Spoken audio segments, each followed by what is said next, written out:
Honourable Senators, the President.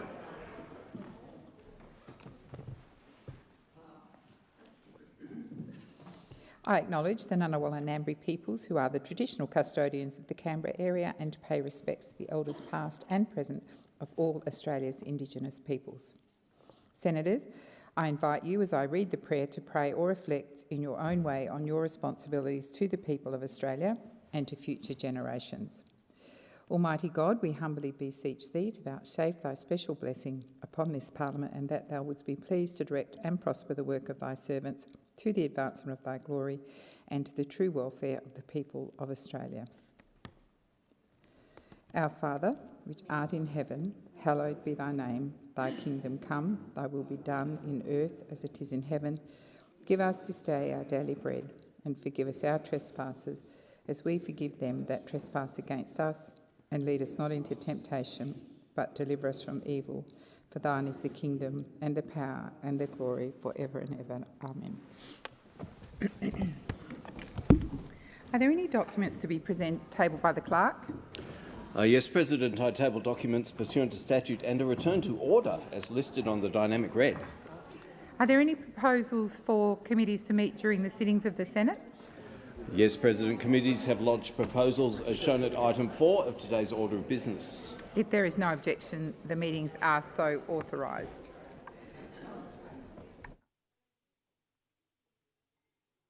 Minister. Thank you, Deputy President. I'm not sure, is my mic on? Yep. I move that the plebiscite Future Migration Level Bill 2018 be considered at the time for private senators' bills today. Clerk. That question? Question is that motion be agreed? Question is that motion be agreed to. Those of that opinion say aye. Against say no. The ayes have it. Clerk. Plebiscite Future Migration Level Bill 2018, Private Senators Bill Order Number 42, a resumption of second reading debate. Senator Roberts. Thank you. Firstly, some housekeeping. The plebiscite Future Migration Level Bill 2018 has been amended to update the question to be proposed in the plebiscite. It was necessary to reintroduce this bill and then amend it to overcome drafting delays due to inappropriate staffing levels in parliamentary support services, thanks to the Labor government. A constraint the government has not inflicted on itself, given the thousands of pages of legislation before the Senate this week alone. Some technical amendments have been circulated to update section references. The intent of the bill, though, is the same as on the previous occasions One Nation has brought this bill before the Senate. It's time to ask the Australian people in a plebiscite, how much immigration is enough? How much immigration is enough? That is a question for the people. After all, in a representative democracy, the first duty of a parliamentary representative is to listen to the people's masters, to listen to the MP's masters, the people. I'll say that again. After all, in a representative democracy, the first duty of every parliamentary representative is to listen to the Member of Parliament's masters, the people.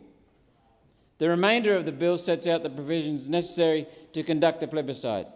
That section of the bill closely follows the provisions of the gay marriage plebiscite. Just as One Nation respected the wishes of the Australian people in that outcome, we would expect all members of Parliament and senators to respect the outcome of this plebiscite. This bill will pose the question, do you support a zero-net migration policy for a period of 5 years? Very simple, straightforward question. Zero net simply means the number of new arrivals must equal the number of people who leave. Zero net migration. Net migration, zero. This brings to an end the era of massive population growth mass migration started under John Howard's Prime Ministership. That will ease the pressure on housing, medical services, education, transport, infrastructure, and providing space for the assimilation of the massive number of people who have been brought to Australia under this Labor government. 5 years is enough for that process to work through, especially the construction of housing and infrastructure.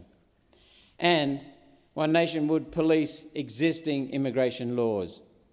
There are an estimated 200,000 people here illegally, meaning people who have deliberately breached their visa conditions.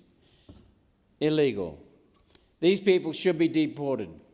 Remigration back to where they came from. Now, that provision is not in this bill. We should not need a bill to make the government police the laws it already has. One Nation does not oppose immigration. We oppose mass migration, which for the deliberately ignorant or unaware, unconscious and uncaring left-wing commentariat can be defined as new migration from all sources which exceeds the housing construction rate after accommodating natural population increase. Pretty simply, build a home before the person arrives. This is not rocket science. Build a home before the person arrives. And I speak as a migrant and as an Australian citizen. For a generation, the Liberal, Labor and Greens parties have had this simple concept backward. Bring a migrant to Australia, and once they're here, build them a home. In the meantime, they're homeless. Eventually, build them a home. No rush. This backwards approach to immigration has caused the worst housing crisis in Australian peacetime history. Record homelessness and growing. New migrants coming in here, homeless. Australians, homeless. The elderly, the unemployed, the working poor are being priced out of the housing market as new arrivals increase demand. That drives up rents and home prices. The government has then stepped in and created schemes to make it easier to afford one's home, supposedly. Usually low deposit mortgages and first home buyer grants. All these do is drive up the price of the house, so the young person is back where they started, needing an unaffordable deposit and a higher income to cover repayments on a home that should, at their asking price, be made of gold. Other speakers, I'm sure, will point out how the Albanese government's latest confidence trick on young home buyers, the low deposit housing scheme, has had exactly this effect, driving up prices so that young buyers are no better off. You will hear an opposing argument that the housing crisis is not about population growth, it's about housing construction. In recent days, the Labor Party has once again stood in front of cameras in their high-vis vests, high-vis gear, complete with hard hat, all borrowed from the wardrobe department, to announce more money is to be spent on housing. What comes of these announcements? Nothing. People cannot build with what we don't have. A lack of approved land, equipment, materials, or experienced construction labour. It's an outrageous thing to say all we need to do is to bring in more tradies. To begin with, firstly, more new arrivals is the cause of the problem. And I'm mindful that sitting right behind me is someone who's in the construction industry from Western Australia, Senator Tyrone Whitten, and he will be speaking later. Secondly, homes are not making it to the tradie stage fast enough to justify more tradies. This is all a smokescreen anyway. The reality is the ALP doesn't want more tradies, having only brought in 6,000 new tradies in their entire first term. That's less than 1%. It's a fraction of 1% of the government's mass migration intake.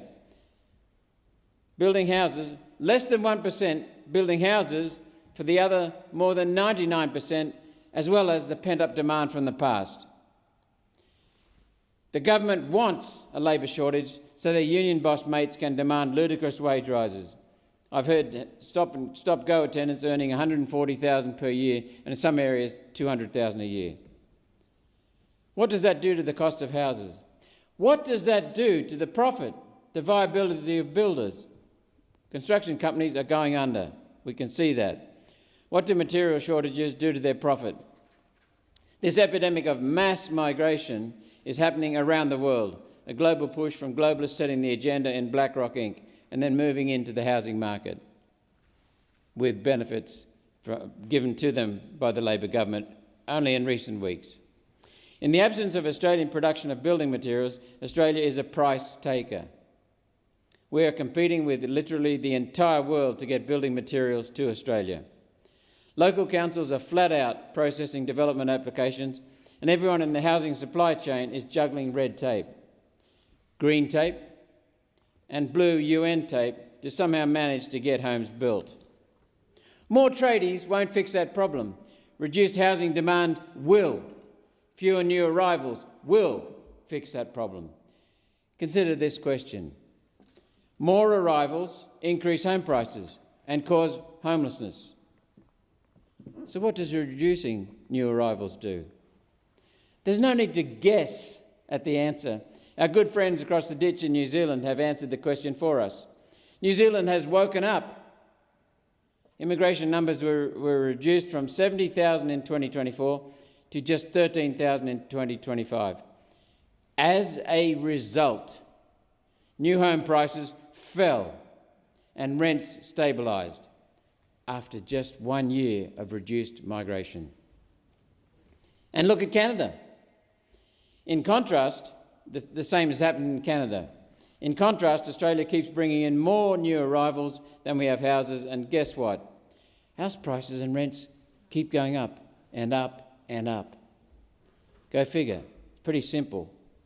Australia is already building more new homes per capita than any other country in the world. Yet record homelessness continues growing. And an entire generation of young Australians is being disenfranchised. I talk to these fine young Australians every day. They tell me that they're giving up on ever owning their own home. Giving up on their own country. Scott Challen in Brisbane, a builder, construction, tells me that daily. Young people are being disenfranchised, and that is dangerous for the future of our country. These young people speak of their frustration, of their betrayal at the hands of the governing Liberal Labor Uni Party. These are children that have done everything society has asked of them. They've studied hard, stayed out of trouble, achieved a trade or university degree. They are working in a good job, or 2 jobs, or some of them 3 jobs to make ends meet. And they find that despite all of this dedication and sacrifice, they're struggling to pay their rent, let alone save for a home deposit. Even if they can save a deposit, where can they afford to buy? Sydney? Average home price is above $1.5 million. No young person can afford that, yet Sydney is where the jobs are. Why is Sydney so dear? Well, new arrivals. That's the answer. Analysis of average home prices, rents and immigration numbers in Sydney in the last 5 years shows a simple fact. The higher the immigration intake, the larger the increase in rents and home prices. Full stop, end of story. Conversely, the lower the intake, the lower the prices.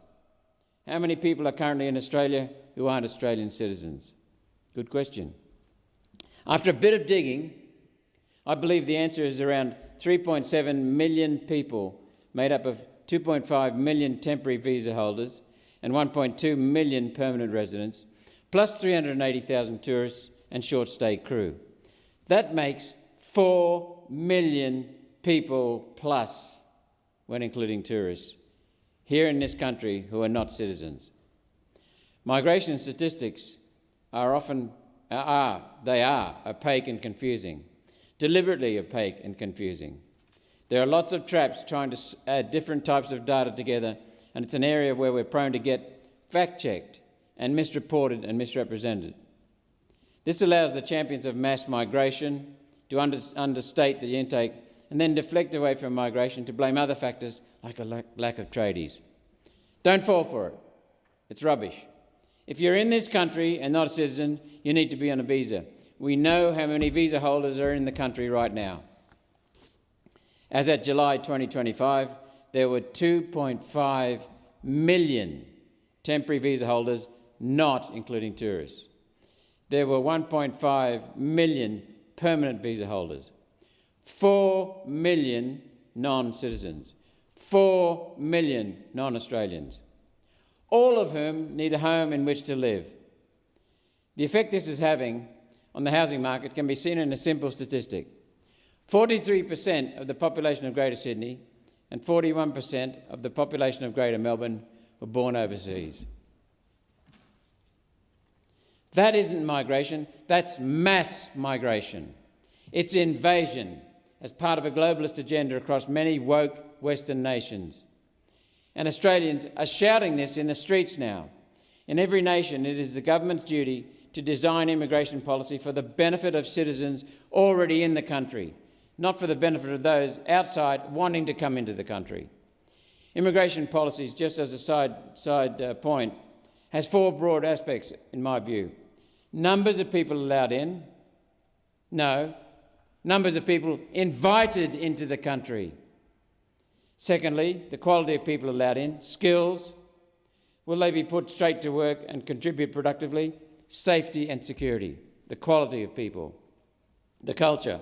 Will the people coming in assimilate, integrate? An identity of the country. Number 4. Will Australia's identity be preserved? Multiculturalism, introduced by Bob Hawke and reinforced by John Howard, undermines assimilation and integration and destroys Australian identity. Stop it and restore Australian identity. This bill, though, is only about numbers. The question of how much immigration is too much has never been put to the Australian people. It's time. As a migrant and as a citizen, I value our country and say it's time. Senator Scarr. Thank you, Deputy President. And I rise to speak in relation to this private member's bill, and at the outset say that the Coalition will be opposing this bill. The issue of immigration is extraordinarily complicated, and whilst I note that Senator Roberts has said the question to be put to the Australian people has been amended from the previous iteration of this bill that has been introduced, the fact of the matter is that a plebiscite process in the context of such a complicated, multifaceted issue where we need to consider the needs of our cities, our metropolitan areas, our regional centres, our rural communities and remote communities is simply inappropriate. It's simply inappropriate. It's an impossible process to undertake in order to deliver a meaningful policy outcome which would be in the national interest. And I think it's gravely mistaken.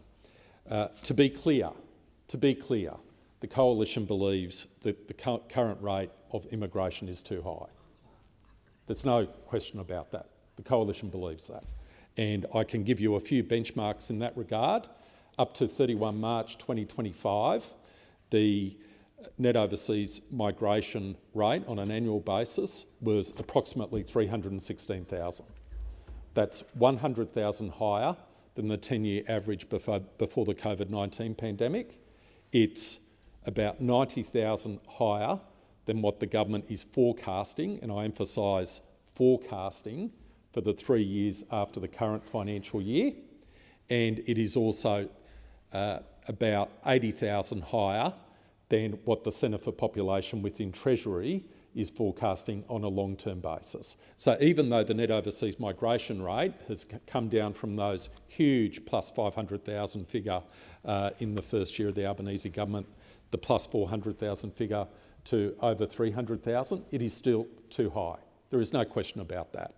And this is a matter, the rate of immigration is a matter of grave concern to the Australian people, and the Coalition is working on policy principles to address this issue. And we will do that. We will do it in the national interest so that Australia, under a Coalition government, will have an immigration policy that is in the national interest, that meets the requirements of Australia and all Australians, Australians living in our metropolitan areas, Australians living in our regional areas, our rural areas and our remote areas. We are committed to that policy framework.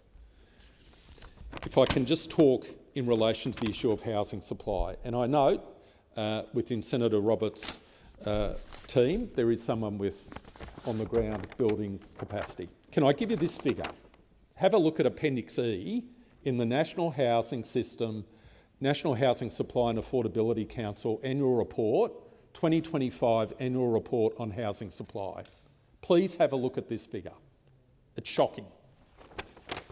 In the 2018 to 19 year, and your member may well have been building houses contributing to this figure at this point in time, in the 2018 to 19 year, the number of dwelling completions in Australia was approximately 215,000, right?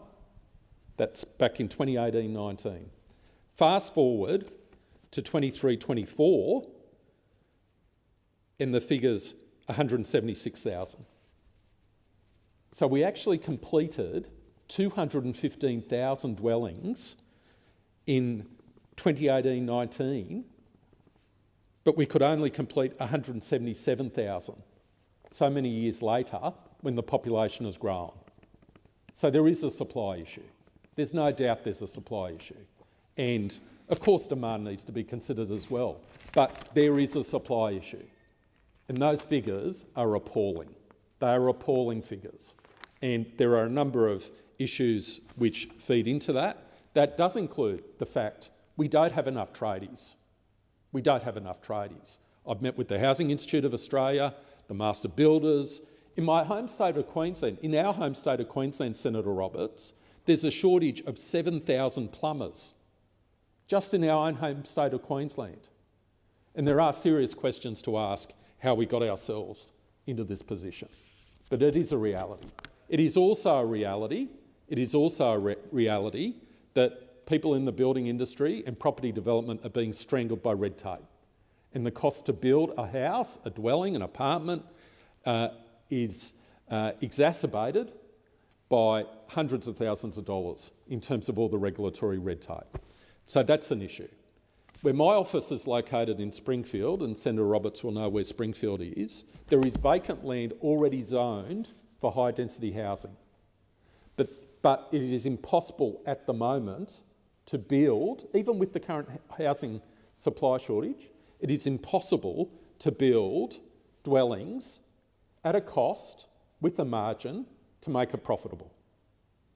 So we have a housing construction issue, a housing supply issue. There is no doubt about that, and it needs to be addressed.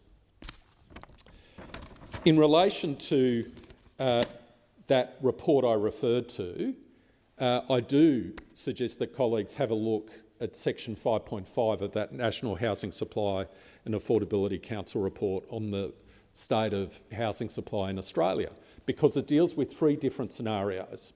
A scenario in relation to where population growth, and I'm talking about population, the rate of population growth, increases by more than 15% above the current baseline, we will have a housing supply shortage at the end of the National Housing Accord period. It analyses the baseline growth in population. We will have, if we continue on the baseline population growth, we will have a housing supply shortage at the end of the Housing Accord period.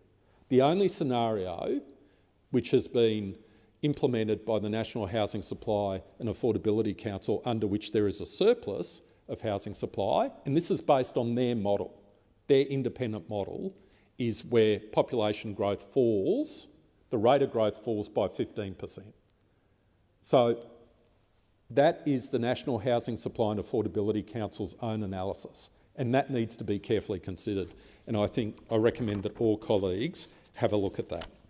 I want to make some comments in relation to the concept, the theory or principle that we can have net zero overseas migration.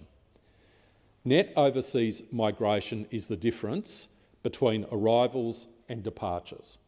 That may sound to be a pretty obvious statement. I appreciate that, and I'm not seeking to overly simplify it. So you've got to look at both sides of the equation, arrivals and departures. We are not North Korea. We are not North Korea. If someone wants to leave this country at any stage, they can leave this country. We don't have control with respect to people who are here lawfully, but including Australian citizens, deciding to leave the country. We do have control, and Senator Roberts touched upon this, in terms of dealing with people who don't have a lawful right to be here. But there are tens of thousands of Australian citizens every year who decide to go overseas to work for whatever reason, and there are permanent residents who leave, temporary visa holders who leave. We don't have control over that. There are also elements of arrivals where we have either no control, very limited control, or it's questionable as to what control we should have. And I'll go through a number of categories. The family reunion scheme. I believe strongly in the family unit. I believe strongly that the family unit is the foundation stone of Australian society. So I also believe if an Australian citizen has gone overseas, has worked, has fallen in love, has had children, then they should be able to bring their family back to Australia. And in fact, under our Migration Act, they have a right to bring their family back to Australia. The only condition is that it is a genuine relationship. And of course that should be administered. But are we saying we're going to put a cap or in some way prevent Australians from reuniting with their family in Australia? Is that being proposed? Because if that's not being proposed, tens of thousands of arrivals each year fall into that category of partners and children of Australian citizens. So I'm not sure how you are going to influence that number, and I believe those families should have the right to be reunited. The second category I want to talk about, and this consists of over 700,000 of the figure that Senator Roberts referred to in terms of temporary visa holders in Australia, they're categorised that way, are New Zealand citizens. So at the moment, we have a Trans-Tasman agreement under which New Zealanders have the right to come to Australia, Australians have the right to go to New Zealand. The research indicates when the job market is soft in New Zealand, which it currently is, there are tens of thousands of New Zealanders who come to New Zealand for higher wages to get work. That's under the Trans-Tasman Agreement. Australians have reciprocal rights to go to New Zealand, but of course, if the labour market is soft in New Zealand, not as many Australians are going to go to New Zealand as come from New Zealand to Australia. So that has made, in recent years, a substantial contribution to net overseas migration. Substantial contribution. What is proposed with respect to New Zealand-Australia immigration? We have no answer to that. We have also entered, governments of both persuasions have entered into various treaties with countries all over the world which provide for work and holiday visas, other visas which provide opportunities for Australians and people within those countries to spend time in each other's country to build people-to-people links and to provide opportunities to to build relationships between our country and other countries. Those are in treaty obligations. Most of them have limited caps, and these treaties have been entered into over the years on a very regular basis. So that is an issue in terms of looking at those treaty obligations and what can be managed and what can't be managed. In terms of skills, we have enduring skills shortages in a number of key areas. We have shortages in particular in our regional and rural communities. And when I've been speaking to stakeholders across all industries, they plead with me, please, please, don't prevent us from getting the skills we need in order to keep our agricultural operations running. Don't prevent us from getting the skills we need to run our businesses and to generate wealth and prosperity for the Australian people. This is a complicated issue. Finally, I want to make some points with respect to how the Labor government has managed this issue. I think it is absolutely appalling that when I asked the Minister representing the Minister for Immigration as to what his target was with respect to net overseas migration or the permanent migration program beyond the current year, they gave no answer. So all we have at the moment in the budget is forecasts. Forecasts provided by the Centre for Population within the Department of Treasury, which even the Department of Home Affairs, who implements the visa settings, won't confirm they agree with. Totally dysfunctional. There is no long-term planning, there is no medium-term planning, there is no liaison with the states and territories around Australia, there is no coherent explanation as to how the government is taking into account the housing pressures, infrastructure pressures, pressure on government services. We're getting nothing, absolutely nothing. When the government released its permanent migration program for the current year, it did so in a media release with 3 sentences and less than 100 words. That's all we got. And it was only through questions we asked in Senate estimates that we found that the government had abandoned multi-year planning in relation to the permanent migration program. So the review that was taken into migration strategy in 2023 called for multi-year planning, called for long-term planning that took into account that the timeline to develop major infrastructure is approximately 10 years. And they've abandoned that medium-term planning. They've abandoned that long-term planning. There is no planning because the minister says he wants to be flexible. Well, it's not good enough.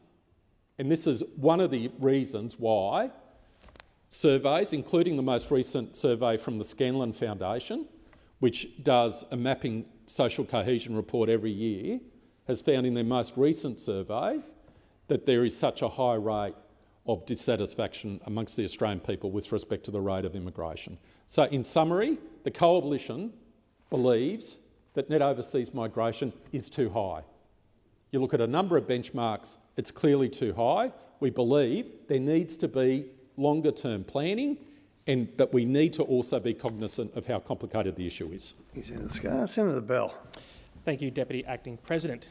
This is not my first speech. That will come later today. This bill is very simple. It's simply to give Australians a say in determining the level of immigration we want into this country. And One Nation is simply respecting all Australians and proposing we give them a voice.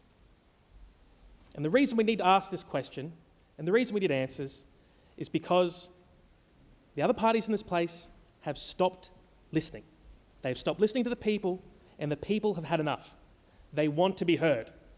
The Albanese government, along with the Liberals and the Nationals, take your pick, they have waved through year after year of mass immigration, and they have done it while ignoring every warning sign. Every warning sign.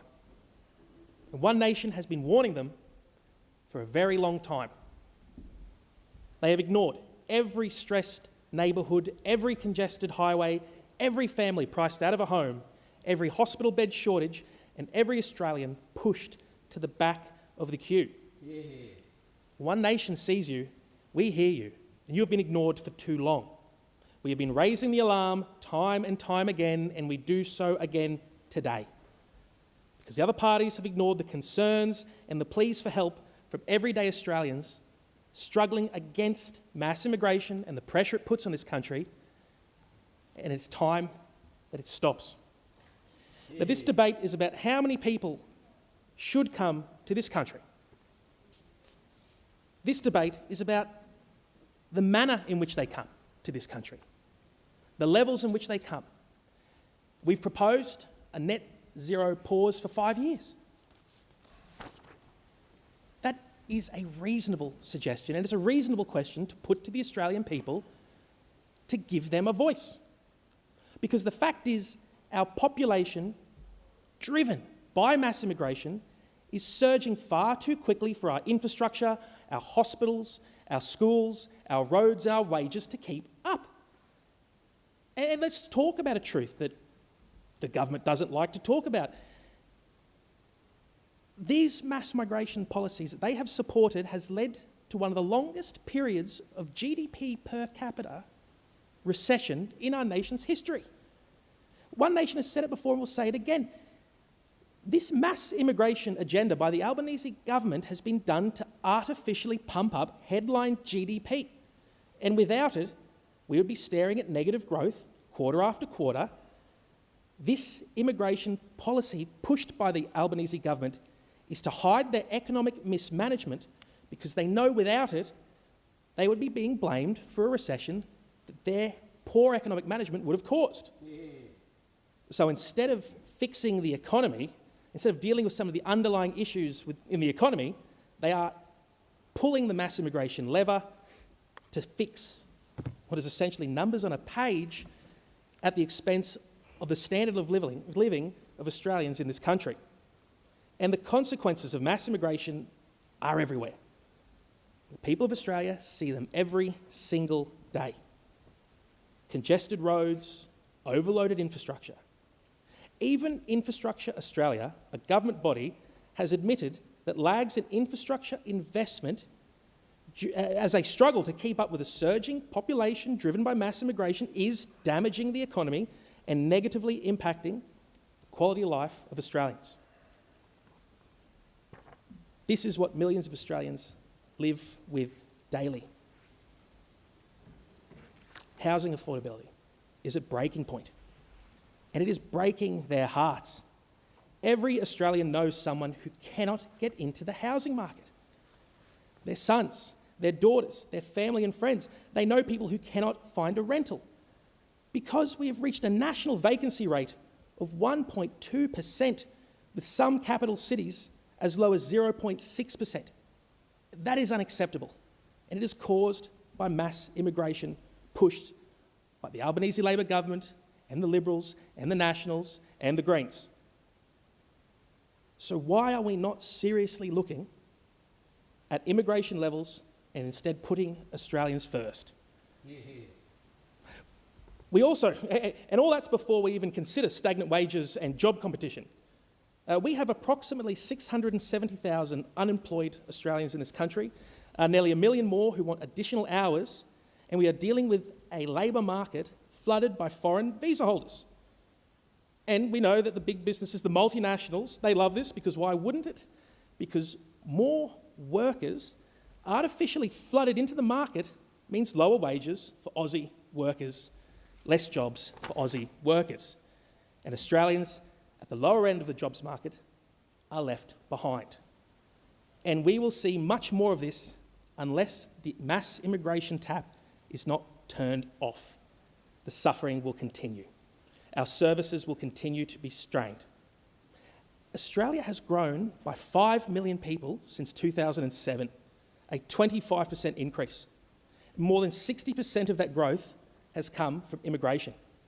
This is not manageable. It is reckless. But the worst part about it, it has been deliberate. And now we no longer have the services and infrastructure to match our population because these were not delivered by the government. So this bill is to give people a say on this. Do they want it to continue, what we've had, the reckless mass immigration agenda, or do we try something different? It gives the people a say, and that is something that politicians in this place seem terrified of. Why? Why shouldn't Australians have the right to vote on whether immigration levels are too high? The answer is, politicians know the answer. They know the answer they will get. They know that the Australian people will overwhelmingly reject the mass immigration agenda pushed on the people by the major parties.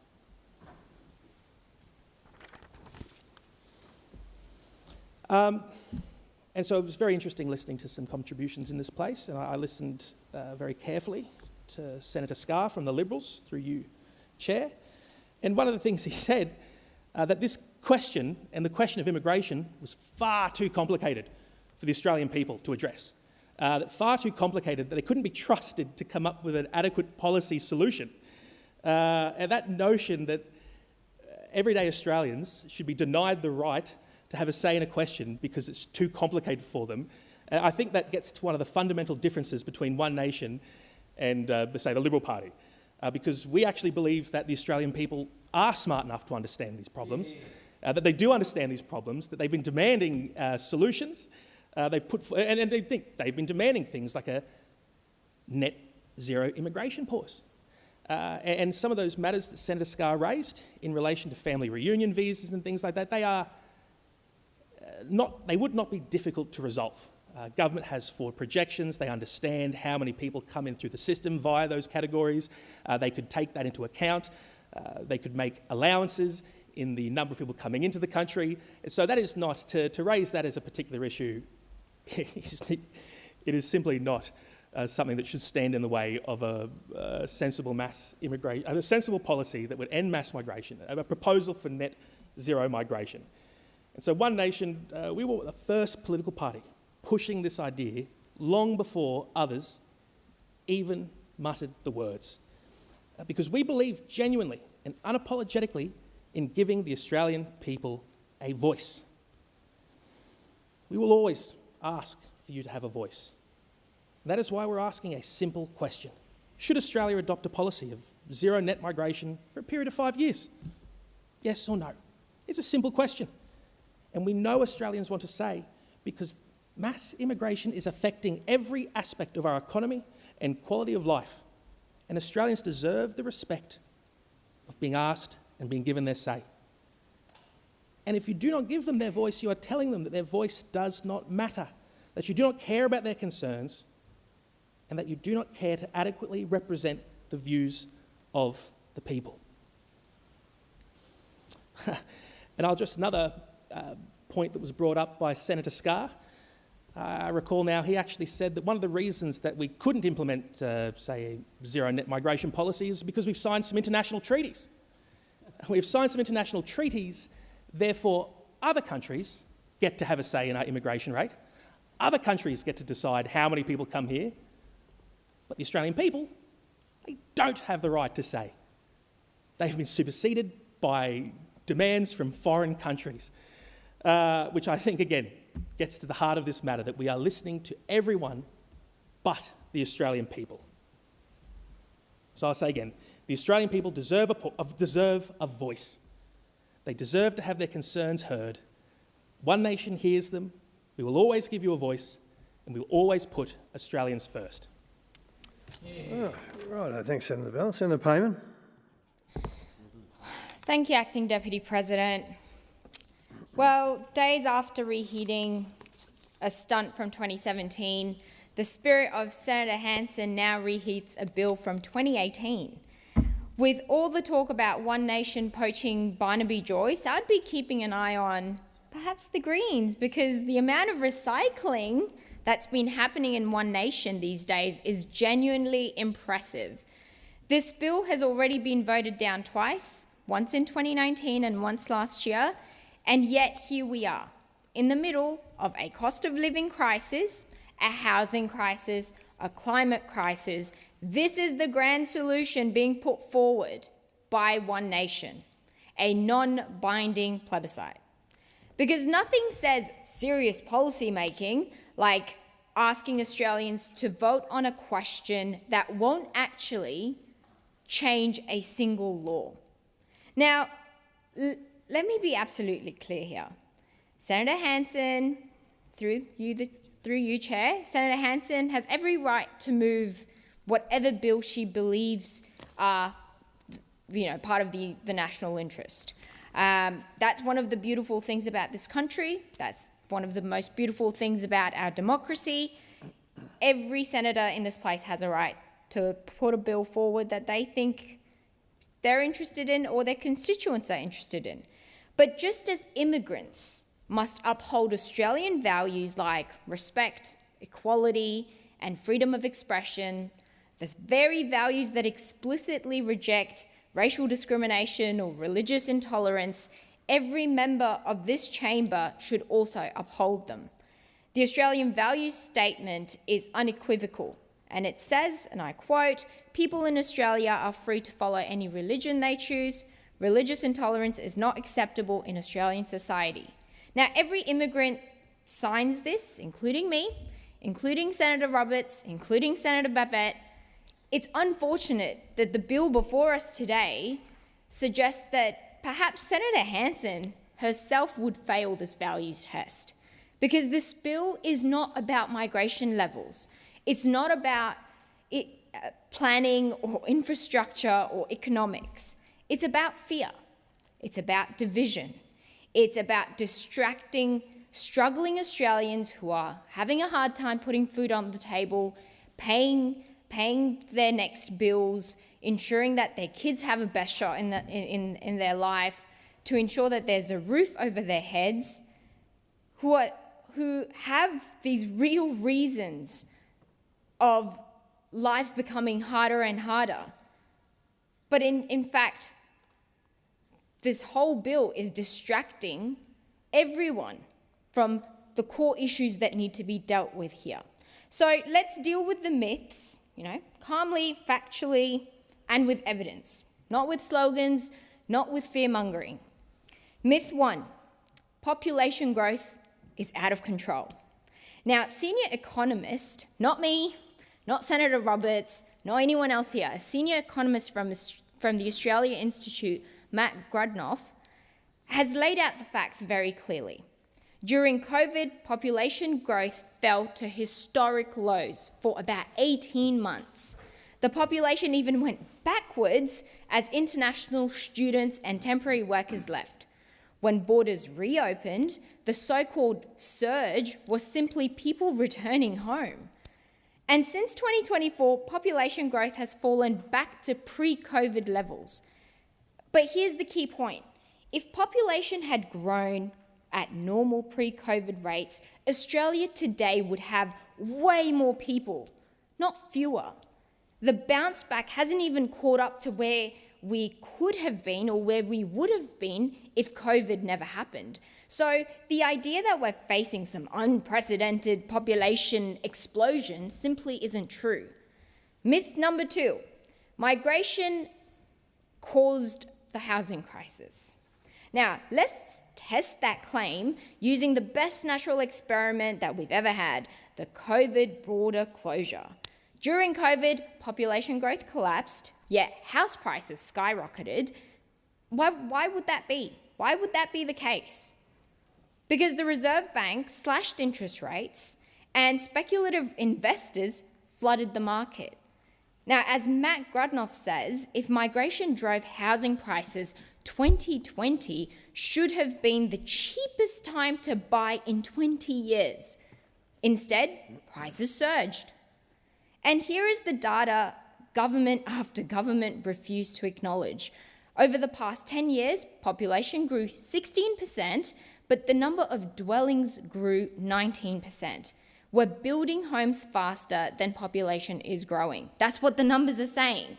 It's not me, it's not Senator Roberts, it's no one else here. It's the numbers, it's the facts. And over the longer 20-year period, capturing the entire modern housing crisis, population grew 34% and dwellings grew by 39%. Now, the housing crisis exists despite immigration, not because of it. It exists because governments protected investors' loopholes like negative gearing and capital gains tax discounts, ignored the supply issue and all the planning and infrastructure that goes into it, and handed housing over to the property market. Now, immigrants, again, didn't create this crisis. Politicians did, or rather, bad policies did. Now, myth 3, immigrants don't share Australian values. Immigrants are the only group in this country required to prove their loyalty through tests, paperwork, declarations, and character assessments. They sign up to values many politicians don't model themselves. And what value is more Australian than hardworking and working super hard, contributing to society, and giving our kids a better future? Myth number 4, immigrants are taking jobs or straining services. Straining services, I mean, come on, they run the services. If we stopped migration tomorrow, hospitals would collapse. Construction would grind to a halt. Servos would shut. Mines would close. And the aged care would fall over completely. There will be nobody to care for your granny when she soiled herself. Immigration is not breaking the system, it is holding it together. Myth number 5, migrants are a security threat. Now, this fear is being imported directly from Mar-a-Lago.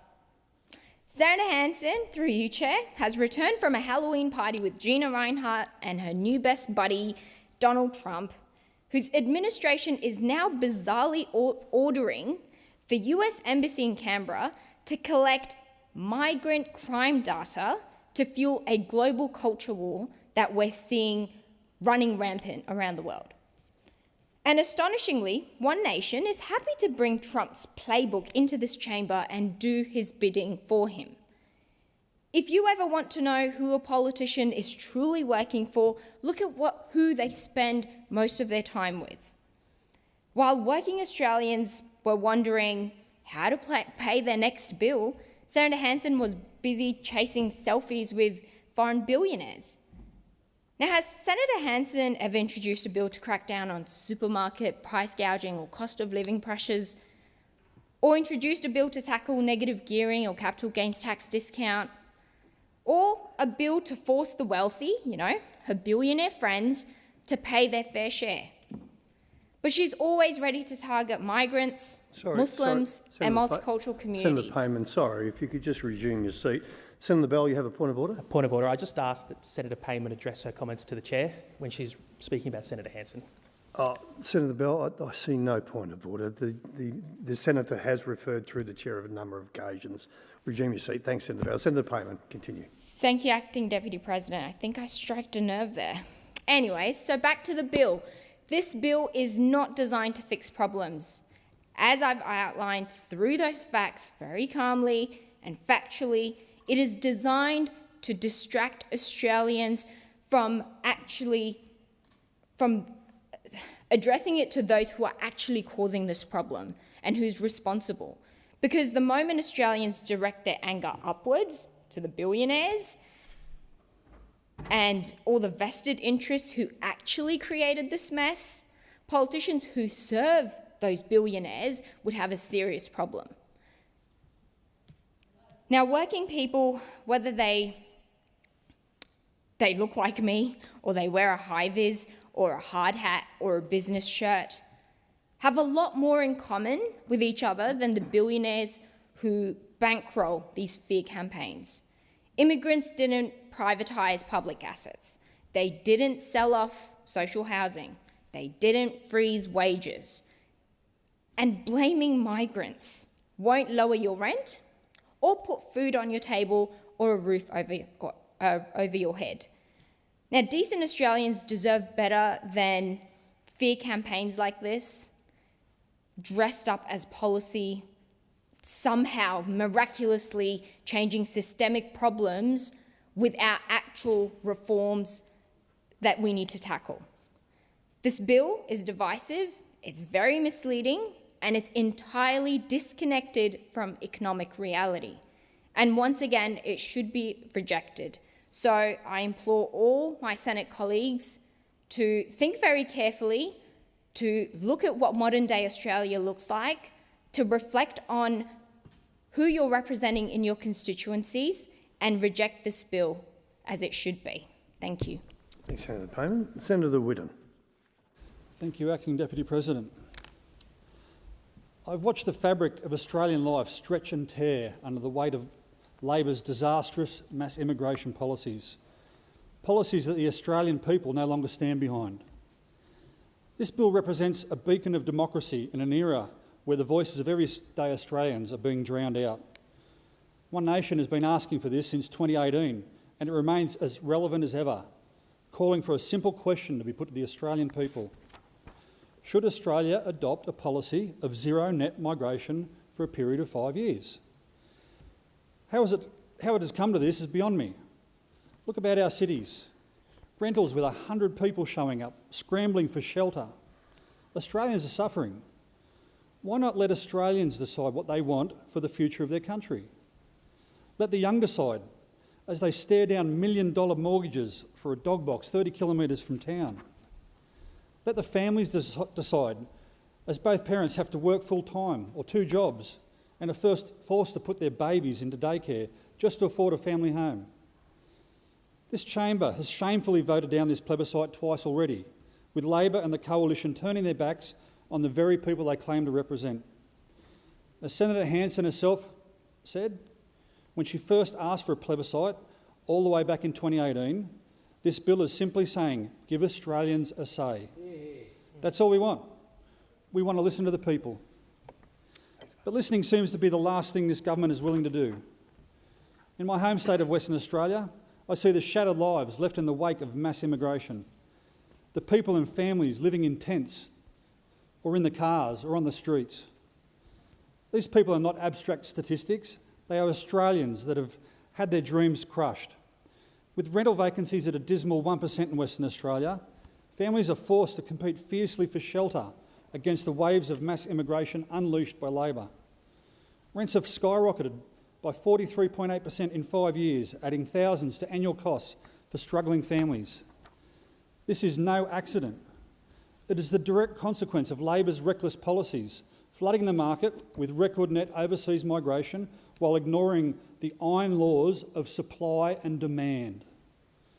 In the 12 months to 25th September 2025, we saw net long-term arrivals of over 468,000, the equivalent of adding the population of Hobart to the country twice. Labor has stuck their heads in the sand, fabricating narratives about how record demand isn't fueling the housing explosion, that you need this sky-high immigration. They would have you believe that we need more skilled workers to build the houses we desperately need, despite their immigration plan being found to include only 12% of genuinely skilled migrants. That 12% is all skilled migrants, not just construction. The actual numbers in construction is minuscule. I have a background in construction, and I can assure you, tradies are not sitting around waiting for a phone call from the Labor government. This government will spin the truth like a top. They're happy to gaslight their own citizens to avoid asking this simple question we are proposing. Productivity suffers too, as low-skilled workers outpace capital investment, depriving the workers of Australia of the investment they need to be productive, leading to the real wages of Australians falling back to 2011 levels. Our kids are no longer doing as well as the generations that came before them. But we are told time and time again by Labor how much they care, how much they are doing for young people. So why would they not pull the single most important lever to give kids their future back? The reasons they pump immigration are glaringly obvious. Polling from Redbridge Group showed that immigrants overwhelmingly support Labor. Knowing that, they'll keep the taps on. They are happy to burn down the country we love and rule over the ashes. This plebiscite would cut through the political fog. It would leave no doubt over what the Australian people want to see from their elected members of Parliament. The members of this chamber need to remember that they are here to carry out the will of the people. If you are sick of hearing us speak on immigration numbers, support this plebiscite. If you think that Australians agree with your policies, support this plebiscite. And when we get the answer that Australians are done with mass immigration, cease and desist your economic and cultural suicide. This plebiscite is not just a vote, it is a reclamation of sovereignty, a chance for the people to demand accountability from the government that has long since forgot who is in charge here. It doesn't matter what experts or economists think or say. It doesn't matter what politicians in here say. Heck, it doesn't matter what I say. It matters what the Australian public says. One Nation is committed to this fight because when Australians speak, we listen. Thank you, Senator. If there are no other speakers, I shall put the... Oh, sorry, Senator Shoebridge. Thanks, Acting Deputy. The Greens oppose this bill, and it's a bill that is, in its initial drafting, embarrassingly nonsensical. The question that One Nation decided to put in their initial draft of this bill, and I think it's the third time they've brought this legislation forward to get knocked on the head, and they didn't even have the wit to redraft the question that they'd initially put in their 2018 draft. So what's the question that One Nation wanted to put to the Australian public on migration? They wanted to put this: From December 2005 to December 2016, Australia's population grew from 20.5 million to 24.4 million. 62% of this growth was from net overseas migration. Do you think the current rate of immigration to Australia is too high? So they were giving us figures from a decade ago. We're going to send that out to every Australian and then ask, well, do you think the current rate of immigration is too high? You couldn't make this cowboy ma and pa kettle sort of outfit that calls itself One Nation. You couldn't make this stuff up. And maybe they were desperate and embarrassed because their leader has been so utterly nationally shamed for coming in here in their grossly disrespectful way. Racist, disrespectful, appalling, divisive way, wearing a burqa. Maybe they were so embarrassed by that they just wanted to rush any kind of, reheated vomit up and bring it in and put it again into this chamber, because that's what this is. It's the reheated One Nation vomit of division, anti-immigration, Islamophobia. That's what this is. Let's not pretend it's anything else. And they want to have a plebiscite, and they say they believe in the Australian people, but what's the outcome of their plebiscite? Absolutely bloody nothing. Absolutely nothing. They want to have a big national plebiscite, at the end result of which is nothing happens. Now that's One Nation all over, isn't it? They bring a reheated bill from 2018 in the shadow of their leader's appalling burqa fiasco in here. They bring a reheated 2018 bill. They don't even bother changing the wording of it. And then the end of the plebiscite is absolutely bloody nothing. It has no binding effect. These guys are just a bunch of amateur performance racists that come in here. That's who One Nation is, amateur performance racists. Order, Senator Shoebridge. Senator Bell, on a point of order. That's clearly an improper personal reflection on the One Nation senators. I ask it be withdrawn. Yes, I think, Senator Shoebridge, you should withdraw that comment and be mindful of your language. Oh, I withdraw it. This legislation is an amateur racist attempt to divide Australia. That's what this legislation is. From a bunch of cowboys who play on Islamophobia, play on division. You want to know why we've got a housing crisis in this country? Do you want to know why, as the Coalition says, there aren't enough tradespeople to build houses? I'll tell you why there aren't enough tradespeople to build houses. Because Labor and the Coalition privatised TAFE across the country, destroyed TAFE across the country, destroyed the pipeline of public TAFEs providing skilled trades into the country. That's why we've got a shortage of trades, because Labor and the Coalition, in their push, their neoliberal push to privatise anything that's not nailed down, they privatised TAFE and screwed the Australian future. And not only that, the Coalition and Labor between them have sacked pretty much every apprentice from every public department in the country. They don't employ apprentices. They don't have public TAFE. And then they come in and wonder why there aren't any tradespeople to build houses, because of their neoliberal privatisation crap. And then One Nation, the Nationals and Labor want to blame the housing shortage on migration. They privatise TAFE, destroy the pipeline for tradespeople, and then they come in here and dog whistle on migration. And Labor and the Coalition, they want to talk about a housing crisis, and even in the answers that Labor gives to the inevitable racist questions that come from One Nation about migration, linking migration to a housing crisis, saying about record migration. When Labor answers those questions, they validate One Nation's racist attack on migration, because they never challenge the attack on migration. Labor always comes in here and says, oh, we've got a housing crisis, we know that, and we're reducing net migration. Well, I call rubbish to that. I call rubbish to that.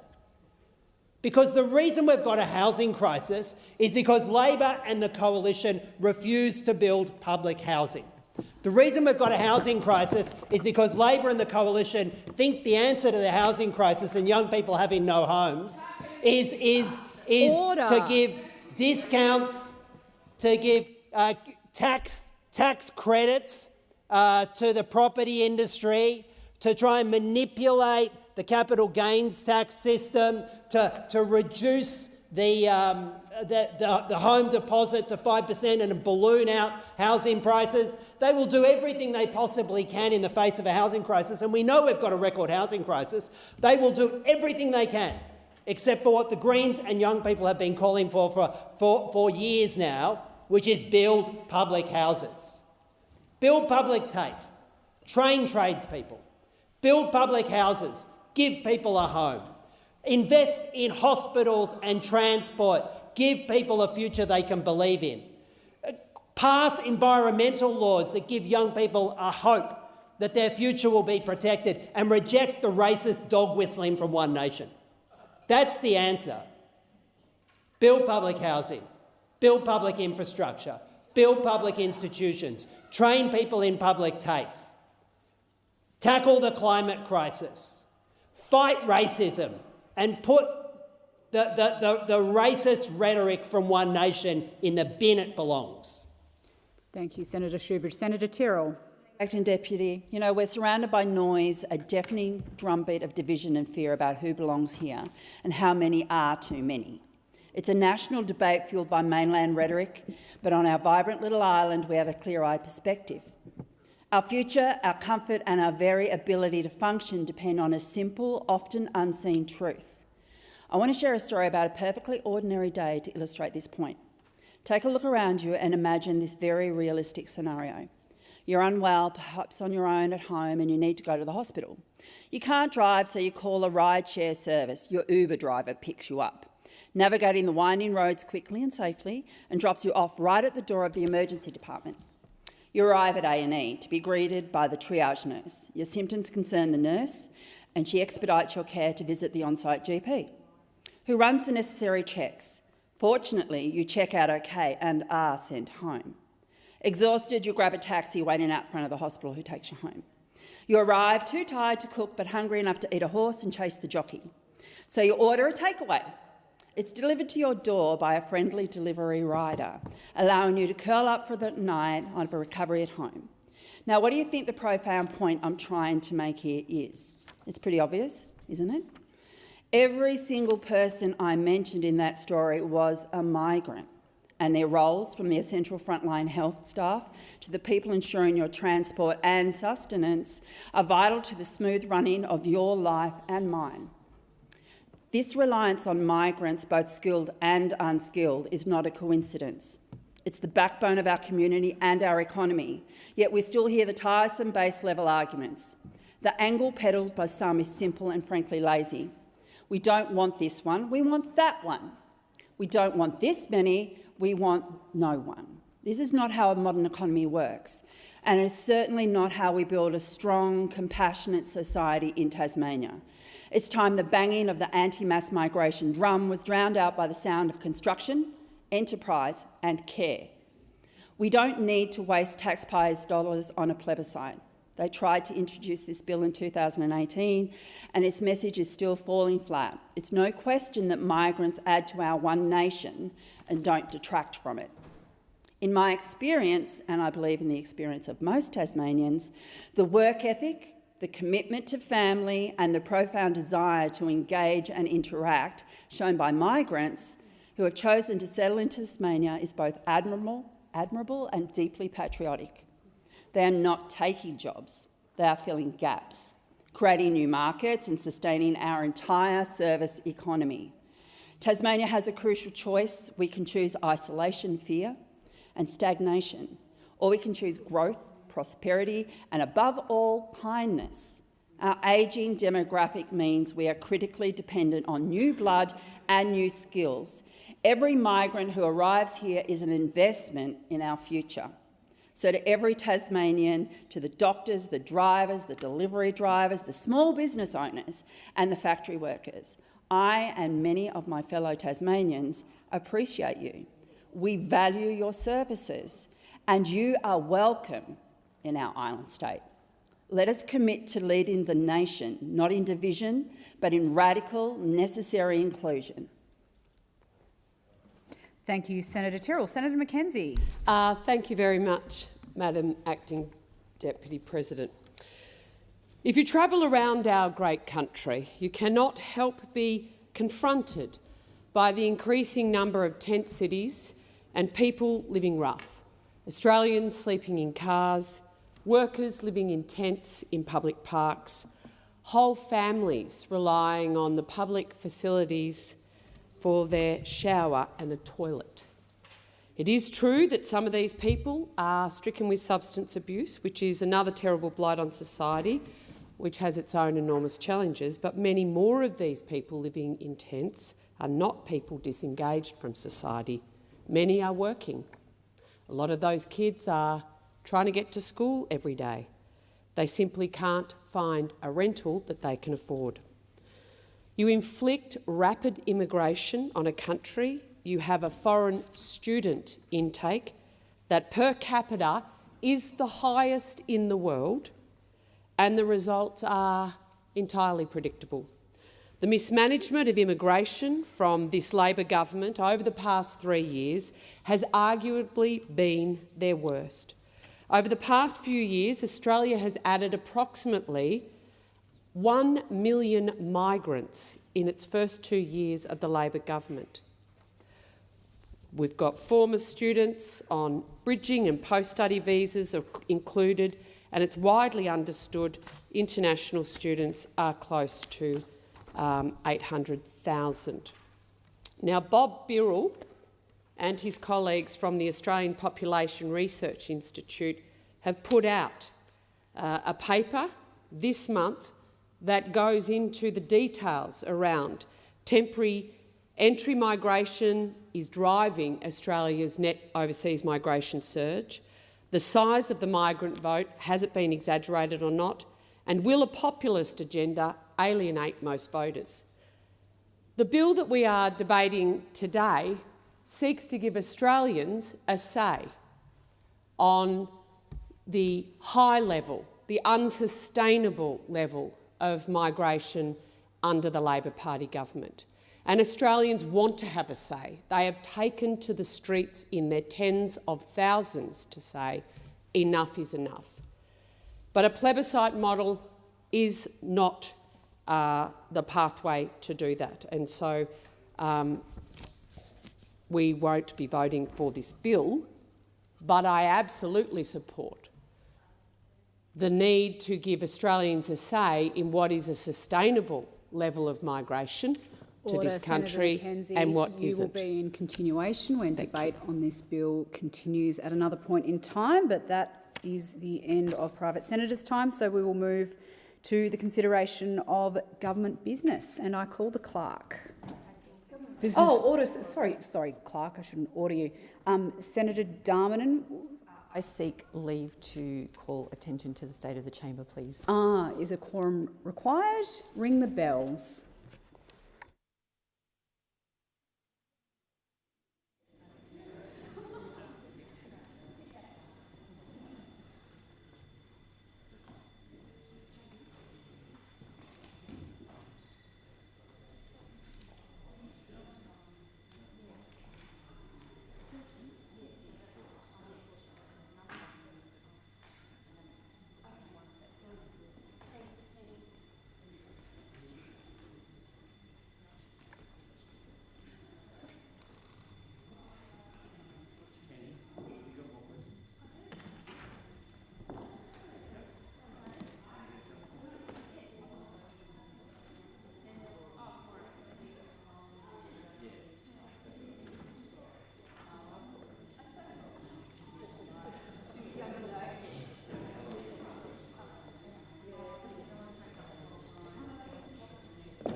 Senator Shoebridge, I didn't see that.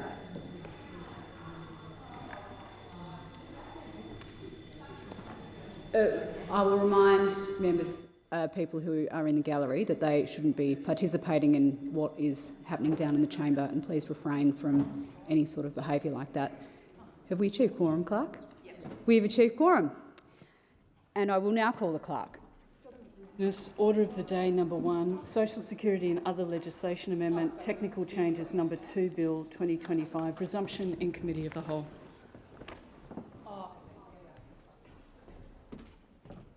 You can chuck people out if you...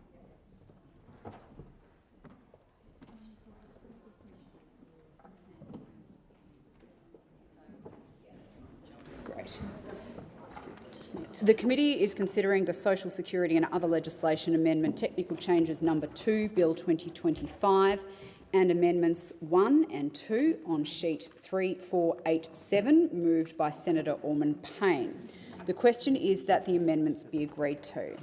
With the concurrence of the Senate, the statement of reasons accompanying the request circulated for this bill will be incorporated in Hansard immediately after the request to which they relate. There being no objection, it is so ordered. And Senator Orman-Payne, I believe you were seeking the call.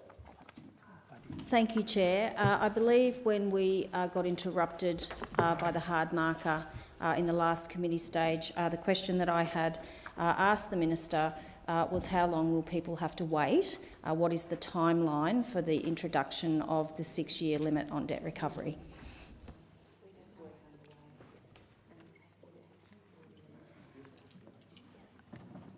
Minister. I can't give a time frame. I'm sorry, Senator Orman-Payne, but work will be undertaken by the Minister for Social Services, and once that is finalised, if there are any further amendments that are required, it would have to come here via legislation. I would say we are trying to do a lot in the social security space, including on debt reform, which is contained in this bill, the first big stages of that, which is, I think, a serious and genuine attempt by the government to address some of these problems that have been long-standing. Senator Orman-Payne. Thank you, Chair. If it suits the convenience of the chamber, I would propose that I ask questions on some other amendments that I will foreshadow I'll be moving, so that we can actually consider each of those amendments as a block towards the end of the questions. Sure, Senator Orman-Payne. All right, thank you. In that case, I want to foreshadow that I will also be moving amendment on sheet 3490. This relates to the timeframe for which the resolution scheme will apply. At the moment, the resolution scheme in the bill limits eligibility for debts impacted from 2003 onwards. However, in November 2024, officials from the Department of Social Services advised the Senate Community Affairs Legislation Committee that the unlawful use of income apportionment predates 2003 amendments, and it actually dates back to at least 1991. So my question to the Minister is, why is the government refusing to provide compensation for those impacted prior to 2003? Minister. Thank you. So the changes that have been found to be unlawful or have since found to be unlawful were made in September 2003. It's clear from this date that income apportionment was unlawful for most payment types. Prior to 2003, the use of income apportionment and its legal status is less clear, and so the scheme is open to debts accrued after 2003. Senator Orman-Payne. Minister, many Labor senators in their second reading speeches in relation to this bill promised that this bill was a bill of fairness and dignity. Does the government believe that it's fair to prevent the 1.6 million people with debts impacted by income apportionment between 1 July 1991 to 19 September 2003 not be able to access resolution payments?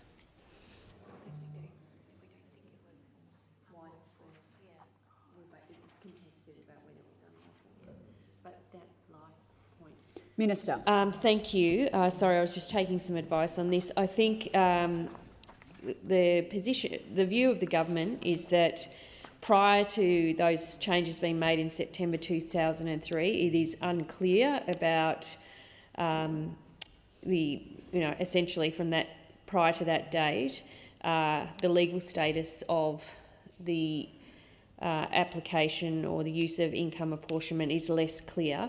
I should say that decisions from pre-2003 can also still be reviewed. If a decision is affected by income apportionment is reviewed in future, it will be reviewed in line with the method in this bill. Senator Ormond-Payne. Thanks, Minister. I also foreshadow that I'll be moving an amendment on sheet 3498, which relates to the duration of the resolution scheme. Minister, when we spoke with advocates such as Economic Justice Australia, they raised significant concerns that the time frame for the scheme, being only 12 months, is insufficient. They talked about the fact that this scheme will overlap with compensation arrangements for robo-debt, and that for many people this will potentially cause confusion.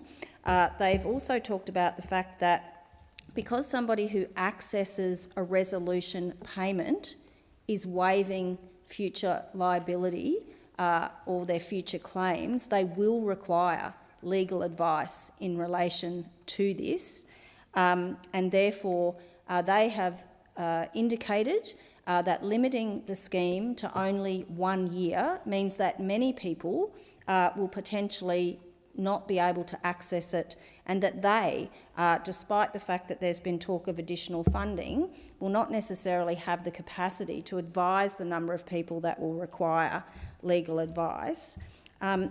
Minister, given that unlawful income apportionment took place over decades, why is the government limiting access to the scheme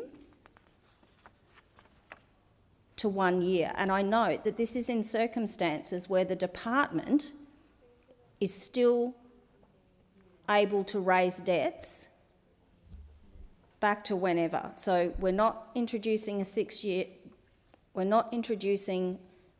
limit on debt recovery. We have a scheme that has gone over decades unlawfully, and yet for people to get a resolution payment, we're saying get it in 12 months or you miss out. Minister, why are you limiting the scheme to only 12 months? Minister. Thank you. Well, the government's view on this, and we will be opposing this amendment, Senator Ormond-Payne, when you move it, is that the extension of the scheme for another 2 years would come at a significant administrative cost, of which those costs are not insubstantial at the moment. We are going to support ACOS and Economic Justice Australia financially. Both will be given $400,000 each to ensure that the messages about the scheme and people's eligibility for it is widely disseminated. Services Australia will also write to the people affected, everyone affected by income apportionment-related debt recovery pauses, to notify them that their debt activity is recommencing, and let them know about the resolution of the schemes, the system that we're putting in place. I'm sure, and I know this from working with Services Australia, that they do try to be as flexible as they can within the parameters that have been set for the policy, but I'm sure that in the situation that someone disadvantaged by income apportionment, and not everybody was, so let's be clear about that, we think it's about a third, but yeah, so not that might have had a negative debt raised, that will be certainly the focus of the scheme. We think 1 year provides the right time for that. We're expecting the scheme to commence in January 2026, and all applications made within that 1 year, it's not that it's all got to be resolved, but applications within that 1 year, so January 26 to January 27 is the appropriate amount of time. Senator Ormond-Payne. Minister, the fact that some people due to income apportionment would have paid a debt that was less than what was owed is often referred to in giving the reasons for why this scheme needs to be limited. But sampling has shown that at least 2/3 of people actually paid more than was required. That was the evidence that we heard in the inquiry.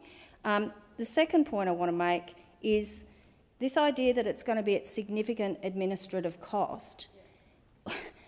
Why is it that every single time when we are talking about welfare and income support, we're always prioritising cost to the government over the cost to people who are subject to unlawful practices? We know that some people have paid thousands more than they should have, and that has catastrophic impacts on people, and it's unlawful. So why is it that the government continually uses the excuse that it's a cost to government when it is people on income support who continually pay the price? The most vulnerable people in our communities continually pay the price for government and department unlawful conduct. Minister. Well, I mean, my response to that is, and you know, ministers did have detailed discussions about this. We would prefer that the money available that we have provided, both under debt reform and income apportionment resolution scheme, went to people and wasn't chewed up in administrative costs and other costs, which part of this is wiping the debts. So that is a cost to government. It is a cost to the budget, even though I accept. You know, it has an individual impact. We have to account for those costs because it's required under, you know, all of the rules around how we put budgets together. So we have looked at this, and absolutely we want the vast majority. I would want more of it to go there, just like in robo-debt. I wanted more to go there than went to some of the legal processes around robo-debt. And that's what the government's trying to do here. We want to minimise administrative and running costs and maximise repayments and payments to individuals. Senator Orman-Payne. But Minister, isn't it the case that rather than tackle the hard things, like making 1 in 3 big corporations who pay no tax, rather than actually having the courage to stand up to them and make them pay their fair share so that there's more money in the bucket to pay those people who have unlawfully made overpayments? And as I said, there are people who paid thousands more than they should have, and yet the resolution scheme caps out at $600. Why is the government always taking the easy out and making the most vulnerable in our country either get less compensation or pay more, rather than tackling the hard stuff? Why don't you tax the 1 in 3 big corporations who aren't paying any so that you've got more in the tin to make sure that everybody gets the help and the compensation that they deserve? Minister. Well, I sort of take that as a comment. I mean, this is a constant area of policy of discussion we have across this chamber. I mean, they're unrelated, and this is about a scheme that stopped in 2020, and the government is trying to make it right through the passage of this bill, setting up a resolution scheme, through the small debt waivers. We are trying to make a difference to exactly the people that you are talking about. Senator Orman-Payne. Minister, I don't accept that it's unrelated, because when budgetary constraints are put forward as reasons, then it's legitimate to ask the question, why don't you seek the money elsewhere? But given that, I'll move on. I also want to foreshadow that I'm going to be moving amendments on sheet 3486, which seeks to increase the threshold for debt waivers from $250 to $440. The reason for this amendment is because, as ACOS and other stakeholders have submitted, had CPI indexation of the $200 threshold been in place when it was introduced, it would be over $440 now. So, Minister, why has the government only increased the debt waiver to $250 when, as ACOS has said and others, CPI increases would mean that if you were going to keep up with inflation, it would be at $440 now? Minister. So we have a disagreement with the Greens on this one. Your amendment would increase the small debt waiver to $440 rather than $250. You know, from the government's point of view, this would result in many cost-effective debts not being recovered, and it would significantly increase the overall costs of the bill to the budget. The existing small debt waiver thresholds are $50 and $200, depending on the payment type and whether the person is currently receiving a payment. The $50 and $200 thresholds were set in 1990s and reflected the Parliament considered to be cost-effective at that time, and so they haven't been adjusted since.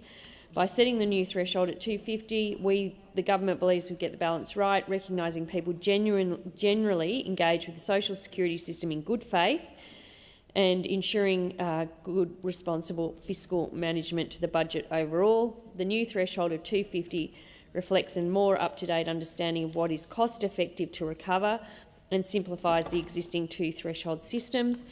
Of course, it does come at this part of the bill, the debt reform and waivers, does come with a forward estimates impact of $166.7 million. And importantly, the new amount will be indexed against the CPI each year to maintain its relative value. Senator Ormond-Payne. Thanks, Minister. I'm also foreshadowing that I'm going to move amendment on sheet 3489. This amendment seeks to remove the phrases knowingly and justified in relation to the debt waivers for debts caused by instances of domestic violence and financial coercion. This is off the back of advice received from Economic Justice Australia and other advocates that they have significant concerns about the inclusion, particularly of the phrase justified in the circumstances. To take from Economic Justice Australia's submission in relation to this bill, they say the concept of an action being justified is not common within the social security law, so there's very little guidance as to how this is likely to be interpreted by decision makers. Economic Justice Australia's concern is that this will, in time and with relevant jurisprudence, actually become an additional hurdle for victim survivors attempting to access waivers in circumstances of family and domestic violence contrary to the intention of those reforms. Economic Justice Australia recommends repealing paragraph A from each of the special circumstances waiver provisions, and they say that repealing paragraph A would not likely lead to debts being waived in circumstances of fraud or other dishonesty. They say that while waiver may be a legally available option in those circumstances, a decision maker would still be required to weigh the circumstances as a whole, and a finding of fraud is likely to significantly weigh against the exercise of a waiver, and that guidance to this effect could be provided in policy documents, including the Social Security Guide. And in their submission to the Senate inquiry, Economic Justice Australia gave case studies of where the inclusion of these phrases, knowingly and justified, could in fact lead to adverse outcomes for people experiencing family and domestic violence. So my question to the Minister is, Minister, given that Economic Justice Australia, single parent advocates and others have highlighted their serious concerns about this aspect of those debt waiver provisions, will the government agree to this amendment to make sure that there are no potential adverse outcomes for women seeking debt waivers who are experiencing family and domestic violence? Minister. Thank you. The government won't be supporting this amendment. The amendment would remove the requirement for decision makers to consider the circumstances that gave rise to the debt when applying the special circumstances waiver. It would allow debts to be waived under the special circumstances waiver even in the cases of clear fraud, and protecting against fraud is a long-standing feature of the special circumstances waiver. Parliament has never intended for the special circumstances waiver to be available where a person sets out to mislead or defraud the government, and by removing the false statement requirement from the special circumstances waiver would allow future decision makers to apply the waiver in this way. It is important that the provision is clear in its intent that this should not happen. The government believes the bill as drafted balances the need for decision makers to have greater flexibility in applying the waiver in complex circumstances like the ones that you talk about, Senator Orman-Payne, like financial abuse and coercion, while recognising the need to prevent debt waivers from being exploited. In relation to the use of the language justified in the circumstances in the bill and around why that has been used, the government believes that the test of justified is more appropriate in the context of this legislation, as the decision around the waiver should be based on the subjective experiences of the individual, particularly in circumstances that you outlined, Senator Orman-Payne. It matches the subjective test of whether special circumstances exist, and interpretation of justified for the purposes of the special circumstances waiver will be supported by detail in the explanatory memorandum, the Guides to Social Policy Law, and, as you say, Services Australia's operational guidance. Senator Orman-Payne. Thank you, Chair. Now I'm going to seek the guidance of the chamber and the chair. Would it suit the chamber for me to just go through and move each of the Greens' further amendments so that the chair can then put each question? We do still have a question before the chair, which is the amendments that you moved on sheet 3487, 1 and 2.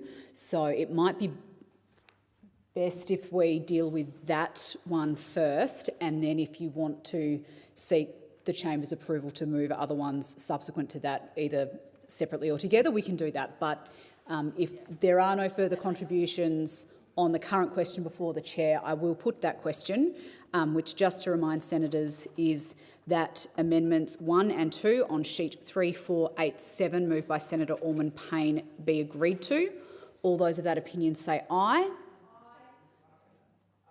Those against say no. I think the noes have it. The ayes have it. Is the division required? Ring the bells for 4 minutes.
Lock the doors. The question before the chair is that the amendments on sheet 3487, 1 and 2, moved by Senator Allman-Payne, be agreed to. The ayes will pass to the right of the chair, the noes to the left of the chair. I appoint Senator McKim, teller for the ayes, and Senator Askew, teller for the noes.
Order. The result of the division is ayes 15, noes 26. The question is resolved in the negative. I'll just allow a few senators to return to their usual places, and I will call Senator Allman-Payne. Just for the benefit of the chamber, my intention is to now just move through a series of amendments and not speak to them. So I seek leave to move together amendments 1 to 4 on sheet 3489. Is leave granted? Leave is granted. In that case, I will put the question, and that is that the amendments on sheet 3489, 1 to 4 be agreed to. All those of that opinion say aye. Those against say no. I think the noes have it. The ayes have it. Division required. Ring the bells for one minute. 1 minute.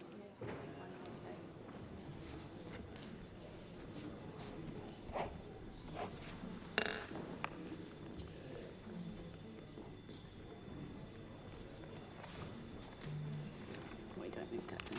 That's not very good.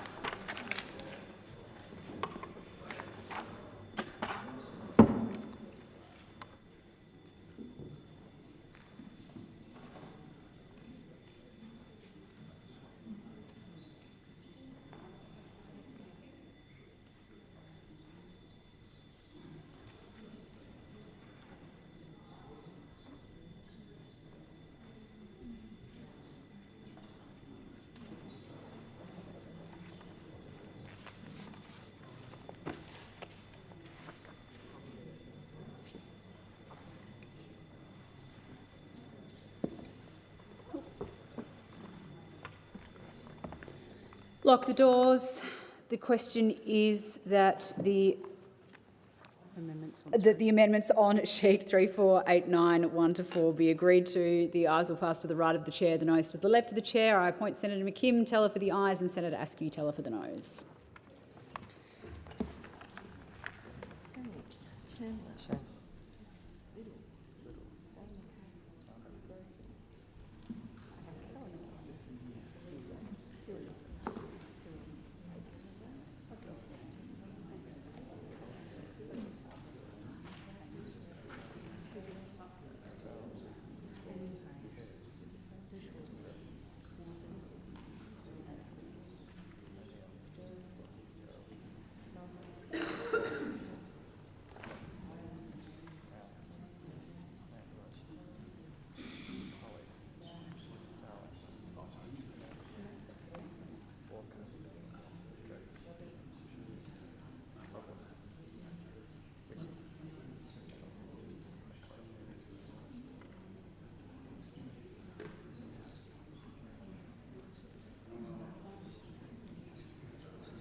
Order. The result of the division is ayes 12, noes 28. The question is resolved in the negative.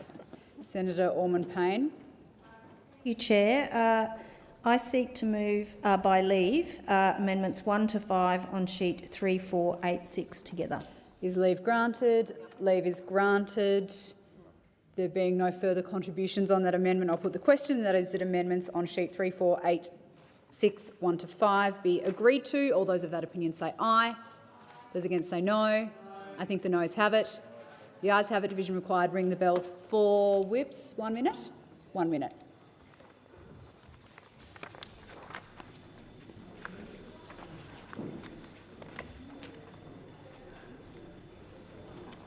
So if you were getting into the space.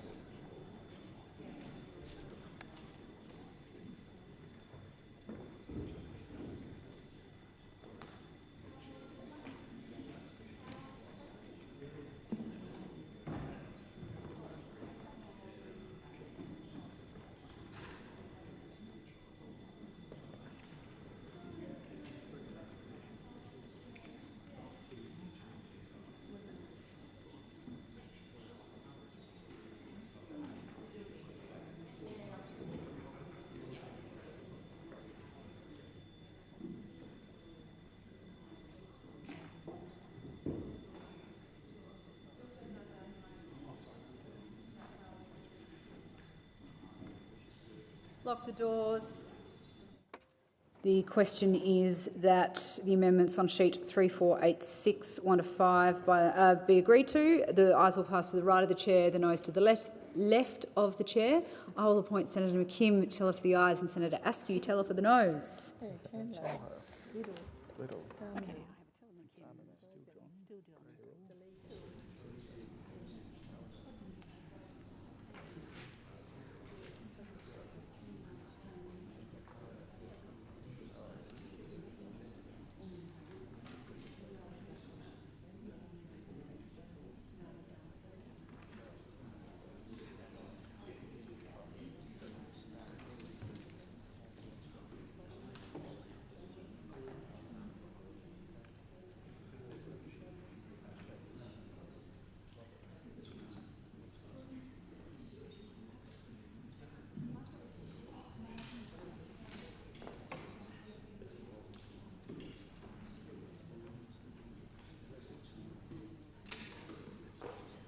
Order. The result of the division is ayes 13, noes 27. The question is resolved in the negative. Senator Orman-Payne.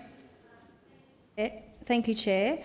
I move request 1 on sheet 3490. The question is that the request for an amendment on sheet 3490 be agreed to. All those of that opinion say aye.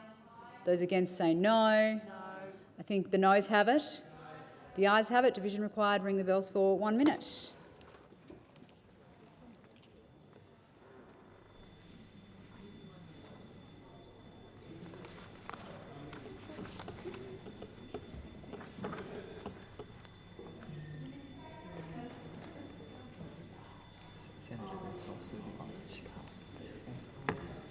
Should we do that after the division?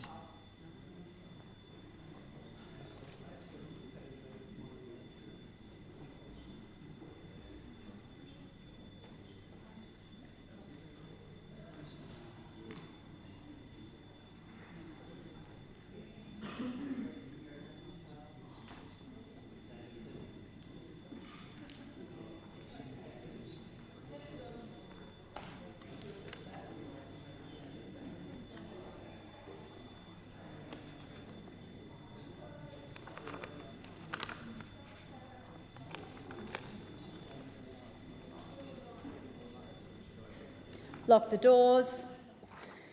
The question is that the request for an amendment be agreed to. The ayes will pass to the right of the chair, the noes to the left of the chair. I appoint Senator McKim teller for the ayes and Senator Askew teller for the noes.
The result of the division is ayes 12, noes 28. The question is resolved in the negative. Senator Allman-Payne.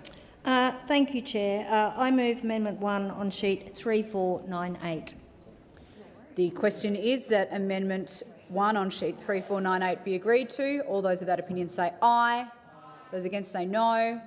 I think the noes have it. The ayes have it. Division required. Ring the bells for 1 minute.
Lock the doors.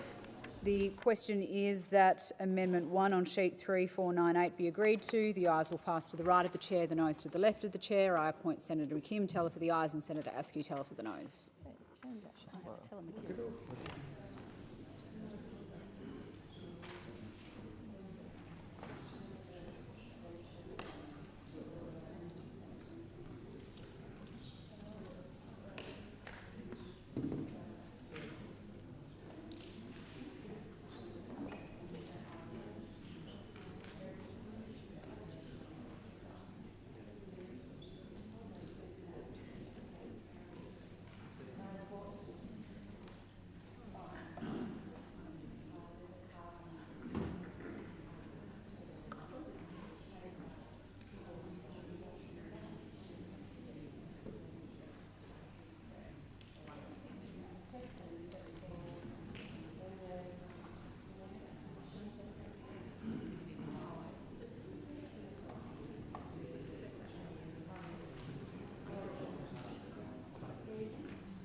Is ayes 16, noes 26. The question is resolved in the negative. I'll just wait for senators to get back to their places. Senator Pocock. Thank you very much, Chair. I seek leave to move amendments 1 to 6 on sheet 3497 together. Is leave granted? Yes, leave is granted. Thank you. I move these amendments.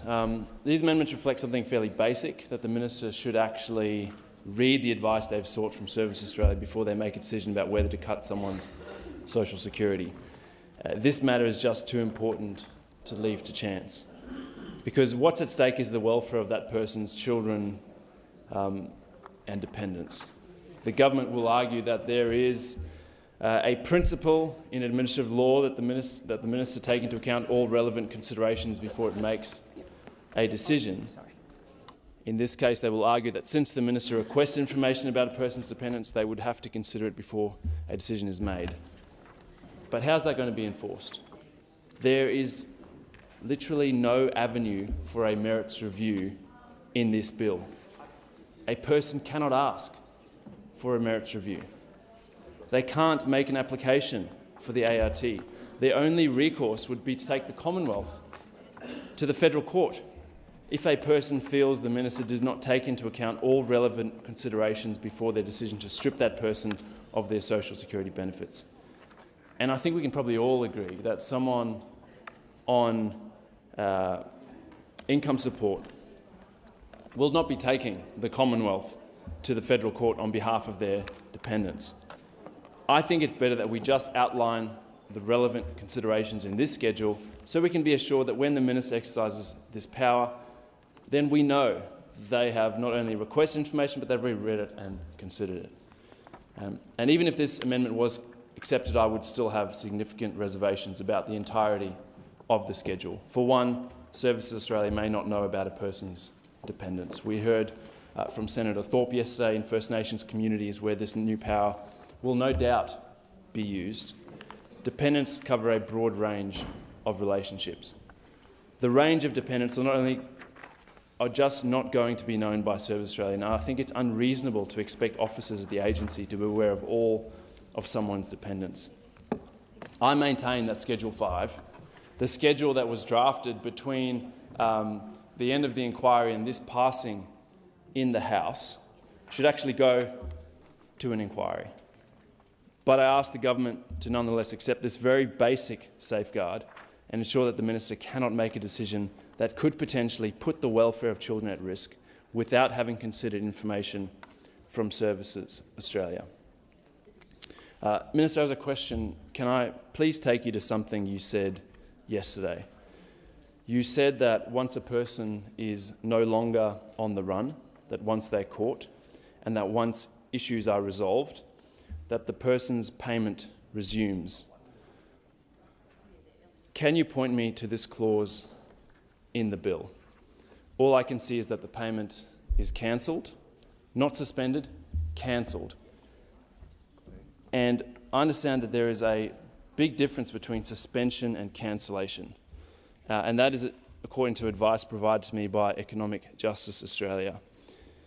Please can you clarify for the Senate what the situation is, whether following cancellation the affected person would have to reapply for the payment that they were on, or is it that the payment is just restored, as you say? Minister. I think I used the words eligibility for the payment when I was talking, I think, with Senator Shoebridge. So an individual in this set of circumstances, once the benefit cancellation notice, benefit restriction notice had ended, in that they were in touch with the authorities and there was no outstanding warrant, they would be eligible to reapply for that payment. And I mean, that happens regularly. That's core work for Services Australia. If I could just touch on a couple of other issues that Senator Pocock touched on in moving his amendment. We won't be supporting the amendment, and that's because I think everything that Senator Pocock seeks, notwithstanding his general opposition to Schedule 5, is covered in the bill. The minister, before the minister makes the determination, the Secretary of the Department of Home Affairs must seek advice from Services Australia, and in seeking that advice, that would identify any dependents. I can't think of a situation where someone on an income support payment, that it wouldn't be known to Services Australia that there were dependents, because that would be part of the eligibility in order to get on the payment in the first place, because dependents are a critical factor to consider about what the payment type is and at the level of the payment. And so, well, if I can just deal with this, Senator Thorpe, this is about, as I've said, I know people are trying to make it about a population of people, of individuals more generally. This is a very specific set of circumstances that would trigger the benefit restriction notice. But what Senator Pocock says he wants to achieve with this amendment is already provided for in the bill. Administrative law requires the Home Affairs Minister to take all relevant considerations into account when considering the likely effect of cancellation, including on a person's dependents. This includes the advice Home Affairs is required to seek from Services Australia. And I also provided the other day that if there was an issuing of a benefit restriction notice on a particular individual, Services Australia, of course, through that would allow payments to go to another family member in that situation if there are dependents that would be impacted by that.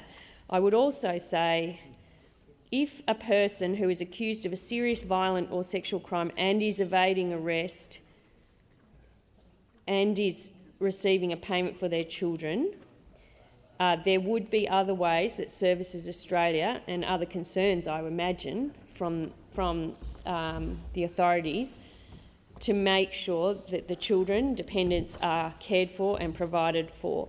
In relation to the merit review, when looking at it in relation to benefit restriction notice regime, this is a decision obviously made personally by the Minister for Home Affairs as part of the executive government, not government officials. This is consistent with the seriousness of these decisions, but there is also a practical consideration to this decision. It would be hard to imagine an example where a person who is evading arrest would be able to seek a merit review of that decision without turning themselves into or the authorities becoming aware of where that person was. I mean, that is a practical consideration here. I understand that there's concern around Schedule 5, but they would be the points I would raise in relation to Senator Pocock's amendment. Senator Pocock. Thank you, Chair, and thank you, Minister. From discussions yesterday, we learnt that Schedule 5 was concocted over a few days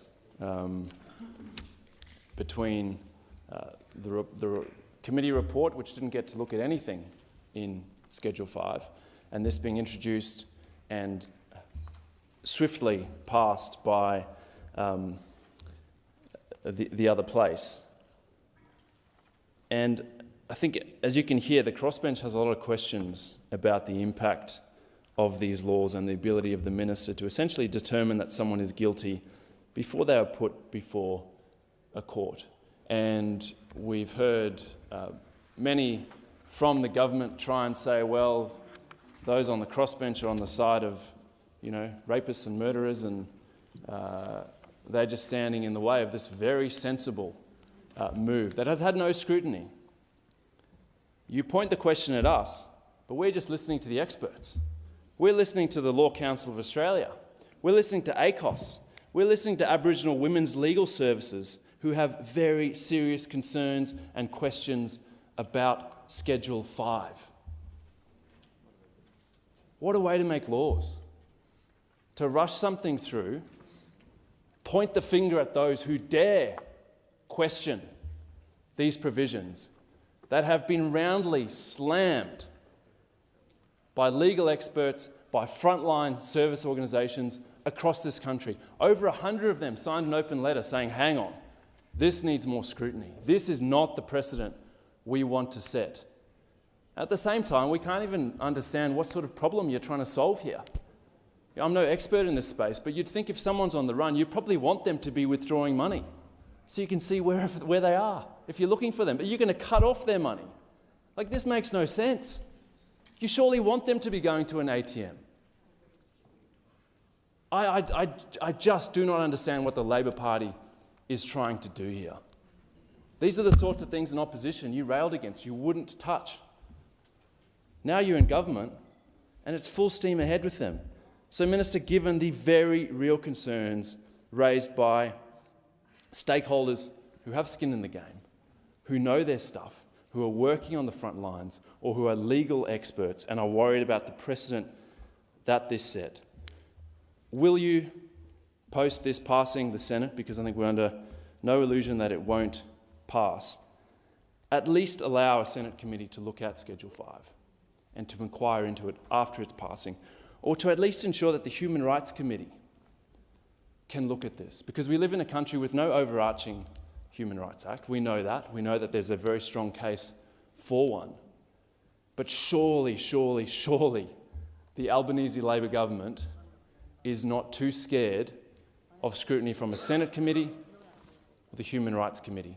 Minister, can you commit to at least offering Schedule 5 some scrutiny and allowing these stakeholders to have their say post this bill passing the Senate? Minister. Well, the issue of whether or not there's a committee inquiry is a matter for the chamber. The government won't be supporting your amendment. We think all of these issues can be examined through existing processes for example, estimates. I mean, there is nothing to stop someone coming in and saying how many times has this power been used, and examining that question, all the concerns that you have raised and others. And I'm not aware of who's been pointing the finger. I certainly have not been accusing anyone who's opposing this bill of those.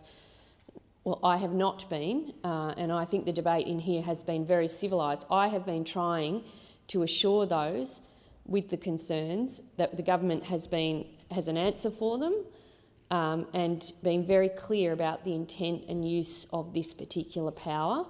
When Senator Pocock raises the concerns about being able to track somebody by the use of the ATM, this has been informed by AFP, of course. Like, you know, we take their advice in this. Like, they are the ones that undertake and would be undertaking through having an outstanding warrant and looking for the people. Like, we are taking their advice with this. And we are taking advice of other agencies that it has been a gap identified in the social security legislation that needed to be addressed. It is an extremely rare set of circumstances that would find this power being used, because it has taken until this point for this problem to be identified. So that can give you a kind of indication that in the history of the relevant social security legislation, it has only been identified this year that this power or this issue needed to be addressed by legislation.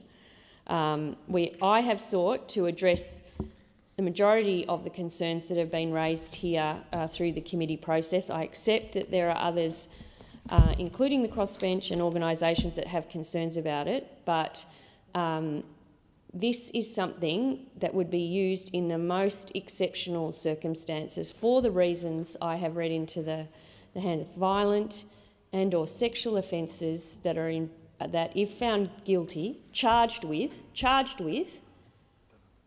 those offences, that if found guilty, you would serve an imprisonment period of 7 years or more, and I've gone through the list of offences that would qualify for that. And I accept that people are trying to make it about something it isn't, but I'm standing here today to tell you about exactly the set of circumstances that this would apply.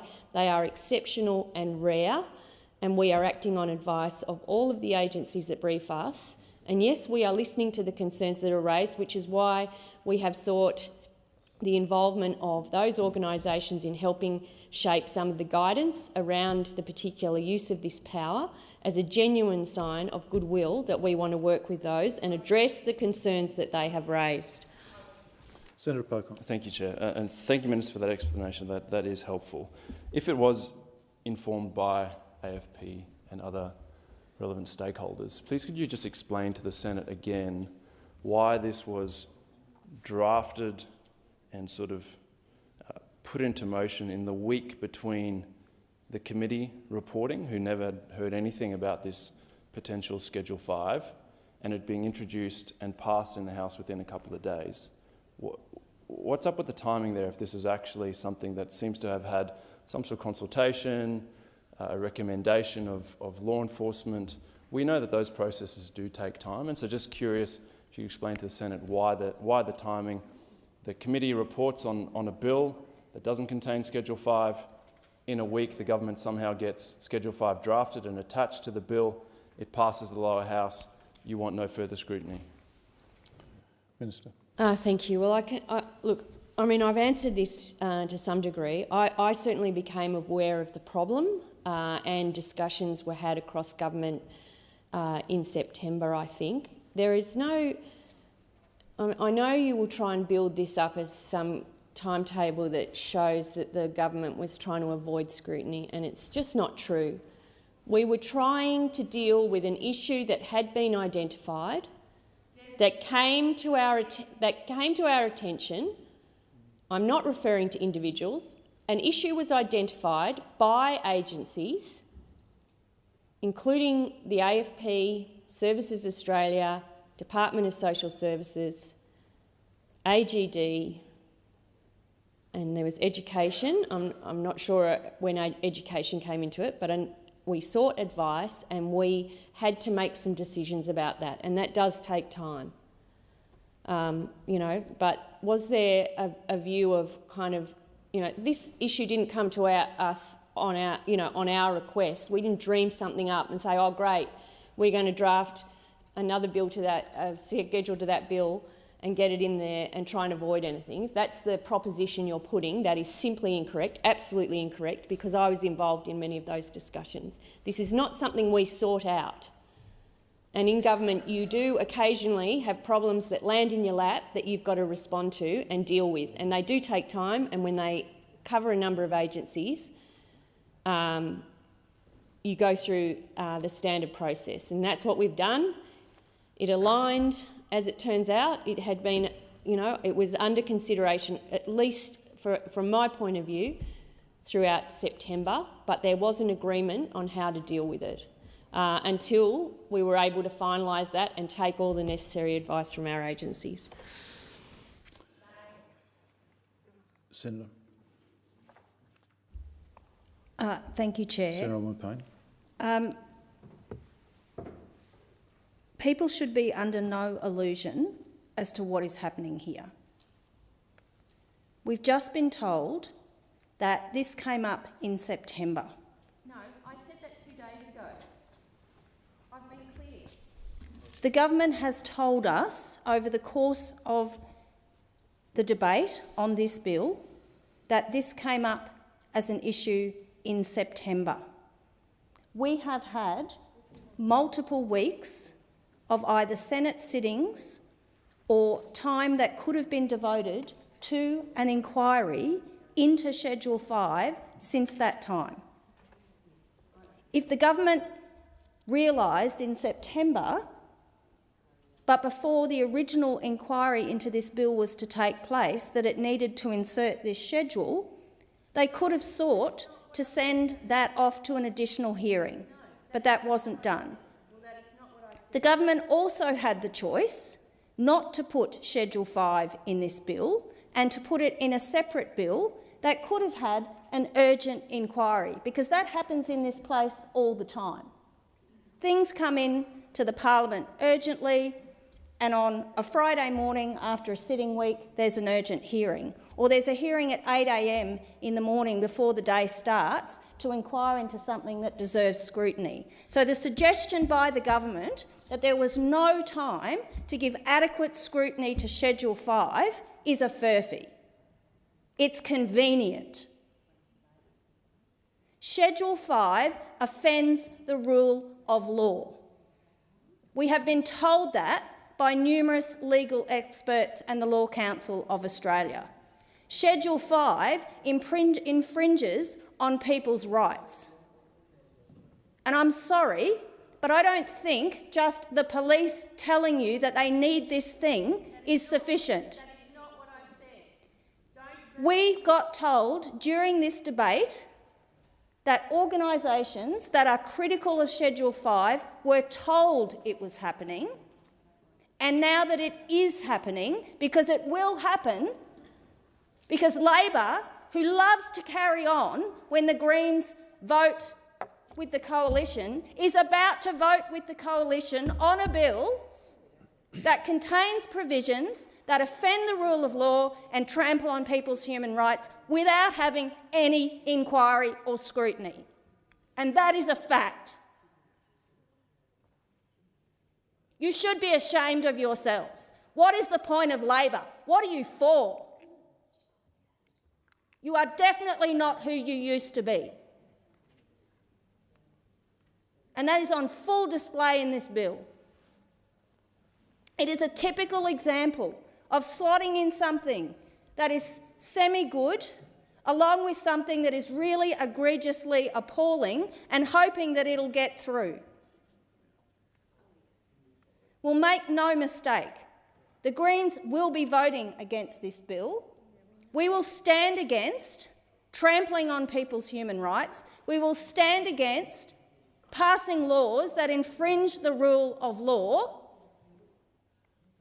And I would implore the coalition to think very seriously about whether you want to support a bill that does those things that was not subject to sufficient scrutiny.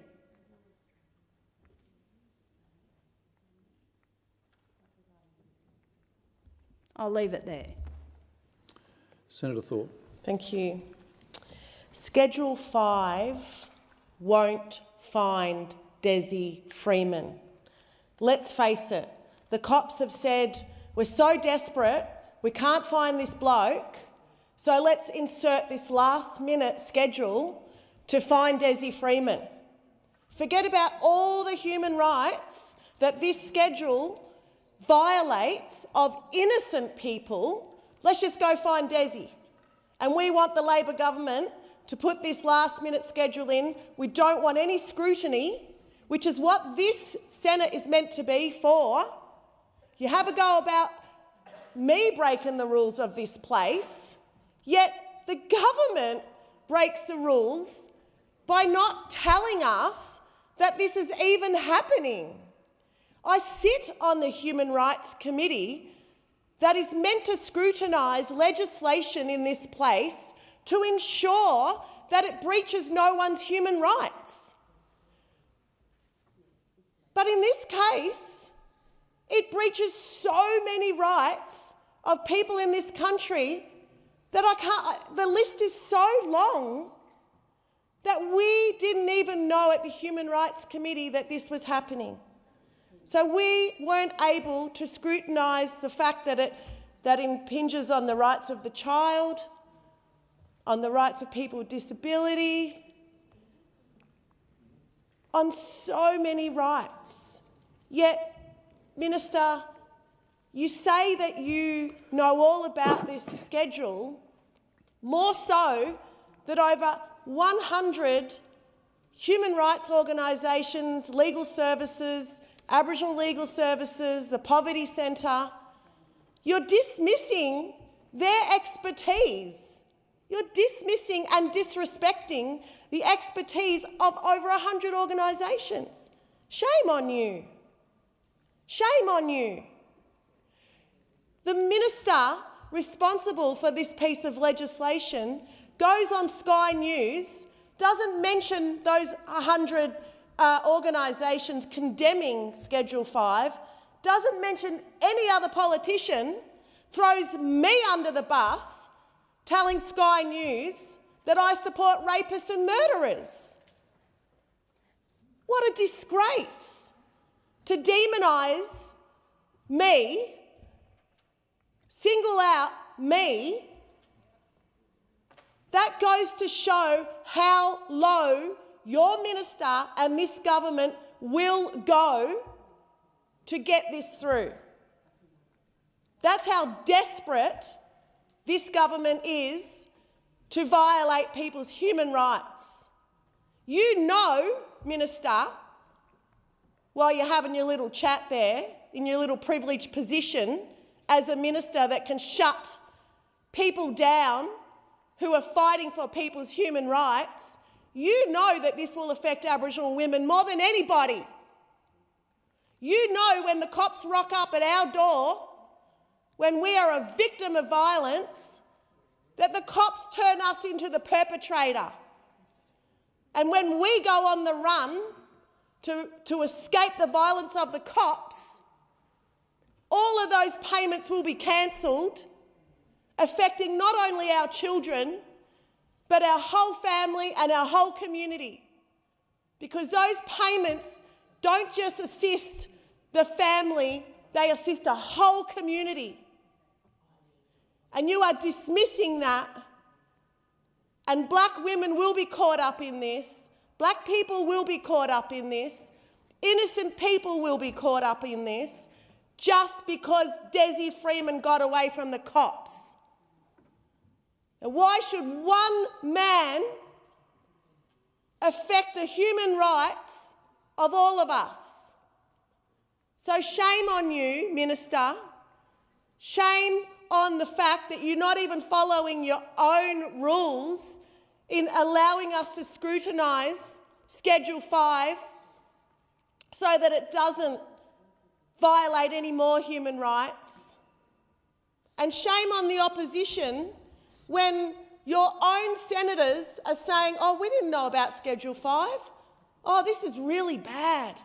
Yeah, we know how much this is going to affect innocent people out there. Hypocrites. How hypocritical that you don't support just pulling out Schedule 5 so that we can properly scrutinise and have those 100 plus agencies speak to it. You're shutting down community who want to say on the breach of human rights in this country. So that's what we're dealing with in this country. Labor, Lib, coalition, only get together to hurt people in this country or cause harm to our land and water. That's why this place is an absolute disgrace. That's why I carry on, because we need more independence, we need more minor parties to hold these two criminal groups Senator Thorpe to account.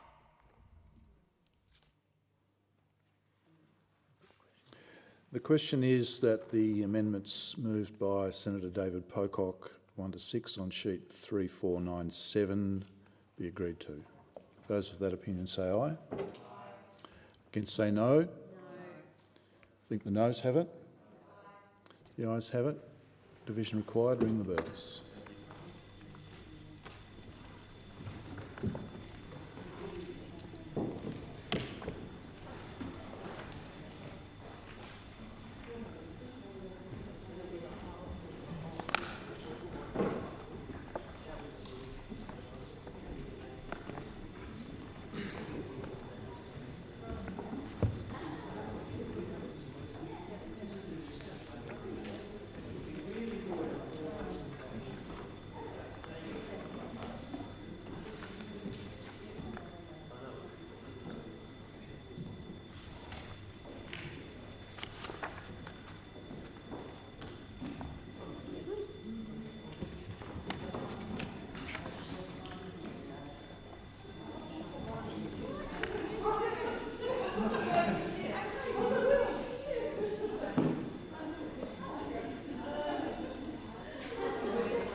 question is that lock the doors. The question is that the amendments moved by Senator David Pocock be agreed to. Those of that opinion pass to the right of the chair. Those against to the left. I appoint Senator Jane Hume as teller for the noes, Senator David Pocock teller for the ayes.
The result of the division is ayes 14, noes 28.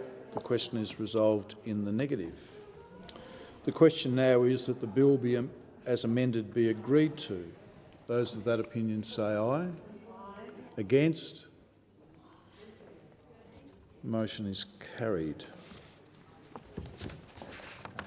The question now is that the bill be reported. Those of that opinion say aye. Aye. Against?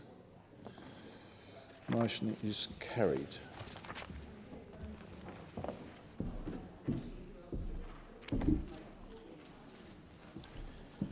The committee has considered the Social Security and other legislation amendment technical changes number 2 bill and agreed to it with amendments.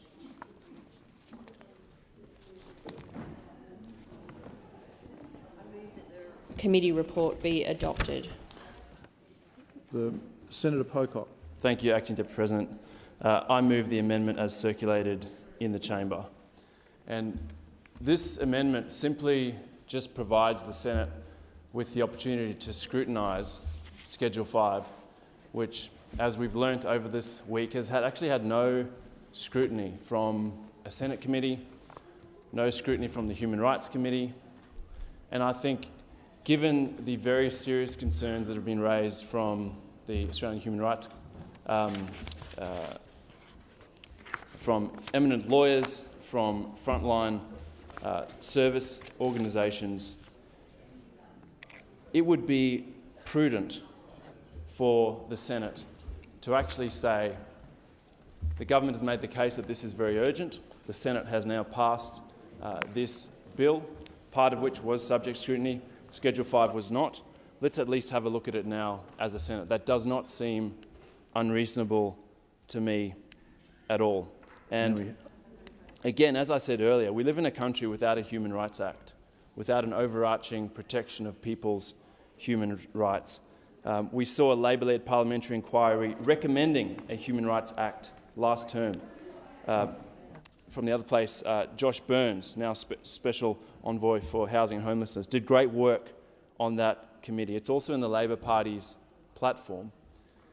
And yet this bill, Schedule 5, as lawyers have warned us, actually goes against people's fundamental human rights in this country and against principles of natural justice. And the government makes their case as to why this is urgent. Fair enough, it's now passed the Senate. At least allow some scrutiny of this. At least allow a Senate committee to look at this. Labor will say, well, we are transparent, we've got nothing to hide, and yet when presented with this opportunity, often vote against scrutiny. You've got to start walking the talk on this. You can't just turn around and attack groups like the Centre for Public Integrity. We need to see a change from this government when it comes to transparency and allowing more scrutiny. And so I put this amendment to colleagues. This is something the Senate should be looking at. We are the House of Review. We've heard concerns from coalition senators, we've heard concerns from the Greens, from others on the crossbench. We have the numbers to actually send this to a committee, and I implore you to allow the Senate to do its work and look at Schedule 5 through the committee process. Thank you, Senator Pocock. Senator Orman-Payne. I rise to speak in support of Senator Pocock's amendment, and I would urge the Coalition, who has said in their second readers that Schedule 5 should have had more scrutiny. This is your opportunity to get the scrutiny that it needs. Thank you. The question is that the amendments moved by Senator David Pocock be agreed to. All those in favour say aye. Aye. All those against say no. The noes have it. The ayes have it. Is a division required? Yes, okay. A division is required. Please ring the bells for 4 minutes. People have no shame at all. No shame.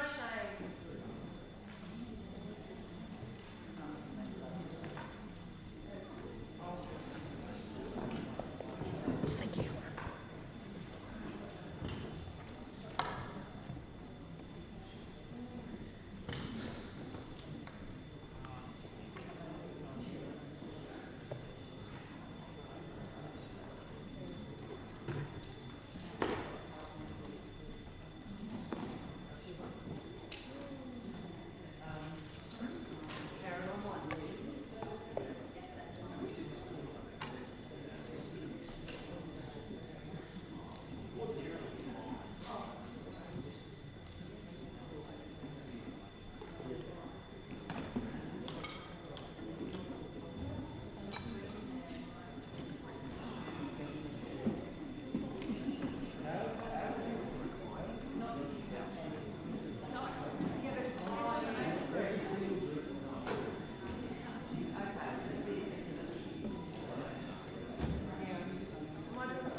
Lock the doors.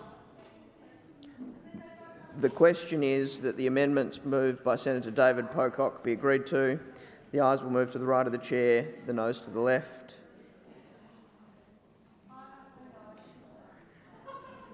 I appoint Senator David Pocock as teller for the ayes.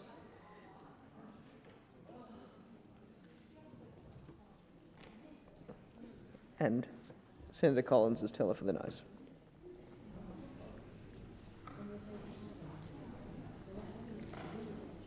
Yes.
There being 15 ayes and 25 noes, the matter is resolved in the negative.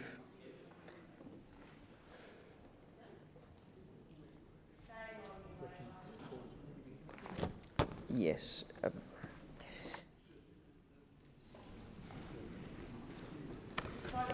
The question is now that the report of the committee be adopted. All those in favour say aye. All those against? The ayes have it. Move that this bill be read a third time. The question is that this bill be read a third time. Those of that opinion say aye. Aye. Those against say no. I think the ayes have it. Is a division required? Okay. Ring the bells for 4 minutes.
Lock the doors. The question is that the bill be read a third time. Ayes will move to the right of the chair, the noes to the left. I appoint Senator Marielle-Smith for the ayes and Senator McKim for the noes.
There being 24 ayes and 16 noes, the question is resolved in the affirmative.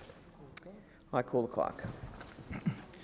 A bill for an act to change the law relating to family assistance, paid parental leave, social security, student assistance, youth training allowance and farm household support and for related purposes. Government Business Orders of the Day number 2, Customs Tariff Amendment, Geelong Treaty Implementation Bill 2025, second reading debate.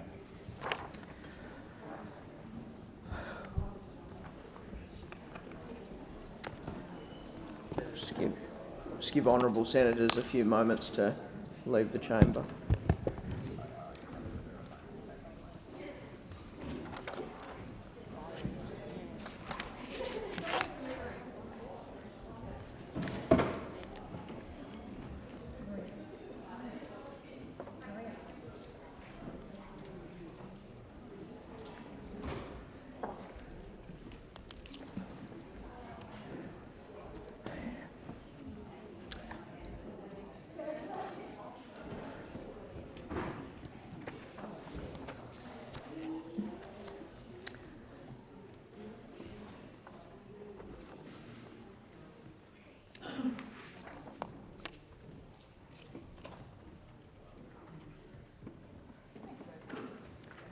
Senator Kovacic.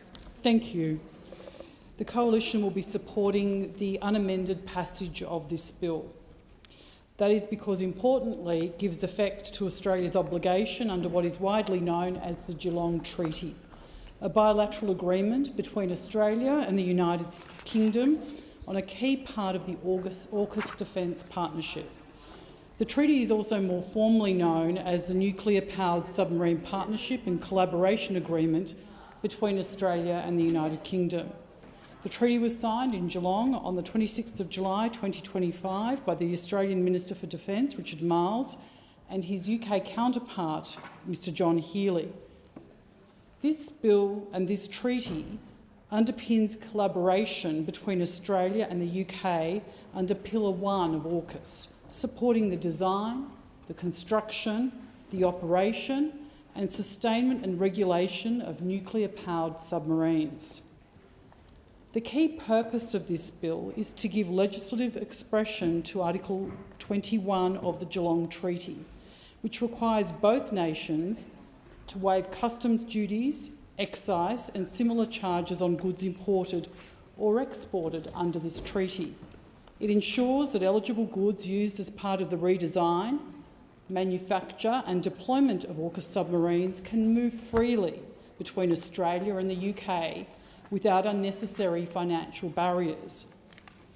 At a technical level, its key changes are to insert item 58A into Schedule 4 of the Customs Tariff Act 1995, providing a duty-free rate for qualifying goods for use under the Geelong Treaty, to define Geelong Treaty into law, and to apply concessions to both future and certain unprocessed past imports when the treaty enters into force. The Coalition supports this bill for a number of reasons, including fundamentally that it helps to deliver on Australia's AUKUS commitments. Passage of the bill would mark a technical but significant step toward full implementation of the AUKUS submarine program. Importantly, it also facilitates deeper industrial and technological integration with the UK, one of our 2 AUKUS partners, alongside the United States. It deliberately has focused and targeted application. The new trade concessions apply only to goods for use under the treaty, safeguarding against any misuse or unintended benefit for importers or exporters trading in unrelated imports. It is therefore limited to defence-related goods under government-to-government or authorised contractor arrangements. It also has minimal budgetary implications, with customs duties foregone in Australia largely expected to be offset by reciprocal measures in the UK. In addition, there will be no wide-scale new administrative burdens for business, as the treaty applies only to approved defence-related imports. The legislation has also already been endorsed by the Coalition representatives on the Joint Standing Committees on Treaties, and we should maintain this stance in the House of Representatives and the Senate. Overall, the bill is straightforward and it enables legislative measures that directly aligns with Australia's AUKUS commitments and enhances the Australia-UK Defence Partnership, and importantly advances Australia's strategic capability under Pillar 1 of AUKUS. Thank you. The question is, will be read a second time? I don't think so.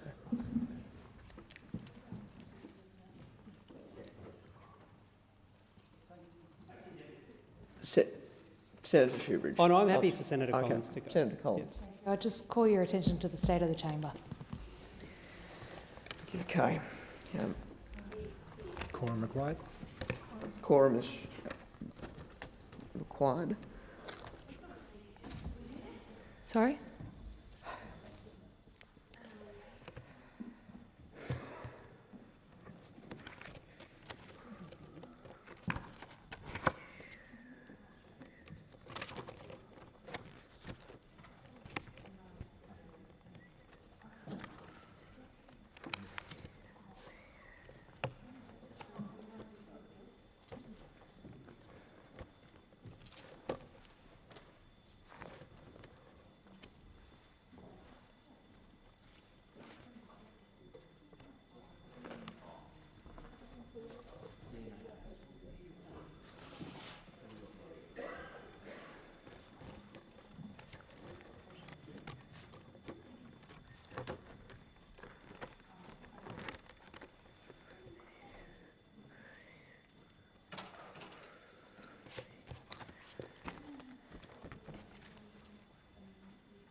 Quorum is established.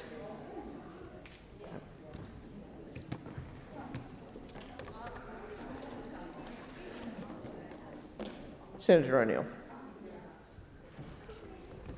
Thank you, Acting Deputy President, and I rise to speak in strong support of this bill, which forms part of Australia's deep and enduring partnership with the United Kingdom.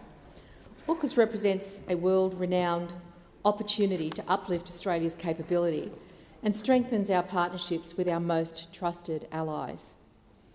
Australia is a respected voice on the international stage, due in no small part to the tireless work of our Foreign Minister, Senator Penny Wong, whose leadership has restored and enhanced Australia's standing, particularly in our region, but also across the globe. Our diplomatic efforts are fortified by our security here at home, a capable, modern defence force that underpins our commitment to peace and deterrence. Australia stands firmly for a rules-based international order.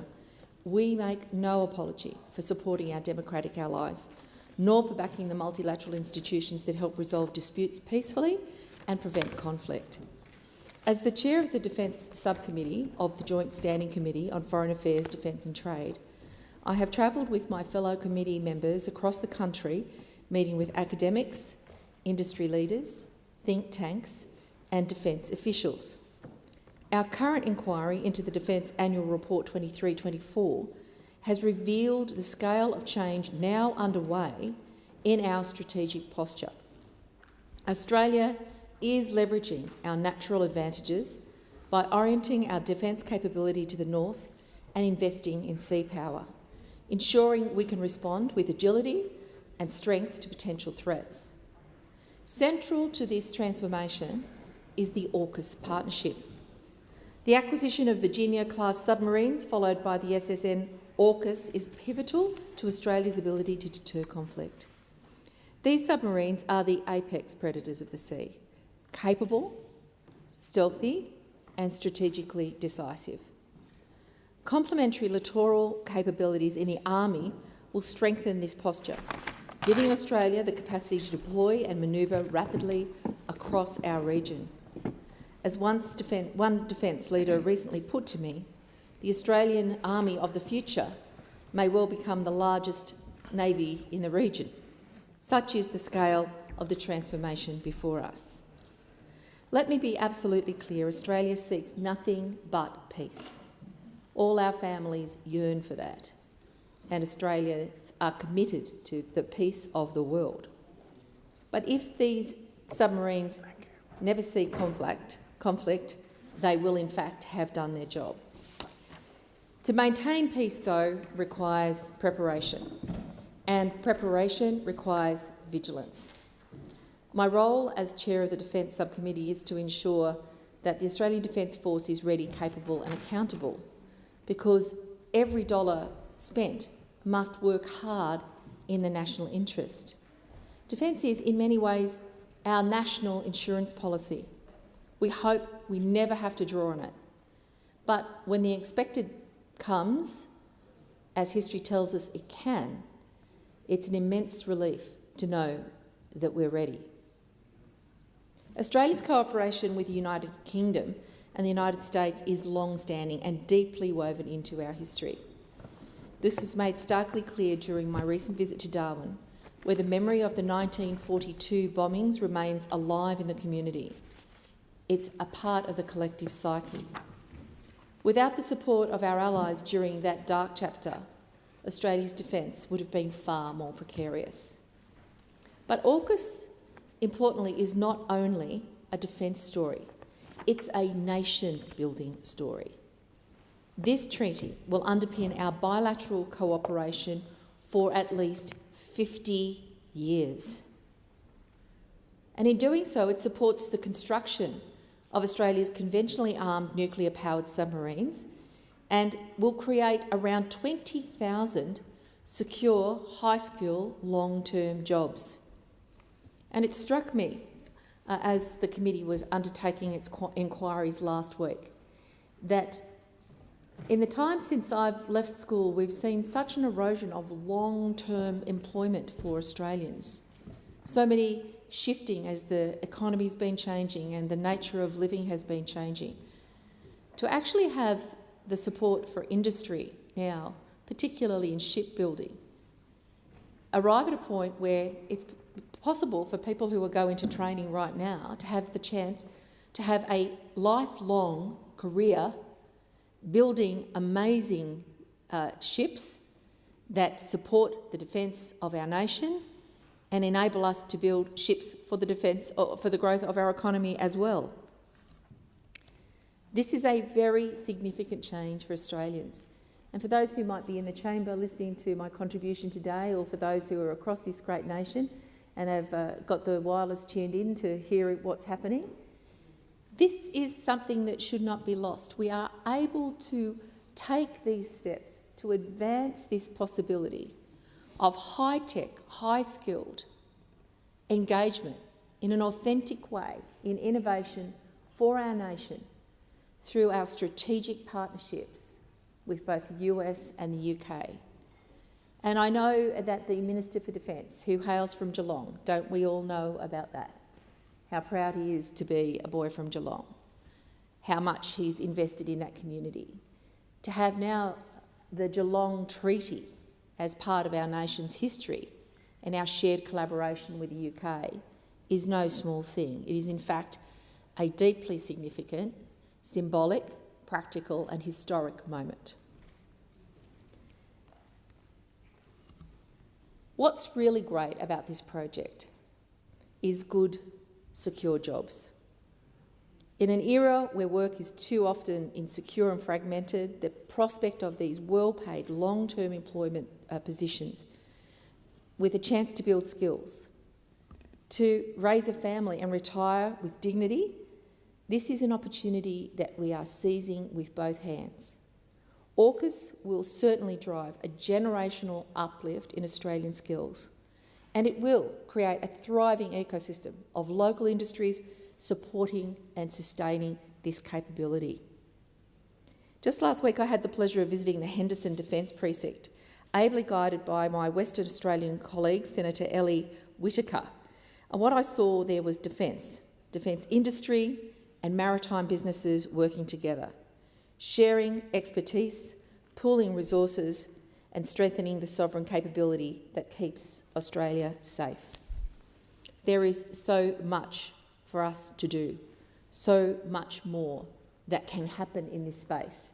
But I encourage all members of this chamber, and I note the agreement of the opposition in their first contribution to this debate, that we should support this Customs Tariff Amendment Geelong Treaty Implementation Bill as a critical part of developing the infrastructure for the ongoing renewal of our industry, the defence of our nation and the honouring of our partnerships with like-minded countries that aspire to a world at peace where the rule of law prevails.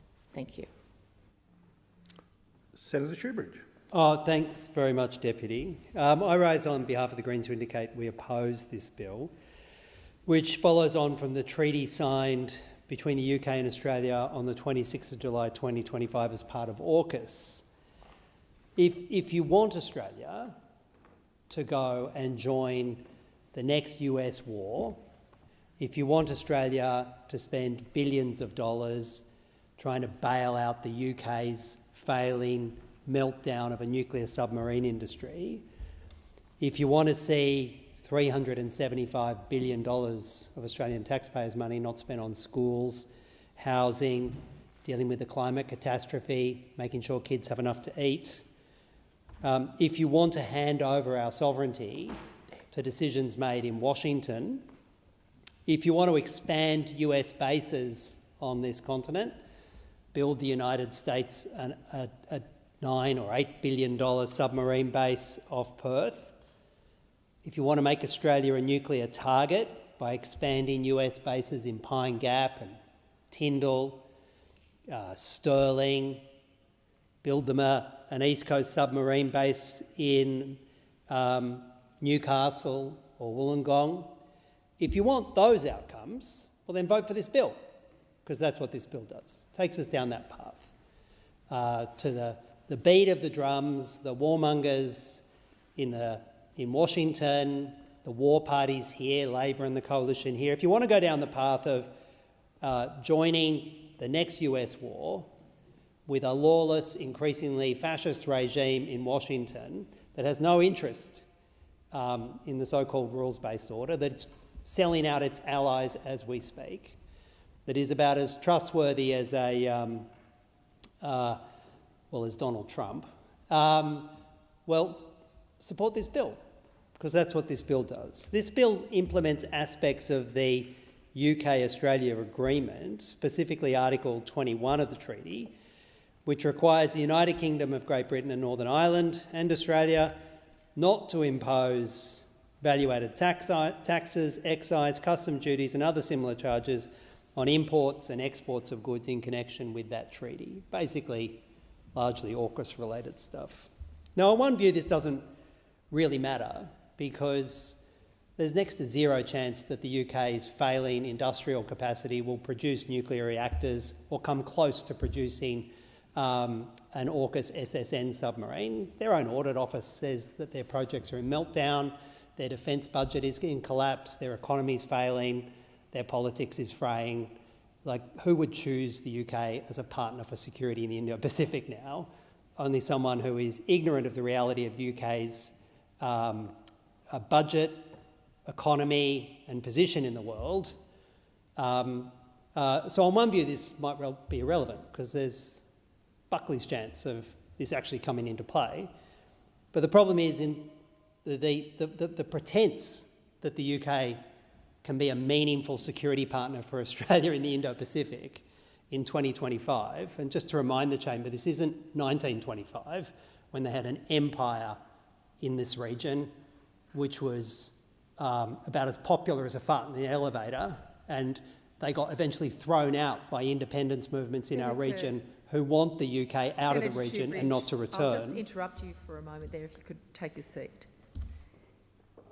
Thank you. I'm going to commence by saying you haven't technically broken any of the rules of the Senate, but in a week when we're trying to manage respectful practice and also respectful language, I just ask you to review some of the more colourful phrases that have popped into your contribution, and I give you the floor again. Acting Deputy, the British Empire in our region was not only unpopular, it was anti-democratic, it was imposed by martial law, it stole from the people of the region their wealth, their dignity, their self-determination. They traded knowingly in drugs, in China, in a global opium trade, knowing the damage it caused for about a century to destroy people's lives, millions of people's lives in China. They did it purely for profit. And when I say it's about as popular as a fart in an elevator, it is about the nicest possible terms I can apply to the UK's empire in this region. And when the people in our region see us wanting to bring the UK back into the region, after they finally got rid of them through independence movements, and we're inviting them back, we look like some throwback to the 19th century. And this trying to reimagine the Anglosphere with a white colonial lens over our relations with the region. And when our neighbours see that, whether it's in Indonesia or Malaysia, Vietnam, the Philippines, Thailand, when they see that, China, when they see us inviting the former imperial power back into the region, they say, who the hell are you? Why won't Australia realise we live in the region in the 21st century? And our neighbours in the region loathe the idea of us inviting the UK back into the region with nuclear submarines and defence plans. And we take that cultural hit we take that diplomatic hit, we take that people-to-people hit, and what do we get in return? We get to bail out a failing meltdown of a nuclear submarine industry in the UK that pretty much every informed observer says has Buckley's chance of producing a nuclear reactor or meaningfully contributing to our defence by nuclear submarines. We're literally bailing out the sick man of Europe in 2025 and inviting them back into their former empire and saying to our region that we actually don't understand we belong in the region and we want to bring back the UK and the US as some kind of Anglosphere military domination of the region, and they loathe it in our region. And that's what this treaty does. So if you want to do that, if that's your plan for Australia's future, vote for this bill. But the Greens reject that future. We say we should be proudly part of our region. We should engage not with some fading, economically spiralling former imperial power in a modest-sized island off Europe for our future, but we should be engaging with our region, where our future security, our future economic relations, our future as a prosperous and positive nation, it lies in our region, not inviting Queen Bess back to try and ride in with a 21st century battleship to try and protect us in 2025. This treaty sets in stone and makes clear that Australia is at the bottom rung of AUKUS as well, with the UK making all critical decisions on the design of the yet-to-be-built AUKUS nuclear submarines, and Australia once again funneling billions and billions of dollars into it. And for those following along at home, we've already paid billions of dollars to the UK. And who's that money gone to? Instead of being spent on schools and hospitals and putting food on the table for Australians, the Albanese Labor government has given billions and billions of dollars to Rolls-Royce in the UK. Rolls-Royce. That's who's getting the money from Labor. Rolls-Royce. And that's what this bill intends to facilitate. More money going to Rolls-Royce. Like, it's obscene. And when you read this deal, when you read the so-called Geelong Treaty, which is obviously some kind of ego-driven term that is aimed to appease the august Deputy Prime Minister, it makes clear that Australia will be responsible for high, low and intermediate nuclear waste from UK submarines in Australia. We take their waste. With the limited exception of spent nuclear fuel. But everything else, all the other waste produced by UK nuclear submarines, we take it for the hundreds and thousands of years that it's toxic. The deal also sees Australia waive all claims of liability on the transfer of AUKUS nuclear submarines, so they can sell us duds, they can have a meltdown in Sydney Harbour, and the UK can just whistle at us. Sorry, former colony, you can't get anything from us. But thanks very much for the billions. We really liked it. The executives in Rolls-Royce are very grateful. My colleague, Senator Whish-Wilson, sat on the inquiry into this treaty, and I thank him for the work that he did. And the Greens also issued a dissenting report to the consideration of the treaty and this bill. And the majority report from the war parties, from Labor and the Coalition, contained a bunch of recommendations basically proposing that we implement the bill. But it has been made abundantly clear. Senator Shoebridge, you will be in continuation. Thank you. It being 11:15, we will proceed to Senators' statements. With the concurrence of the Senate, the clerks will set the clock in accordance with the informal arrangements for speaking times as agreed by the whip. Senator Faruqi. Thank you, Acting Deputy President. If 2025 has proved anything, it is this. Our political system is designed to fail ordinary people. And instead of fixing that broken system, the Albanese Labor government has spent the past year defending it, propping it up, polishing it. All this power in majority government and nothing good to show for it. This Labour government was first elected in 2022 following the climate election, with the promise to take real action on the climate crisis. What we have seen is anything but. The climate crisis is not an accident. It is a direct result of big business seeking profit at any cost and governments too cowardly, too compromised, and too entangled with big money to stop them. This year, Labour approved Woodside's Northwest Shelf expansion, a disaster for the climate and for the priceless Murujuga rock art. So why did Labour approve it?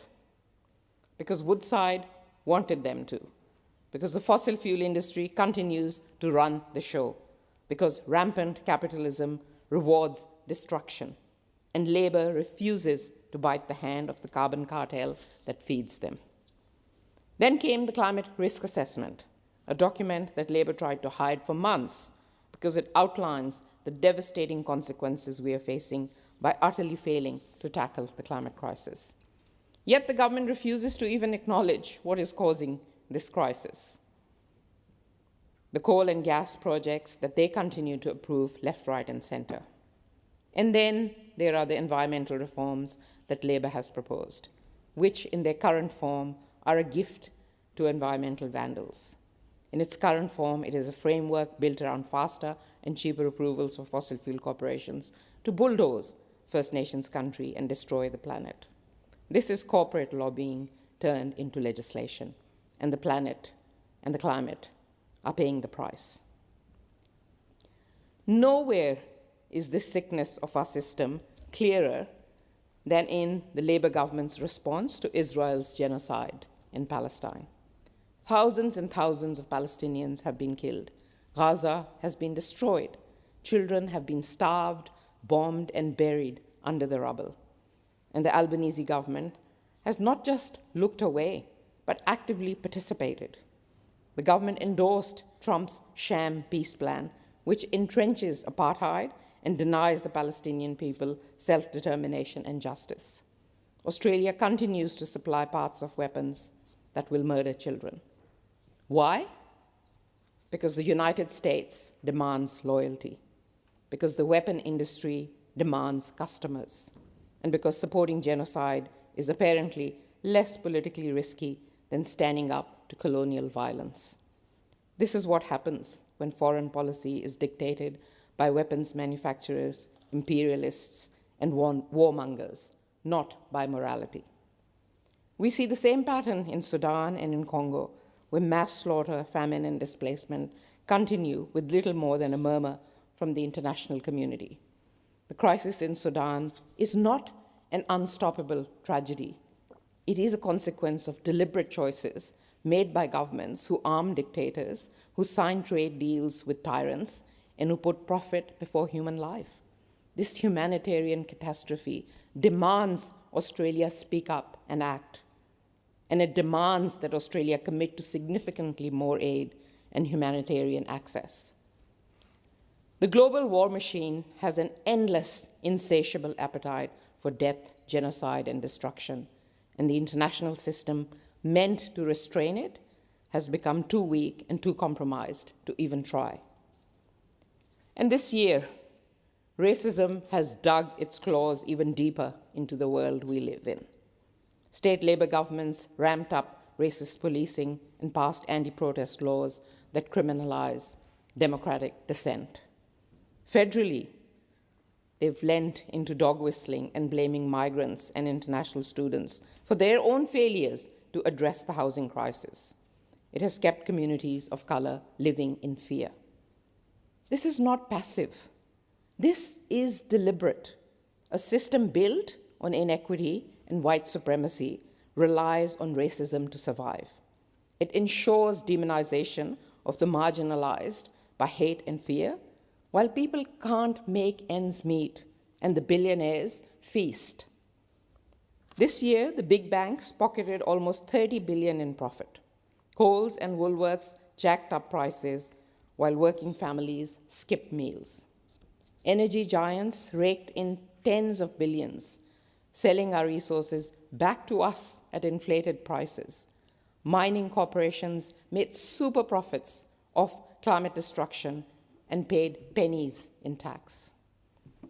And if anyone still doubts that the system is not working, look no further than the obscene explosion of wealth among Australia's richest, ultra-wealthy people. While ordinary families line up at food banks, while renters are pushed into homelessness, while workers juggle 2 or 3 jobs just to stay afloat, the wealth of the ultra-rich in this country is growing at sickening, obscene rates. Gina Reinhardt's personal fortune grew by billions in a single year. The wealth of the Murdoch dynasty, of Andrew Forrest, of the tech and property barons skyrocketed, even as the living standards of everyday Australians fell. The combined wealth of Australia's richest 200 people now sits at $668 billion, and it grows faster than wages and faster than GDP. And this is not a quirk of the market. This is the inevitable outcome of a system that rewards hoarding, it rewards endless greed, and it rewards exploitation. It is a system where the rich get richer because ordinary people are squeezed harder every year. And let me be crystal clear. These billionaires are not some geniuses lifting this country up. They extract and they exploit. Their wealth increases when someone else's hardship increases. Their gain is our loss. Yet they get away scot-free. There is no super profits tax, no wealth tax, no meaningful constraints on supermarket price gouging. Governments cut deals, offer subsidies, and roll out the red carpet. Because in this system, political success is tied to appeasing the very people responsible for the suffering of millions. Responding to this is not a matter of tweaking around the edges. The entire system is failing because it was built to fail us. We do not have the luxury of pretending that this can be fixed with mild reforms or incrementalism. We must build something different. And a different future is not idealistic. It is necessary. It means public ownership of essential services operated for people, not profit. It means housing as a human right. It means a public higher education system that is debt-free, independent from corporate control. It has workers at the center with strong unions, secure jobs, and fair wages.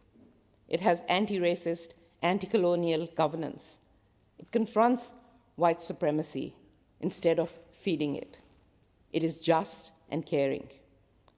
This is not impossible to achieve, but we do need a bit of courage to do it. We stand on the shoulders of movements that reshaped the world. The union movement won the 8-hour day, the health and safety of workers, and even the weekend. The civil rights movement dismantled segregation. The women's liberation movement won reproductive rights and economic freedoms. The anti-apartheid movement toppled a system once considered unbreakable. But these victories were not delivered by compliant politicians. They were delivered by ordinary people who refused to accept the status quo of their time, who loudly and proudly protested for a better future. And in Australia as well, governments once dared to build big. We created Medicare, public housing, income support, and free education. We have done this before. We can do this again, but only if we confront the system standing in our way, a system that feeds off exploitation and suffering. The billionaires will not save us. The banks will not save us. The corporations will not save us. The politicians who pander to them will not save us either. We will have to save ourselves through people-powered movements, through solidarity, and through collective power. We are running out of time, but we're not running out of hope. And hope turned into action has Senator always Faruqi, been the most your powerful time force has in history. expired. Senator Goodell. Thank you, Deputy President. From the marketing side of politics in my younger times in these days, and nothing more we love on the marketing side than a 3-word slogan. And also something we tend to shy away from is forward slogans that come forward. I'd like to, through you, Deputy President, suggest in a truth in advertising slogan for those on the other side, because we've seen their best. They come up with some great ideas and they identify problems and they come up with ideas on how to fix them. But let's have a look at what they actually do when they get to them. So they come out with a $275 price cut for electricity for everyone. That didn't happen. They come and say, we'll build 11,000 affordable homes per year to put people for the housing crisis. That hasn't happened. We'll fix climate change by taxing people. That won't happen. And we'll restore prosperity back to people by managing the economy the way they do. That can't happen. So the four-word slogan that the Labor Party of Australia should be using out there, didn't, haven't, can't, won't. Because this is where they come from. Didn't, haven't, can't, won't. Because all their ideas, all the problems they identify, all their solutions don't work. Historically, they haven't gone through. And we hear this. We hear the interjection. I'll take that interjection, Deputy President. That's why we vote no, because when we hear dumb ideas for solutions to problems that they identify, we have to say no. When we hear about the HAF and the delay that this side put and the Greens put on the HAF, delayed all this happens, we've had a year, more than a year since that has happened, billions of dollars, and it's built, what, 15 homes in New South Wales? Billions of dollars for 15 homes. Not the 11,000. That's the can't. That's the haven't. Let's get down to this. Great ideas, rubbish execution. Can't, haven't, won't, can't. This is what we get to with this side of government. And that's why we can. But let's go further than that. Let's look further. When we get down to the ad, here we go. He cuts, you pay. Because we can't cut public servants unless we're the government, in which case we can cut $5.6 billion worth of public servants out of the economy by reprioritising. Reprioritising people out of jobs is not cutting, apparently. That is something else. This is what we go there. We hear the line, fee-free apprentices. Why didn't we support that? There are 100,000 less apprentices in the market now than when you took government. So fee-free TAFE, great. Less apprentices in the market. When we hear about, we're going out there on social safety, the under-16 social safety net. Great idea, but we look at the policy to come in just next week. Will it work? No, we're not taking into account VPNs. We're not touting search engines that allow blurred images to come up. We're not doing enough of this thing. All good things that we have to address, but we don't. Let's get to emissions reduction. What has this government done in the 3.5 years since they've been there? Spent tens of billions of taxpayer dollars, not government money, tens of billions, put up energy bills on average about $1,000 a year, and had no emission reduction. Not one iota of emission reduction is measured. So they've spent billions, cost you thousands, and done no emissions. That takes a certain level of incompetence to be able to achieve. I'm not sure I'm not the greatest person in the world, I'm far from it, but even I couldn't achieve that level of incompetence, I don't think. That is really striving, that's hitting for the bridges, that's the moonshot of incompetence that these people are able to achieve. Billions of dollars, thousands of dollars, no change. I might try harder when we go down there. And we hear this cheapest form of energy. It's a great line, but I do note that the language changed, Deputy President. Cheapest form of new energy is now the phrase we use. We've had to modify that. There's a little asterisk in the corner now. Because why? Because we see out there, we see our metal productions, we see Tomago aluminium where I am, who get to access this cheapest form of asterisk new energy out there, need billions of dollars of bailouts. Billions of dollars to use the cheapest energy there is. How does that work? How do we need to bail out companies? How do we have to bail out taxpayers with energy rebates for using the cheapest energy there is? Once again, not the sharpest tool in the shed, Deputy President, but I don't understand why we need to bail people out and give people rebates for using the cheapest energy that exists. It just doesn't make sense. So what we're seeing is great identification of issues. Let's pass a bill. Let's have a crack at this side for not voting for it. But why aren't we voting for it? Because they're rubbish solutions. They are rubbish solutions. It's like, I've got a flat tyre in my car, what do I do? I'll take it, I'll get the engine tuned up. That's what these people are doing here. It doesn't fix the problem. It's adjacent to the problem, but it doesn't fix the problem. And we see this right across every portfolio. We see this right on every solution. And we sit there and we say, why don't you bring things to it? And all we get accused of is voting against this ledge. You can't have a crack at us identifying the incompetence. It's what we're here to do. When you say, what do you think it takes? ladies and gentlemen in the gallery, how much incompetence do you think it takes that the Greens and the Nationals vote together to identify this? That doesn't happen very often when we see eye to eye, but when we block, it's because we jointly see that. And so when we go out to even this latest thing, it was raised by the previous speaker about immigration and the dog whistling that occurs to that. The immigration happens when you bring in all these people and you don't build the services, you don't build the hospitals, you don't build the houses, you don't build the roads. It causes problems for Australians that are already here when this government doesn't do the work to make sure that everyday Australians aren't put under pressure, housing pressure, cost pressure, can't get into hospitals. But then this is put on the immigrant communities that come here for the right reasons, come here to make a better Australia, but because they can't do the basics, they suffer the consequences of this debate. And that is not good enough. Australia deserves a competent, better government, not just one that gets the slogans right. This is why we see Prime Minister Albanese have so many people in his comms team and so little people in his policy team. It is coming through. It is coming through all of the time. And that is why the new job for Minister Bowen, going around the world telling everyone else how to do it, because we haven't just wrecked it. We can wreck the whole world this way, Deputy President. We don't have to wreck Australia's energy policy. We can bring down the whole world if we try hard enough and get in behind this government. So I urge all of us to let Minister Bowen get out there and really hurt the rest of the world so we're on an equal basis again. Because let's get down there. When we get down there where Australia's competitiveness has gone, living standards are out there to 2011 levels. The people in here, the people who are listening at home on their, I heard it was called a wireless. I haven't heard it called a wireless for a very long time, but let's call it a wireless for today. Driving in their cars, they are having their living standards of 2011 because of the costs that have gone up and their wages have gone down relatively since this. That is why when we were looking at our energy policy, when we were looking at different things, when we look at every policy, we go through our three-word slogan. Here it comes: cheaper, better, fairer. Everything must be those things if we are going to look for it. It was coming. You knew it was coming on the other side, Deputy President. They knew. They wanted. They love it. They love it too because everything they want to do, they should be living by those words: cheaper, better, and fairer.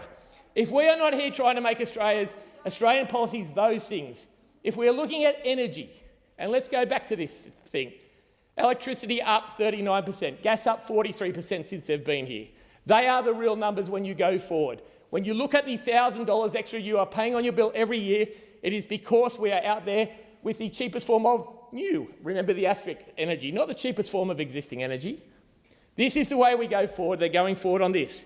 They're even being careful that when we go forward, we talk about the emissions cuts that Australia has done, and let's be real here, Australia has reduced emissions compared to the 2005 levels, Paris Agreement, by 28%. 28%. That is double the OECD nations. Order. Point of order. If Senator Cadell's policies are so good, why is Mr. This Joyce... is not a point of order, Senator Why is Mr. Farrell. Joyce leaving the Nationals... Resume your seat, Senator Farrell. Senator Cadell. I will take that interjection, thank you, Deputy President, because let's face it, Mr. Joyce has only been at party room for two reasons. One, because he's leader, or two, because he wants to be leader. And if he's going to another party room, I think those two things will still apply. But when we get back to here, let's go through what we're going forward. Australia's emission reduction since 28%, more than double the OECD to this point. And we have been doing this through the use of land. I'm a National Party senator. We have been filling it in land use change.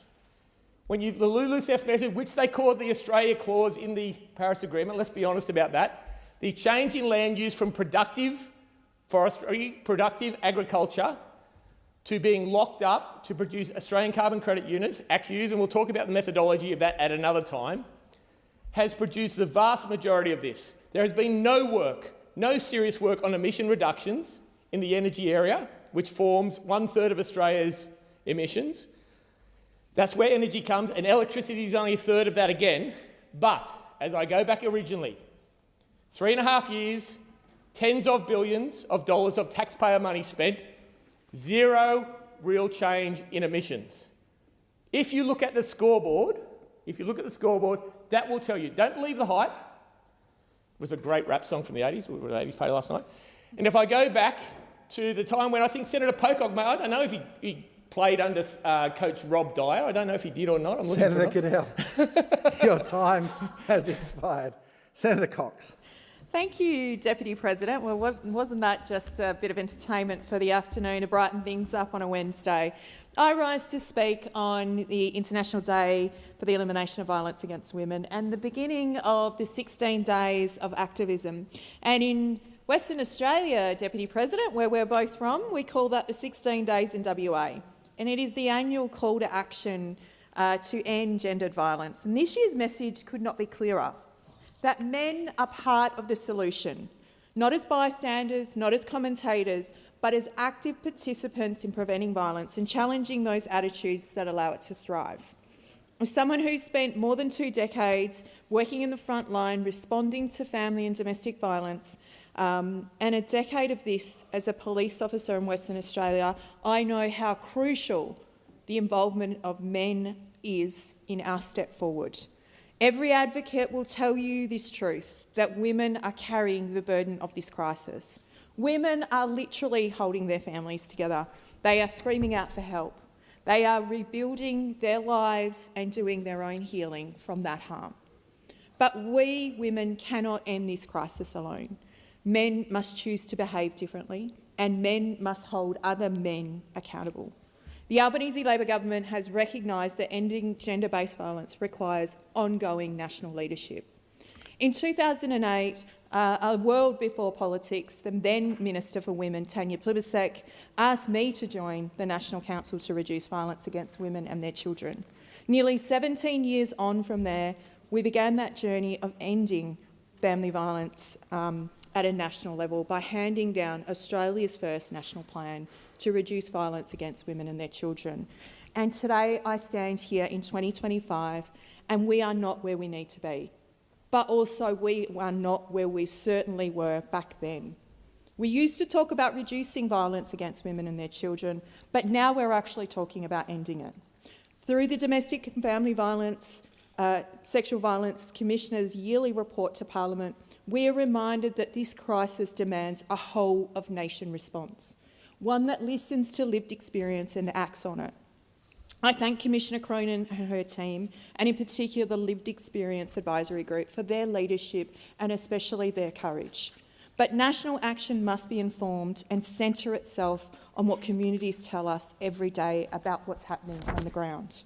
Last week I was in Bunbury with the Attorney-General and I met with the South West Community Legal Centre and the Southern Aboriginal Corporation.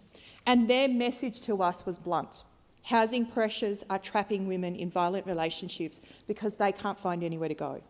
The biggest reason women and children don't leave situations of family and domestic violence is because they don't have a safe and secure house to go to. Frontline workers told me about women sleeping in their cars with their children, about mothers returning to abusive partners because every refuge in the region was full, and about women choosing between homelessness and harm. And in the words of Minister Claire O'Neill from The Other Place, it is a reality that is simply not good enough for a country like Australia. These conversations are exactly why our government is investing in housing and crisis accommodation as a priority matter. And that is why the Albanese Labor government is investing $172.6 million in the Safe Places program, which funds the renovation, building and purchase of new crisis or emergency accommodation to support women and children who are experiencing family and domestic violence. And that is why we've invested in the Leaving Violence program, which provides direct financial support for up to $5,000 to make sure that survivors have the funds they need to make those difficult and risky choices to leave. And that's why we legislated 10 days of paid family and domestic violence leave to make sure that victim survivors don't have to worry about losing their jobs just when they're finding their feet. And that's why we're also investing $2.69 million in men's helplines like the Men's Line Australia, the Men's Referral Service and the Brief Intervention Service. And yesterday, on the International Day for the Elimination of Violence Against Women, the Albanese Labor government announced another significant measure to keep people safe. We delivered an almost 40% increase to funding for the 1800 RESPECT line because more Australians than ever that have recognised the signs of violence and are reaching out for help. Since it began in 2010, 1800 Respect has seen a 3,000% increase in contacts. Last financial year alone, the service received more than 342,000 calls, chats, texts and video calls, and demand is expected to increase. To meet that demand, the government is investing in an additional $41.8 million, taking the total funding to $146.8 million until June 2027. This ensures that every person who seeks help, whether it's through a phone call, a text, an online chat or a video counselling session, they can absolutely get it. This funding also supports the expansion of the new SMS and video counselling service. Since the SMS line launched late last year, it has already being used more than 25,000 times. Since video counselling became available in early 2024, more than 900 people have chosen that option. These platforms are absolutely vital for people who cannot safely pick up the phone. They are the quiet lifelines. This announcement builds on the Albanese Labor government's record investment in more than $4 billion in frontline services, prevention programs, men's behaviour change programs, legal assistance and support for children. Because ending violence is not just one policy, it is not one program, it is not just one announcement. It is the cumulative work of a government determined to drive change. We also know that one size doesn't fit all approach will never meet the needs of those facing the highest risks. For First Nations women who are hospitalised due to family and domestic violence, it is at 33 times the rate of non-Indigenous women, and this crisis is ever more urgent. That is why the Albanese Labor government is delivering its first standalone Aboriginal and Torres Strait Islander family and domestic and sexual violence plan, Our Ways, Strong Ways, Our Voices. And earlier this year, Minister McCarthy and Minister Rishworth announced a further $4.8 million in funding for the First Nations crisis accommodation, taking that total funding to $32.2 million so far. This will allow more First Nations women and children to access safety close to home, not hundreds of kilometres away. These are life-saving investments, and they also ensure that a national response reaches the women who need it the most. And they ensure that when men need help to change, support is also there too. But taking the first step is absolutely their responsibility. Across the 16 days in WA, the campaign is calling on men to challenge disrespect and sexist jokes. It's calling out controlling behaviour. It's checking in on your mates and model respect to boys and young men. And to use their influence to shift culture in workplaces, in sporting clubs and in communities. This is not about blaming men. This is about getting them involved in a movement that demands better from one another. And as a mother of 2 daughters, an auntie to nieces and nephews, I know the impact of strong male role models and what they can make. Boys learn from what they see. And when they see men treating women with dignity, listening without dominance and resolving conflict with care, that becomes their baseline. Because when they see anger, entitlement and control, that also becomes their baseline. And we can't afford to leave that one to chance. Ending violence against women is one of the greatest national projects of our time. And I believe that we can be the generation where we can end violence against women and their children. It will take governments, frontline workers and communities, but it will also take men choosing to be part of that solution. This year's 16 Days campaign is a reminder that you cannot outsource cultural change. It must be lived every day in our homes, in our schools, in our clubs, in our workplaces and among our mates. And the Albanese Labor government will continue to lead nationally, invest meaningfully and back community-led solutions. But ending violence will also require every single one of us in this chamber to play our part, because every woman deserves to live a life, to thrive and to grow old in safety. Safe in their homes, safe at work, safe in their communities and safe wherever they go. Senator Kovacic. Thank you, Deputy President.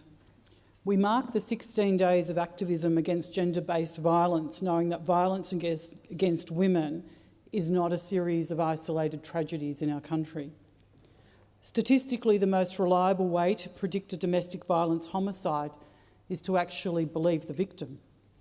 When researchers in Queensland catalogued data from 7 years of intimate partner killings, they found one thing in common to more than half of those cases. The victim had already expressed fear that they would be killed. Hannah Clark had that same intuition 6 weeks before she was murdered in 2020.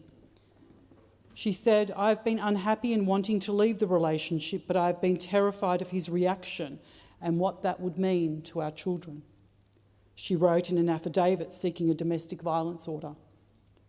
"I believe that Rowan is totally capable of killing himself and killing our children to get back at me. This scares me beyond words." In the weeks before she was murdered by her partner in 2021, Kumanjayi Haywood warned police, "When I go back to Tennant Creek, he's going to stab me again and he's going to kill me." A few days later, her partner set fire to the house where she was hiding. She died inside. She had endured decades of extreme violence at his hands, and in the days leading up to her death, she and her family sought help, time and time again. And in 2024, Molly Ticehurst told police that her ex-partner had laid out the precise plan by which he would kill her, including saying that he would climb through her bedroom window while she slept. She texted a friend, "If I end up dead, he 100% did it." 6 weeks later, he did exactly that. These examples are real people. They are real women who were terrified. And the many others we never hear about show how far abuse can escalate before a woman is murdered by a current or former partner. And despite huge public investment, countless peak bodies and bipartisan commitment, these women still fell through the gaps. The consequences are horrific. Women experiencing domestic violence often report responses from institutions that are slow, inadequate, culturally unsafe, or flat out dismissive. Just this week, The Guardian reported that Hannah Clark's killer was coached by Queensland Police on how to challenge a domestic violence order after he abducted their daughter. "Talk to your friends about someone who might be willing to provide a reference," one officer said. Another police officer advised to say you are a good dad and you don't need any conditions. After Hannah and her children were murdered, detectives prepared a briefing for the state coroner. This first issue listed for investigation was the veracity and motives of Hannah's allegations. I don't for a moment suggest that our police don't do a great job, that they don't do difficult and challenging work. But these are examples of problems that still exist within the system that are a danger to women. We have to ask ourselves why being murdered is not evidence enough that a woman is a victim of domestic violence. So we're talking about a brief for a coroner when someone has already been murdered. We don't know whether those officers remain in the force, whether they were retrained, whether there were other circumstances here that we don't yet understand, or whether similar failures have occurred again. The cases I mentioned should be warnings about what happens when we wait too long to intervene, and how they make one thing absolutely clear. If we want to stop violence before it reaches this point, prevention must be front and centre of what we are doing. Governments must shift focus upstream into prevention. Prevention is far cheaper, far safer and far more humane than crisis response. A 2015-16 report from the DSS estimated the national cost of domestic violence was $21.7 billion a year. Adjusted for inflation, that's $33 billion today, per year. Our prevention efforts are undermined by a fragmented national data system. National bodies like AIHW and the ABS are clear that there is no single national data set that captures all family, domestic and sexual violence in Australia, and that data on things like repeat victimisation and coercive control remain incomplete and inconsistent across jurisdictions. Because police, courts, hospitals and child protection agencies each define and record domestic violence differently, and because there is no nationally consistent legislative definition of family and domestic violence, we cannot reliably frame or measure the scale of the issue at a national level. Meanwhile, early drivers of violence are accelerating online. 9 out of 10 of our boys aged 13 to 17 have already been exposed to pornography. The median age for first exposure to pornography is at the age of 13 for our boys, and for many it occurs even earlier. The most popular pornographic category overwhelmingly depict violence. Up to 90% of mainstream pornographic content contains physical, verbal or sexual aggression towards women. That's what our boys are seeing online. Australian research shows that young people exposed to violent pornography may be more likely to hold attitudes supportive of violence against women, and that 72% of young people in a recent survey said porn often shows aggression and violence against women, the porn that they are watching. Algorithmic escalation is now understood by researchers as a risk factor for harmful and violent behaviours against girls and women in adolescence and adulthood. If we're honest about the scale of gender-based violence in this country, then we need to be honest about this. 16 days of activism will never meet the moment. Not when women who were murdered told police they feared they would be murdered. Not when our national data can't even give us a full, accurate picture of the harm, and not when boys are growing up in online environments that normalise misogyny, degradation and violence, causing great harm to themselves, causing great harm to the women in their lives. We need to protect our children from the dangers of these algorithms. Marking these 16 days matters, but it's a prompt, not a plan. The real test is what we as lawmakers do in the other 364 days of the year. Women are not dying because we lack awareness. They are dying because our systems are slow, fragmented and too often dismissive of risk. So these 16 days cannot be the peak of our effort. They must be the bare minimum, the baseline we build from. Because ending gender-based violence doesn't come from reflection alone. It comes from year-round evidence-based discipline, proper resourcing and political will that doesn't evaporate once the campaign posters come down. We owe every woman who has warned us, every woman who was afraid and every woman who never got the chance more than our sympathy after the fact. We owe them systems that listen, data that tells the truth, and a culture that raises boys who see women as their equals and not algorithms that make them believe that women are objects. We also owe our children, our girls and our boys, a future free of the influence of harmful online algorithms that the tech giants, the billionaire tech giants, profit from to harm our children. The tech giants and their algorithms that push violent, sexualised content and distort our children's understanding of healthy relationships. We owe our children and Australian women more. Senator David Pocock. Thank you, Deputy President. As we reach the end of the parliamentary year, I stand to express my profound gratitude to the Canberrans and members of the Australian community who make my work possible. As a community-backed independent, I'm continually humbled by the volunteers who show up to protect and grow the independent, community-driven politics we've fought for together. To Chris, Grace, Sally, Bobby, Jeff, Dolores, Robin, Jill, Warwick, Maddie, Lee, Denise, Hal and Maya, who provide invaluable support to me and my team. To Laurie, Crystal, Jody, Mel, John, Susan, Dane, Craig, Inga, Adrian, Sue, Marianne, Alma, Margaret, Nicole, Lisa and our booth captains whose leadership and coordination throughout the election campaign ensured every volunteer felt supported. To the more than 1,000 volunteers who gave their time on pre-poll or election day booths, assisted at events or stalls, made calls, coordinated activities, put up call flutes, door-knocked, letterboxed, wore a Team Pocock t-shirt or simply had a conversation about independent politics. To the many more Canberrans who hosted a call flute, attended an event or showed up to vote independent.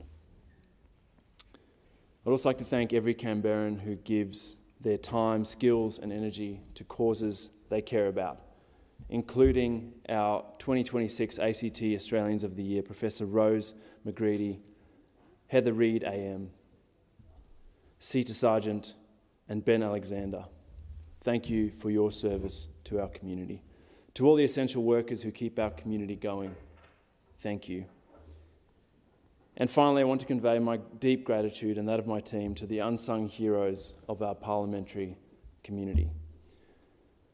To Maria, the cleaning staff, and amazing staff who work in the grounds here, who make our spaces so beautiful. To the diligent Hansard staff, who are the backbone of our parliamentary record. To the broadcasting staff who exemplify open democracy. To the catering staff who keep us well fed to serve our communities, and the event staff who help us host our communities here on the Hill. To the security guards for your dedication and good humour. To the library staff for your expert advice. To the Parliamentary Education Office who showcase our democracy to the next generation. To the chamber attendants, the clerks, the secretariat staff and the staff from the Procedure and Table Office for your guidance, maintenance of order and support of the smooth operation of this place. And to the Black Rod and the staff in his office who create the environment for debate and deliberation. All of you are often unseen, but absolutely indispensable. It's an honour and a privilege to represent a community I love here in the ACT. Thank you for placing your trust in me. On the topic of trust, I want to make some brief remarks on two other key topics. The first is on the Australian Public Service. Last election, the APS was under threat. The coalition was promising to cut 41,000 APS jobs. Labor rightly railed against this. I railed against this. We saw others on the crossbench rail against this attack on the public service. But now there are reports Labor is planning to slash APS budgets by as much as 5% in 1 year. Neither the Finance Minister nor the Treasurer has outright denied these reports. Instead, they're talking about fiscal discipline. Where have we heard those words before? We have demonstrated fiscal discipline in this budget, Matthias Cormann said in 2016. We will continue to ensure fiscal discipline, Scott Morrison said in 2020. At the same time, despite promising to reduce reliance on consultants, it seems expenditure has actually increased. According to AusTender, consultancy spend has jumped by almost $200 million from 2023 to 24-25.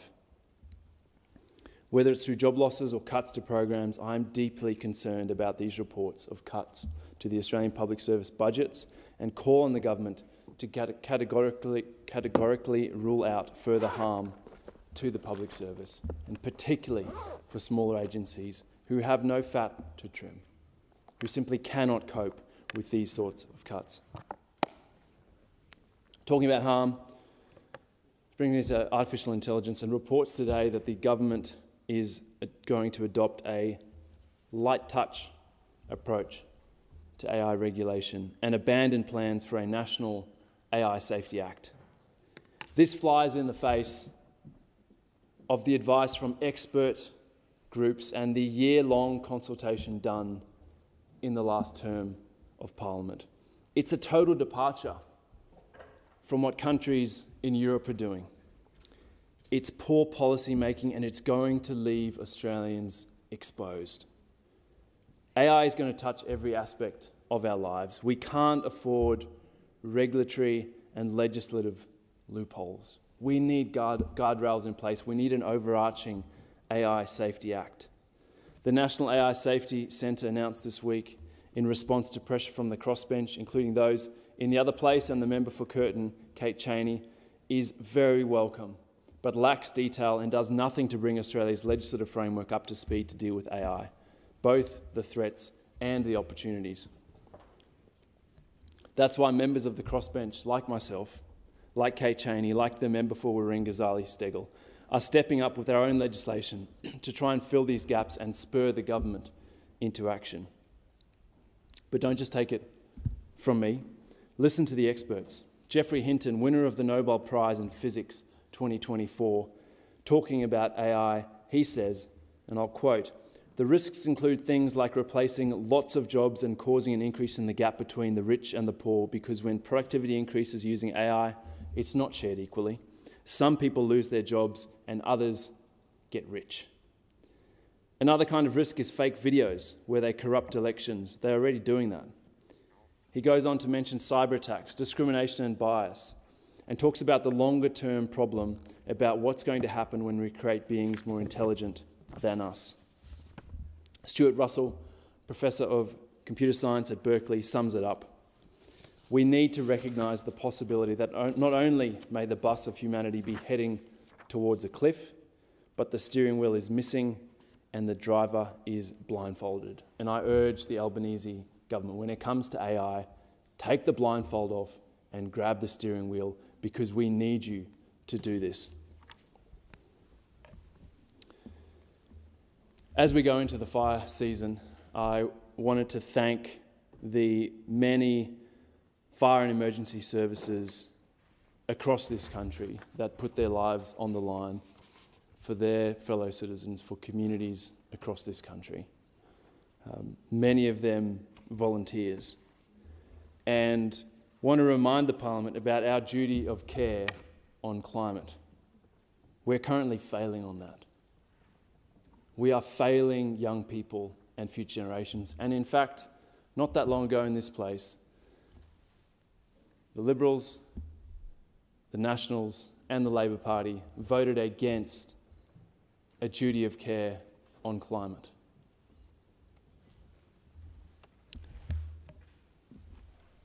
We remember Scott Morrison when students were striking, trying to raise concerns about climate change, saying, "What we want is more learning in schools and less activism in schools." You turn on the news today and there are 25 schools shut in New South Wales due to fire danger.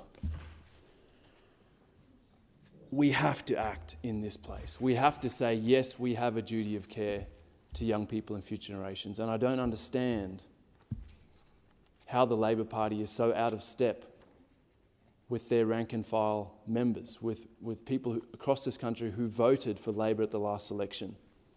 In polling I commissioned in WA, it was 90% of Labor voters in WA support a duty of care on climate. It's so sensible. We understand that we send people here to Canberra to make decisions that are good for our futures across the country. And so as we head into fire season, we're seeing lives already being lost. We're seeing schools being shut, infrastructure under threat. This is not the new normal. This is only going to get worse until we see the kind of action that actually aligns with a safe future. When we see the Australian government taking some leadership, having science-based targets, and then getting onto the world stage at every opportunity.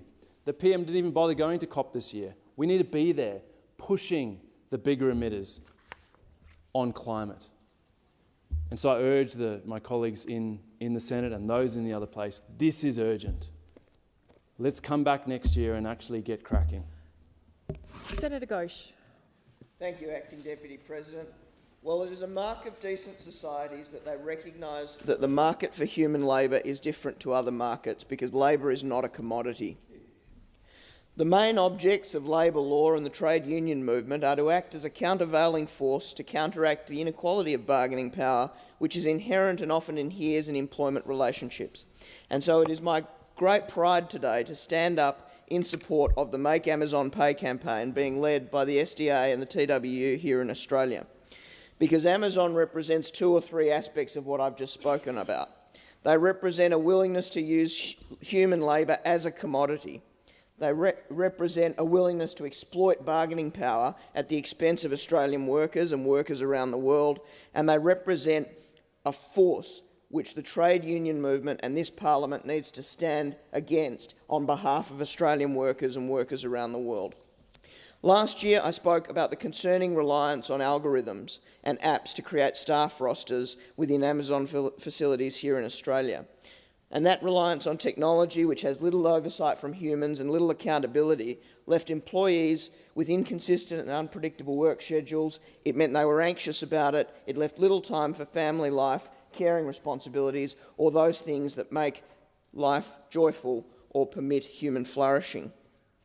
The SDA National Secretary Gerard Dwyer described it best when he said, "Amazon doesn't want anything to interrupt their algorithm, so they try to deprive workers of a voice and representation." Basically, Amazon want to treat their humans like they are robots too. As time goes on, we see little changing. Reporting by the ABC this month shows how Amazon relies on applications and online systems in assigning work to drivers for parcel deliveries through Amazon Flex. The platform is pitched as offering flexibility to independent contractors, but the experience of drivers, or delivery partners as they are called, is very different. Delivery shifts are released on an app, providing a fixed payment at a fixed time to deliver the packages. The competition for shifts is fierce, with some contractors engaging bots or AI agents to secure shifts instantly, a practice that notionally breaches Amazon terms, but drivers say those terms are not enforced. If drivers fail to deliver packages on time for whatever reason, they are threatened with deactivation from the Amazon platform. There are reports of deactivation occurring as the result of unverified complaints or technical glitches. Communication with Amazon is also largely automated, so drivers feel powerless to challenge decisions or actually speak to someone about decisions that could devastate their livelihoods. That's not a good flexibility, that's a race to the bottom, and the people that pay the price for that are Australian workers. This government has already acted to protect workers by providing new protections for gig economy workers in the Closing the Loopholes legislation, which included the ability to challenge unfair deactivation. 2 cases against Amazon Flex are currently before the Australian Fair Work Commission, and I commend the Transport Workers Union for its efforts in seeking to apply the new standards and give them teeth. Behind Amazon's glossy promise of convenience and affordability is a system that entrenches insecurity in work and entrenches inequality in our society. It takes fairness away from our marketplace, and workplaces like this lead to an increased risk of physical and psychological injury for Australian workers. Unstable income makes it harder for workers to plan, to have security in their financial futures and to participate in their community. And the Amazon Flex example is just one of a number of recent examples where their business model has familiar patterns. Patterns of control, patterns of excessive surveillance, restricting union activity, or scraping the work of people in order that they make a higher profit. Amazon is one of the biggest companies in the world. Their power is significant, and thus it remains vital that campaigns like Make Amazon Pay, that laws like Closing the Loopholes are pursued in order to make sure that working people aren't exploited. Amazon's expanding its footprint in Australia. And it's not to say that technology doesn't have a place in commercial activity or in expanding productivity, but it is vital that that expansion or that extension of those technologies don't come at the expense of working people. And that's why it's so important to make Amazon pay its fair share of taxes, pay a livable wage to the people who work for it, whether they classify them as workers or contractors, and make Amazon pay attention to the laws and regulations of Australia. Senator Polley. Deputy President, the Albanese Labor government, since we were re-elected in May, have continued to work in the interest of Australians. I want to take this opportunity just to highlight some of the things that we've done that we built on last term, and that is delivering for working people. And we delivered higher wages for low-income workers, We delivered for aged care workers, we've delivered for people working in disability and, importantly, into early childhood educators.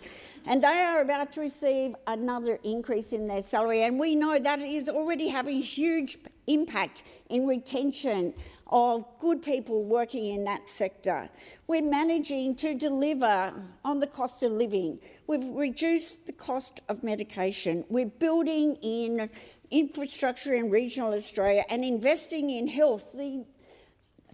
Almost $800 billion into women's health, the most money that's ever been invested in women's health in our history.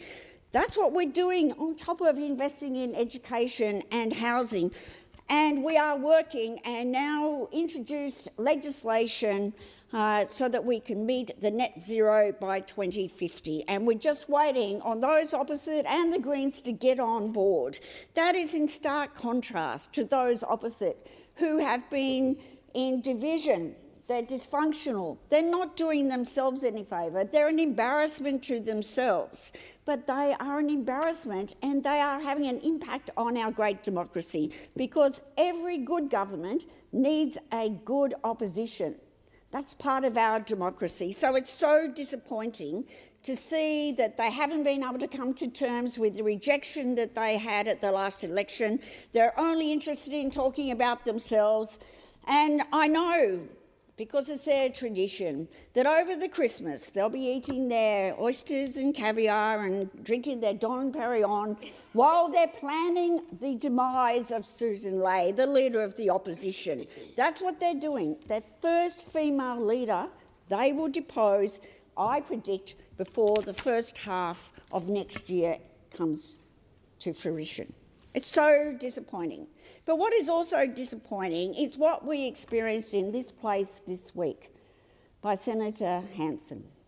Her behaviour was deplorable, absolutely deplorable. And I could not believe, having served in this great chamber, representing the great state of Tasmania, I have never seen the Senate being suspended under those circumstances before.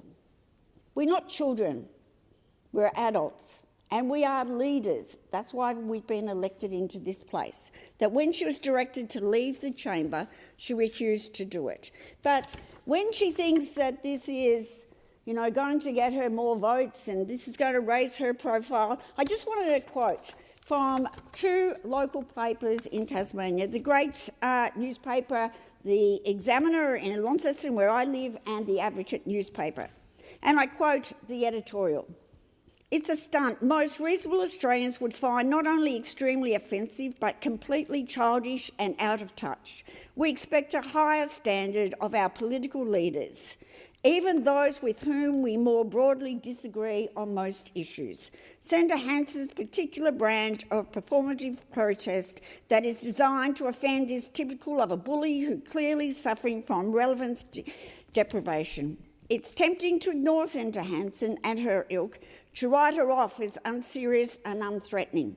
But it is worth noting that Senator Hanson has not been a feature of the Australian public. She has now been a feature of Australian political life for 3 decades and seems to grow even more belligerent as the years go on. Much as many of us are inclined to scoff at her predictable and childish stunts, there remains a small but devout slab of population who agree with every word she says and possibly even applaud such ill-considered and unsophisticated episodes in the highest echelons of public life. A reassuring number of federal politicians from all sides were quick to criticise Senator Hanson on Monday for her crassness and timing, and it must be said, stunningly lack of imagination. If anything, she reminds us of everything Australia is not and should aspire to be better than, and it's time for a new act, Senator.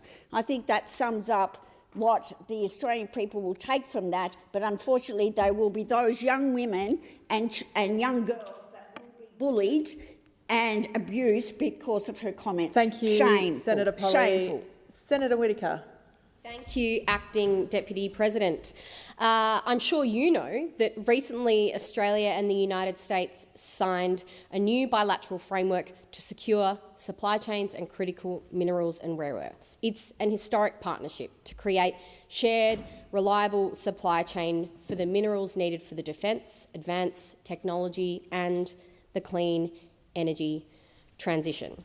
The purpose of this is really simple. It's to secure supply with trusted partners, bring more processing and value-adding onshore here, reduce reliance on concentrated global supply chains and strengthen our economic resilience and national security. Australia has what the world needs. And in fact, as you also well know, Acting Deputy President, Western Australia has what the world needs. And in fact, one of the very first priority projects under this framework is in my home state of Western Australia at the Alcoa Gallium Refinery project in Wagerup. This is a groundbreaking project backed by real investment and concrete timelines. The refinery will recover gallium already present in the bauxite Alcoa processes. During construction, it will support around 200 jobs in the southwest of WA. And once operating, it will support a few dozen ongoing, skilled, long-term jobs. When fully operational, Wagerup is expected to produce around 10% of the world's gallium. I'm really thrilled that Minister Ayres is here in the chamber now because he, of course, visited the Wagerup site last week along with the Prime Minister, Minister King, Assistant Minister Charlton. We were very warmly welcomed by the team at Alcoa who hosted us there and, in fact, showed us the very site at their plant where this work will happen. And I think Wagerup really highlights WA's natural advantages in this space. We have world-leading deposits and decades of experience in responsible extraction. But the next step is really where the opportunity lies. Processing, refining and manufacturing more of it onshore with workers right here. And WA is well and truly on the road moving in this direction. And this gallium project is a powerful signal that global partners see value in our industrial capability, not just our geology. It places Western Australia well and truly at the centre of our critical minerals strategy. Critical minerals underpin almost every technology shaping this century. Batteries, semiconductors, medical devices, defence capabilities, renewable energy systems. We know the global demand is steep, but supply chains are under strain. And that's why here in Australia and in my home state of Western Australia, we can shift that pattern by supporting, investing in onshore processing, new industries and creating long-term local jobs. This is, of course, part of our broader plan to build a future made in Australia and ensure our economy is competitive in the clean energy and advanced manufacturing era. For workers and families in Western Australia's southwest, this is about more than just that, though. It's about opportunity, it's about stability, and it's about continuing the long-term industries that have supported our regional communities for a long, long time. One of the things that I think is really special about that particular Alcoa Wagerup plant that we visited last week is that the vast majority of their workforce live locally. This is not a fly-in, fly-out work site. It's well and truly supporting those thriving regional communities in Western Australia's southwest. Wagerup shows what this future can look like across regional WA and right across our country. Modern processing plants backed by secure partnerships and long-term jobs in the communities that have powered Australia for generations. The Albanese government is committed to this work, creating jobs, boosting our economy and investing in a future made in Australia. Senator Whitten. Thank you, Acting Deputy President. Asbestos has been found in the brake pads in the shaft of wind turbines at Castle Hill Wind Farm in Tasmania. Another catastrophe in an unregulated wind turbine industry. Goldwind is a Chinese wind turbine manufacturer and wind farm developer that already has a history of breaching the conditions of their planning permit at the Gullen Range Wind Farm in Gunnedah in the southern tablelands of New South Wales. Goldwind moved the placement of 69 of their 73 turbines, having a significant adverse effect on neighbouring properties. Goldwind doesn't have regard for our rules and regulations. Goldwind is a major supplier of wind turbines in Australia. It supplies wind turbines across New South Wales, Victoria, Queensland and Tasmania, including White Rock, Gullen Range and Ballarat in New South Wales, Clark Creek in Queensland and Moorabool and Stockyard Hill in Victoria. There are more than 600 turbines in operation and 120 turbines in development. We now have found asbestos in the brake pads in the wind turbine tower lifts at Castle Hill. WorkSafe Victoria and SafeWork New South Wales confirmed on Friday that asbestos has been found in a number of wind farm sites and that investigations are underway. At Castle Hill, the turbines have been isolated from access for maintenance and asbestos removers have been employed. How many people have been exposed to date? The question has to be raised as to how prohibited hazardous material, asbestos, which has been banned since 2003, has been imported into our country. What steps have the Albanese government and the Minister for Home Affairs, Tony Burke, taken to stop this importation? What has the Minister for Health had to say? I've heard nothing but cricket so far. What steps have been taken to advise people of the risks? Have neighbours to the wind farms been advised? Have rural communities been exposed? What has the Australian Border Force Commissioner had to say about this? Did Border Force take samples when these Chinese wind turbine components were imported? Did Border Force know about this prohibited importation? Has the documentation been falsified by Goldwind? Border Force is required to issue a public safety notice. Again, crickets. Have all of the states been notified of the importation of asbestos and the risk to their workers? There is no defence against the importation of prohibited hazardous materials. Unlawful importation of asbestos can be prosecuted under the relevant criminal offence provisions. The Australian Border Force issued a notice titled Prescription of Asbestos as a Tier 1 good, stating that from 26 March 2019, asbestos and goods containing asbestos are prescribed as Tier 1 goods of the Customs Regulation 2015. The notice explains that as a result of the unlawful importation and exportation of asbestos can be prosecuted under subsections 233BAA4 and 5 of the Customs Act 1901. These Tier 1 import regulations carry penalties of 5 years imprisonment and 5,000 penalty units for each offence. That's a fine of $1,050,000 or 15 times the value of the goods, whichever is the greater. With over 600 turbines already imported, that penalty could and should be astronomical. And these components cannot be buried here. They must be safely removed and exported back out of the country. Has an order been sought to have the importer Goldwind dismantle and remove these components from Australia at their cost? Or will the bill be footed by Australians who are already footing the bill of subsidising these wind turbines to the tune of $1 million per turbine per year in their electricity bills? Notice the difference in the way this importation of asbestos has been handled compared to the recall of 23,000 Chinese cars in 2012. Where is the ACCC comment on this risk? Why aren't we hearing about this from the Albanese government? Are the unions supporting WorkSafe Victoria, SafeWork New South Wales in their investigations to protect the safety of workers, or are they protecting their superannuation fund investments in the wind farms? The brakes need to be put on this corrupt industry that continues to go unregulated in the reckless pursuit of net zero. One Nation will deliver that.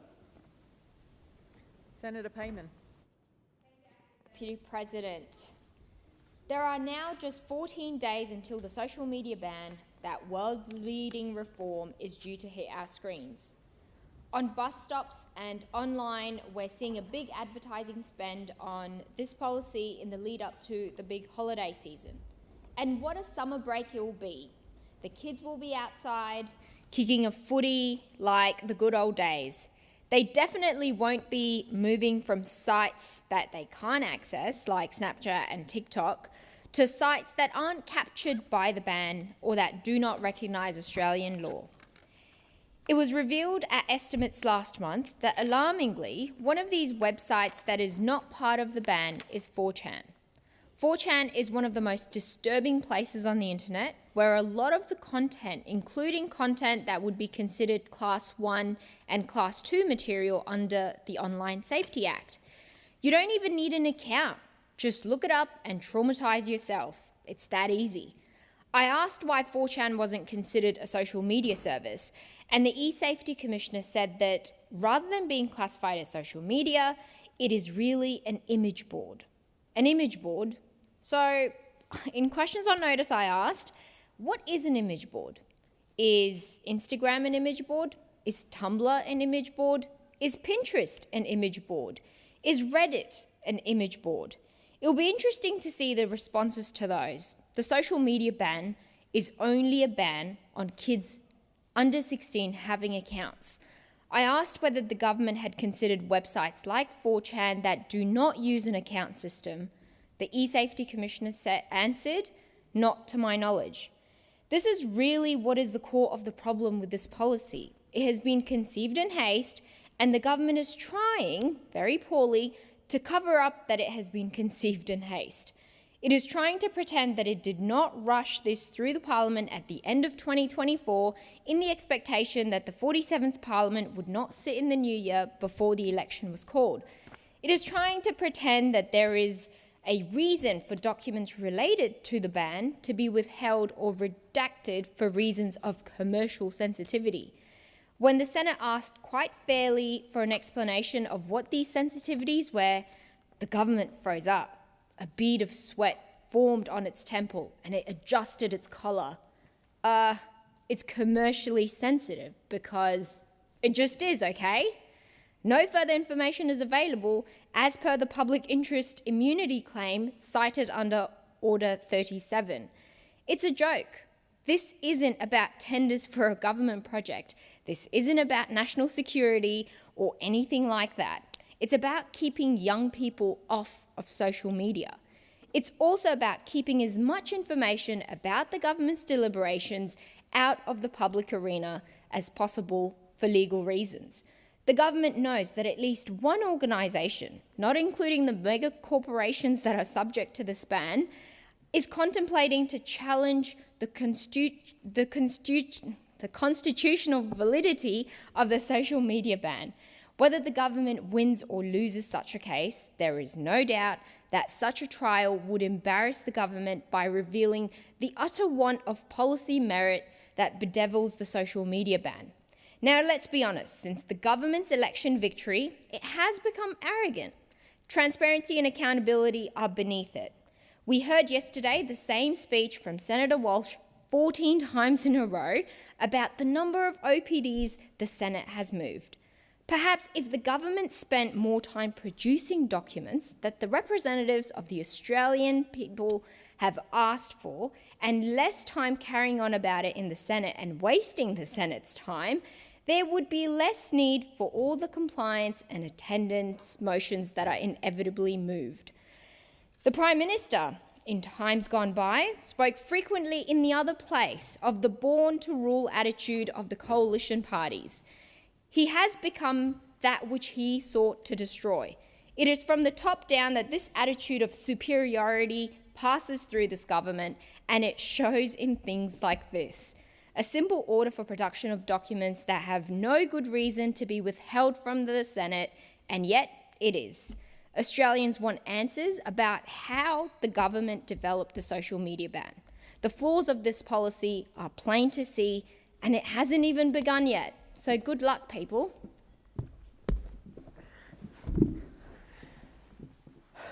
Senators, Senator Ayres. Seconds to go. Yes. I was watching Nikki Saver on the weekend talking about the challenges that have been faced by those officers. I think it's time they turned their frowns upside down. I had a whole sort of 12 minutes there to go, but I think you can tell my regret at having to cut you off, but I do have to do that. It is now time for 2-minute statements. Senator Antic. Yes, thank you, Mr Acting. What a disappointment we missed out on that spiel. Would have been no doubt before. Anyway, we'll get on with the real stuff, because it actually leads me into my point that I want to make today, which is Australian politics is broken, as evidenced by that.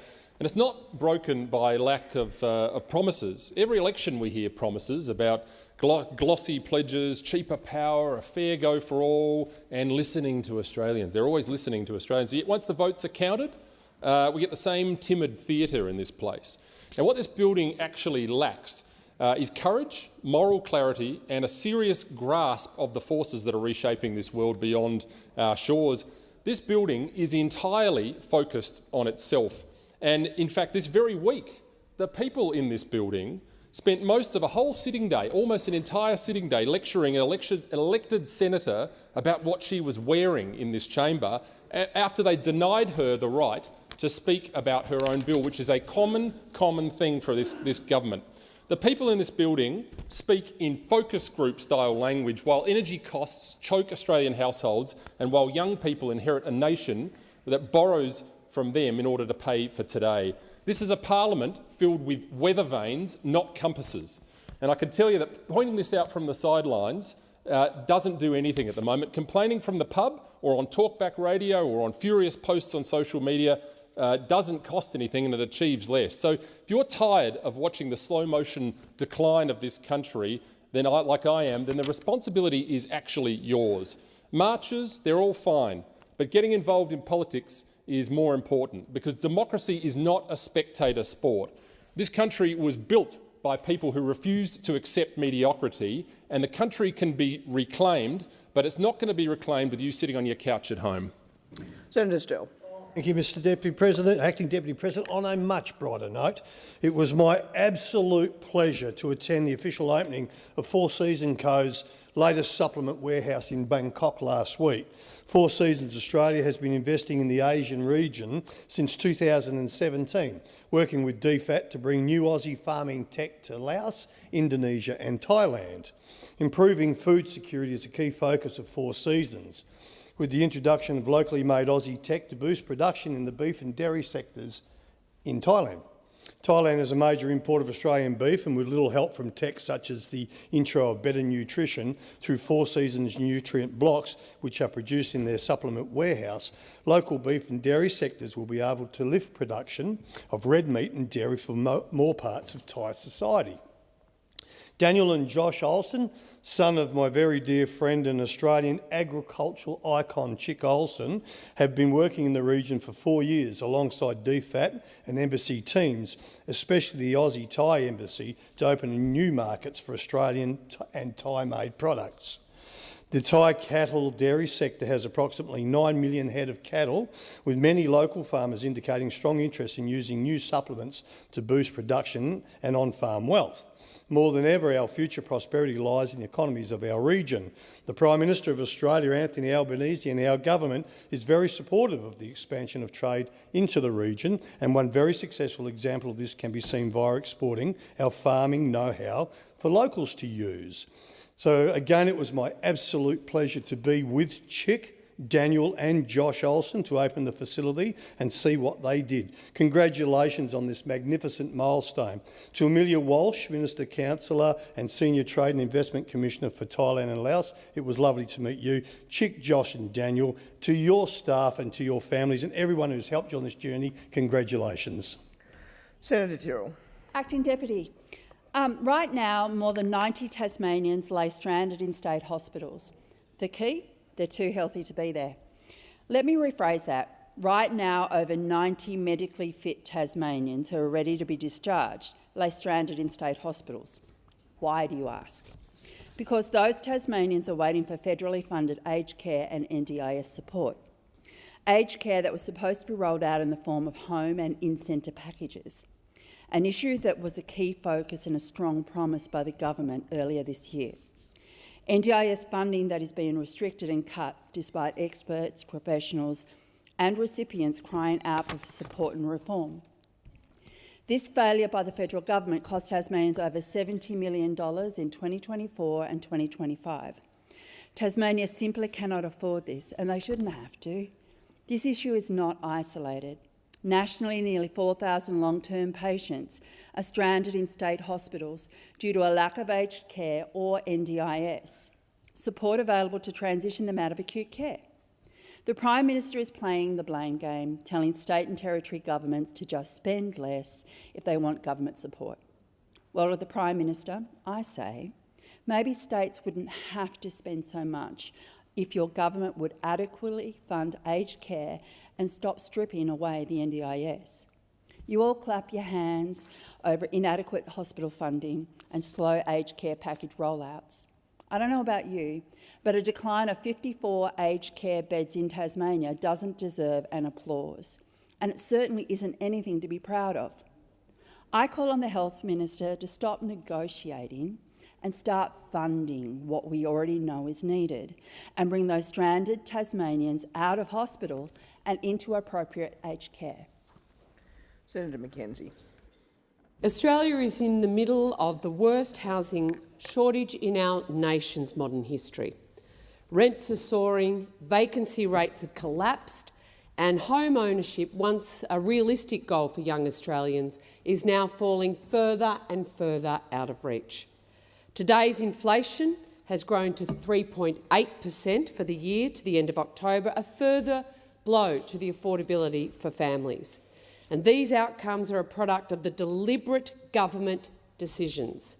Since 2022, Labor has presided over record population growth while housing construction has gone backwards. New dwellings starts are now lower than they were in the late 2010s. And the Albanese government's National Housing Accord sets an ambitious target. Labor loves a bold target, especially one it has no hope of meeting, and one so far into the distance people will actually forget when they fail to meet it. Mr Albanese pledged 1.2 million new homes between 2024 and 2029, which means to get there you have to build roughly 240,000 homes every year just to stay on track. To deliver those 1.2 million homes, construction needs to reach around 57,000 homes every quarter, with the latest ABS figures telling us we only got a little over 41,000 dwellings. We're going backwards. And bringing forward of the government's 5% deposit scheme with no income caps has lit a fire under the investor housing market. Instead of making it easier to purchase a home, it's making it harder. And that's why we have tent cities popping up right across capital cities and rural capitals. It's tragic when a country as wealthy as Australia. The consequences of high migration and low housing starts are now reaching far beyond the rental market, and a generation of young Australians has been locked out. Senator Stewart. For the kids up in the gallery. Now to talk about what I wanted to talk about, which is about making Amazon pay. And why is that? It's because Amazon is destroying Australian jobs and Australian businesses. In 2025, Amazon have continued its shameful record of union busting and corporate arrogance. It has shown time and time again it will not respect the rights of working people or the basic principles of collective bargaining. Amazon continues to try and deny Australian workers a voice at work. Whether it's failing to address issues raised by SDA members or refusing to meet workers who insist on having SDA representation, Amazon tries to silence workers. Disputes with Amazon, whether unfair dismissal or injured workers or discrimination or sexual harassment, all have one thing in common, and that is to silence workers. Amazon doesn't want anything to interrupt their algorithm, so they try to deprive workers of a voice and of union representation. Basically, Amazon want to treat their humans like they are robots. And it's time we make Amazon pay their fair share. As a consumer, just like millions of other Australians, I want to see Amazon pay fair wages to their workers. They must stop denying workers their rights. They must stop tracking every second of their workday and silencing any worker who speaks out against them. Can you imagine any other workplace doing that to their workers? Can you imagine that in your workplace? Hundreds of members of the mighty Transport Workers Union have stood alongside the SDA, the MEAA to push for good Australian jobs and businesses which are under existential threat. Thank you, Senator Stewart. Senator Roberts. Thank you. Last week, Australians witnessed a terrifying demonstration of where our future lies under this Labor-Greens government, implementing policy that the Morrison government initiated, a future which does not include the right to free speech or even the right to hold an opinion which conflicts with the government's. Labor Senator Michelle Ananda-Rajah used her position as Deputy Chair of the Inquiry on Information Integrity on Climate Change and Energy to impose her views on witnesses, the reverse of the committee process, which allows all opinions to be heard. And from that testimony, the truth shall emerge. The Senator dismissed expert testimony from the Institute of Public Affairs with this comment, quote, "The thing about science is it is contested until it is not. When consensus is arrived at, it is not contested anymore," end of quote. The Senator has a PhD in artificial intelligence, has published 40 papers and should know better. The United States National Academy of Sciences defines the scientific method as a process for developing and testing explanations of the world that relies on evidence, with the understanding that new evidence may revise or replace existing explanations. There is no consensus provided in the definition of the scientific method. Senators and witnesses who disputed the belief based on the evidence that humans are responsible for our changing climate were subjected to hostility, rudeness, smugness, arrogance, unbefitting the Senate. The inquiry is a travesty of Senate process. It's a waste of taxpayer money and is designed to justify legislation to censor opinions it does not like. The government does not get to shut down dissent, censor inconvenient truths and cancel the right to free speech. One Nation will fight every inch of the way your attempts to set the government up as the thought police of Australia. You will not turn our beloved country into communist China. Senator Colbeck. Thank you, Acting Deputy President. Last week I visited Tanya at the Abracadabra Family Daycare Centre in Sprayton. Tanya's been operating there for 25 years. A large proportion of that time has been operating as a dual educator model. She's now caring for the children of those who she cared for when they were kids, and she's certainly much loved. Recommendation 5.3 of the Productivity Commission report into childcare recommended that, particularly in rural and regional areas, the dual educator model be permitted under the national framework. The government, through the minister, has told this chamber twice now that the government will be implementing those recommendations. Recently, the Tasmanian government did their bit in this discussion, which has been referred to by the minister on a couple of occasions, and granted Abracadabra Daycare, Family Daycare and Addison's Family Daycare at La Trobe an extension and a temporary waiver of the guidelines until the 31st of January 2026. The question is, when will the government do what it said it would do, which is implement the recommendations of the Productivity Commission review? When will the minister implement the recommendation 5.3 of the Productivity Commission review, which will take the pressure off this family daycare centre, which is providing, or these two family daycare centres, which are providing service in an area of need in northwest Tasmania? The minister has the future of these facilities at the tip of her pen. Tanya is now deciding whether she remains open when school starts again next year. That's the decision that this government needs to make. Will it support the provision of childcare services in our region, or will it still continue to sit on its hands? Senator Brown. Thank you. Last week I had the pleasure of attending the Australian of the Year Awards for Tasmania. Every nominee had a story that spoke to courage, community and quiet determination. I want to congratulate Dr. Jorian Kipax on being named the 2026 Tasmanian Australian of the Year. Many first heard his name after the Franklin River rescue, where he helped save a stranded rafter in an incredibly difficult conditions.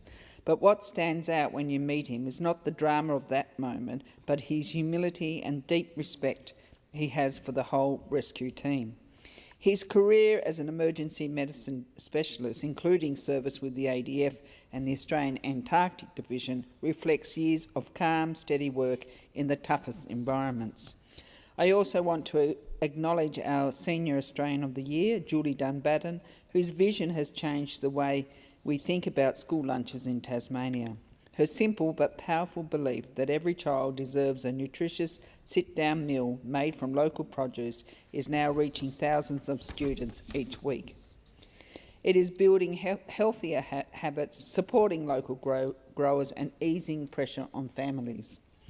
Our Young Australian of the Year, Elisa Kennedy, is helping young Tasmanians take their first steps into adult life with confidence. Through her Life After School program, she is giving young people the skills and support they need for the real world. Finally, I congratulate Tasmania's local hero for 2026, Emily Biffa. Hamlet Cafe has been a place where people living with disability and mental health challenges gain skills, confidence and a pathway to work. More than 700 Tasmanians have trained through Hamlet, a testament to Emily's leadership and the belief in the potential of every person. Congratulations to all recipients across the country and best of luck to our Tassie contenders. Thank you, I have Senator no doubt Brown. they will do our state proud. Senator Faruqi. Thank you. In the latest assault on black and brown kids, the Allen Labor government wants to lock up 14-year-olds for life. This announcement came soon after the Australian Youth Representative to the UN, Sathara Uthaya-Kumaran, published her report saying, young people describe Australia's youth justice system as punitive, not rehabilitative. First contact is often punishment, not protection. Handcuffs before help, cells before care. The testimonies in this report include a child stating, they stripped me in my cell. The moment they pulled my pants down, that's when I stopped feeling like a human. Another said that the detention centre locked up 14-year-olds with disabilities for 23 hours a day, then wondered why they broke. While kids in detention centres wrote letters to the Prime Minister pleading with him to look out for them, crying out for protection, Prime Minister Albanese stood side by side with Premier Allen, praising this latest move as evidence she is doing an excellent job. How dare the Prime Minister and how dare Premier Allen sign with one hand the treaty for Victoria, while her other hand writes laws that can jail First Nations children for life. Adult time for adult crime is a harmful, inhumane and racist policy to grab News Corp-controlled votes while throwing kids under the bus. It does nothing but have devastating consequences for children and families. In the words of Monique Hurley from the Human Rights Law Centre, children deserve care, not cages, and adult prison sentences. The Allen government's proposed laws will condemn children as young as 14 to irreversible harm and an incredibly bleak future behind bars. These laws are reckless and shameful, and they should be scrapped. Senator Whitten. Thank you, Acting Deputy President. Recently, I was in the market for a new air conditioner when I came across an acronym I had never seen before, DRED, D-R-E-D. Demand Response Enabling Device. And spoiler, it's as bad as it sounds. I jumped online to see exactly what DRED was all about.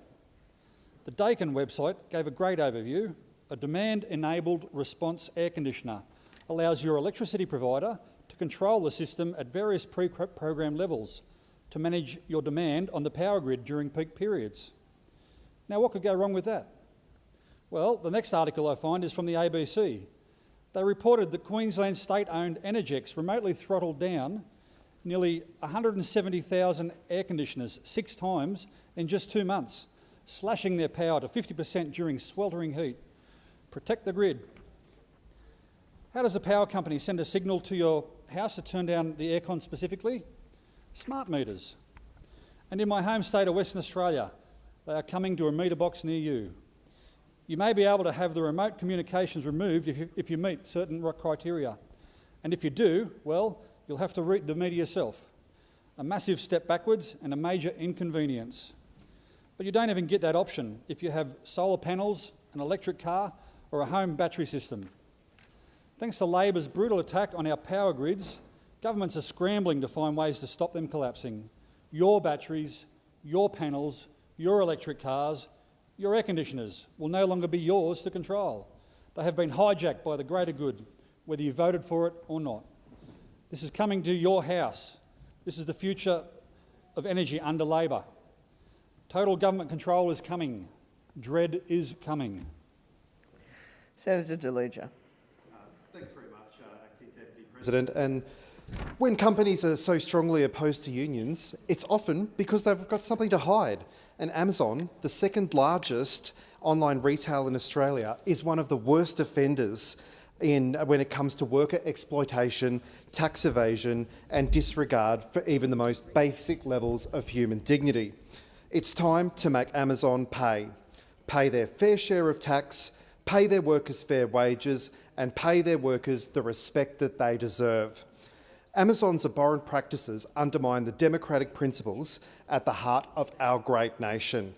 Their systemic exploitation of workers and tax avoidance doesn't just hurt workers, it undercuts fair, proud Australian businesses who do the right thing. The worst part is these tactics are deliberate. In the US, Amazon has spent tens of millions of dollars on anti-union consultants, the most of any company. And they've imported those heinous tactics here to Australia.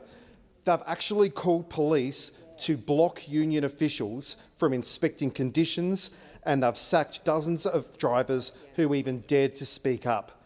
To Amazon, workers are just a number, an expendable cog in the corporate greed machine designed to line the pockets of the C-suite and shareholders. But unlike those opposite, we seek to entrench wage suppression and to crush. Unlike those opposite, who seek to entrench wage suppression and crush workers' rights. The Albanese Labor government is doing the opposite. We've delivered multiple reforms to improve workers' rights, including world-leading closing the loopholes reforms, protecting casual and gig workers and delivery drivers, and we've strengthened our procurement rules. It's time for companies like Amazon. It's time to make Amazon pay. Senator David Pocock. Deputy President, I rise today to again express my deep sorrow and unwavering solidarity with the Sudanese Australian community. Across this country, people are watching in anguish as their loved ones suffer through an unspeakable conflict. I'm concerned that the response of the international community does not match the devastating scale of the crisis. This week, reports from Al Fasher suggest that more than 32,000 people have been killed in that city alone.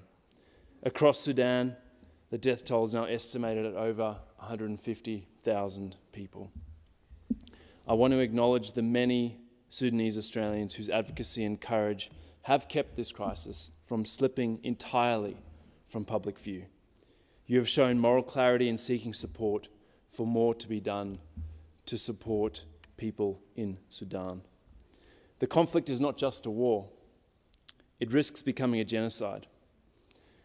If it has not become one already, with widespread reports of ethnic cleansing, systemic rape and mass starvation. Western governments, including our allies, have been accused of moral cowardice while atrocities mount.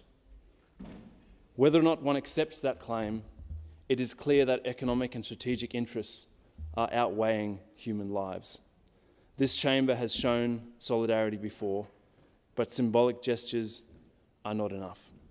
I recognise the government's action in announcing $10 million in humanitarian assistance in response to the crisis, but I call on the government to do more in supporting the Sudanese community here in Australia and in Sudan. Senator Thorpe.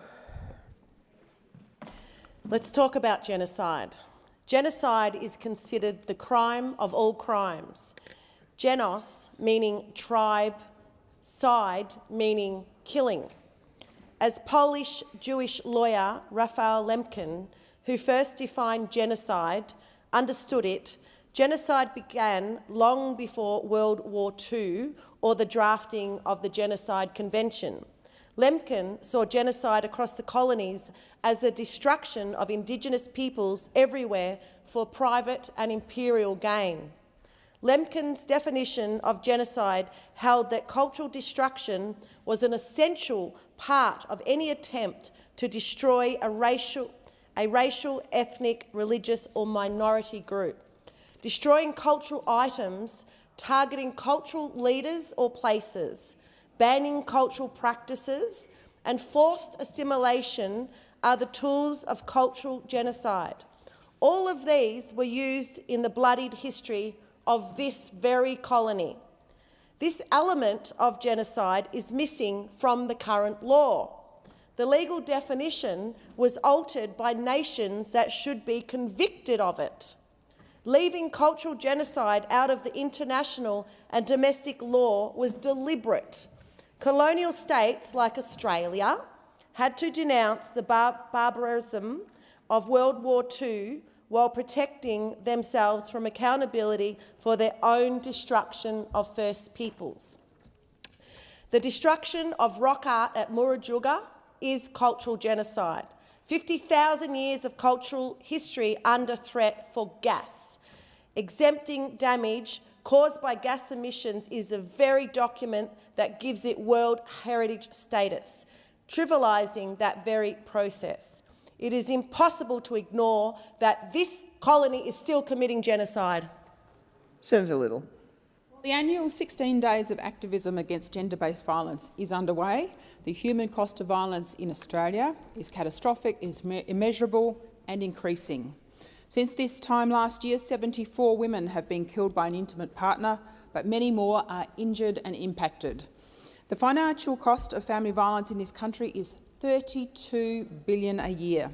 It remains the main driver of homelessness for women and children. Frontline services continue to turn away about 1,000 people a day. The 4 Closing the Gap targets going in the wrong direction: adult incarceration, children in out-of-home care, suicide and children commencing school developmentally not on track, are fuelled by violence. Indigenous Australians are disproportionately represented in statistics, and multicultural groups remain largely invisible. It is a scourge that does not discriminate, though. It is an issue for everyone. In my home state of South Australia, family violence offences are up 6% on last year. Our State Royal Commission provides recommendations, but the key here is not words but action, delivering on the contribution of those significant consultations.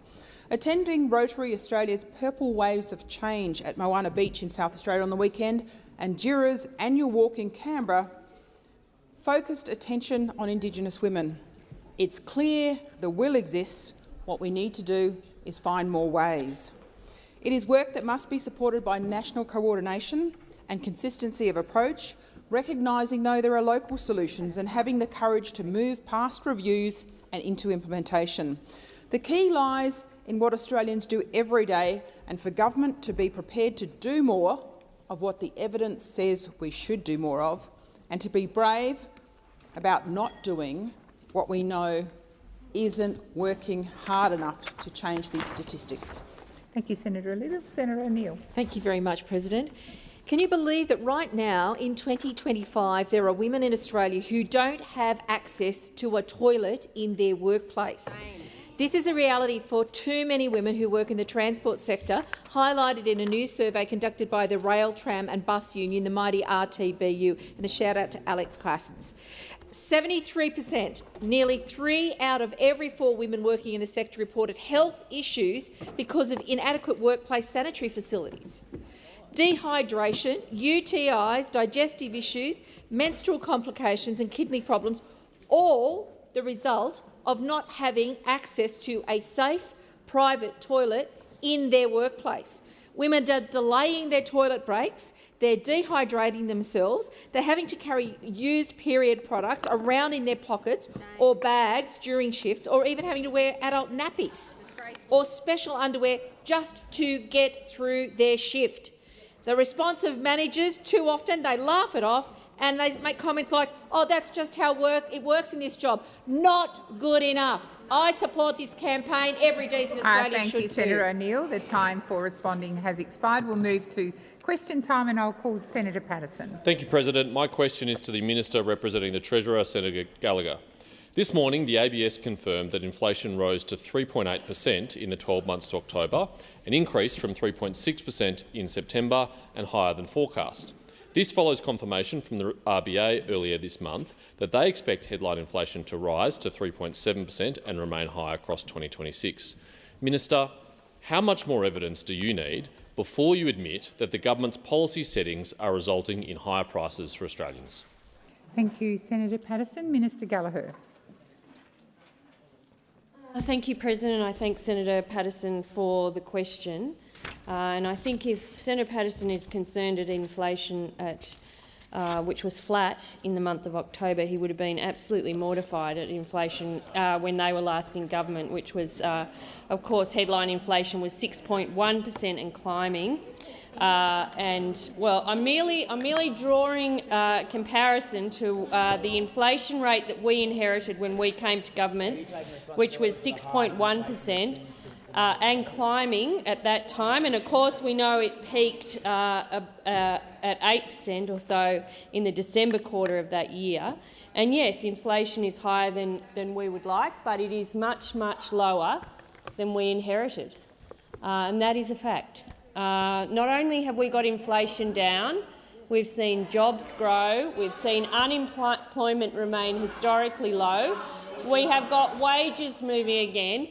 We started to repair the budget and at the same time provided Australians with cost of living relief to assist them when inflation was higher than we would like. All measures, I would point out, that those opposite criticised at the time, many they voted against and indeed continue to criticise when they talk about expenditure of the budget.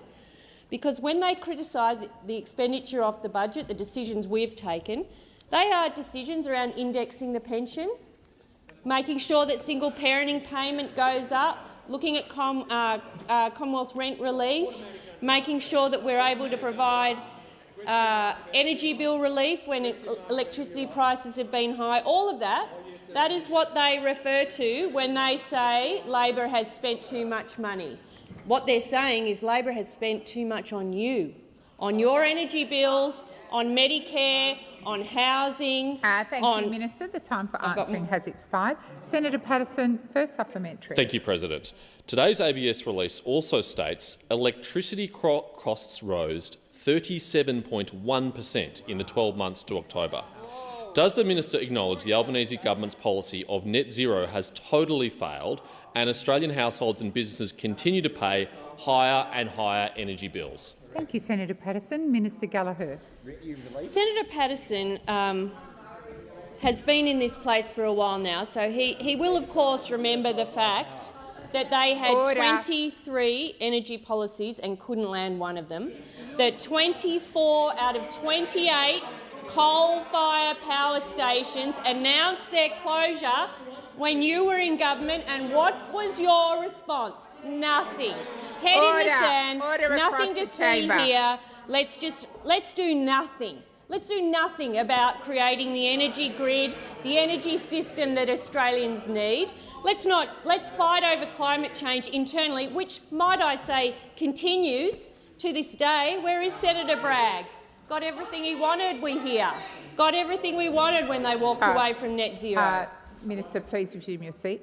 Senator Patterson. President, on direct relevance, I'm not sure what Senator Bragg has to do with a 37.1% increase in electricity prices on your watch. You're in government. You're in government. Senator Patterson, the minister is being relevant. There's been a lot of interjections, and as you know, the minister is entitled to take interjections, so I suggest that you try and get the left-hand side of the chamber to be quiet.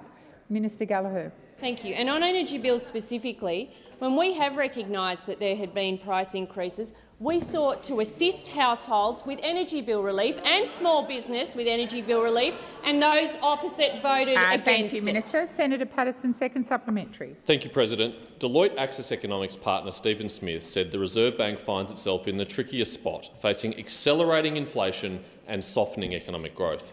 Minister, your out-of-control spending is causing higher inflation, higher interest rates, and we have softening growth. Isn't it now clear that the government has failed to live up to its promise that life will be cheaper under Labor? Thank you, Senator Patterson. Minister Gallagher. Thank you. Well, the spending that you criticise, Senator Patterson, are things like investments in paid parental leave, energy bill relief, support for apprentices, support for households to transition and implement batteries, paid pracs for nursing, teaching, social work, midwifery, boost to Medicare, more choice and support for Australian women when it comes to health care, $20,000 instant asset write-off, our housing programs, our aged care wage increases, our support for early childhood education and care. These are the things that those opposite criticise when they talk about spending. We have repaired the budget, we've delivered 2 surpluses, we've lowered the debt, we've lowered the interest on that debt, and all at the same time, as we fought against you every step of the way, we have introduced all of those measures to help the Australian people. Thank you, Minister. Just before I come to you, Senator Dowling, I'll draw to the attention of honourable senators the presence in the gallery of the Australian Political Exchange Council's 26th delegation from the Socialist Republic of Vietnam, led by the Honourable Nguyen Trung Lam. On behalf of all senators, I wish you a warm welcome to Australia and the Senate in particular. Senator Dowling. President, my question is to the Minister representing the Treasurer, Senator Gallagher, and continuing the theme of her previous answer. Today, the Australian Bureau of Statistics released new consumer price index figures which showed prices were actually steady in October. Check it out, 0% in October, but ticked up in annual terms. Can the Minister, you should be interested in this, can the Minister update the Senate on the latest economic data and the progress that has been made in the fight against inflation? Order. Senator Patterson, I've called order twice and you just completely ignored me. So disrespectful. Senator Dowling, had you finished your question? Had you finished your question? Yes. Thank you, Minister. Thank you, President. I thank very much Senator Dowling. It's great to have a respected economist on our side asking the questions around the Albanese government's management of the economy and indeed of the budget. Well, new figures from the ABS today showed that inflation was steady in October but ticked up in annual terms. And as I said in relation, well, it's not an unusual term to use, Senator Ruston, but anyway, as I said in answer to Senator Patterson's question, it is higher than we would like. It is. It is higher than we would like. The flat monthly result in October was driven by falls in electricity and fuel prices. Those opposite may have missed that. And moderation in housing costs. The tick-up in annual terms in part reflects temporary factors such as the timing of state energy rebates and some of those volatile items such as travel prices. But we also recognise that households are still under pressure, and that's why our continued responsible cost of living relief is so important. When you look at the monthly results, and these are important, this is the first month, I think, of the complete monthly CPI figures. We think it is an important change that will help inform decision-making into the future, support the work of both the government and indeed organisations like the Reserve Bank. Headline inflation was flat in the month of October, but up 3.8% in through-the-year terms. Underlying inflation was 3.3% in the 12 months to October. And of course, when we came to office, Senator Dowling, headline inflation was 6.1% and climbing. It peaked in the December quarter of that year, but it is now moderated substantially, which has given the RBA confidence to cut interest rates 3 times this year. Underlying inflation was hovering around 5% when we came to government. It is now much lower than that. Thank you, Minister. The time for answering has expired. Senator Dowling, first supplementary. Thank you, President. Look, addressing cost of living pressures is important for all Australians, and the Albanese Labor government is focused on delivering the relief that Australians need. What measures has the government delivered to ease household budgets while strengthening the economy? Thank you, Senator Dowling. Minister Gallagher. Thank you, President, and I thank very much Senator Dowling for the supplementary. Well, we are continuing to roll out real, practical and ongoing help with the cost of living for Australian households, and I would remind those, most of which, I'm trying to think of one those opposite supported, I'm not sure there is one, but when we talk about pay rises for minimum and award wage workers, they now receive a total increase under Labor to over $9,000 a year. Superannuation guarantee being increased to 12%, paid parental leave expanded to 24 weeks, energy bill relief, which continues to flow, $10,000 bonuses for housing apprentices on top of their wages. We've got our home battery scheme, which is proving to be very popular, paid pracs for nursing, teaching, social work and midwifery students, our boost to Medicare, and again that tripling of the bulk billing rate, which came in on the 1st of November, expanding that across the board to help all Australians. More choice, lower cost and higher quality care for Australian women. Senator Mackenzie. Question is to the Minister representing the Minister for Climate Change. Oh, beg your pardon.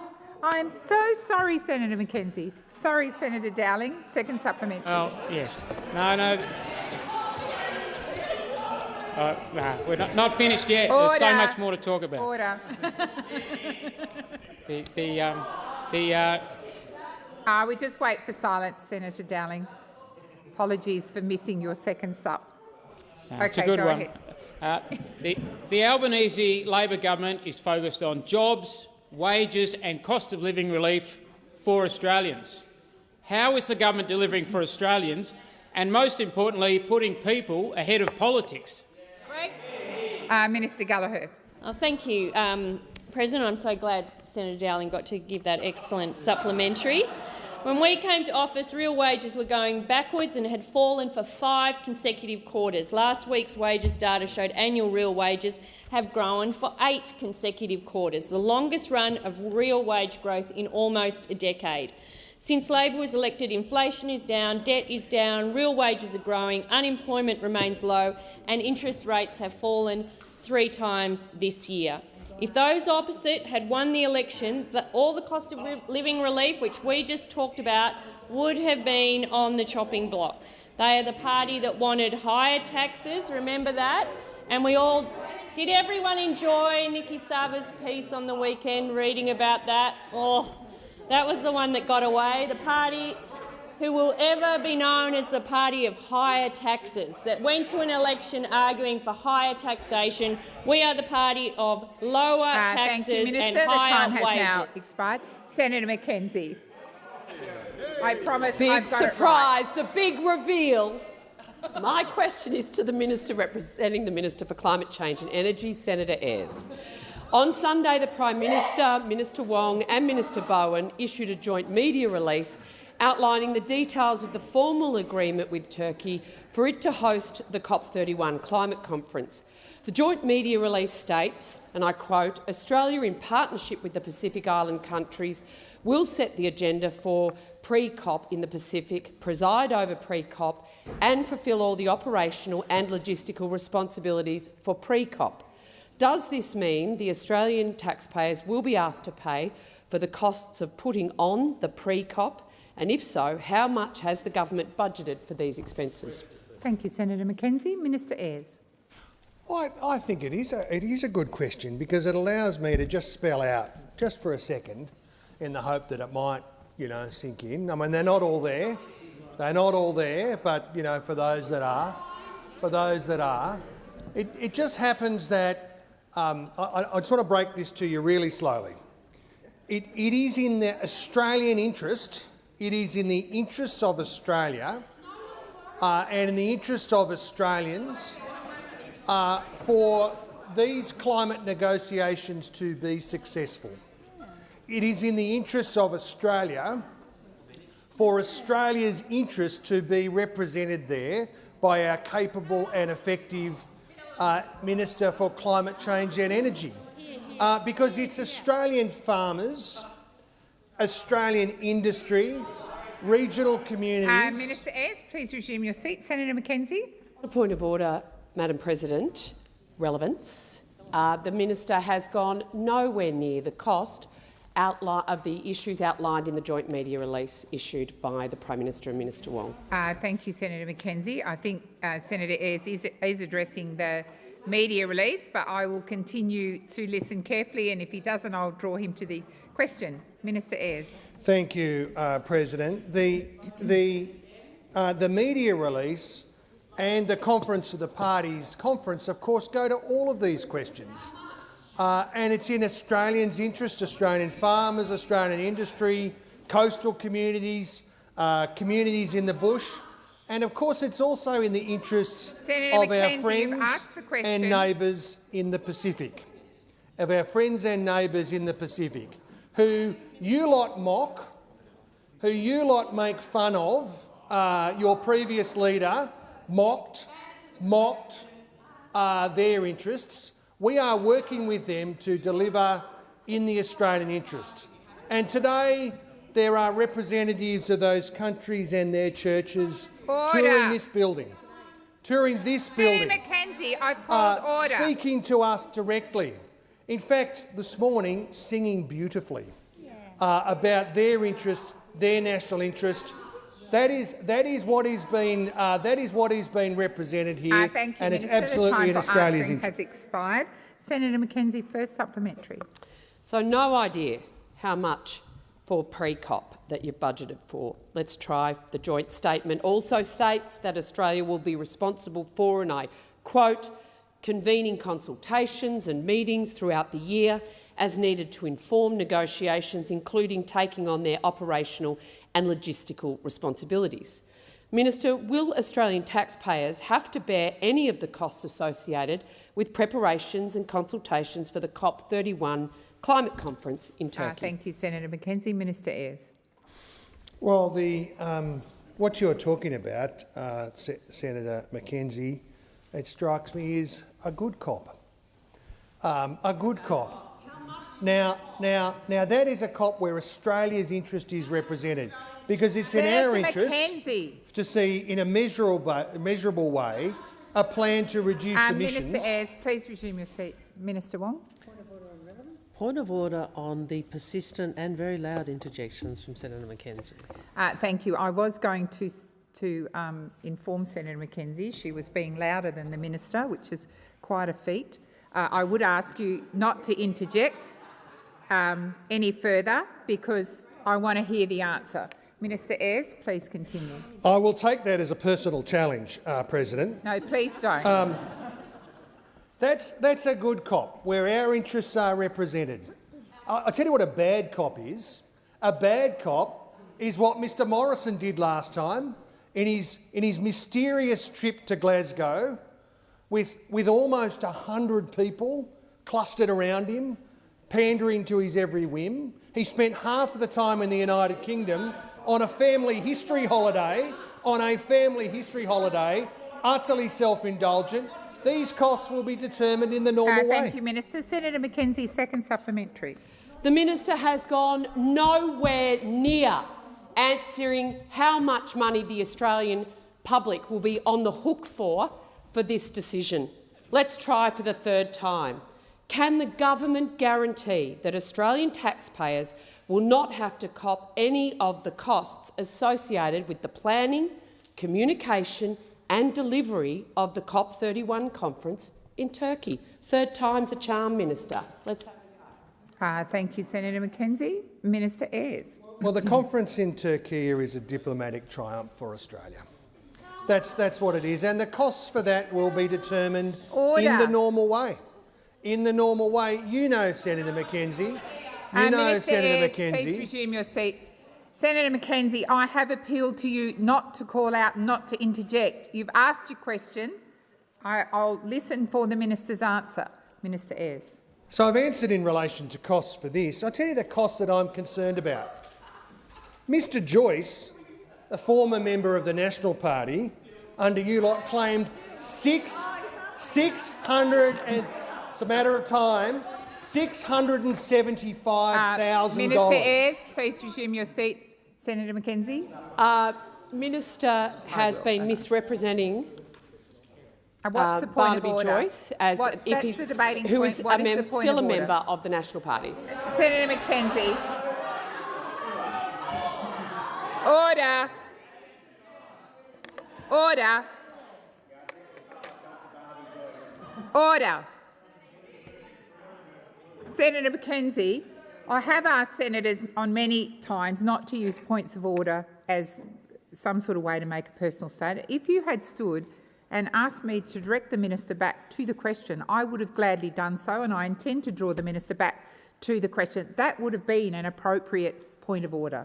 Minister Ayres, please go back to the question. As I say, I've dealt with the question of costs, and I understand that his ambiguous party membership status is a challenge for you. He's in the National Party and out of the National Party. He determines the National Party's policy approach, and now he determines the Liberal Party's policy approach, in and out. The sort of Schrodinger's member for New England, $675,000 he copped in the pocket for being the special envoy. Thank you, And he Minister. produced The time 2 for text answering messages. has expired. Senator Faruqi. We have now moved on. I called Senator Faruqi. Senator Faruqi. Thank you, President. My question is to the Minister representing the Prime Minister. Minister, more than 2 centuries since the violent colonisation of First Nations land, we still remain subjects of a British head of state. The monarchy has hit headlines again in recent weeks over disgraced former Prince Andrew's relationship with child sex offender Jeffrey Epstein. A majority of Australians want him removed from the line of succession. 43% of Australians indicated their support for a republic, the highest ever. Your government's former Attorney General, Mark Dreyfus, last week said that it is past time for Australia to break its ties with the monarchy and encourage you all to renew the Republic campaign. Will the government acknowledge the surge in public support for a republic and take steps to cut ties and apron strings with the British monarchy? Thank you, Senator Faruqi. Minister Wong. Thank you very much. And if I may, while I'm on my feet, welcome our friends from Vietnam. You're very welcome in Australia. And we're not always like this. Well, actually, in question time we are. So, but we value very much the friendship with your country. Senator Faruqi, I think the position of the Labor Party is well known on this, and our support for a republic is well known. We also have been very clear that that is not something that is a first-order priority for the government in this term. The Prime Minister, I refer you to the Prime Minister's comments. Thank you, Minister. Senator Faruqi, first supplementary. Prime Minister Albanese has been a long-term advocate for an Australian republic, and just last week said that an Australian republic is common sense. If that is the case, why did your government get rid of the role of Assistant Minister for Republic? Thank you, Senator Faruqi. Minister Wong. I'll refer you to my primary answer. And Senator Faruqi, second supplementary. Minister, people in this country are deeply, deeply uncomfortable about Andrew Mountbatten being in the line of succession. I hope you are aware of that. So when is your government going to move to a republic so that there is not even a remote possibility of this happening? Thank you, Senator Faruqi. Minister Wong. I think really, again, I refer you to my primary answer. Senator Darmanin. Thank you, President. My question is to the Minister representing the Minister for Communications, Senator Farrell. We know social media is having a direct and harmful impact on Australian children, with statistics showing 7 out of 10 kids having witnessed online harm. How will the Albanese Labor government's world-first social media laws help protect our kids from the pervasive pull of social media and give parents across the country peace of mind? Thank you, Senator Darmanin. Minister Farrell. Thank you, President, and thank the Senator for her very good question and the great work that she does for the people of her home state, which includes keeping children safe online, is being a challenge, but it is one that the Albanese Labor government makes no apologies for taking on. Delaying access to social media until the age of 16 will protect Australian children at a critical stage of their development. That gives them 3 more years in which to build real-world connections, 3 more years for them to learn who they are before the platforms assume who they are. We have all heard the horrible tragedies that have befallen families throughout Australia. Social media targets children with deadly precision and it's families that are left to suffer. This government will not stand idly by. We want to be kids. We want kids to be kids, and these laws will help them have a childhood. The Liberal and the Nationals are only focused on themselves and undermining these laws before even they begin on the 10th of December. We, on the other hand, are on the side of parents, not platforms. That's where our focus is. This is a place for social. There is a place for social media, but there's no place for predatory algorithms causing children harm. Social media has a social responsibility, and this government will continue to hold them to account. Thank you, Minister. Senator Darniman, first supplementary. Thank you, Minister. We know the Albanese Labor government's social media minimum age laws will be a major adjustment for Australian families, and that is why the government has made a range of resources available before the 10th of December. What impact will the government's world-first online safety reforms have on Australian families and children, and where can they find the latest and most accurate information? Minister Farrell. Thank you, President, and thank the Senator for her first supplementary question. Our online safety reforms are about letting kids be kids. We know this is a significant change, and that is why there is a comprehensive package of resources available in the e-safety website. There's been a 1,000% increase in people visiting the website, and I encourage families to take advantage of these resources in the lead up to the 10th of December. We are not chasing perfection, but we are chasing a meaningful difference. We're using every lever at our disposal to protect our kids and stand behind each family faced with an increasingly scary and dangerous digital environment. Thank you, Minister. Senator Darniman, second supplementary. The Albanese Labor government takes the danger of online harm seriously, especially when it comes to those most vulnerable, our kids. Given these world-first online safety laws have been welcomed by Australian parents as a way to protect their children, how much interest have we seen from parents and experts from other countries in these laws? Thank you, Senator Darniman. Minister Farrell.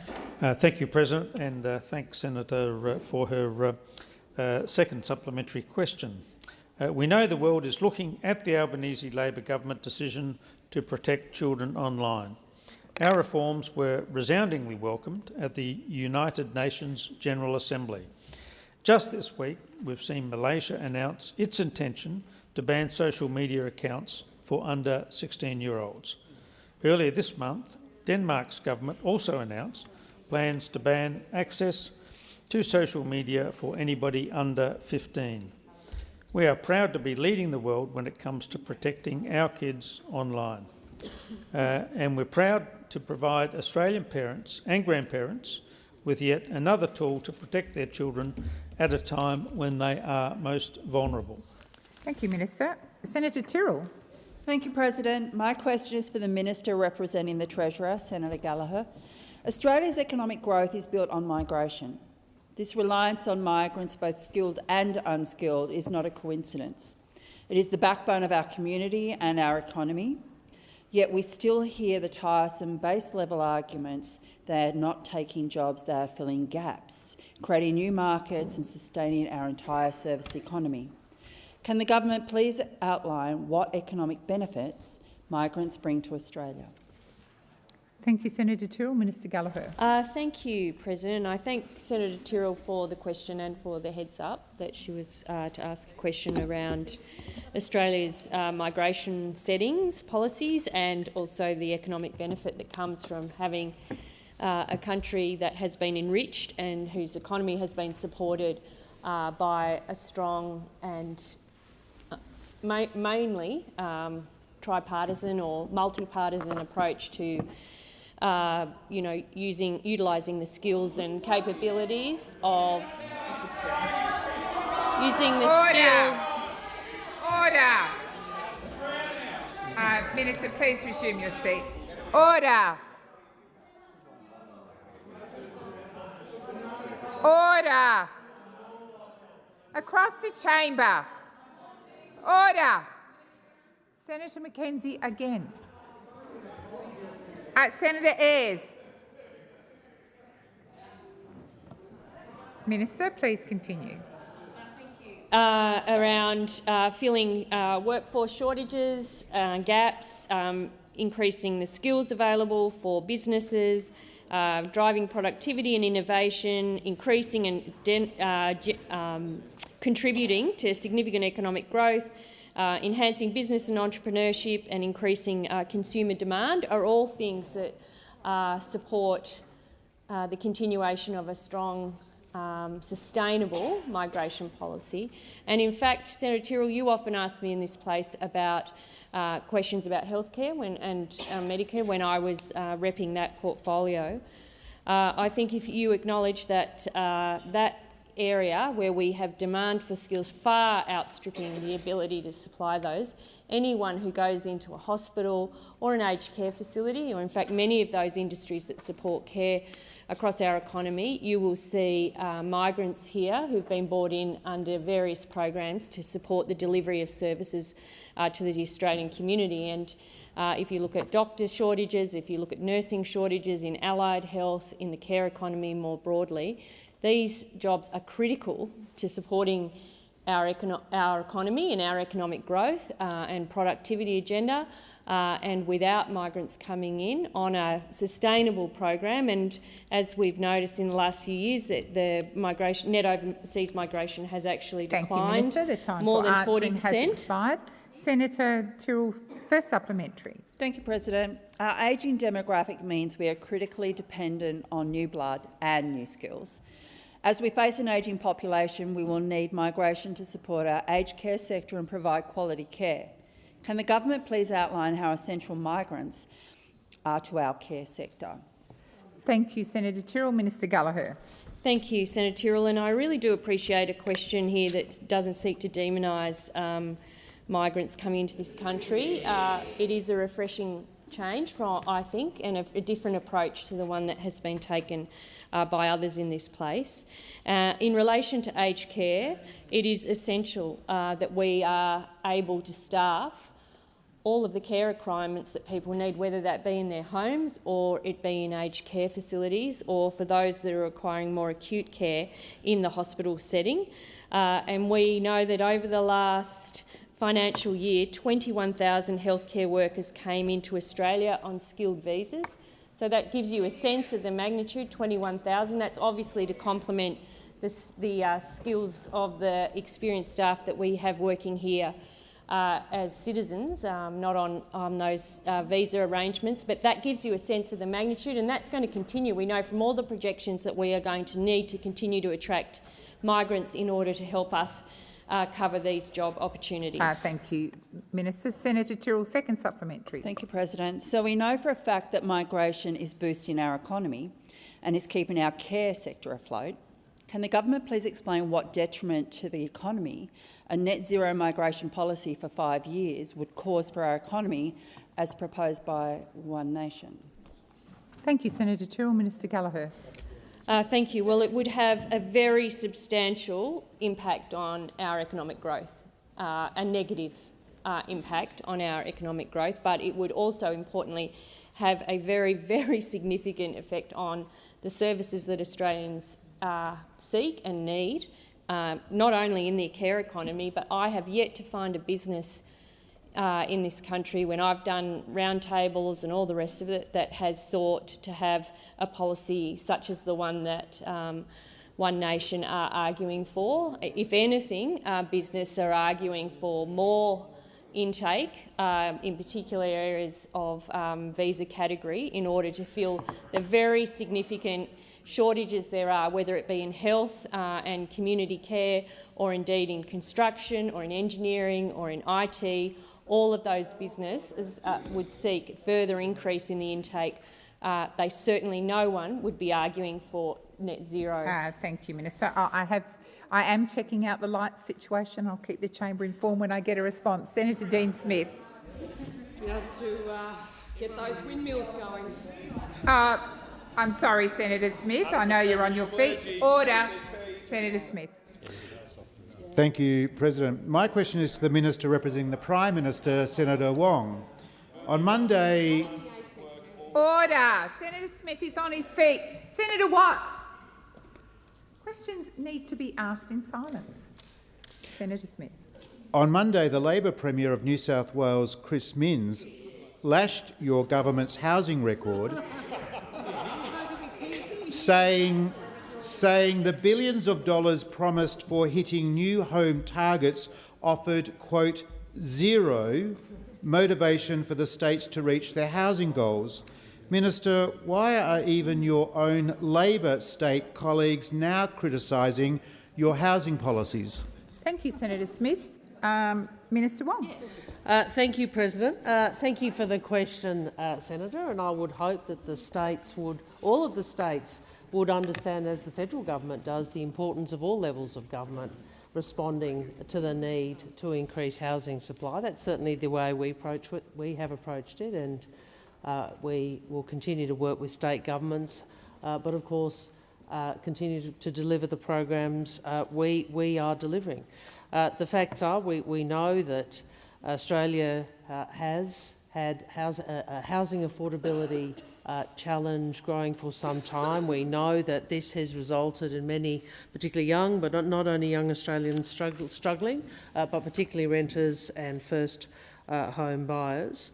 And unlike those opposite who teamed up with the Greens to prevent more investment in Australia's housing supply, we recognise that the Commonwealth does have a role in increasing supply. And increasing supply is the primary way in which you can deal with affordability. There are obviously other measures that the government is seeking to put in place, including the Help to Buy scheme, and I might be wrong, but are they seeking to disallow that as well? Is that right? Is that what Senator Bragg is doing? In addition, the 5% home deposit scheme. These are all measures that the government is putting in place because we recognise, unlike the government that was in place, of which you were a part, Senator, over 9 years, that we have to work together to do something about housing supply. I'd remind you, Senator, the government has a $43 billion Housing Australia plan. We are investing more than 8 times what the coalition did in a decade. We know that home building is improving, and we will keep working at this over the months and years ahead to deliver more houses for more Australians. Senator Smith, first supplementary. Thank you. Minister, the Prime Minister promised to build 1.2 million homes by 2029. So far, every state and territory is on track to miss their housing targets. Minister, is your government still committed to this promise? Minister Wong. Thank you, President. And I think the Prime Minister and the Minister have both made clear this is an ambitious goal. We know it is an ambitious goal. We accept that level of ambition is necessary because of the mess that we inherited. I mean, for 9 years, we had so little activity in this sector because those opposite. Well, I'll take the interjection from the acting leader of the opposition. We didn't make the promise. No, that's true. You never made a promise. You never made that promise because you never saw housing as a priority. So you didn't even bother making a promise or setting an ambitious target because you did not regard housing as a priority. Well, we do. And we are up for the challenge of investing money, investing funds, investing resources and working with the states and territories to deliver more houses for more Australians. Thank you, Minister. Senator Smith, second supplementary. Thank you. Minister, the government is failing to build houses. In the last financial year, you fell over 60,000 homes short of your target, and unbelievably, new home completions fell by over 3,500 compared to the year prior. Will your government admit your housing accord promise is now destined to be broken? Thank you, Senator Smith. Minister Wong. Senator Smith, I think I've said in here before we have around 5,000 homes completed under Commonwealth programs, another 25,000 in planning and construction across the HAF and other programs. There's another number which is pretty useful, and that's 373. 373.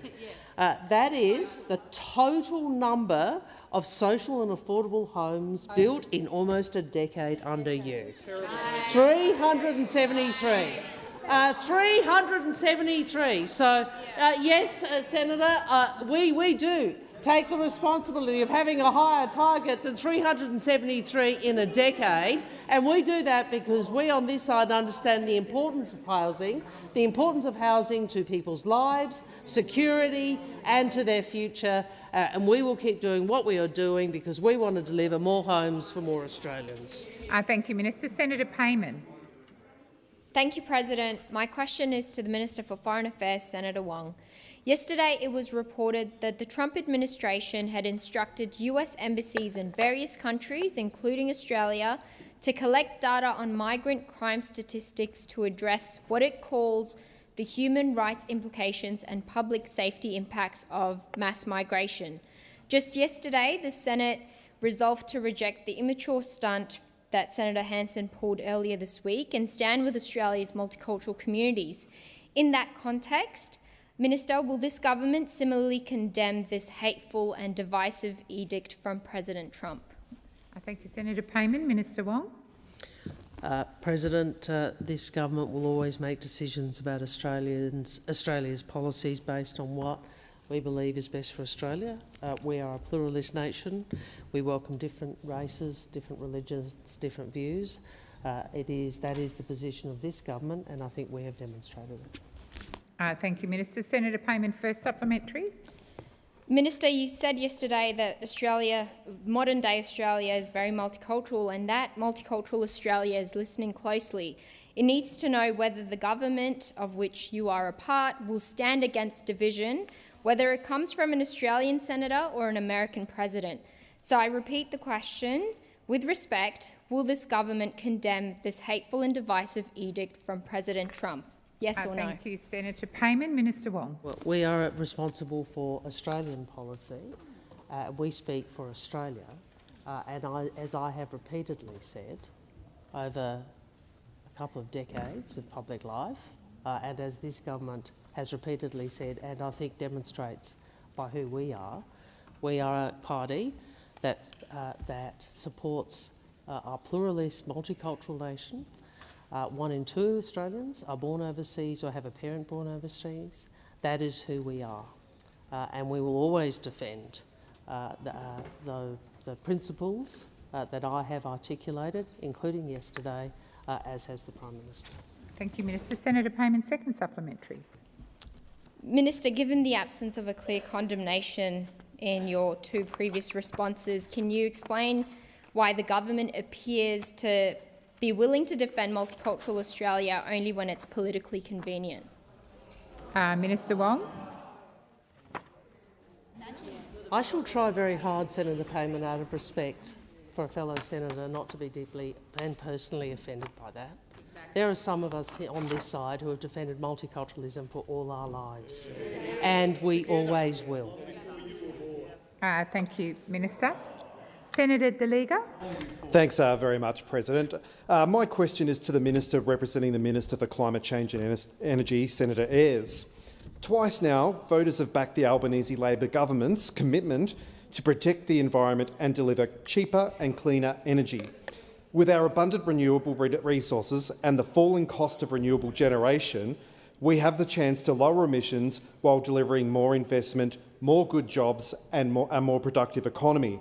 How is this government delivering cheaper and cleaner energy, And why is this government prioritising coherent and stable policy making? Thank you, Senator De Liga. Senator Ayres. Just say that today in the electricity system, President, there are 3.8 gigawatts of outages in the coal-fired electricity system. 1,000 of those are planned, 2.8 gigawatts unplanned. In the system that this lot thinks should be doubled or tripled or whatever the latest sort of policy catastrophe is that it emerges from over there. We are a government that today, when we have representatives from our Pacific partners and their faith groups in the building, catastrophic fire danger in the lower central West Plains, the highest November temperatures in years in Sydney and Brisbane, we are a party that takes climate change and emissions policy seriously. I think those opposite only remember the political embarrassment from 2019 and the bushfire season. We remember the human cost. We remember the social cost, the economic cost, the environmental cost. They just remember the political embarrassment of what happens when you don't have a serious approach to climate, to energy, to climate adaptation and to building an energy system that is in Australia's interests. And President, our plan to lower emissions will deliver the cheapest possible energy for families and businesses. It's why we've got the Cheaper Home Batteries scheme, cutting power bills already for more than 100,000 households, most of them in our outer suburbs, adding more than 1,000 new households every day. That's what these people want to campaign against. That's why we have the solar sharer scheme, giving people and businesses free electricity in the middle of the day. Thank and there's you, plenty Senator more, Ayres. President. Senator De Liga, first supplementary. Thanks, Minister. 2 minutes sure does go quick. The Albanese Labor government's energy policy is delivering the cheapest firmed power available. Renewables backed by gas, batteries and hydro to replace old coal power stations.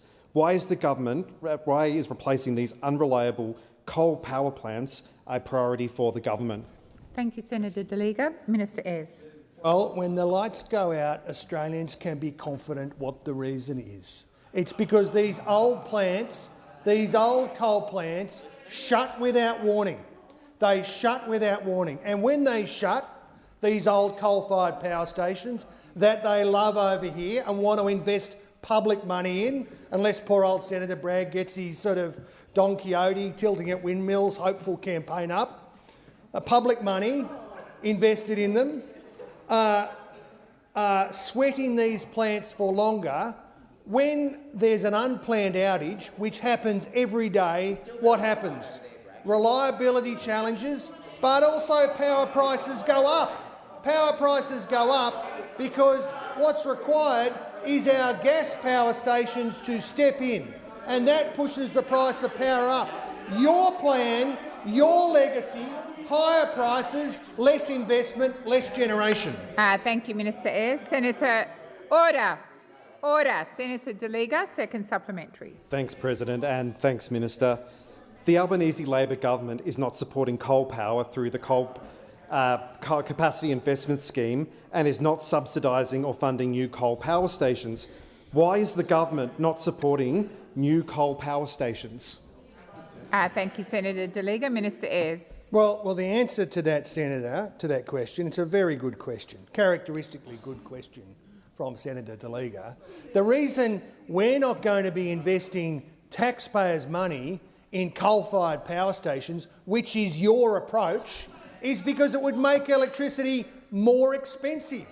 It would make electricity more expensive. And poor old Dopey Dan over there, his strategy... Senator Ruston. I think, President, you probably know what I'm going to ask the Minister to do. Address those in the other place by their correct title. Thank you, Senator Ayres. I will ask you to withdraw and remind you to address those in the other place by their correct titles. And which is to sweat the... I withdraw. The member for Wannon's plan to sweat these coal assets, he says, to sweat these coal assets is only mildly less dopey than Senator Canavan's plan, which never eventuated, to build a magical publicly funded power station, coal-fired power station in Collinsville. Not a fence was built, not a donga was installed, not a hole was dug. There wasn't even a photo opportunity in that giant boondoggle. Thank you. Just before I come to you, Senator McDonald, it is obvious there is a power outage today here. It is also in the House, and we are working to try and fix it. If there's any further updates, I'll let the chamber know. Senator McDonald. Order. Senator McDonald is on her feet. My question is to the Minister representing the Minister for Climate Change and Energy, Senator Ayres. Minister, a CEO of an Australian energy generator told the Australian Energy Council last week that net zero is one of the biggest things Australia is trying to do in such a short space of time, and having no thought, though, detailed plan on how to achieve it. The cost of doing it is probably going to halt the transition when the populists go, hell no, can't afford it. Minister, how high will energy prices get under your net zero plan before Australians do say, as one of our energy sector CEOs put it, hell no, can't afford it? Thank you, Senator McDonald. Minister Ayres. Well, this is an extraordinary question, really, to try and find in that organisation's discussions, to try and work your way through to find somebody in the energy sector who actually agrees with the sort of feral wildness that has overtaken the Liberal and National Party on energy policy. The Australian Energy Council, they say, supports an economy-wide interim emissions reduction target as an important step towards achieving net zero. Interim targets, they say, serve to provide certainty to industry and the broader economy about the expected investment pathway. The interim target will be challenging, but that is not a reason to stop trying. Now that is what industry is demanding. That is what industry is demanding. The Australian Industry Group. Please resume your seat. Senator McDonald. The Minister's obviously trying to find the answer, so I'm turning him back to relevance. How high will energy prices get under your net zero plan? Thank you, Senator McDonald. The Minister's being relevant to your question. Minister Ayres, please continue. Yeah, the question that through you, President, was about the Australian Energy Council. And I'm answering it. It is impossible to find a serious contributor in Australian industry, in the energy sector, in manufacturing, in the business community, who thinks that a preferable position would be a disorderly transition run by the show over here. Now, I understand that the sort of impulse for danger, the impulse for wrecking, the impulse for sort of self-indulgence has overtaken here, but the problem is that the people who pay for your policy self-indulgence are ordinary Australians. When you're self-indulgent about energy policy, ordinary Australians pay. Thank you, Minister. Senator McDonald, first supplementary. Minister, since we signed up to net zero, energy prices have skyrocketed nearly 40% and gas prices are up 46%. Minister, have you modelled how much higher energy prices will have to be to reach net zero compared to not doing net zero? And if so, how much higher will energy and gas prices have to be to reach net zero? Thank you, Senator McDonald. Minister Ayres. Well, the word "we" in that question is doing a lot of work. It really is. It really is. When you say "we signed up," who's the "we" that we're talking about? It's Mr. Taylor, right? Mr. Taylor, Ms. Lee, Mr. Morrison, all of you, Mr. Joyce, all of you. Minister I couldn't be more directly answering the question. Minister Ayres, please. I'll just wait for silence. Senator McDonald. Thank you, President. The question is, how much higher will prices go? That was part of the question, Senator McDonald. There was a preamble and the minister is being directly relevant. Minister. Now, you know, we say, I'm reminded of Muhammad Ali, who said, me, we, all of us. And if only that small moment of policy coherence, could extend its way through. Just imagine what would have happened. Poor old Senator Canavan over there, who's sort of running this. Ayres, the time for answering has expired. Senator McDonald, second supplementary. Minister, Australians already can't afford their energy bills. Can you at least tell them how much taxpayer funding will be spent on pre-COP in the Pacific? Minister Ayres. Again, Senator McKenzie, I think if you look around the chamber, you'll see that I'm in the chair and I make those decisions. Minister Wong. I'd ask you to consider, President, whether that question is in order as a supplementary question to the primary which was made. Thank you.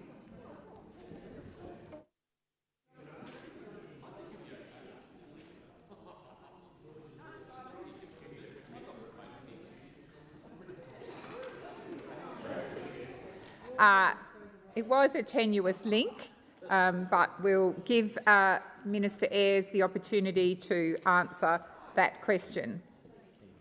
I'm tempted to spend a bit of time on tenuous links, President, but the point here is, as Senator Canavan pointed out, at the end of the miserable period of the Morrison, Abbott and Turnbull governments that did so much damage to Australia's electricity system, electricity prices had risen by 91%.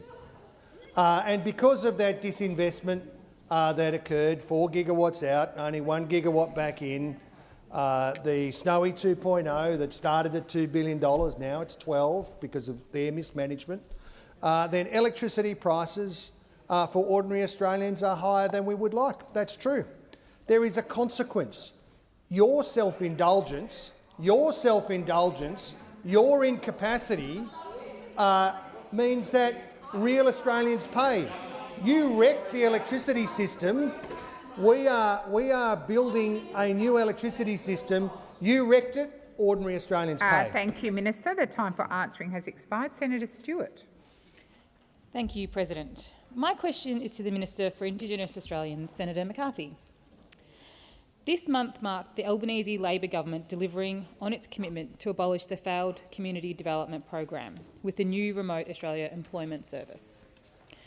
How will this new service better support people in remote communities to build skills, find work and participate in their local economies? Thank you, Senator Stewart. Minister McCarthy. Thank you, President, and I thank Senator Stewart for the question and for her work in the area of economic empowerment for First Nations people, and in particular her artwork on her Christmas card, by the way. On November the 1st, the Albanese Labor government delivered on its commitment to abolish the failed Community Development Program and to replace it with the new Remote Australia Employment Service, or RAISE.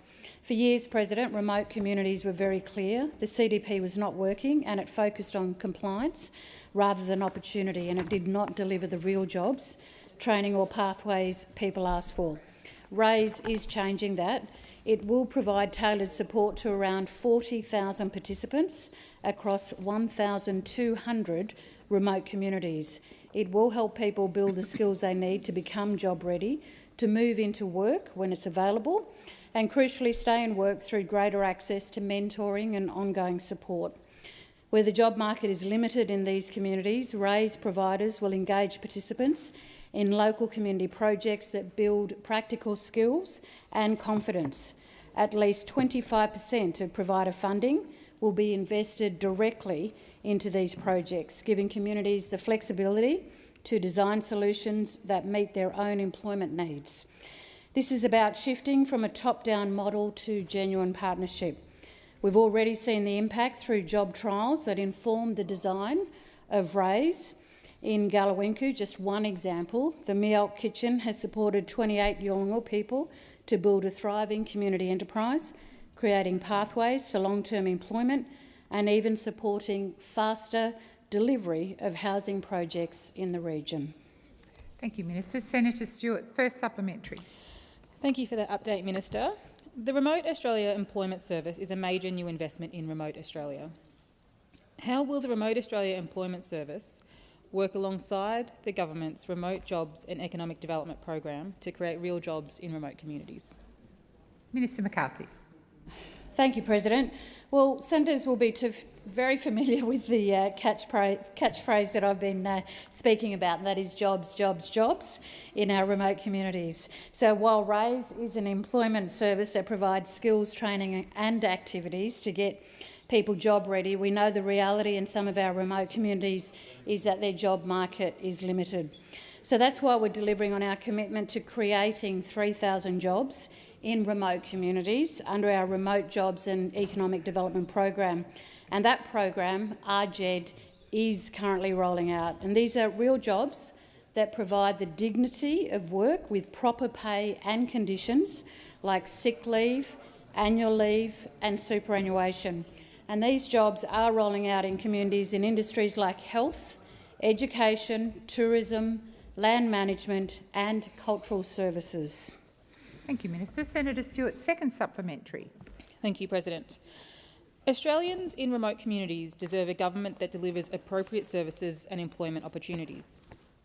How is the Albanese Labor government delivering jobs in remote communities and making a real difference to empower Australians living in the bush? Thank you, Senator Stewart. Minister McCarthy. President, when we develop policies for remote communities, and I do want to ensure that it's done in a way that does maximise that catchphrase of jobs, jobs, jobs. So 2 examples of this are Indigenous ranges and food security. So both of these policies are creating even more jobs on top of our commitment to 3,000 remote jobs. Rangers, last week I announced 900 new ranger jobs on top of that, and it will be created in the latest round of funding as this government continues on the path to deliver on our commitment to double the ranger workforce by the end of the decade. On food security, we're also delivering a new nutrition workforce in remote communities with over 100 locally employed positions in remote stores, and these roles will provide culturally appropriate nutrition support delivered by local people in local languages, improving health outcomes while creating new employment pathways. Senator Wong. I ask that further questions be placed on notice. And I will inform the Senate there was a brief power outage at the Tilapia Park substation. Maintenance teams are currently working on resetting infrastructure that's been affected by the outage.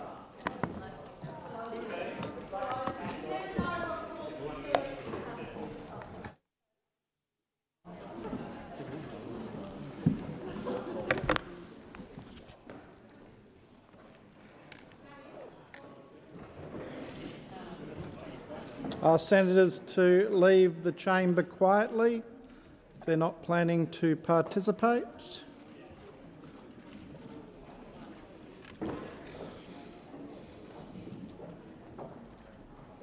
Are there any motions to take note of answers? Senator Hume.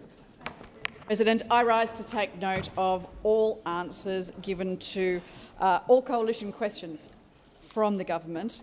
And particularly those around the inflation figures that have been announced today. Quite extraordinary how far inflation has ticked up, considering that just last year, just a few months ago, Jim Chalmers was telling us all that the inflation genie was back in the bottle, that he had tamed the dragon, that we didn't need to worry anymore, that we could expect decreases in the prices of houses, that we would see interest rates come down, that everything was fine. And it was all due to his exceptional economic management. Well, how quickly the story has changed. Now, you'll recall, Deputy President, that at the beginning of this Labor government, when inflation was high, Jim Chalmers, the Treasurer, said that it was always somebody else's fault. First of all, he blamed the coalition. Then he said it was Vladimir Putin invading Ukraine, and that had pushed up gas prices. Then he said that it was Hamas's fault and the troubles that were going on in the Middle East, that was causing the rise in energy prices and pushing up inflation around the world. Then he said that, oh, well, now that President Trump has been elected, that's geopolitical instability and that's causing some problems with inflation and that's just something we have to deal with. And then he came back to the coalition and said it was our fault all over again. Now, at no point in time has the Treasurer ever once taken responsibility for the persistent inflation in this country, even though our inflation was higher and lasted longer than in so many advanced economies who managed to tame their inflation through fiscal responsibility. They saw their government spending wind back in response to high inflation around the world. They said, no, we'll do our bit. We'll do some of the heavy lifting. We won't turn it all over to monetary policy. But that's not what this government did. In fact, they said, oh, this is really Michelle Bullock's responsibility. We'll just turn it over to her. So poor RBA had to pull on the only lever they had, because they've only got one lever, and that's monetary policy. And they pulled it 12 times. That's why we saw interest rates go up 12 times in the last parliament. 12 times. Now it's come back 3 times. But now it's stalled again. And there are so many Australians out there. Do you remember the days, Deputy President, when Australians really didn't give 2 hoots what the inflation data was doing? They really didn't even look too hard at interest rates.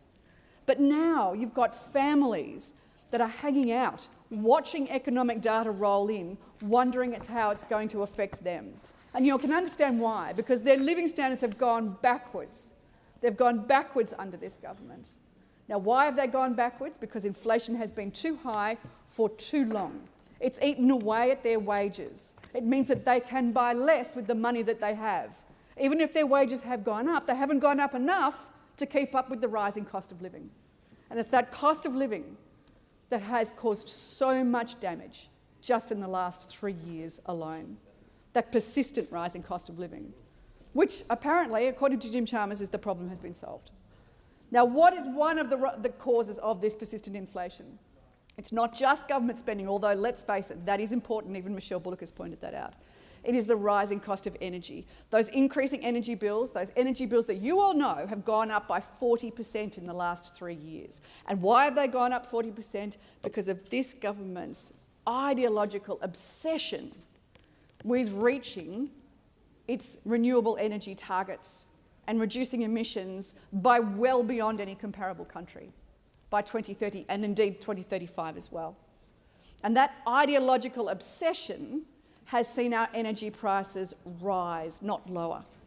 Only the coalition has proposed an alternative, which is to reduce emissions, but while delivering affordable and reliable energy, shoring up the grid, a technology-neutral approach that will not see a one-eyed single technology of renewable energy delivering higher energy prices, which of course is taking us all backwards.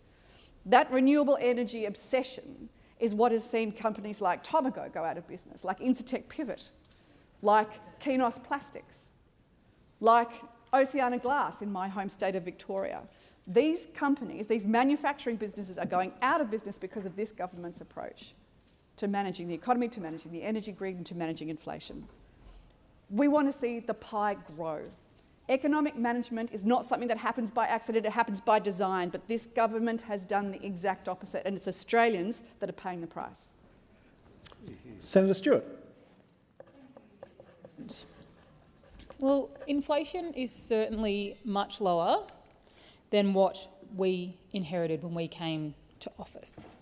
And as you heard the Finance Minister say, the figures are much higher than we want them, would like to see. But when we came to office, inflation was at 6.1% and rising. And now it has a 3 in front of it instead.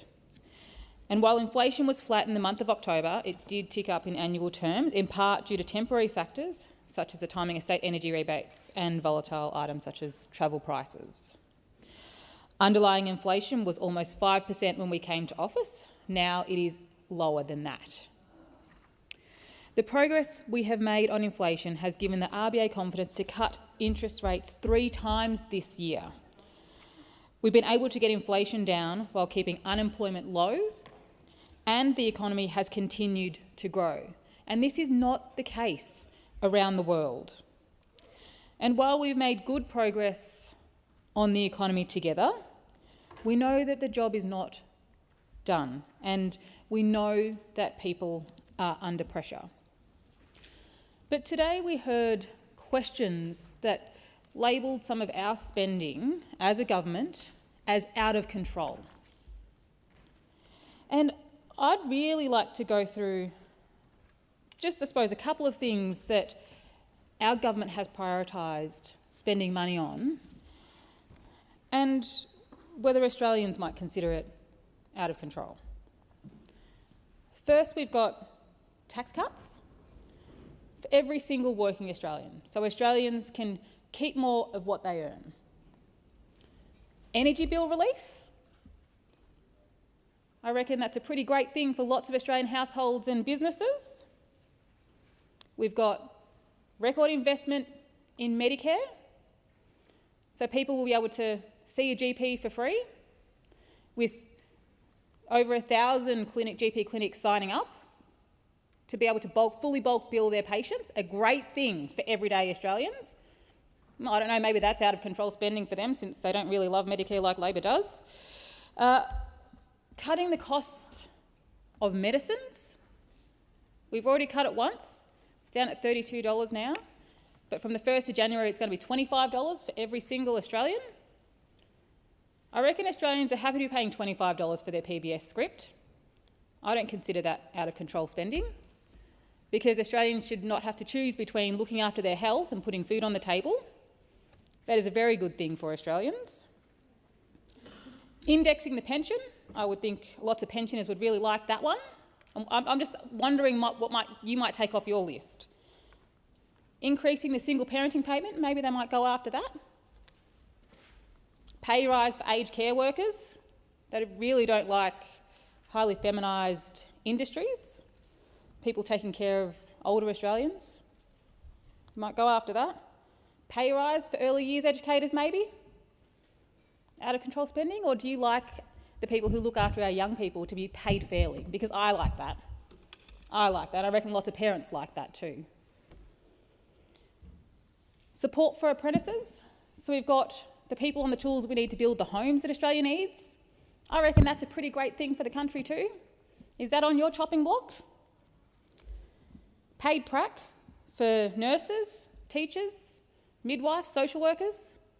Pretty great thing for people who are studying in those professions to be paid for their pracs. I think that's a pretty great thing.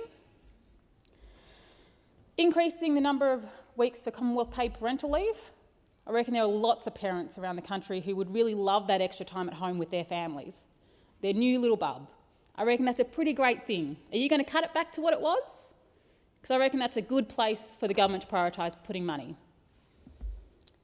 Or maybe you don't like paying superannuation or paid parental leave because you really don't like superannuation. But I don't know about you. I like to see superannuation paid on paid parental leave, because we already know that women retire with less than men. So I think it's a pretty great thing that we're paying super on Commonwealth paid parental leave. I would like you to stand up and tell me which of these measures that the government has prioritised spending money on that you call out of control spending you're going to put on your cutting block, because I think that each of the things that we've spent money on here, absolutely Senator Stewart, Australian support. your time has expired. Senator McLaughlin. The motion moved referred to all answers to coalition questions, but I intend to focus on the answer to the question by Senator McKenzie to Senator Ayres and the one from Senator McDonald to Senator Ayres. The question asked by Senator McKenzie related to subsequent potential costs for negotiating the next round of COP. Now, can I put on record that I fully support the government's bid for COP to Adelaide? I think Adelaide would have been a magnificent setting. I don't believe I have any bias, I could be accused of any bias in relation to that. Now, the Minister said it's in the interests of all Australians for the climate negotiations to be successful. I actually agree with the Minister on that proposition. He also said it's important that all Australians be represented. I actually agree with him. And Australian farmers, very especially important. I agree with him on that one. So I'm giving him high marks for this question. Maybe the wrong topic. But importantly, the minister did raise the importance of the Pacific, and I fully endorse any initiative that we do to facilitate the voices of the Pacific into climate negotiations. I have spent much of my life building relationships in the Pacific. They are small nations. We are well resourced. It is important, both from an ethical, moral perspective, that we assist our neighbours in every way. He did have a slight crack at Mr Dutton, but Mr Dutton held to the net zero target. We must give credit where credit is due. It's only recent events that have taken us off the narrow path and taken the broader path. Now, the minister did say costs will be determined in the usual way, and I imagine at this stage they are being budgeted for. Now, let me come to the question by Senator McDonald, which was trying to tie electricity prices to net zero. Now, I have a quote here, because we all know I like my quotes, from Mr Matt Keane, Chair of the Climate Change Authority. This is one I go to regularly. As an emissions-intensive, advanced economy that is extremely vulnerable to climate change, Australia has a clear national interest and responsibility to signal that we are willing and able to support the greatest possible emission reductions. Now, there are various analyses and forecasts in relation to electricity prices, and it is complicated. The minister did infer, somewhat unkindly, that there was insufficient investment prior to the ascendancy of the Labor Party to the Treasury benches. But most sensible analysis indicate, and I have one here from the Clean Energy Council, where their modelling confirms that continuing to deploy renewable energy will keep wholesale electricity prices as low as possible. Clean energy not only works for Australia, but it's the cleanest and cheapest path forward for our electricity bills. I agree with that. It is the electricity prices are often reliant on the gas price. They are they are affected by capital investment over long periods of time. So I don't necessarily believe in the nexus. So I don't wish to inflate the ego of Senator Ayres, but I did take his point, and I'm sure this is a good day for Senator Ayres. Senator Ayres, perhaps but he also mentioned the Australian Industry Group. Now there are some conflicting views and contrarian views in relation to that. My view, and I've expressed this publicly and in this place, that unless you have a long-term target, you cannot expect capital investment in infrastructure to deliver to our energy needs. And you can't do it on a rolling 5-year time frame. And I suppose I come from a disability to this place, having worked in the financial markets. Billions of dollars will need to be spent. We are transitioning our economy. It will be difficult. But unless we do so, we will not be able to reduce our emissions sufficiently. And one thing that's left out in those that assert that we shouldn't have a net zero target is pollution and emissions, and they should. Senator Walker. Thank you, Deputy President. For once, it's actually nice to get a question from the opposition on the economy. Back when we came to office, inflation was rising rapidly. It's now much lower. It was at 6.1% and climbing. Let's talk about the inflation challenge that we actually inherited from those opposite. We know it's hard to hear the facts sometimes, but the fact is that Labor is better at economic management. We've repaired the budget. We're working hard to get inflation back under control. We turned 2 Liberal deficits into 2 Labor surpluses. It was quite funny to hear Senator Hume just a moment ago going on and on about inflation and Labor's management of the economy and what's been happening these past 3 years. She must have missed the report released just today by the Australian election study that's shown that voters prefer Labor's offering on economic management, taxation, housing affordability and the cost of living, clearly showing that the majority of Australians see Labor as the natural party of government. We inherited the economic equivalent of a burnt-out Holden, and those opposite are somehow shocked it didn't turn into a Tesla overnight. They want us to fix more than a decade of neglect instantly, Seriously? but they won't let us pass the bills required to do it. Sorry. It's like Sorry. yelling at the chef while stealing the ingredients. Sorry.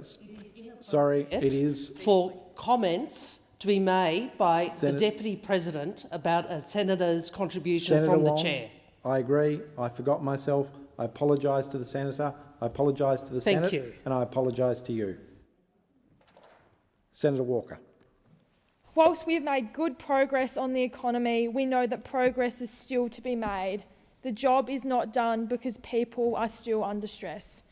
Real annual wages have grown for 8 consecutive quarters, the longest run in almost a decade. They went backwards for 5 quarters before we came into the office. If those opposite had won the election, cost of living would have been on the chopping block. It's ironic that those opposite are now interested in energy and climate policy. I heard they tried energy policy a few times in the last term, over 20 times apparently. They're not doing any better currently. A truly divided party room. They can't even agree if climate change is real or not. They are the definition of out of touch. If they spent as much time talking to Australians as they did fighting with each other, maybe they'd realise that the majority of Australians do believe in climate change and want a net zero target. The coalition dropping net zero isn't a policy shift, it's an identity crisis. They've now got fewer long-term commitments than most of my exes. If the coalition thinks scrapping net zero is a vision, I'd hate to see what they call an actual plan. The rest of the world is moving forward and they're doing donuts in the car park. But those on this side of the aisle are actually trying to assist with energy bill relief. We put in place the energy price relief plan. The coalition voted against it. Then they complained bills were too high. That's like refusing sunscreen and then blaming the sun. This government actually has your back. Why don't those opposite want to take accountability for their actions? 24 of the 28 nations' coal-fired power stations announced they were closing within a decade, all under those opposite. The stats do not lie. You were the ones that went to the last election proposing to increase taxes, bigger deficits, higher taxes and bigger debt, all because they were caught up in their weird nuclear fantasy. The lights might have gone out during question time, but not to worry, we had the luminescent egos of those opposite. I met just today with the Pacific Australian emerging leaders, and we discussed climate change at length and how it will impact the Indo-Pacific region, because after all, we share an ocean and we share a future. We care about the future, the next generation, and the future of our Pacific neighbours. That's why Labor is committed to what we're doing to ensure that we tackle climate change. We know that the coalition doesn't care about our Pacific neighbours. This was summarised 10 years ago by the former member for Dixon, Peter Dunn, caught on a hot mic, laughing when he said, "Time doesn't mean anything when you're about to have water lapping at your door." Those opposite are worried about the cost of COP. What we are worried about is the consequences after a decade of inaction. The Albanese Labor government will go to COP next year with true credibility. The coalition rocked up for years as the bad cop. No evidence, no plan, no intention of solving the case. Whilst those opposite continue to blame us for inflation and continue with their climate denialism, we are committed to delivering change and assisting with cost of living relief. Thank you, Senator Walker, and once again I do apologise for that most disorderly interjection. Senator Henderson. Thank you very much, Deputy President. I rise to take note to answers to coalition questions, but particularly in relation to the energy disaster that we have in this country. And to Senator Walker, I know Senator Walker is a new senator and I give Senator Walker a lot of leeway, but when Senator Walker does read Labor Party talking points, which monumentally seek to mischaracterise our position, that's disgusting. There's no climate denialism. We have made it very clear that we have a responsibility to reduce emissions, to play our role. So, Senator Walker, before you make those claims again, please check your facts. But we will not stand by and watch this government send our country backwards, because that is what is happening. Senator Walker may not be aware, and other ministers who seek to misrepresent the facts in this chamber are conveniently overlooking the facts.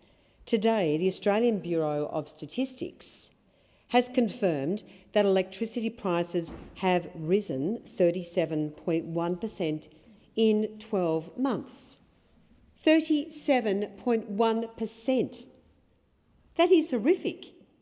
It's fine to senators opposite if they're earning $200,000 plus a year, maybe it doesn't matter. But I can tell you it matters to a lot of people, including a lot of Victorians, who literally have to make a choice between eating and heating.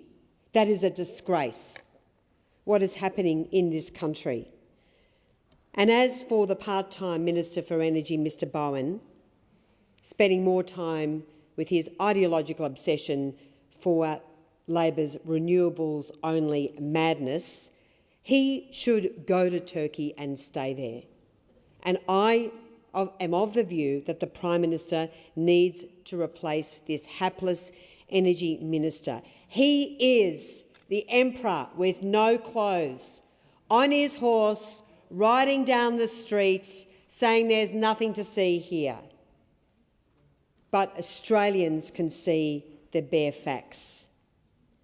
Our energy security is going backwards. Power and gas prices are skyrocketing. We are being denied baseload power. And the government has just signed up to an international agreement which commits this country to phase out coal and gas. We are blessed with the resources of our country. Coal, gas, critical minerals, uranium.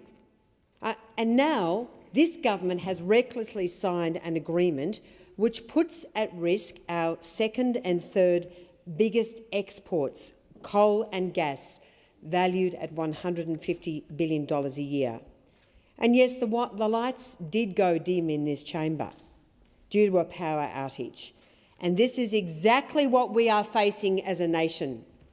Brownouts and blackouts as long as the eye can see, under this government's renewables-only policies, which are causing so much environmental and economic harm to our country. So I say the decision to abolish net zero is not only responsible, it's the right thing to do for our country. Because what this government is doing is denying Australians baseload power. And Senator Grogan, in the interjection, doesn't seem to appreciate that these sorts of skyrocketing prices really make an impact. And there are plenty of households that can literally afford to connect the electricity and the gas, certainly in Victoria. And of course, today we learn that inflation is up again. It's now 3.8%, with softening economic growth and no hope, according to the experts, of any downward trajectory in inflation until 2027. And of course that includes interest rates, which are causing such enormous pressure, not just on mortgage holders, but on everyone paying skyrocketing rents. So these policies are a disaster for our nation, and it is time the Energy Minister and the Prime Minister got off his horse and the Prime Minister started to take a reality check and look at the damage they are causing our country. Senator Henderson, thank you. Your time has expired. The question is that the Senate take note. Those that opinion say aye. Against say no. The ayes have it. Are there any further motions to take note? Senator Tyrrell. Thank you, Deputy President, sorry about that. I'd first like to acknowledge and thank Minister Gallagher for her thoughtful and straightforward answer on migration. Her remarks make it clear just how important it is that we keep our decisions grounded in facts, in fairness and in the long-term interests of the country. Now, we all know migration has played a big part in building modern Australia, but it's worth reminding ourselves of the numbers. Today, around 30% of people living in Australia were born overseas. That's more than double the OECD average of 14%, and it's been a major driver of our economic strength. Regions with higher migrant populations actually see better wages, about a 1.3% lift for every 10 percentage point increase in migrant share. That's because migration boosts productivity and fills the skills we need to keep our economy moving. Skilled migrants in particular make a strong economic contribution. The modelling on the 2018-19 skilled migrant intake shows they add, on average, about $198,000 more to the budget over their lifetime than they take out. That's a solid return for the country and a reminder that good migration settings pay off. But nowhere is the impact of migration clearer or more essential than in our care sector. Whether it's aged care, disability support or healthcare, migrants are absolutely central to keeping these services running. Around 40% of all care and support workers in Australia were born overseas, a much higher share than the workforce overall. That includes about 183,000 overseas-born workers as of 2021, with 54,000 of them being more recent arrivals who've stepped straight into roles we desperately need filled. These are the people helping older Australians stay safe, helping people with disability live with dignity and supporting families right across the country. And importantly, a diverse workforce helps us deliver better, more culturally aware care, something that matters in a nation as proudly multicultural as ours. As we continue refining our migration system, we have to keep these realities front of mind. Migration isn't about replacing local workers. It's about backing them up, filling genuine shortages and strengthening the services Australians rely on. Once again, I thank Minister Gallagher for her answer. I urge the Parliament to keep supporting a migration system that reflects who we are as a nation: fair, practical and focused on getting the job done. Question is that the Senate take note. Those of that opinion say aye, against say no. The ayes have it. Are there any notices of motion to be given for another day? Senator Dunn. Thanks, Senator Deputy President. On behalf of Senator O'Neill, on behalf of the Standing Committee for the Scrutiny of Delegated Legislation, I give notice of intention at the giving of notices on the next day of sitting to withdraw business of the Senate notice of motion number 1 for 5 sitting days after today, proposing the disallowance of the Competition and Consumer Notification of Acquisitions Determination 2025 made under the Competition and Consumer Act.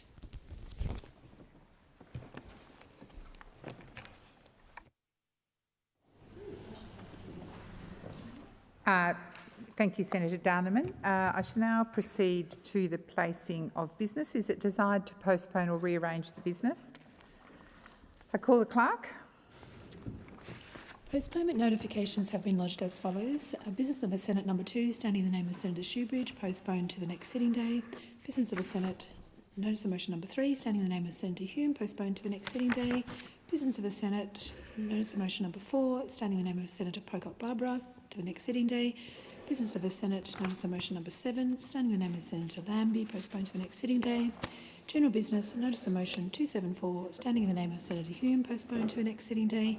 And general business 296, standing in the name of Senator Lambie, postponed to the next sitting day. Thank you very much.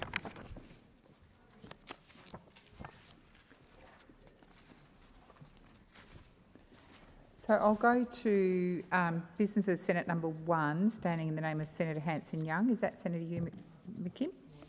President, I seek leave to postpone that motion until tomorrow.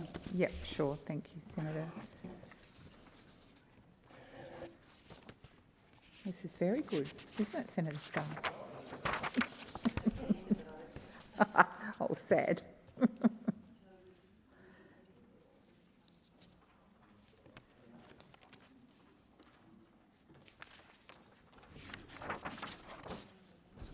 Okay, we might go to 290, standing in the name of Senator Hume. Is that you, Senator Askew?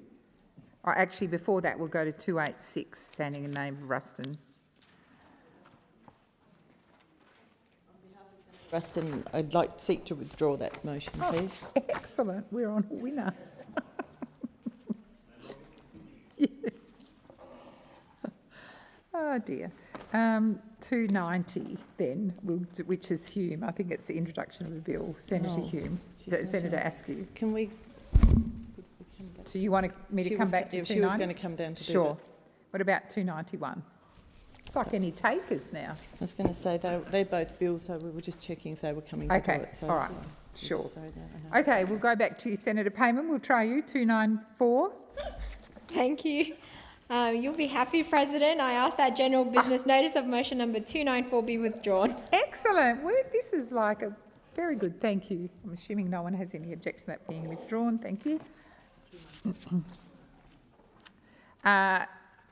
What about 295 in Senator Bragg's name? Senator Askew? I think you might have one. No, not really. Senator. Okay. On behalf of Senator Bragg, I ask that general business notice of motion number 295 be taken as a formal motion. Is there any objection to this motion being taken as formal?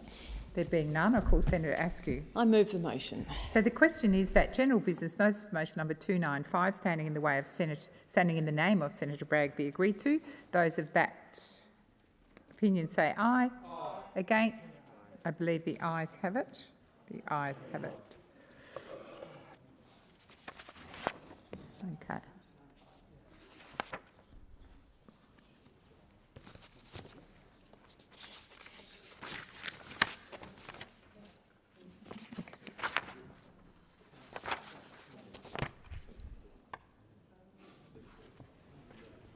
So, Senator Antic, are you ready to do your introduction 291?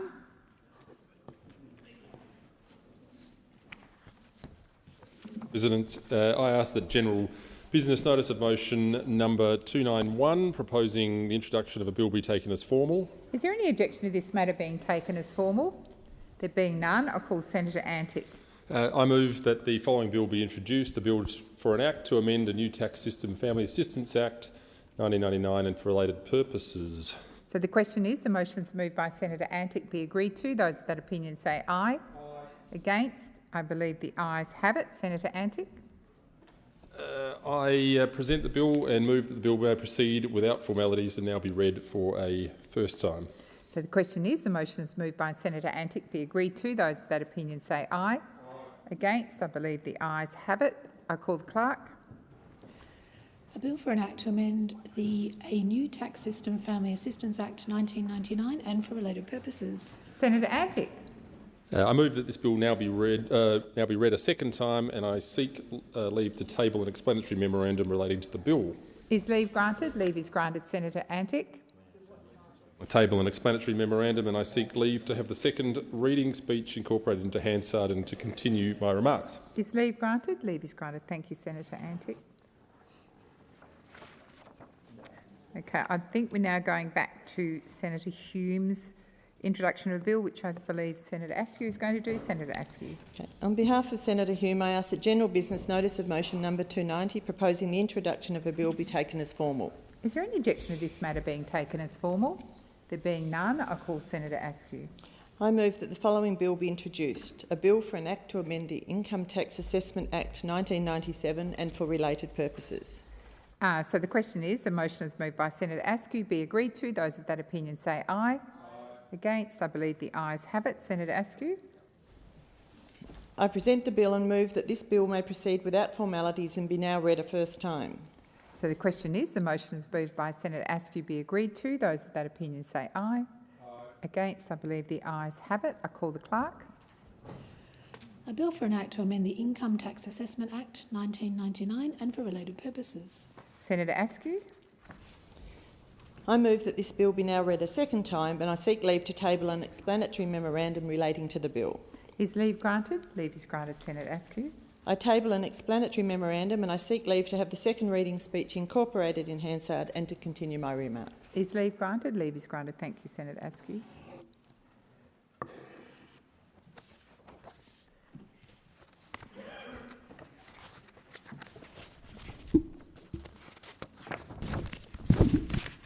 I'll now go to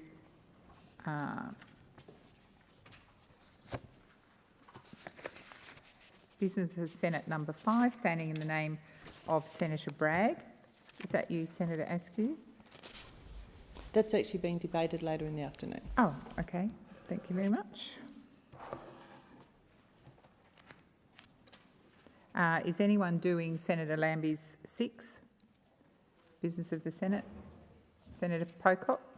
Thank you, President. On behalf of Senator Lambie, I ask that business of this Senate notice of motion number 6 be taken as a formal motion. Is there any objection to this matter being taken as formal? There being none, I'll call Senator Pocock. I move the motion. So the question is that business of the Senate number 6, standing in the name of Senator Lambie and moved by Senator Pocock, be agreed to. Those of that opinion say aye. Against? I believe the noes have it. Division required. Ring the bells for 4 minutes.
Lock the doors. So the question is that business of the Senate number 6, standing in the name of Senator Lambie and moved by Senator Pocock, be agreed to. The ayes shall move to the right of the chair, the noes to the left. I appoint Senator Askew as teller for the ayes and Senator Darmanin as teller for the noes.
Order. There being 33 ayes and 18 noes, the matter is resolved in the affirmative.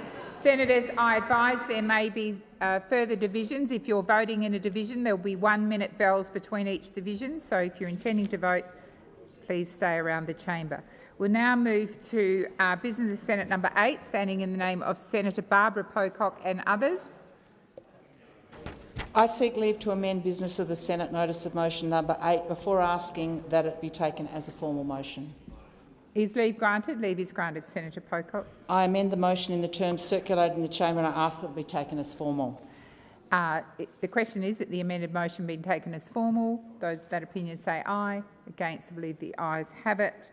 So the question is that business of the Senate number 8, standing in the name of Senator Barbara Pocock and others, as amended, be agreed to. Those of that opinion say aye. Those against say no.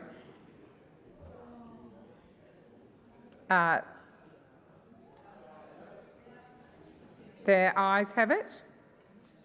The ayes have it.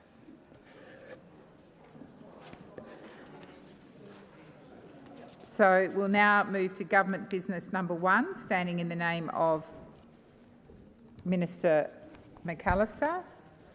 Senator Chisholm. I ask that government business notice of motion number 1 be taken as formal. Is there any objection to this motion being taken as formal?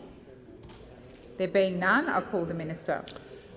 I move that the following bill be introduced, a bill for an act to amend the National Disability Insurance Scheme Act 2013 and for related purposes. So the question is, the motion is moved by the Minister be agreed to. Those of that opinion say aye. Against, I believe the ayes have it. Minister. I present the bill and move that this bill may proceed without formalities and be now read a first time. So the question is, the motion is moved by the Minister be agreed to. Those of that opinion say aye. Against, I believe the ayes have it. I call the clerk. A bill for an act to amend the National Disability Insurance Scheme 2013 and for related purposes. Minister. I table the explanatory memorandum relating to the bill and move that this bill be now read a second time, and I seek leave to have the second reading speech incorporated in Hansard. Is leave granted? Leave is granted. Minister. In accordance with Standing Order 111, further consideration of this bill is now adjourned to the first day of sitting in 2026. I'll now move to general business. Notice of motion number 280 and 281, standing in the name of Senator Ormond Payne. Thank you, President. I ask that general business notices of motion numbers 280 and 281 be taken as formal motions. Is there any objection to these motions being taken as formal? There being none, I call Senator Ormond Payne. I move the motions. Minister. Seek leave to make a short statement. Is leave granted? Leave is granted for 1 minute, Minister. The government will not be supporting this motion. As already outlined to this chamber, the 48th Parliament has seen an increasingly inappropriate use of OPDs. Historically, the scope of OPDs had insisted on specificity or sought a particular document. The scope of this OPD is so large it amounts to nothing more than a fishing expedition. The government encourages the senator to narrow the scope of their order. So the question is that general business notices of motion 280 and 281, standing in the name of Senator Ormond Payne, be agreed to. Those of that opinion say aye. Aye. Against? I believe the noes have it. Division required. Ring the bells for 1 minute.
Lock the doors. So the question is that general business notice of motions 280 and 281, standing in the name of Senator Ormond Payne, be agreed to. The ayes shall move to the right of the chair, the noes to the left. I appoint Senator Askew as teller for the ayes and Senator Darnaman as teller for the noes.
Order. There being 34 ayes and 18 noes, the matter is resolved in the affirmative.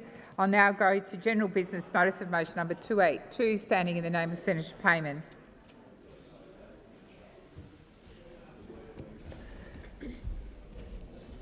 Thank you, President. I ask that general business notice of motion number 282 be taken as a formal motion. Is there any objection to this motion being taken as formal? There being none, I call Senator Payman. I move the motion. So the question is that general business notice of motion number... Senator Chisholm. Seek leave to make a short statement. Is leave granted? Leave is granted for 1 minute. Senator Chisholm. The government will be opposing this motion. A briefing has been offered to Senator Payman on this topic. These issues relate directly to Cabinet deliberations. So the question is that general business notice of motion number 282, standing in the name of Senator Payman, be agreed to. Those of that opinion say aye. Against? I believe the noes have it. Division required. Ring the bells for 1 minute.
Lock the doors. So the question is that general business notice of motion number 282, standing in the name of Senator Payman, be agreed to. The ayes shall move to the right of the chair, the noes to the left. I appoint Senator Askew as teller for the ayes and Senator Darmanin as teller for the noes.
Order. There being 34 ayes and 18 noes, the matter is resolved in the affirmative.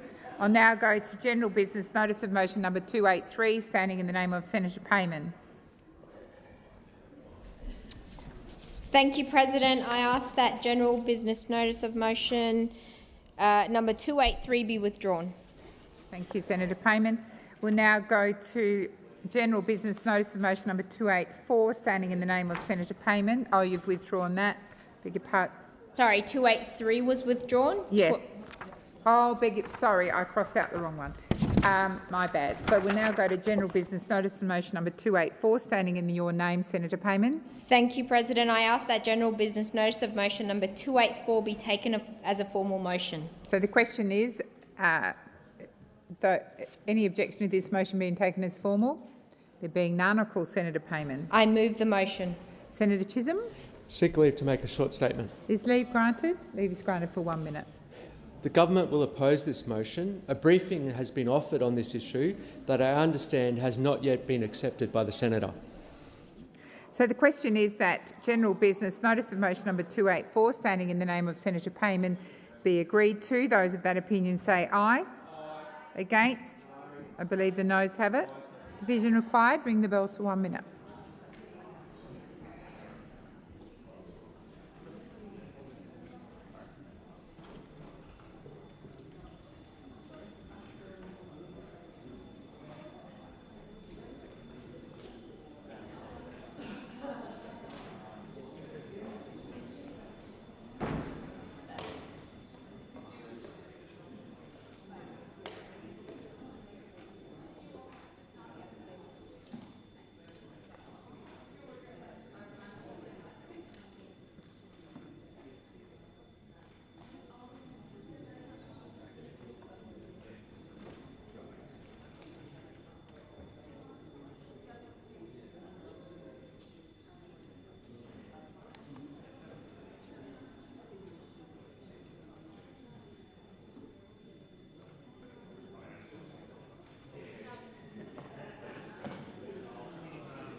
Lock the doors. So the question is that general business notice of motion number 284, standing in the name of Senator Payman, be agreed to. The ayes shall move to the right of the chair, the noes to the left. I appoint Senator Askew as teller for the ayes and Senator Darmanin as teller for the noes.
Senator Grogan.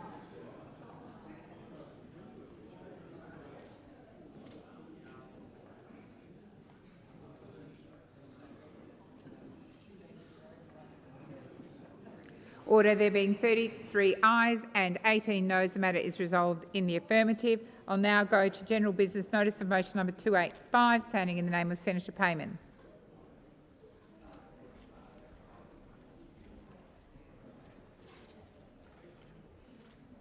Thank you, President. I ask that general business notice of motion number 285 be taken as a formal motion. Is there any objection to this motion being taken as formal? There's being none, I'll call Senator Payman. I move the motion. Senator Chisholm? Seek leave to make a short statement. Is leave granted? Leave is granted for 1 minute. The extremely broad scope of this order means that a substantial number of documents must be reviewed to consider whether they may be in scope. The scope of the order includes all ministerial submissions, records of conversations, letters, briefing notes, meeting agendas, file notes, meeting invitations, meeting notes, meeting minutes, emails, instant messages and electronic messages across the Department of Finance, the Digital Transformation Agency and the Minister and her office. These documents need to go through the proper and usual processes, and I expect that the Minister will respond to the order in due course. But the government encourages the Senator to narrow the scope of their order. Thank you. So the question is that general business notice of motion number 285, standing in the name of Senator Payman, be agreed to. Those of that opinion say aye. Against? I believe the noes have it. Division required. Ring the bells for 1 minute. 1 minute. I said there'd be 1 minute bells.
Lock the doors. So the question is that general business notice of motion number 285, standing in the name of Senator Payman, be agreed to. The ayes shall move to the right of the chair, the noes to the left. I appoint Senator Askew as teller for the ayes and Senator Darmanin as teller for the noes.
Order. There being 32 ayes and 17 noes, the matter is resolved in the affirmative.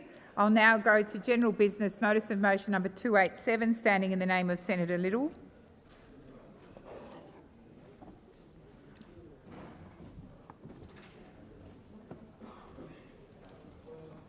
Senator Askew. On behalf of Senator Little, I ask that general business notice of motion number 287 be taken as a formal motion. Is there any objection to this motion being taken as formal? There being none, I call Senator Askew. I move the motion. Senator Chisholm. Seek leave to make a short statement. Is leave granted? Leave is granted for 1 minute. Senator Chisholm. The government will be opposing this motion. I understand Senator Little was offered assistance to identify any specific documents that she is looking for in response to this OPD.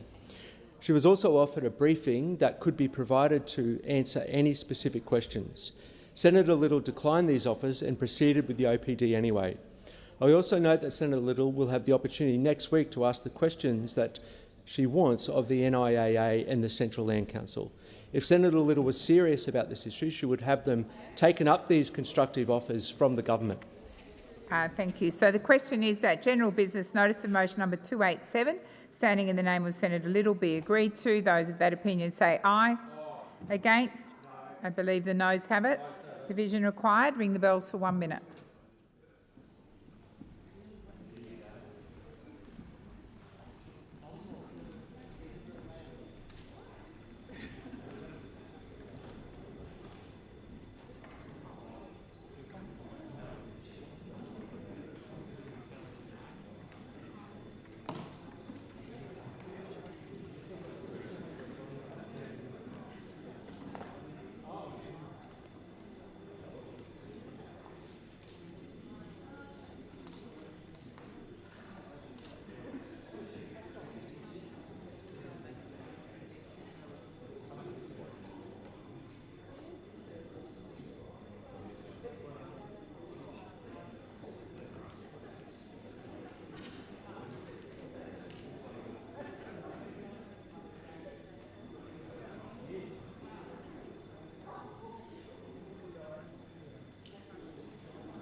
Lock the doors. So the question is that general business notice of motion number 287, standing in the name of Senator Little, be agreed to. The ayes shall move to the right of the chair, the noes to the left. I appoint Senator Askew as teller for the ayes and Senator Darmanin as teller for the noes.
Order. There being 33 ayes and 17 noes, the matter is resolved in the affirmative.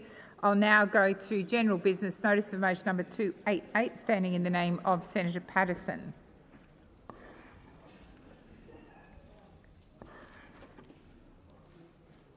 Senator Askew. On behalf of Senator Patterson, I wish to inform the chamber that Senator David Pocock will also sponsor the motion, and I seek leave to amend the motion before asking that it be taken as formal. Is leave granted? Leave is granted. Senator Askew. In the terms circulated in the chamber, and I ask that it be taken as formal. So the question is that Senator Chisholm. Seek leave to make a short statement. Is leave granted? Oh, it hasn't been moved. Sorry. I'll get Senator Askew to move it and come back. Sorry, I was jumping ahead. I move the motion. Thank you. I'm assuming leave is still granted. Thank you, Senator Chisholm. Thanks, President. The government will be opposing this motion. The document referenced in the original motion does not exist. No letter has been sent by the Minister for Finance or the Department of Finance. Senator Gallagher's office made contact with Senator Patterson's office to explain this. Instead of withdrawing this OPD, Senator Patterson has now amended the motion to embark on a fishing expedition. These kind of approaches are not in line with the intent of an order for production of documents. So the question is that general business notice of motion number 288, standing in the name of Senators Patterson and Pocock as amended, be agreed to. Those of that opinion say aye. Against? I believe the noes have it. Division required. Ring the bells for 1 minute.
Lock the doors. So the question is that general business notice of motion number 288, standing in the name of Senators Patterson and Pocock, as amended, be agreed to. The ayes shall move to the right of the chair, the noes to the left.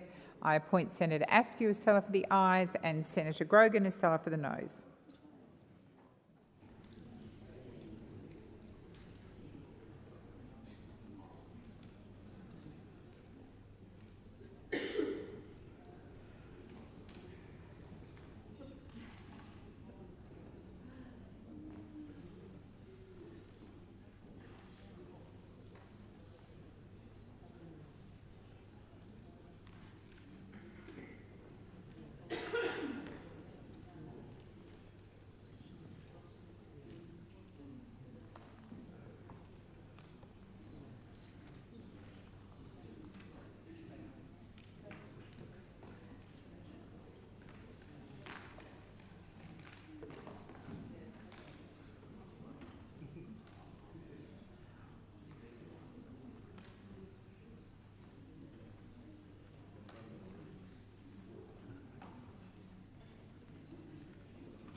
Order. There being 33 ayes and 17 noes, the matter is resolved in the affirmative. I'll now move to general business notice of motion number 289, standing in the name of Senator Whish-Wilson. I ask that general business notice of motion number 289 relating to an order of production of documents with significantly reduced scope from last time I introduced it, President, be taken as a formal motion. Is there any objection to this being taken as formal? There being none, I'll call Senator Whish-Wilson. Do you want to move it? I move the motion. Senator Chisholm? Seek leave to make a short statement. Is leave granted? Leave is granted for 1 minute. The government will not be supporting this motion. As already outlined to this chamber, the 48th Parliament has seen an increasingly inappropriate use of OPDs.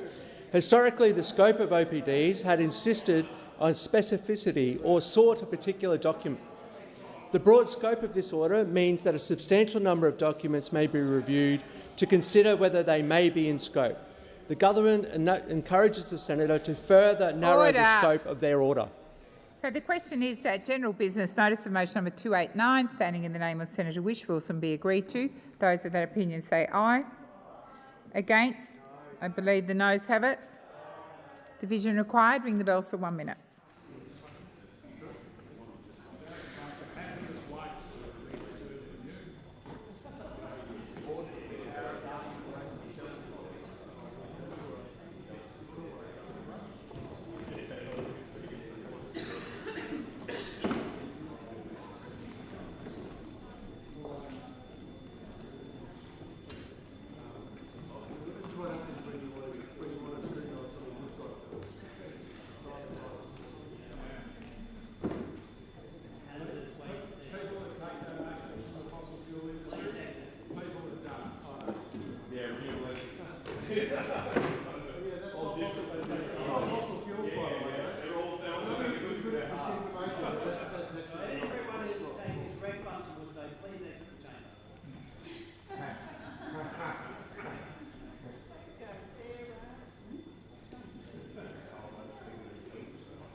Lock the doors. So the question is that general business notice of motion number 289, standing in the name of Senator Whish-Wilson, be agreed to.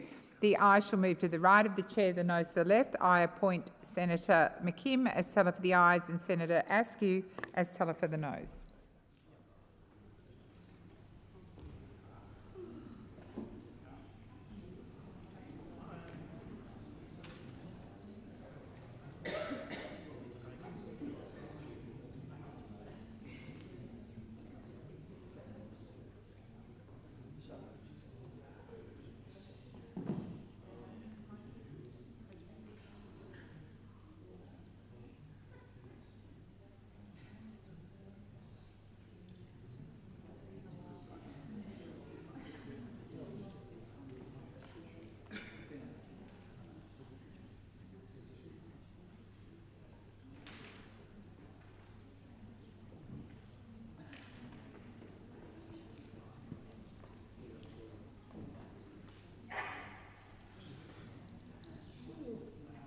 Order. There being 14 ayes and 20 noes, the matter is resolved in the negative.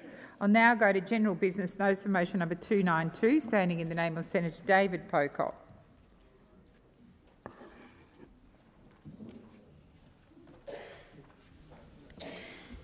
Thank you, President. I ask that general business notice of motion number 292 be taken as a formal motion. Is there any objection to this motion being taken as formal? There being none, I'll call Senator Pocock. I move the motion. So the question is that general business notice of motion number 292. Yes, Senator Whish-Wilson. Make a short statement. Right, payback. You want to race? This is the. Excuse me. Excuse me. Leave has been denied. Everyone. Excuse me.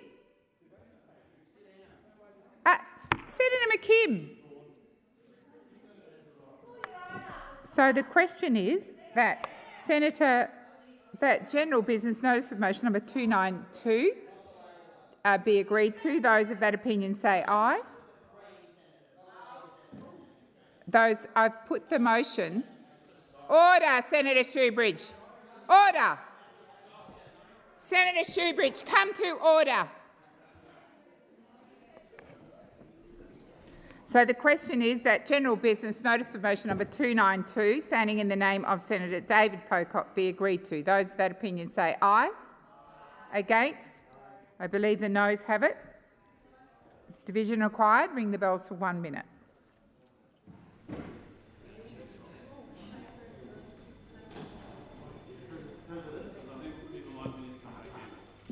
I indicated at the start of formal motions there would be 1 minute bells, and I indicated if senators wish to vote they needed to stay within the vicinity of the chamber.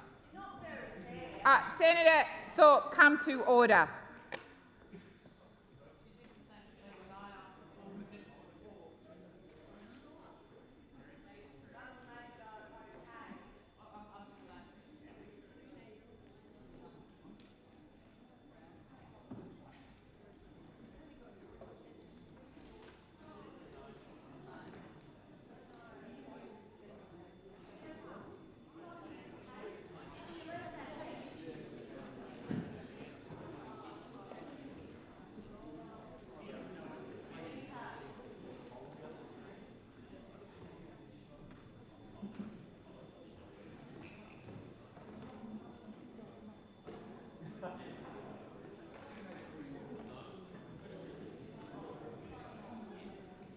Rachel, I can't see the sign. Lock the doors. So the question is that general business notice of motion number 292, standing in the name of Senator David Pocock, be agreed to. The ayes shall move to the right of the chair, the noes to the left. I appoint Senator Askew as teller for the ayes and Senator Darmanin as teller for the noes.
Order. There being 33 ayes and 17 noes, the matter is resolved in the affirmative.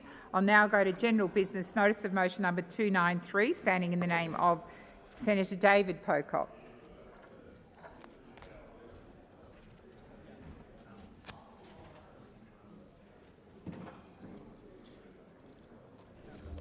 Thank you, President. I ask that general business notice of motion number 293 be withdrawn. I'll save us the speech. Thank you, Senator Pocock. 294 was withdrawn and 294.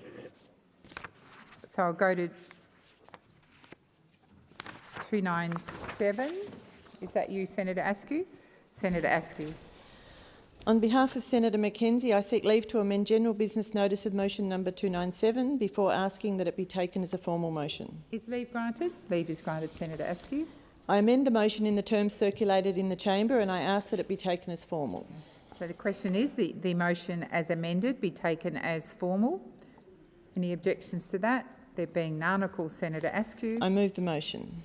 So the question is that general business notice of motion number 297 as amended, standing in the name of Senator Mackenzie and moved by Senator Askew, be agreed to. Those of that opinion say aye. Against? I believe the noes have it. Division required. Ring the bells for 1 minute.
Lock the doors. So the question is that business of this general business 297, standing in the name of Senator Mackenzie as amended and moved by Senator Askew, be agreed to.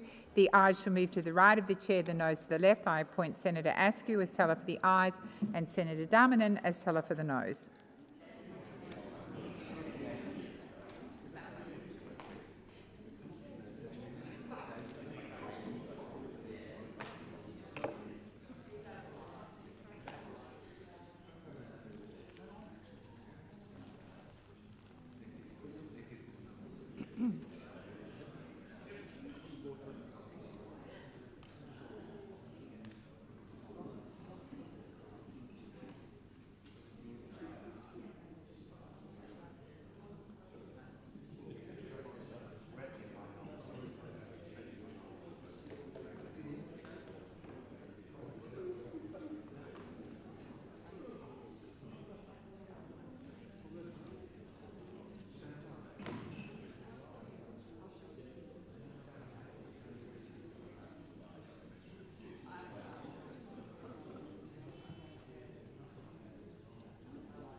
Order. There being 33 ayes and 17 noes, the matter is resolved in the affirmative. I'll now go to general business notice of motion number 298, standing in the name of Senator Bragg.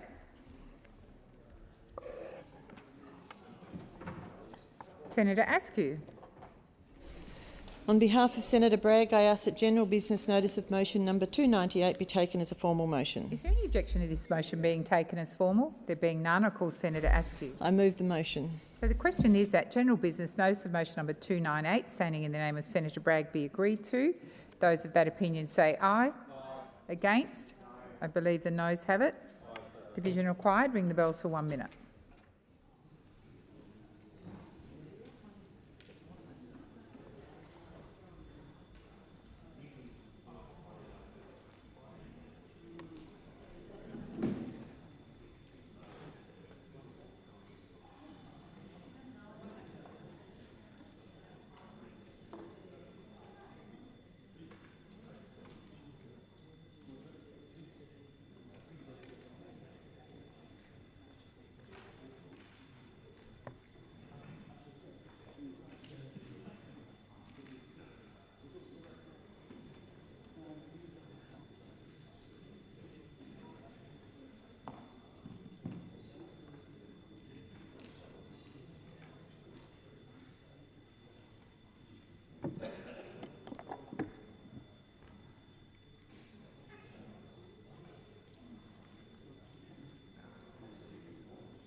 Lock the doors. So the question is that general business notice of motion number 298, standing in the name of Senator Bragg, be agreed to. The ayes shall move to the right of the chair, the noes to the left. I appoint Senator Askew as teller for the ayes and Senator Darmanin as teller for the noes.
Order. There being 33 ayes and 17 noes, the matter is resolved in the affirmative. I'll now go to general business notice of motion number 299, standing in the name of Senator Bragg.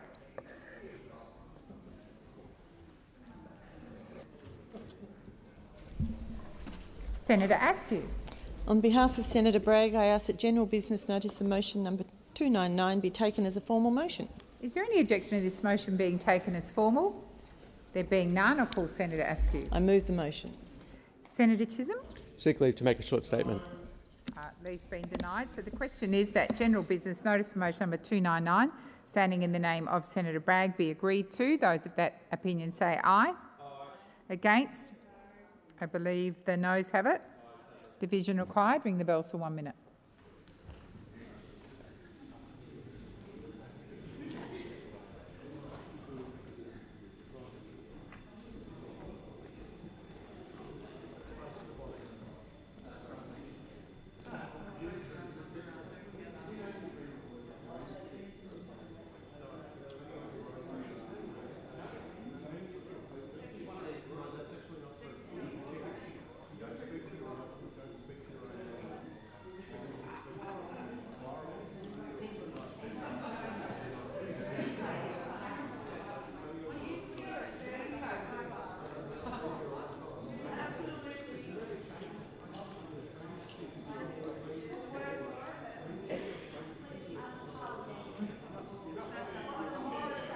Order.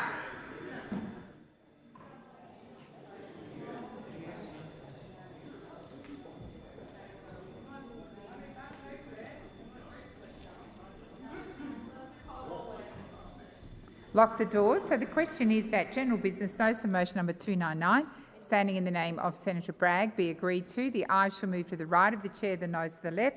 I appoint Senator Askew as teller for the ayes and Senator Grogan as teller for the noes.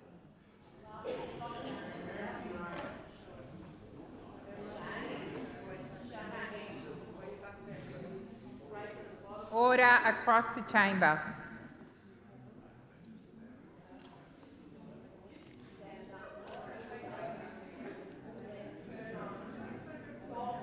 Order.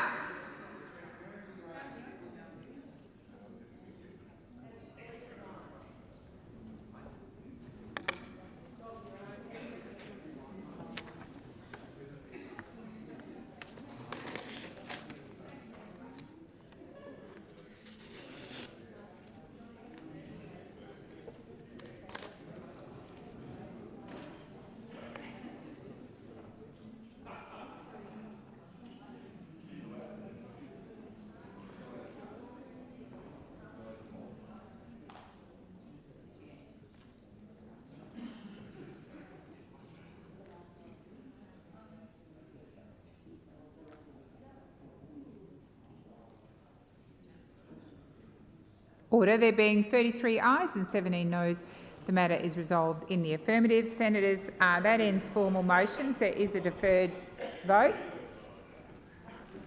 People are here. I remind senators that yesterday evening after 6:30 p.m. a division was called on the motion moved by Senator Henderson proposing a reference to the Environment and Communications References Committee. I understand it suits the convenience of the Senate for the deferred vote to be held now. I put the question that the motion be agreed to. Those of that opinion say aye. Aye. Against? I believe the noes have it. Division required. Ring the bells for 1 minute.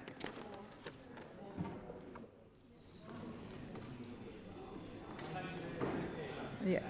Yeah.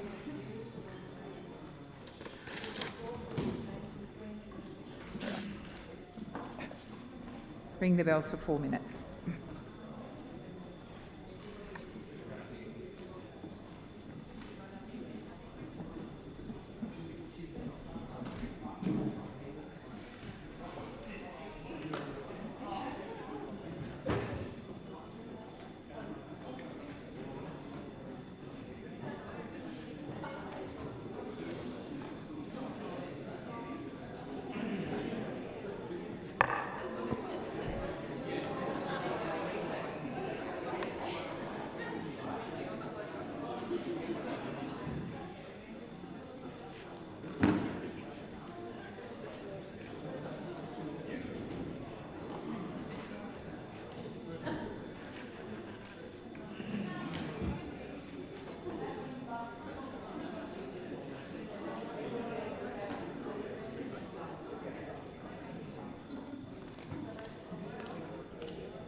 Lock the doors. So the question is that the deferred vote on a motion moved by Senator Henderson be agreed to. The ayes shall move to the right of the chair, the noes to the left. I appoint Senator Askew as teller for the ayes and Senator Grogan as teller for the noes.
Order. There being 20 ayes and 34 noes, the matter is resolved in the negative.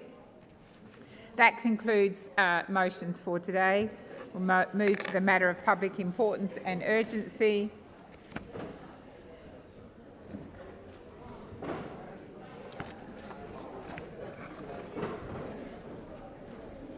Senator Sharma, I believe you're in the chair.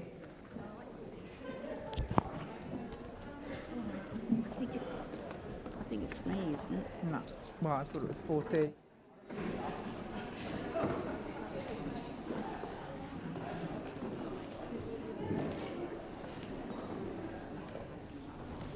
Thank you. Thanks, President.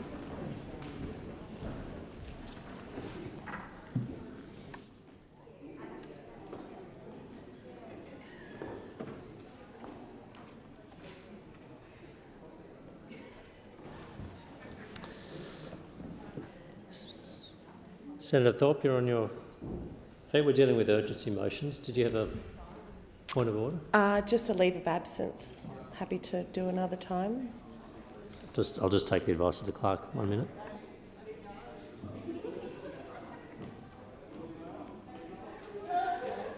Senator Thorpe, do you wish to seek leave to move a motion for a leave of absence? That's correct, Deputy Chair. Is leave granted? Leave is granted. Thank you. I move that leave of absence be granted to myself for 6th of November 2025 for personal reasons. Is leave granted? Oh, sorry. I'll put the question that the motion be agreed to, as moved by Senator Thorpe, be agreed to. Those of that opinion say aye. Those against, no. The ayes have it. Senators Chandler, David Pocock and Wish-Wilson have submitted a proposal under Standing Order 75 today, which has been circulated and is shown on the dynamic red. Is consideration of the proposal supported? With the concurrence of the Senate, the clerks will set the clock in line with the informal arrangements made by the whips.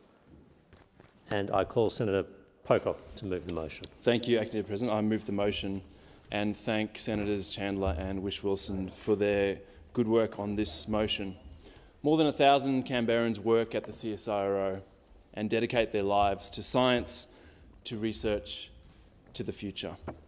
It's a workforce that now faces devastating uncertainty as our National Science Agency is once again forced to make cuts. Up to 350 jobs are on the line, on top of the 800 jobs cut over the past 18 months. And as has been pointed out to me, that doesn't include some of the non-ongoing roles which simply haven't been renewed. These aren't just numbers on a spreadsheet, these are people with families. These are minds working at the cutting edge of environmental monitoring, health, agriculture and nutrition. And 5 weeks out from Christmas, this is the news that they've been given. Investment is now lower than it's ever been. Per capita, it's less than half of what it was in the 1980s and has fallen 87.5% as a percentage of GDP over the same period. And here's what makes the current situation so outrageous.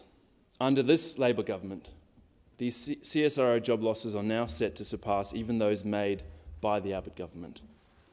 In 2014, we rightly saw outrage from the then opposition Labor Party. The member for what is now the electorate of Fenner rose in the other place and gave an impassioned defence of the need to protect the CSIRO. And I think Canberrans would welcome a similar speech today.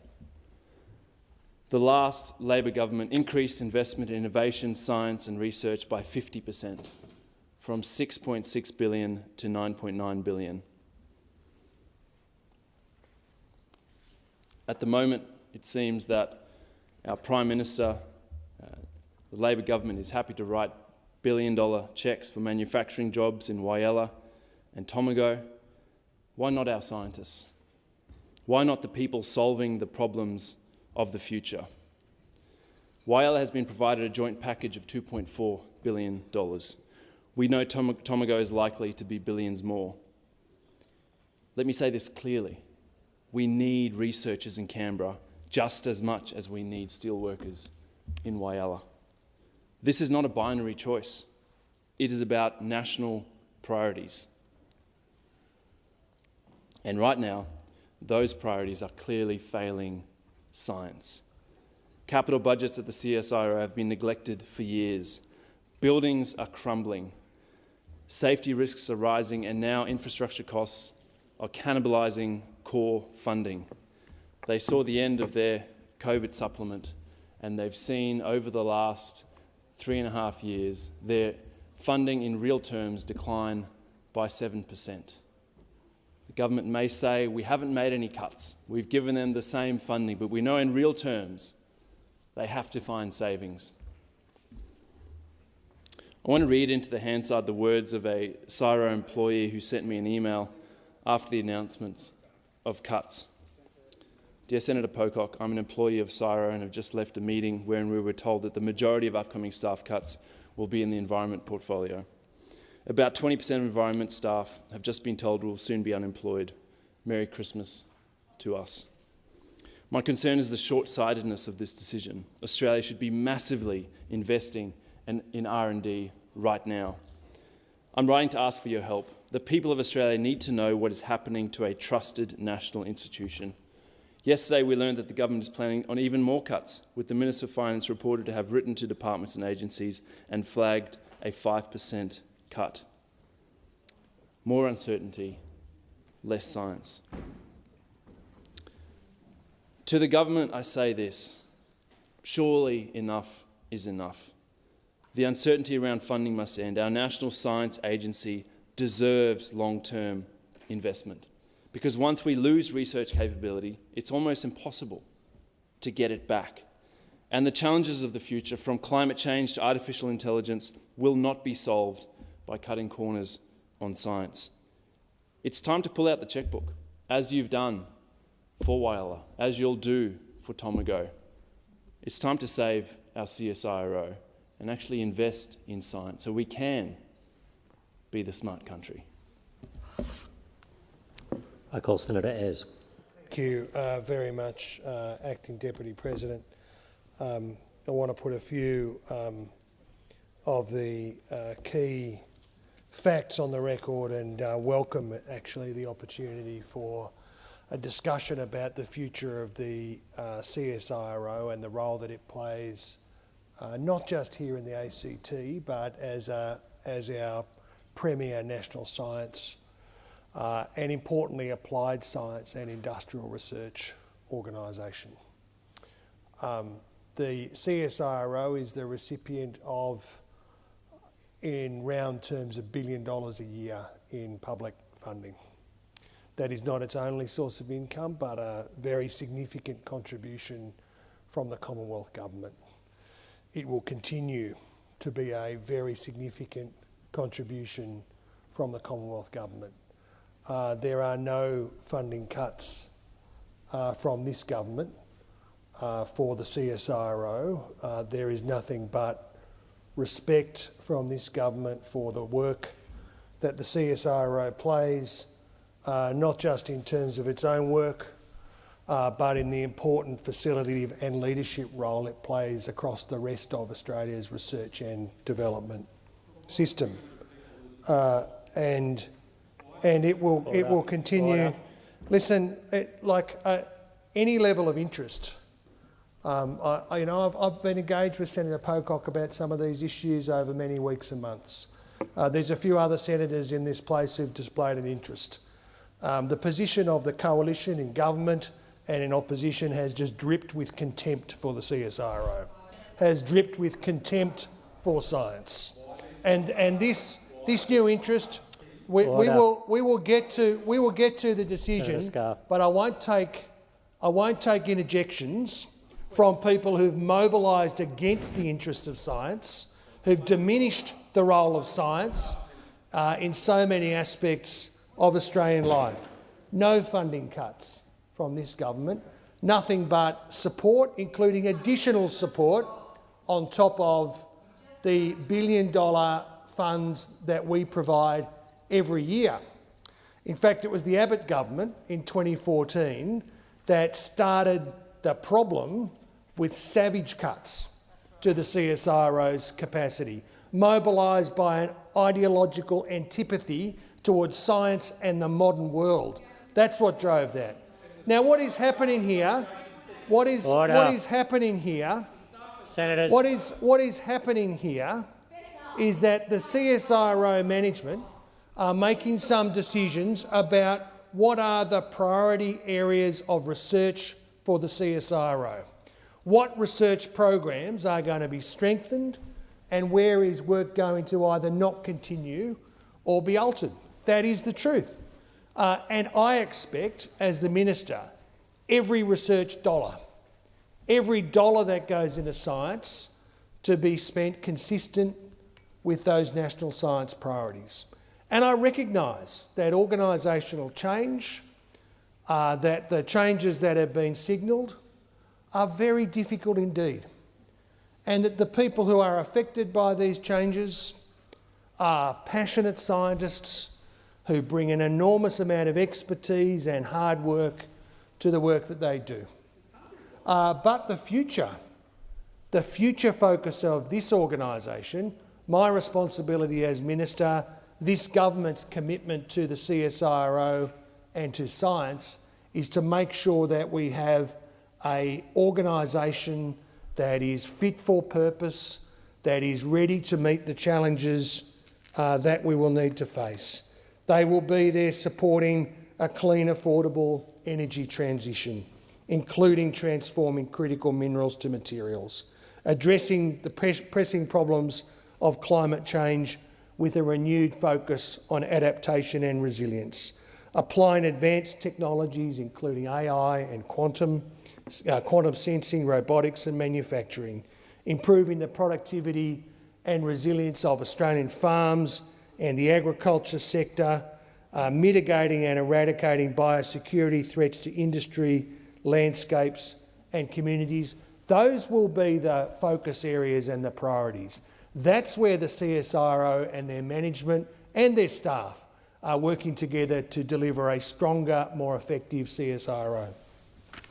Senator Chandler. Thank you, Mr Acting Deputy President. And in rising to speak on this urgency motion here today, I think it's important that we frame up what this debate is all about. And the reality is we have been told of a number of job cuts that will be impacting the CSIRO. And rightly, Australia's science community, and indeed I think the Australian community more broadly, are concerned about the impact that these job cuts can potentially have on our national research capabilities, and are concerned about where these job cuts might be happening and what areas of research we're not going to be able to focus on quite as strongly if these job cuts take place.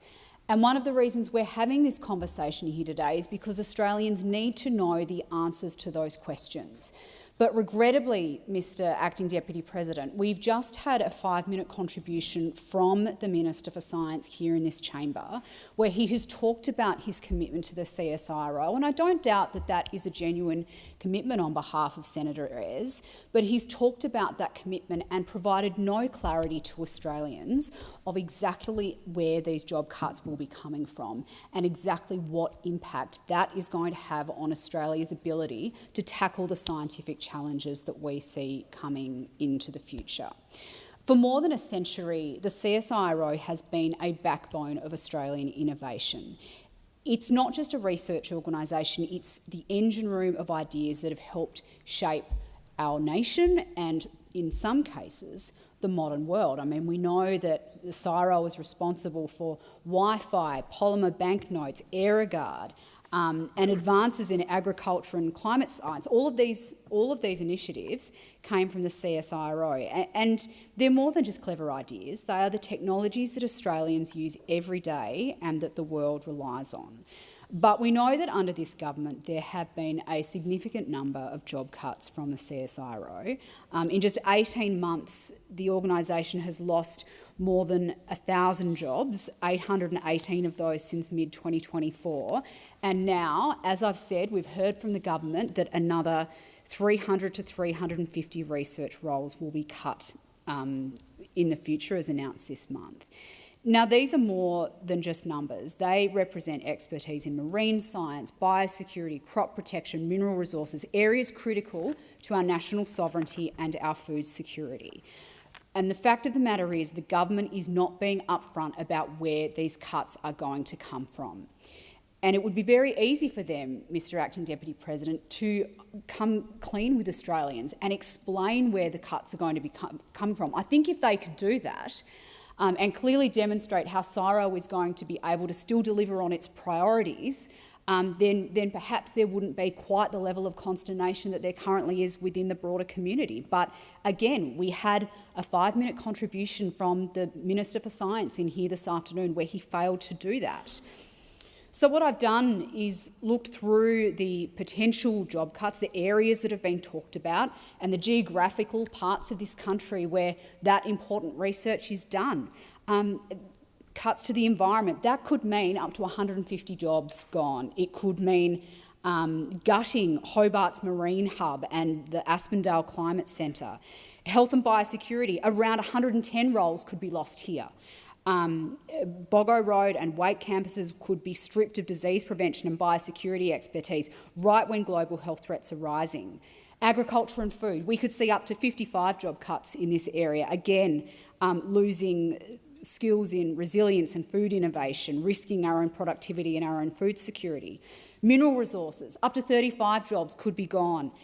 Perth and Brisbane would be likely to lose critical mineral processing and engineering talent, which is vital for clean energy and supply chains, and I know so important to the local industries in those areas.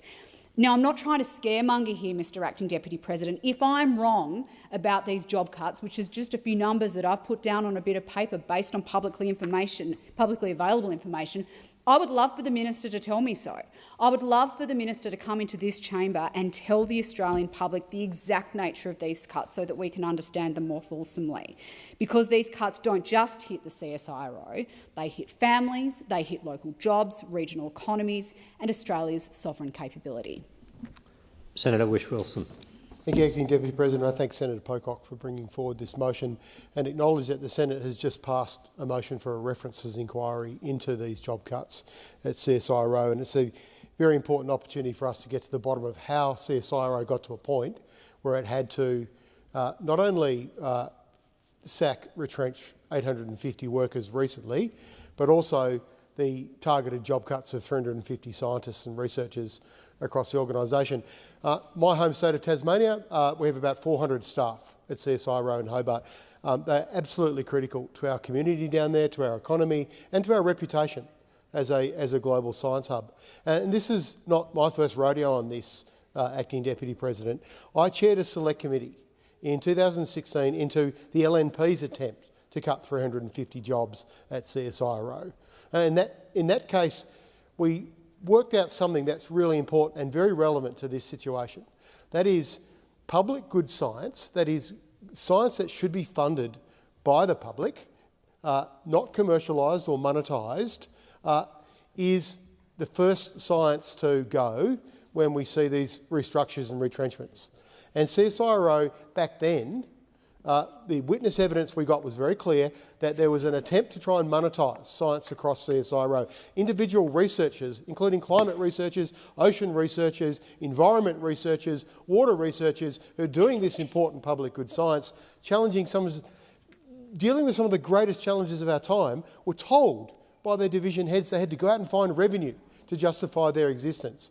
And what have we found out already out of the 350 science cuts? We found out last Friday, Minister Eyre confirmed, they're going to be in the Environmental Research Unit, which is oceans, atmosphere and climate, water and nature. Public good science. 150 jobs out of the 350 are going to come from public good science and from the Environment Research Unit. And sadly, most of the 400 scientists in Tasmania are from the Environmental Research Unit. So you do the maths. We cannot afford to lose those jobs in Tasmania. We can't afford to lose science jobs anywhere in this country. Science is under siege globally. And there's never been a more important time for this country to show that we value science and scientists by investing in scientific research. And I support scientific research for commercial applications in agriculture, in AI, across a whole range of different areas that we do need more in R&D and more innovation. And CSIRO's got a great record in doing that. That's why we've got Wi-Fi. That's why we've got lots of other inventions. It's come from research from CSIRO. But we cannot target and defund public good science at a time when it's most critically needed. So we need to find out, how did CSIRO get to a point where they ran out of money and had to sack scientists? The last thing, Thank you, Senator Whish-Wilson. Pursuant to order, I now call Senator Bell to make his first speech and ask senators that the usual courtesies be extended to him. I call Senator Bell. Thank you, President. I rise to address this chamber with gratitude and a deep sense of duty to the people of New South Wales and Australia who I am here to serve, and to my party, One Nation, that I am here to represent. First, I want to thank my wife, Amelia. None of this would be possible without your sacrifice, your dedication as a mother to our daughter, Rosetta, your patience and your constant support, especially during the long days and even longer nights of work and of campaigning. You have stood by me, supported me, defended me, provided me with encouragement, advice and love, and I would not be standing here today without you. To my parents, Elizabeth and Lindsay, thank you for teaching me the values of hard work, self-discipline and responsibility. The values that I bring into this chamber were shaped around our family's kitchen table, and I carry them with me today. I would not be here today if it were not for both of you. To my brothers and my wider family and my friends, thank you for standing with me, for supporting me, and for reminding me where I come from, and for keeping me relatively grounded. To the One Nation parliamentary staff with who I have had the privilege of working in this building with, some of you for nearly a decade, thank you for mentoring me, supporting me, and for preparing me for this moment. Thank you to the One Nation head office staff and the One Nation state teams. I have seen firsthand the dedication and the commitment that you show that keeps our movement running. You work harder than the big parties with a fraction of the resources. You do not ask for praise, you just get the job done day in, day out. And you get it done. To Senator Warwick Stacey, whose vacancy I now fill, I want to acknowledge your service to this party and to thank you for the campaign you fought. I know your strength and determination, your commitment to the people of New South Wales and this country, and I am honoured to follow in your footsteps as a representative of One Nation in this chamber. And to my fellow One Nation senators, and to our leader, Senator Hanson, I want to thank you for your trust, your support, and your unwavering commitment to the people of Australia. It is an honour to join you in this chamber. I've worked beside you, I've learned from you, and I've seen firsthand the integrity and determination you bring to this Parliament every day. I enter the Senate by way of a casual vacancy, and I'm fully aware of what that means. I was not elected by a name on a ballot paper, but I was elected on principle, on a platform of policy and belief carried by the party that I represent. That party is Pauline Hanson's One Nation, and I am proud to be here under that banner. Like many One Nation members and supporters, I never thought I would be in politics. I did not grow up dreaming of holding elected office. I did not follow the usual path into this place. Because the truth is, I haven't always applied myself the way I should have. I didn't make the most of the opportunities my parents gave me, and I didn't honour the sacrifices they made the way I should have. I dropped out of university, I have wasted time in my life, and I've often not taken things as seriously as I should have. And then one day I lost my job, working shifts at a video store after the march of technology carried on, and video stores across the country disappeared almost overnight. I was out of work, no degree, no trade, and no backup plan. So I took work in catering, I worked mowing lawns, and eventually I signed on with a labour hire company, and for the next 4 years I worked unloading shipping containers by hand at factories and warehouses, stacking pallets, wrapping them up, sometimes unloading 20-foot containers, sometimes 40-foot containers. It was 4 years of waking up at 3:30 in the morning, working hard, and reflecting on the choices I'd made and what I wanted to do with my life. And I can tell you this, I learnt more in those 4 years about what matters in life than I ever did at university. Eventually, while working that job, I went back to part-time study, picked up a few qualifications, I got a chance to work as a claims assessor, contracting, working for myself, doing what I could to stay afloat. But then something happened. At the Malcolm Turnbull, Prime Minister at the time, called a snap double dissolution election. Pauline Hanson was returned to Parliament, and One Nation won 4 Senate seats. And the very next day, I walked into the One Nation head office and handed in my resume. And that's when I met Senator Roberts for the first time, as they were still counting the votes to see if he would be joining Senator Hanson in Parliament. I didn't hear anything for a few months, and then one day I got a phone call from Senator Hanson's Chief of Staff, James Ashby, who has, for better or worse, had to put up with me ever since. It was a phone call that changed my life, because the next day I met Senator Pauline Hanson. That afternoon I was offered a job, and then for the next 9 years I've had the honour of working for Senator Hanson and One Nation in this place and across the country, fighting for the people of Australia and the future of this great nation. To anyone watching today doing it tough, who's lost their job, who's failed an exam, who feels like they've missed their shot, I want you to know something. It is never too late to turn things around. You can get knocked down, you can make mistakes, but with hard work, a bit of luck, and a willingness to keep going, you can find your way. I never imagined I would be standing here in the Australian Senate, but I kept showing up, I kept working, and when the chances came, I took them. And if I can do it, so can you. Now, I want to take a moment to properly acknowledge Senator Hanson, the founder of the party I represent and my greatest mentor, who should be sitting here today. But were it not for others in this place deciding that the conventions that apply to others, the conventions on tabling legislation, the conventions on allowing others to speak and debate and be heard, apply to others but not her. And now some may think that by shutting her down, by banning her, by abusing her, that they have won some victory. The truth is you have won nothing and only made Senator Hanson stronger, and that is hard to do because she is already one of the strongest women I know. You have failed because despite the best efforts of the political establishment to remove Senator Hanson from this place, be it through the legal system, jailing her, dirty political tricks, by banning her from taking her rightful place in this chamber, Senator Hanson is still here because the people chose her. She is still here, that is still her seat, and it remains her seat by the will of the people and not by the whims of the Senate. and she is still here, and with every year the number of people in this place and around the country standing with her is growing. From her first speech in the House of Representatives in 1996 to the near decade of service to this chamber, she has never backed down. Not once, and certainly not this week. And for her courage, she has faced more abuse, more slander, and more misrepresentation than any politician in living memory.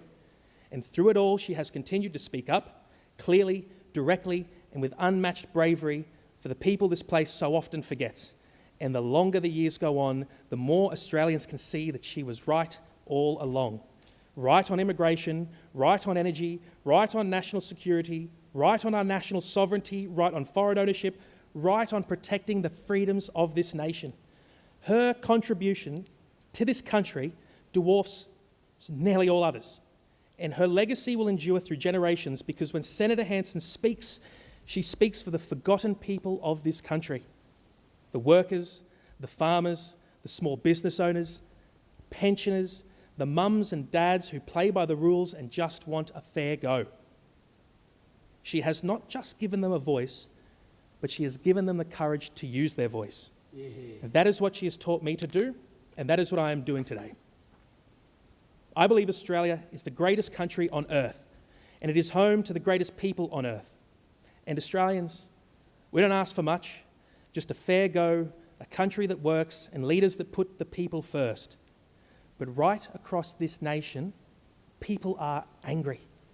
And they have every right to be angry.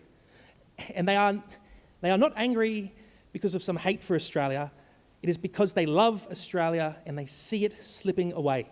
They see their towns and suburbs transformed without ever being asked. They see house prices and rents exploding while wages stay flat. They see power bills soaring while our coal and gas exports are sent overseas. They see crime rising and our standard of living falling.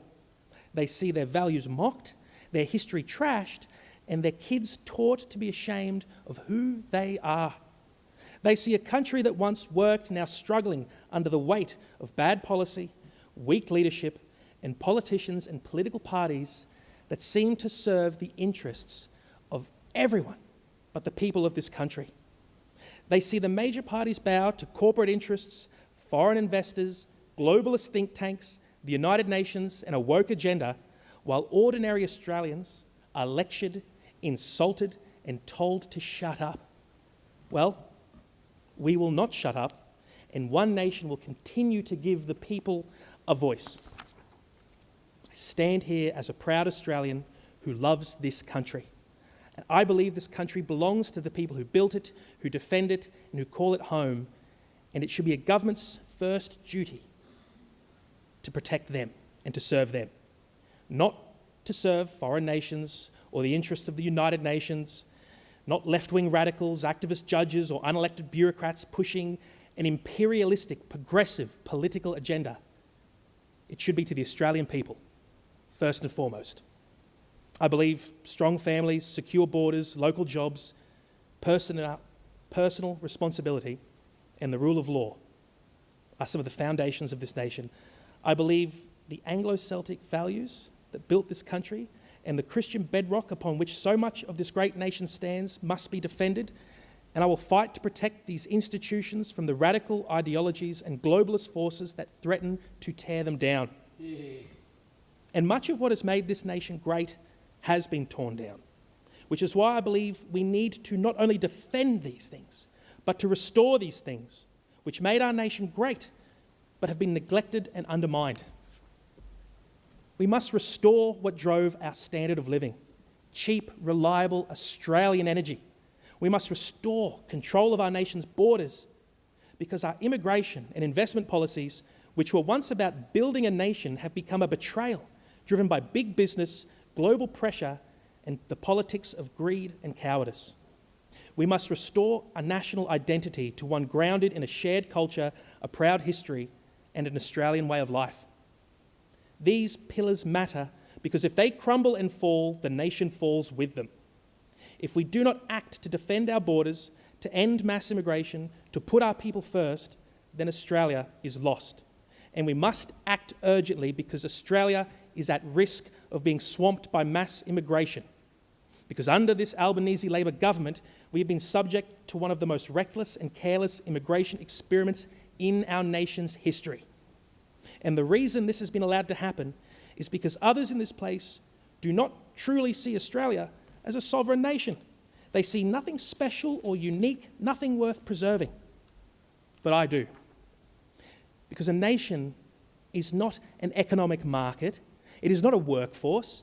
It is not a population that is too old that needs to be replaced. It is not a population target dreamed up by bureaucrats or bankers that we must hit.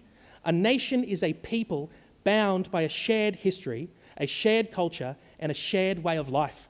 It is a contract between the living, the dead, and those yet to be born. A nation is a gift we inherit from our ancestors, and it is our duty to protect and preserve it for those who come after us.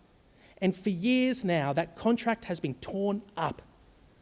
Under this government, over 1 million people have been brought into this country in the middle of a housing crisis, an energy crisis, and a cost of living crisis. The result?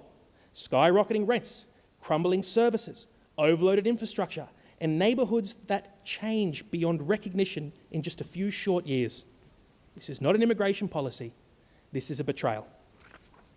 A betrayal of Aussie families, mums and dads, who feel like they are being pushed aside in their own country, be it through mass immigration or weak laws on foreign investment.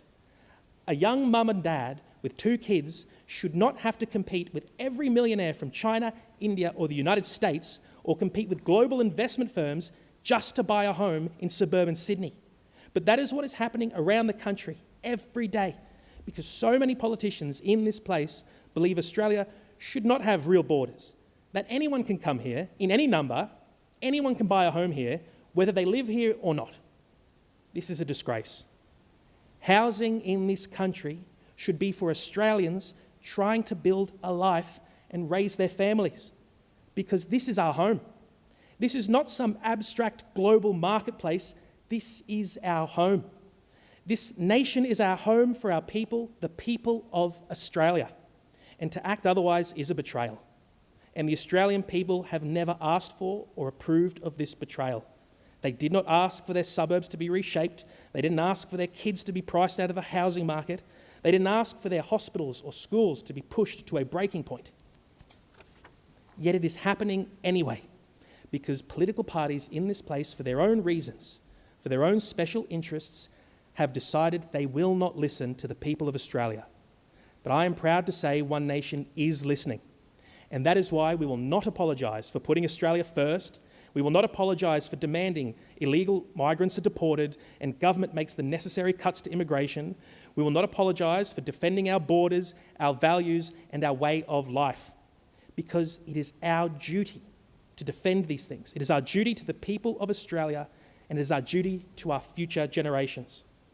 This is the responsibility that I have to my daughter, to protect, defend the Australia that I have inherited, that she has inherited, before the Australia that was gifted to us by our ancestors is gone forever. Because no nation can survive without defending its borders, without a shared language, a shared culture, and a shared sense of who we are. We are not just an economy. We are not just a labour pool. We are a people with roots, with loyalties, with an Australian way of life that is worth defending. And if we lose that, we lose the nation itself. And I will fight with everything I have to make sure that such a tragedy never comes to pass. And to be clear, this is not the only threat posed to the future of this nation. Another is the steady, deliberate failure to manage our energy system, a failure that goes far beyond net zero. Australia should have the cheapest, most reliable energy in the world. We are blessed with abundant natural resources: coal, gas, uranium. We have the lot. We should be a powerhouse. Instead, we are becoming powerless. Because for years, governments of both stripes have torn down what worked and replaced it with slogans, subsidies, foreign-made solar panels, and wind turbines contaminated with asbestos. And net zero is the excuse being used to cover this up. Let us be clear, net zero is not a climate policy. It is an economic wrecking ball, and it is being swung with force at the heart of this nation's prosperity. Families who once had steady jobs, affordable power, and a sense of security now face the exact opposite. Power bills are soaring, manufacturing is being shut down. Industry that is the backbone of our economy, such as Tomago aluminium, is on the brink. Coal mining jobs that have sustained regions like the Hunter and helped fuel our future are being sacrificed and thrown away for nothing. Farmers in regions like New England are being strangled by green tape, torn apart by industrial wind and solar projects, and pushed off their land to make way for energy infrastructure that is fueled by an obsession. Regional towns are being gutted, losing their jobs, losing people, and losing hope. And the lights are flickering on a power grid that used to be the envy of the world. Why? Because both major parties surrendered to a fantasy. Because Labor pushes it and the Liberals pretend to oppose it while signing up to the exact same targets and treaties and supporting the exact same policies that are causing the damage and the decline. Australians are being told to sacrifice everything for net zero, and they are getting nothing in return, just more pain. In New South Wales, we once had some of the cheapest, most reliable energy in the world because we used our own coal and gas and we believed in self-reliance. Now these same industries are under attack while we are told to rely on Chinese-made solar panels and foreign supply chains. This is national self-harm and it must end. Yeah. I believe in cheap, reliable energy, not just because it's good economics. I believe it is a moral obligation. I believe that restoring our energy system and delivering cheap energy to the people of Australia is the greatest moral obligation of our time. Because we must decide, what do we value more? Destructive international treaties like the Paris Agreement that say we must sacrifice our nation's prosperity so other nations may profit, or the future and well-being of our own children? Because nothing will rebuild this nation faster than affordable power in the hands of its people. That is the path to a stronger Australia, and that is the fight One Nation is here to lead. But it is not the only fight we will lead. We must also fight to defend what it means to be Australian, because our culture and national identity is also under siege. Children are taught to feel ashamed of our history. They are taught that the statues of great men and women who helped build this country should be torn down. They are taught our national flag can be burned. They are taught to hate Australia Day, our national day, a day that has been hijacked by extremists to promote their agenda of hatred and division. And this must stop, because Australia is the most generous, free and fair-minded nation on earth. We do not need to rewrite our past to build a better future. We need to honour the legacy of our ancestors. That is what we should be teaching our children, because that is how we build a better future for our children. And that legacy includes all of us. It includes Indigenous Australians. It includes the British settlers who founded our institutions and brought our democratic traditions. And it includes generations of Australians from all backgrounds who worked, served, sacrificed and made this nation what it is. We must teach our children to be proud of their country and not ashamed of it, because Australians should be proud of their country. That pride should be passed on, not torn down. Our children should be raised to honour what came before them, the soldiers who fought, the values that built the nation, and the culture that holds it all together. We are not here to apologise for Australia. We're here to defend it, preserve it, and to teach the next generation to do the same. And if others will not do that, then One Nation will. Because we are a nation with an identity, with roots, with a way of life that must be protected. Because what is the point of bringing down cost of living if the life you are left with isn't worth living? To the people of Australia, my mission in this place is simple: to put you first always, to defend and conserve the values that made this country strong, to speak for the millions of Australians who've been ignored for too long, and to carry forward the fight that Senator Pauline Hanson began when she stood alone in this building many years ago and spoke truth others would not dare say. Senator Hanson has started a movement, one of courage, conviction, and plain old common sense. And the light of that movement burns like a light on a hill that guides us, and I will do everything I can to keep that light burning in our towns, on our farms, in our factories, and in the hearts of every Australian. And right here in the Senate, and right beside her when she returns. I am here to represent the people who sent me, as Senator Hanson taught me, loudly, clearly, and without apology, and unashamedly, one nation. I thank the Senate.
I call the clerk.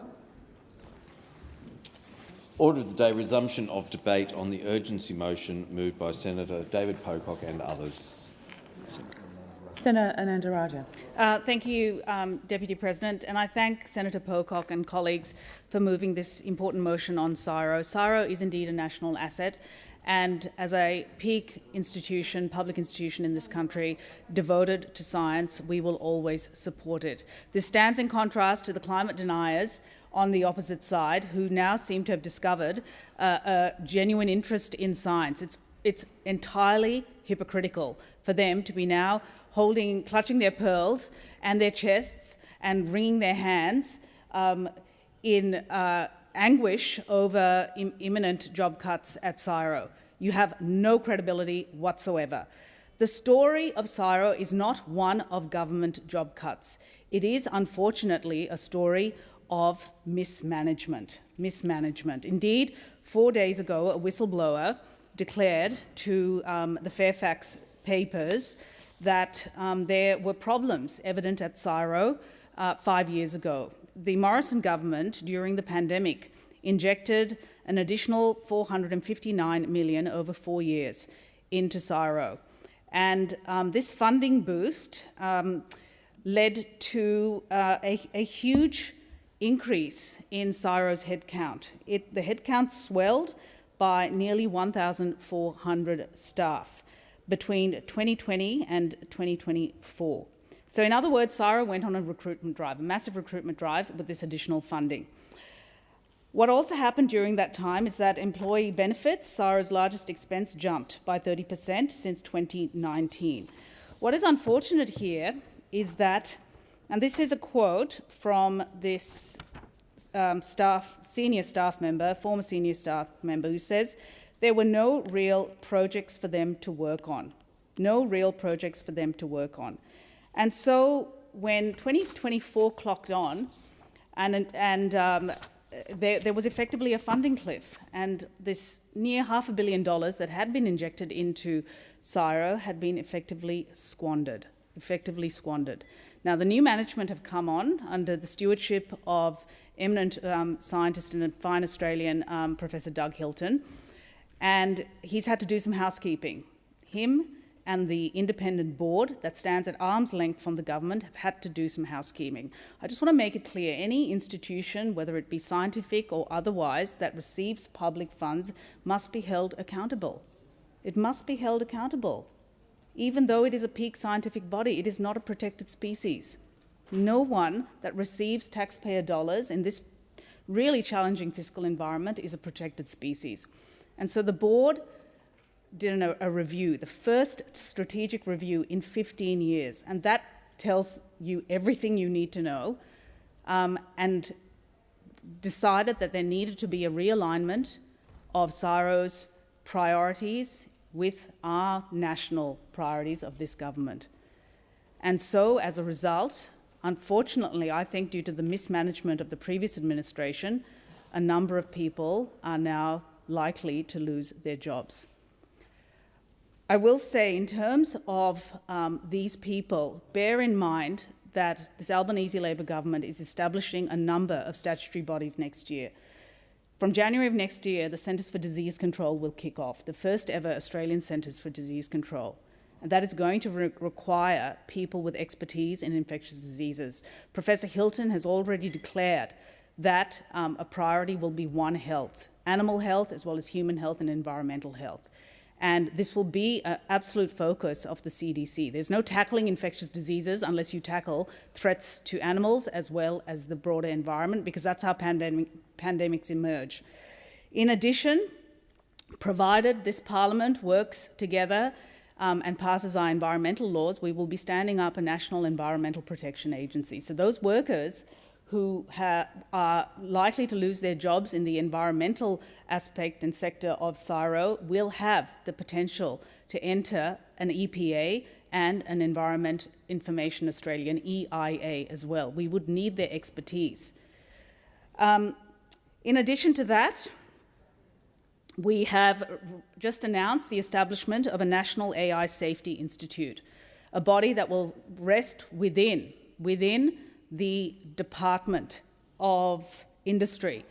And that will absolutely need scientists with expertise in AI and quantum and mathematics to be able to, again, scan the horizon for threats. So there are opportunities here for those your time scientists. Has expired. I'll call Senator Hodgins-May. Thank you, Chair. Science isn't failing. The government is failing science. They ignore warnings from climate scientists, sideline experts, and now they're letting our National Science Agency be gutted. Australia has a scientific legacy to be proud of. From pioneering global agriculture to world-leading Antarctic research to medical breakthroughs like the cochlear implant. First Nations people have stewarded land, water and biodiversity with scientific knowledge stretching back 50,000 years. We are a nation built on science. CSIRO scientists carry that legacy today. They're on the front line of the biggest challenges of our time, from bushfire modelling to fighting antimicrobial resistance to breakthrough work on renewable energy. These are the people building our future. And what does Labor do? They hollow them out. This government should be buffering and celebrating Australian research, not bulldozing it, including by tackling one of the biggest structural barriers in the field, gender inequity in STEM leadership. If we want women to lead in STEM, we need to back them before they hit the glass ceiling. Programs like Wild for STEM show exactly what's possible when we invest early and properly. 100% of participants in STEM. More than half secure new roles or promotions, and nearly a third land board positions within a year. Australian scientists punch way above their weight, even under insecure funding, gender gaps and a global political climate increasingly allergic to the truth. Scientists are the people who can pull us out of climate disasters, pandemics and extinction crises. They get us out of the messes that politicians help to create. So here's the message: do not slash science. You protect it, you invest in it, and you back the people who make Australia smarter and safer. Senator Scarr. Thank you, Acting Deputy President. Well, what extraordinary contributions from the other side of the chamber defending these job cuts at CSIRO. Quite extraordinary. It's the last Speaker for the Australian Labor Party referred to the fact that the Morrison government had given so many hundreds of millions of dollars extra money to CSIRO that they'd actually gone out and hired scientists to do scientific work. Therefore, it's the Morrison government's fault that they're now being made redundant. Extraordinary argument. And then we had the minister attend this chamber and refuse to provide details with respect to these job cuts and refer to the Abbott government. Well, let me give you a quote from the CSIRO Staff Association of the CPSU. This is what they're saying in relation to these job cuts. I quote, "This is a very sad day for publicly funded science in this country. They are now responsible for cuts to public science that exceed the Abbott government." These aren't my words, these are the words of the CSIRO Staff Association of the CPSU. They are now responsible for cuts to public science that exceed the Abbott government. These are some of the worst cuts the CSIRO has ever seen. We don't need a crystal ball to know these cuts will hurt. They'll hurt families, farmers and our future. End quote. That's what the CSIRO Staff Association is saying, the CPSU. I wonder what former Senator Kim Carr would say about this. He railed against the job cuts and the cuts that were introduced by the Abbott coalition government. He railed against them. What must he be thinking to hear the contributions from those opposite? He must be absolutely aghast as a senator who served in this place and was such a strong advocate for public science. I want to read to you a quote from Senator Pearce from a speech he gave on 11 June 1925, speaking to the legislation which actually established the Council for Scientific and Industrial Research. And he talked about the importance of CSIRO. He talked about the importance of science for the public good. And I want to read you this quote. "The need for the establishment of a Council for Scientific and Industrial Research has been discussed on many occasions, and the arguments for national research are well known. In all civilised countries, it is recognised that from time to time national problems arise, the solution of which cannot be left to private enterprise." Now, this is me having to inform those opposite of the need for public science funding. He goes on, "The problems are of such magnitude and of such general interest and importance that their investigation is appropriately regarded as a matter for government action." End quote. That was the case that was made for CSIRO, for adequate funding of CSIRO back on 11 June 1925, when legislation was introduced establishing the Council for Scientific and Industrial Research. And yet we have those opposite blaming everyone except themselves for these catastrophic job cuts. And I admire the contribution that Senator Whish-Wilson made. And Senator Whish-Wilson has been a very strong advocate in relation to public science, and he outlined the important areas of research which need to be funded, including in the environmental space. It is extraordinary. These job cuts are extraordinary. We're looking at 300 to 350 full-time equivalent positions. It's just extraordinary. And this is coming from those opposite who railed against lower cuts that were introduced by the Abbott coalition government. And we now have the CPSU, the CSIRO Staff Association, actually calling out a Labor government with respect to the dramatic nature of these cuts. And it doesn't really matter in relation to other statutory authorities that are going to be set up. CSIRO, when it was set up, and you read the speeches leading to the establishment of CSIRO, the senators referred to CSIRO as the nation's national laboratory and talked about the importance of public science to support our industries, to deal with biosecurity threats, to deal with the whole range of issues which merit an investment in public science. So I say to the government, they need to consider these cuts very seriously. Thank you, Senator Scarr. The question is that the motion moved by Senator Chandler be agreed to. Those of that opinion say aye. Those against say no. The ayes have it. We will now move on to Senator Roberts. The Senate will now consider the proposal from Senator Roberts, which has been circulated and is shown on the dynamic red. Is consideration of the proposal supported? Is consideration of the proposal supported? Thank you. It is. I will now call Senator Roberts to move the motion. Thank you. I move the motion. The government has offered young Australians starting out in life two equally terrible options: either become a debt slave to the banks forever, or rent from a foreign corporate landlord like BlackRock and never actually own a home. Successive Liberal, National and Labor Greens governments, uniparty governments that is, have failed to address the root cause of the housing crisis: mass immigration. Why would they do that? The answer is simple: necessity. After years of selling Australia out to their foreign masters, such as BlackRock Inc., Australia's domestic economy was performing so badly that immigration became the government's lifeline. Australia has had negative per capita income for 5 successive quarters. What that means is everyday Australians are going backwards. Their small pay rises do not compensate for inflation. The reason the Australian economy as a whole is not in recession is because of the spending from new arrivals as they furnish their homes, buy clothes and appliances and so on. This feeds on the GDP. But per capita, we're in recession. Economic sherbet. Once the sugar hit wears off, these new arrivals wind up in the same cost of living recession as our Australians.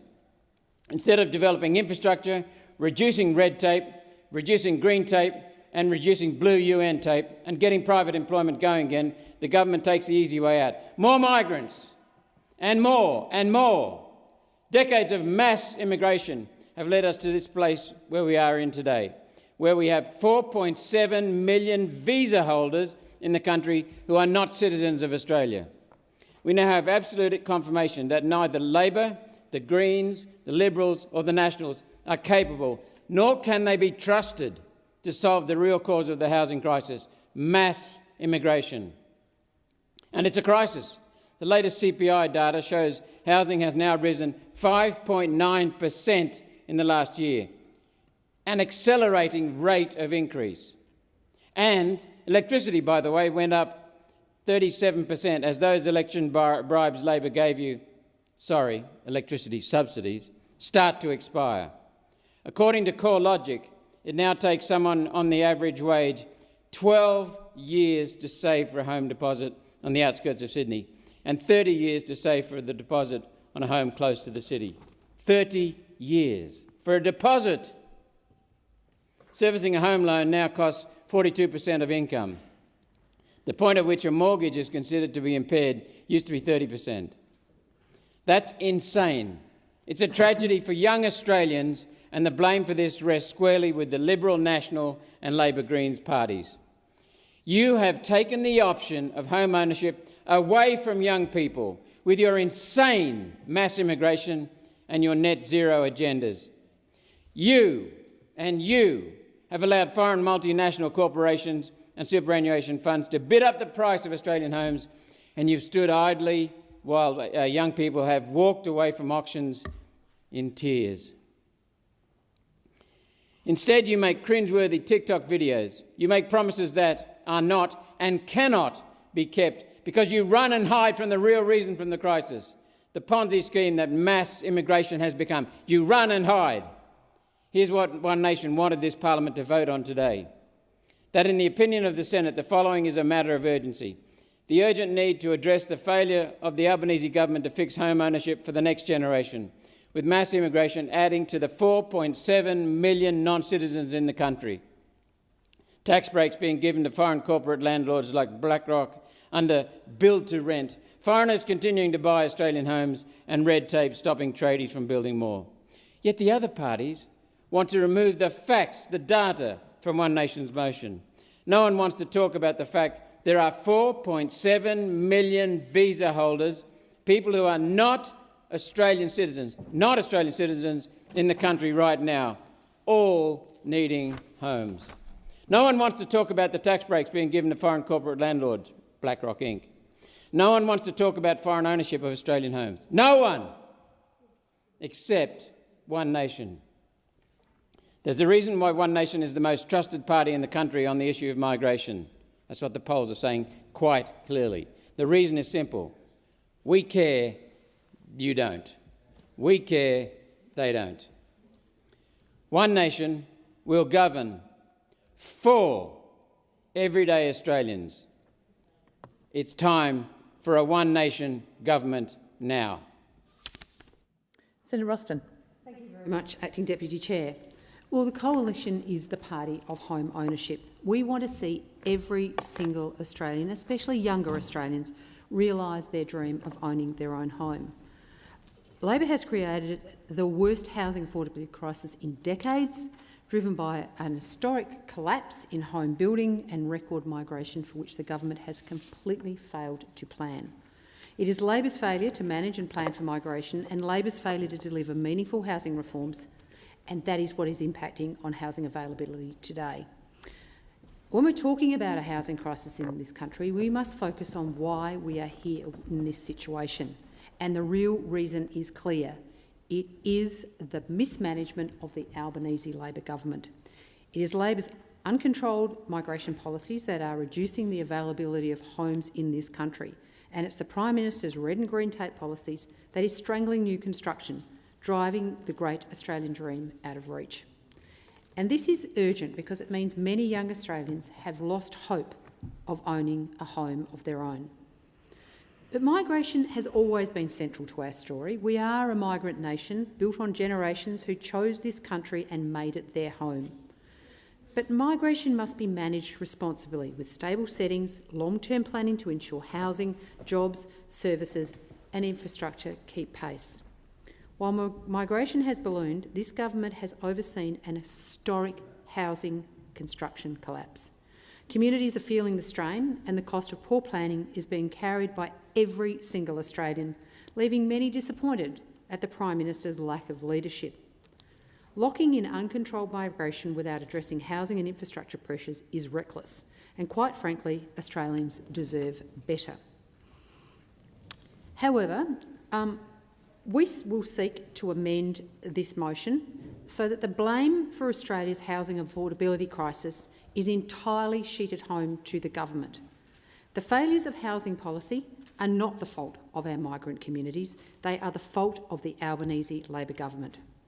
So that is why I am seeking leave to move an amendment circulated in my name that changes this motion to read the urgent need to address the failure of the Albanese Labor government to fix home ownership for the next generation, with Labor's uncontrolled migration policies reducing the availability of homes and the Albanese government's red and green tape policies strangling new construction and driving the great Australian dream out of reach. This amendment reflects the urgent need to address the failure of the Albanese government's immigration and housing policies. I seek leave to move the amendment. Is leave granted?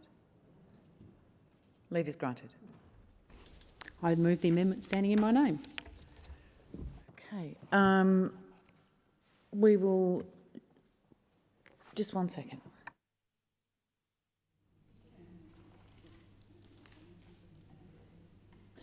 We will move on to the next speaker and deal with that issue at the end of the speakers for this particular urgency motion, and we'll go to Senator Mulholland. Thank you, Acting Deputy President. Here we go again.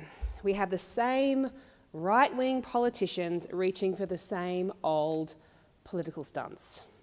Once again, they're trying to use migrants as a political punching bag. The oldest and saddest trick in the book. It's not new, it's not original, and history has shown over and over again it is wrong. It is dead wrong.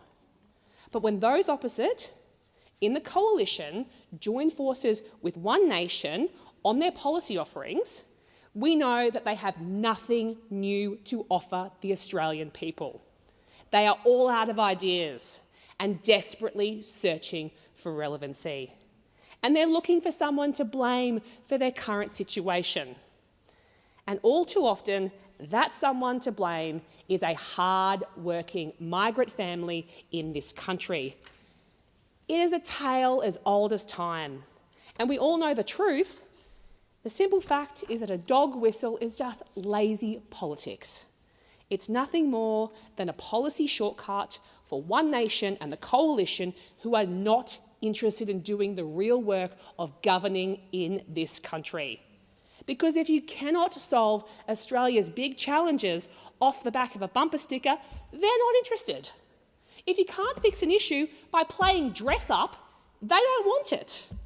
If it takes showing up in this place day after day and doing the real policy work, they ain't interested. We know that it takes real policy work, record investment and having all levels of government working together to solve the great challenges of our time. That is how we build the homes that Australians need after a decade of inaction under the Coalition. That is how we are going to deliver ongoing cost of living relief. That is how we are going to build the infrastructure our communities need now and into the future. And you're not going to get that on a bumper sticker. It takes work. It takes hard work. Senator Roberts knows this. He is himself a proud migrant to this country. He knows that migrants aren't the problem, and he knows the facts support this. Net overseas migration has declined by more than 40% from 22-23. Those opposite left migration teeming with rorts. We all remember the Liberal Party fundraisers during the last election, Peter Dutton, the side conversations, offering up golden tickets to wealthy investors. That's their record, a record of rorts in migration. Our government has restored integrity to the system while ensuring that there is a sustainable level that delivers the skills that we need. New housing approvals are up by 15% on this time last year. More new homes are being built right around Australia. Senator Roberts knows this, but he chooses to come into this place and move motions like this, aided and abetted by the Coalition, in a race to the bottom. We have seen the Coalition try and climb their way out of some pretty disastrous polling lately. We have seen them try and tear down the New Australians. That's not leadership, that is weakness. That is weakness, and I'll come to an essential poll that was just released in the last couple of days. It talks about who would be the best person to lead the Liberal Party in this country. 14% of people said opposition leader Susan Ley. Just one moment, Senator Mulholland. Senator Bragg, do you have a point of order? Order, Acting Deputy President. I fail to see how polling has anything to do with the motion at hand.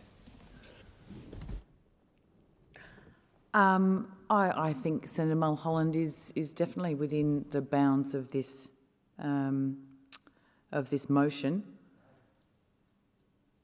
But I will remind Senator Mulholland to stick to the content. Thank you, Acting Deputy President. It's not a ringing endorsement now, is it?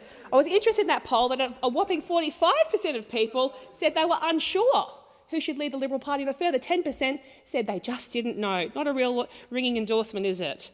But rather than turning inward and doing the work in this place, they are seeking to move motions with One Nation. We've got the acting leader of the opposition in the Senate speaking on this One Nation motion. We've got the Shadow Minister for Housing speaking on this motion. Okay, thank you. If you want an idea, don't interject. It is unparliamentary. Thank you, Senator Bragg. We will allow Senator Mulholland to complete her contribution in silence. If Australians want an idea of what the modern Liberal Party is looking like in this country, look no further, coming in here, aiding and abetting One Nation on migration policies. But this motion, whether it be the amended motion or the original motion from One Nation, it's not going to build a single home. While One Nation moves motions like this with the Coalition, it's not going to build another single home. This government is getting on with the job. On the weekend, we announced the third round of the HAF funding to deliver more than 21,000 new and social and affordable homes around Australia.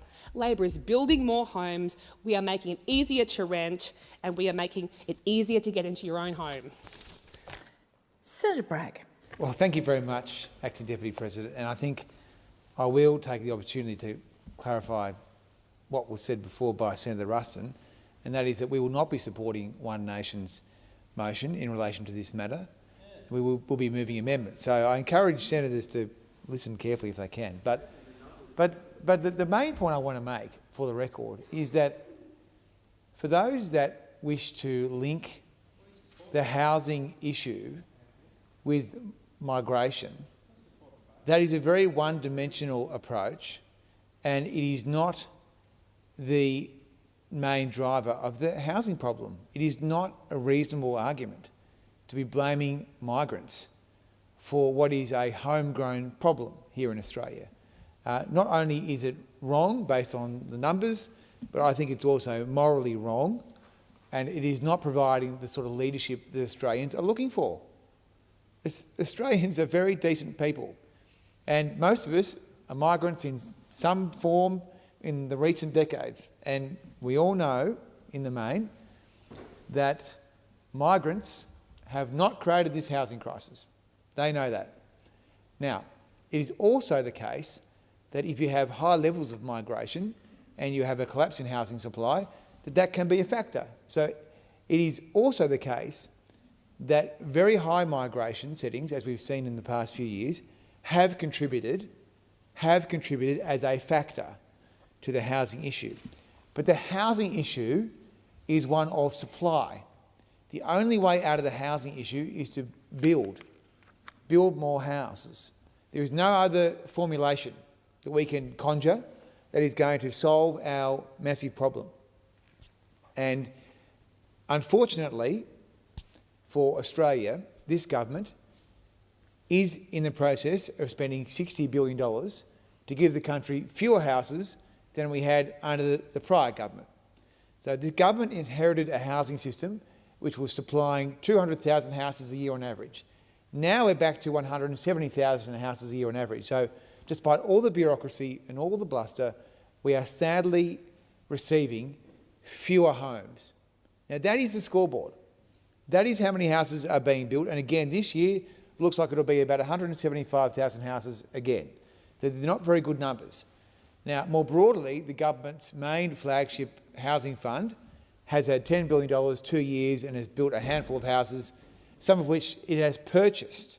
So the supply record, unfortunately, is not too flash. What I would say as another linkage point is if you are running a large migration program, then surely you'll be looking to bring in people that can help you build houses. Now, the government have not done that. The government have brought in, I think last year, 4,000 tradies on visas.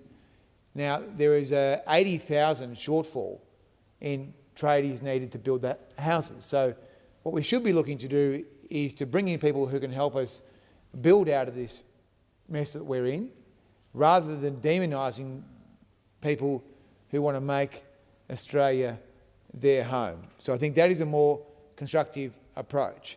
So there are a lot of different ways that we can couch these issues, a lot of different ways we can talk about them. My advice is that we should try and be constructive and be honest about the position that we find ourselves in. If we cut migration to nothing tomorrow, we will still have a massive housing crisis. So that is the reality that we face ourselves in Australia, which is why we need, whatever our political kind of desires may be, I think every Australian wants the government to get better at building houses and get better at helping the private sector get the supply moving, whether it's a private sector house or whether it's a public housing system or whether it's a social and affordable housing system. That's the key here. That's the key to understand.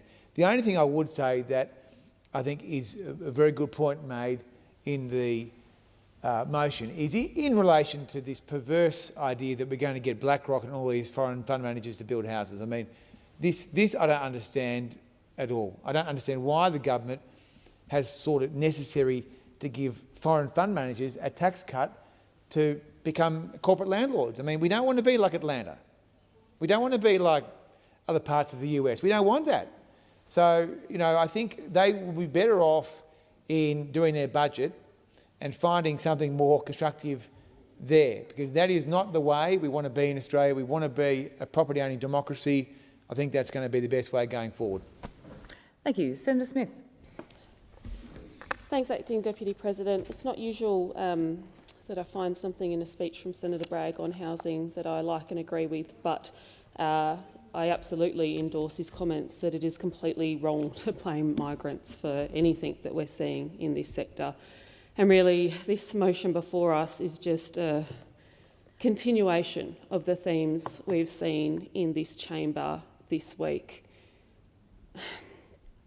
The shameful behaviour on display in this chamber earlier this week was prejudiced, it was offensive, it was deeply disrespectful, it was un-Australian, and I believe it was a shameful abuse of the power and responsibility we have in this place to all of the Australians that we represent. I am very proud that our nation has and will continue to be built by migrants from every race and every faith from across the globe. And I feel absolutely devastated that because of the actions of one senator, supported by others, vulnerable members of my community have now been made to feel less valued and less safe. This institution that we all serve in has so much power to do good. How shameful that one senator would use that power to punch down, to hurt and to deliberately target Australians of faith. Acting Deputy President, while I am loath to buy into the absolute nonsense peddled by One Nation senators on migration, which are again reflected in the motion before us, it is important to put some facts on the table. Migrants are not to blame for any of the elements of the housing crisis we have before us. Another fact, it's not convenient to One Nation senators, but it is a fact, net overseas migration has declined more than 40% from the post-COVID peak in 22 and 23. It is a fact that under Labor immigration is falling. It doesn't suit you politically to accept that, but it is a fact. Another fact is that housing approvals are increasing for new houses. That is a fact. They are up 15% on this time last year. Facts matter in every debate in this place, and One Nation senators continually abuse the facts and use the facts to punch down on the very people who built Australia into the nation and the country that it is. It's also important in this debate to talk about the realities of what is happening in our housing policy space and the enormous amount of investment and work our government is doing.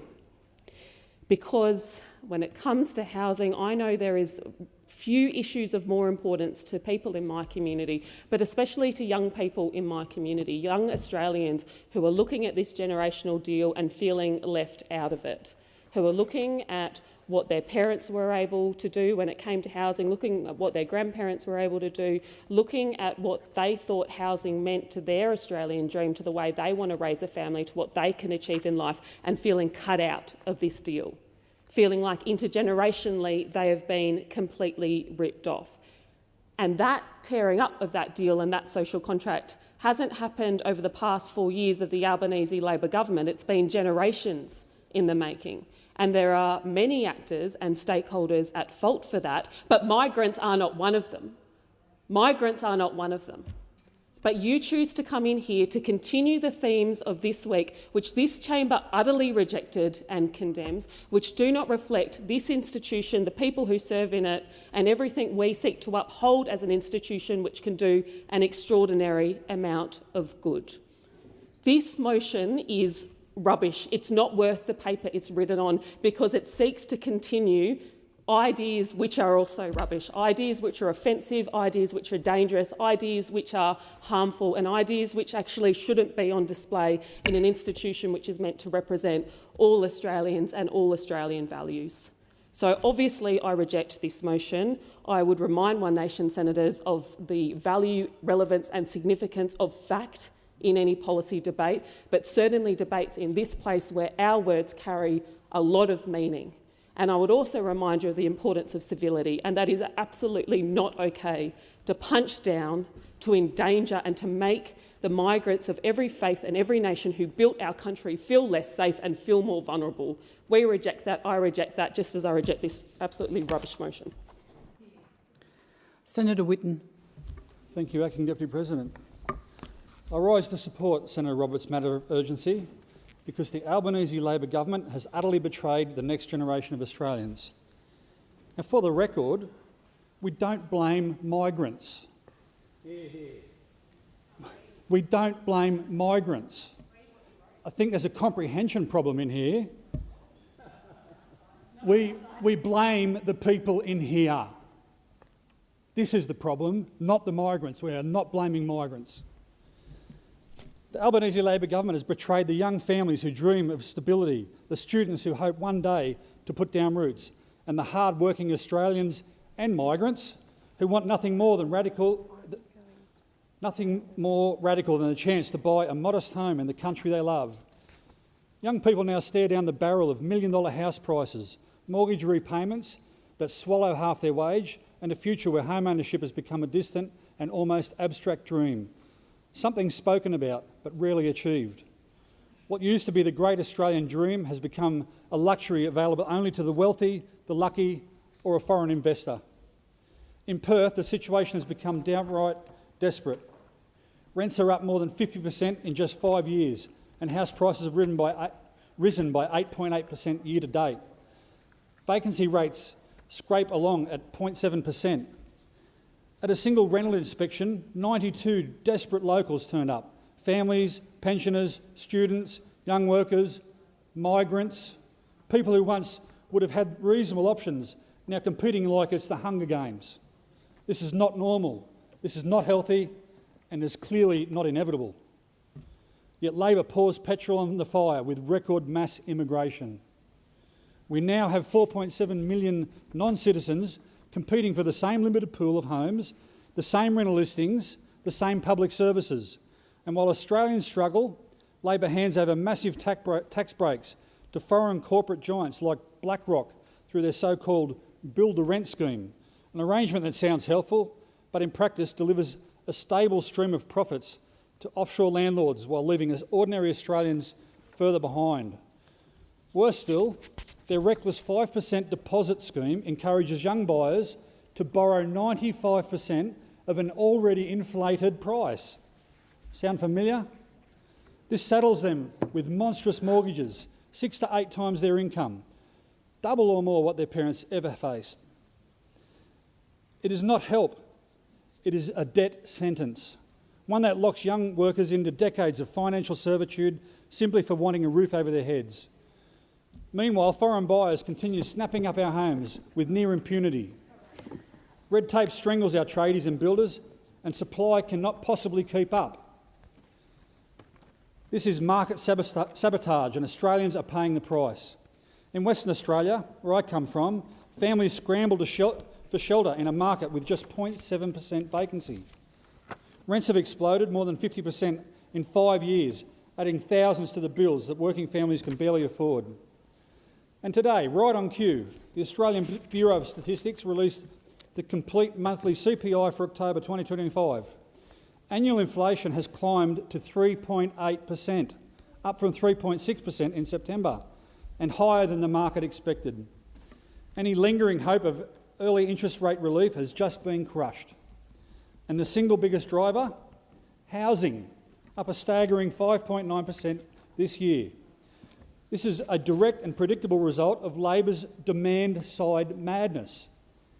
This is Year 6 maths, supply and demand. How can this government claim to care about cost of living pressures when their own policies are the biggest contributor to inflation spike now hitting every Australian household? They create the problem, then feign sympathy for those suffering under it. Labor's arrogance knows no bounds. They prioritise global agendas and corporate mates over the aspirations of ordinary Australians. A 2-year ban on some foreign home purchases is a band-aid on a gaping wound. And the red tape, it burdens our tradies under mountains of compliance. halting construction and worsening the very shortage Labor pretends don't exist. We need homes built, not more paperwork. Mass immigration at this pace is not sustainable when it outpaces our ability to house, educate and employ people. The people coming here, the immigrants, also need somewhere to live. I'm not sure how people in this place don't understand that.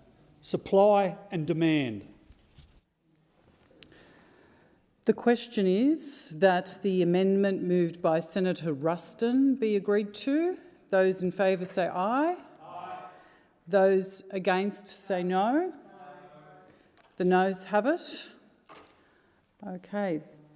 The question is that the motion put by Senator Roberts be agreed to. Those of that opinion say aye. Aye. Those against say no. I think the noes have it. Is a division required? Ring the bells for 4 minutes.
Lock the doors.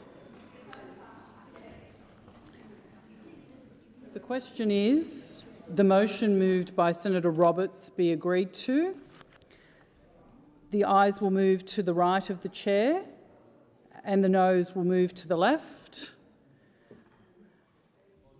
I appoint Senator Roberts as teller for the ayes, Senator Askew as teller for the noes.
Okay.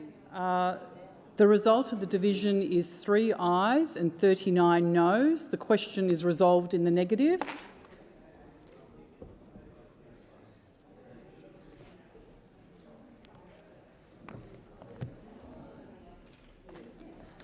Senator Thorpe.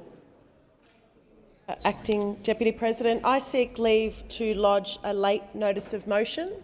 Is leave granted? Leave is granted.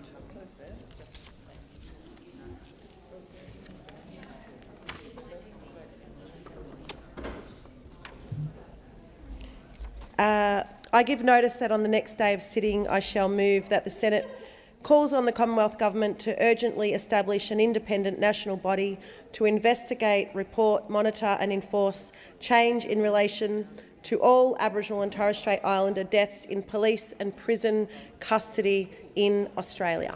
Thank you. Would honourable senators please resume their seats or leave the chamber? Thank you.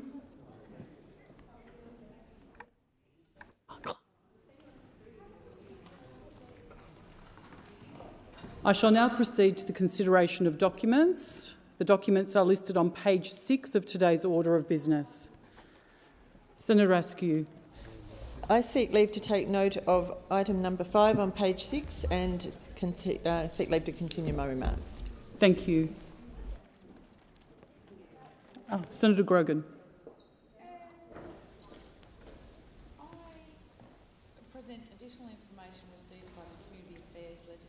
Committee relating to estimates?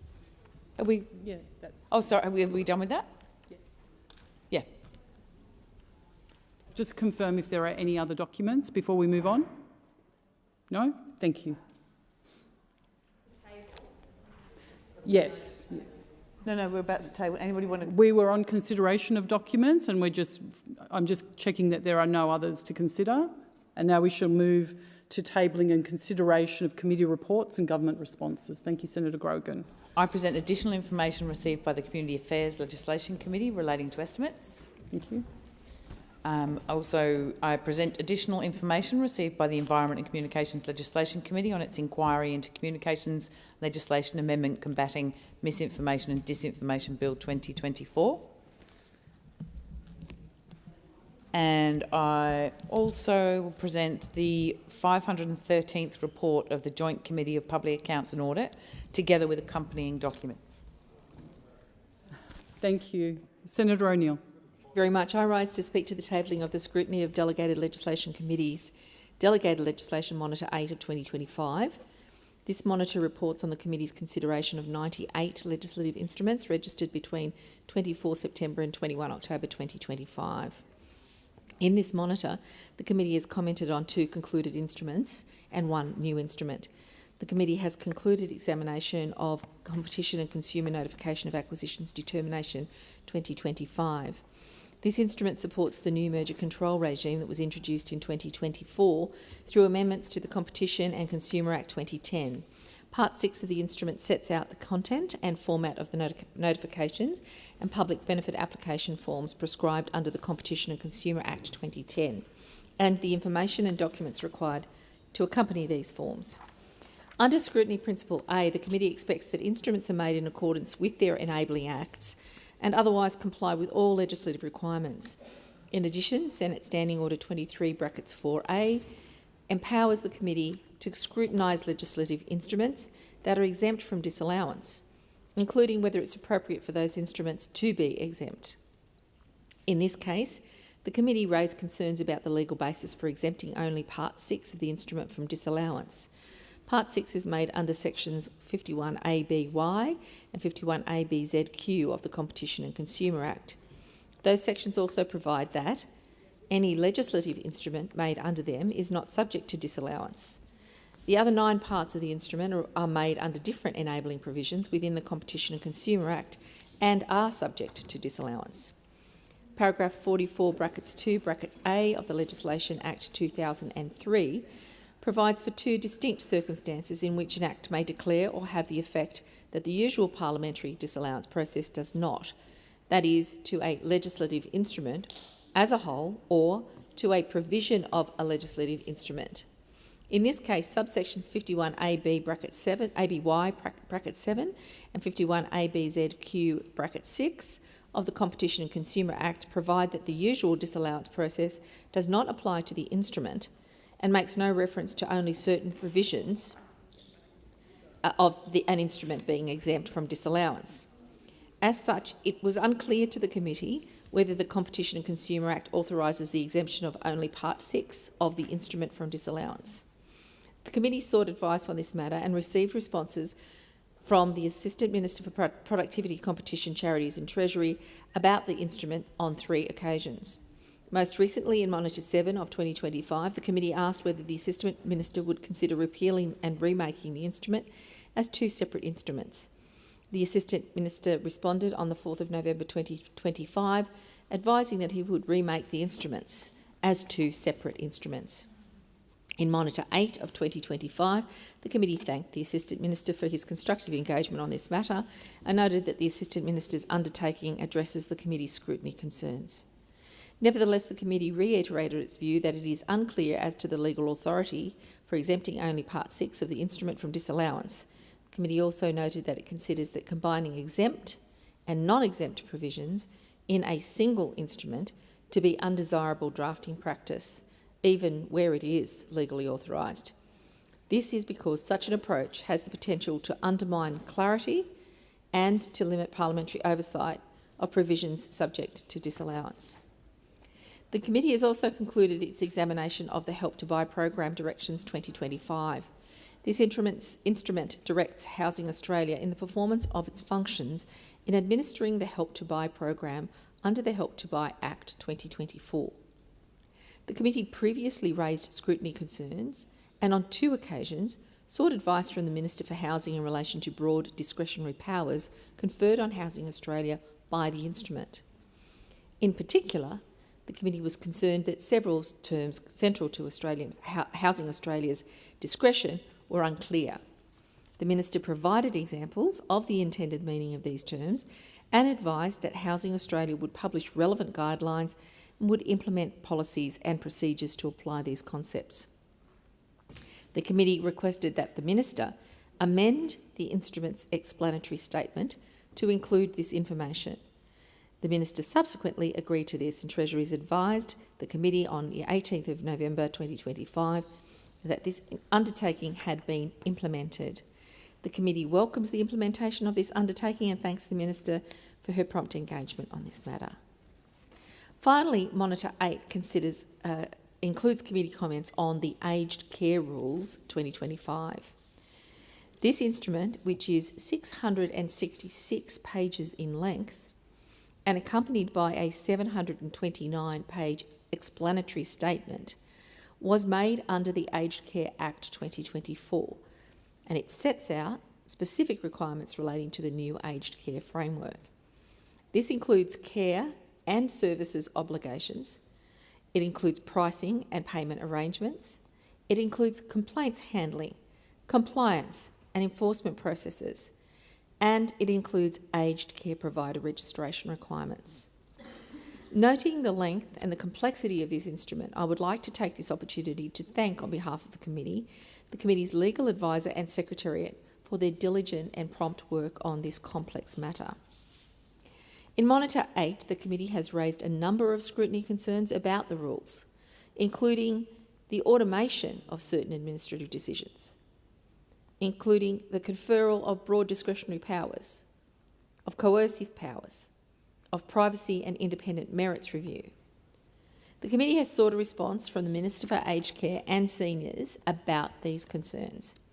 Additionally, the committee has resolved to bring to the attention of the Senate concerns identified under Scrutiny Principle J about the inclusion of significant elements of a regulatory scheme.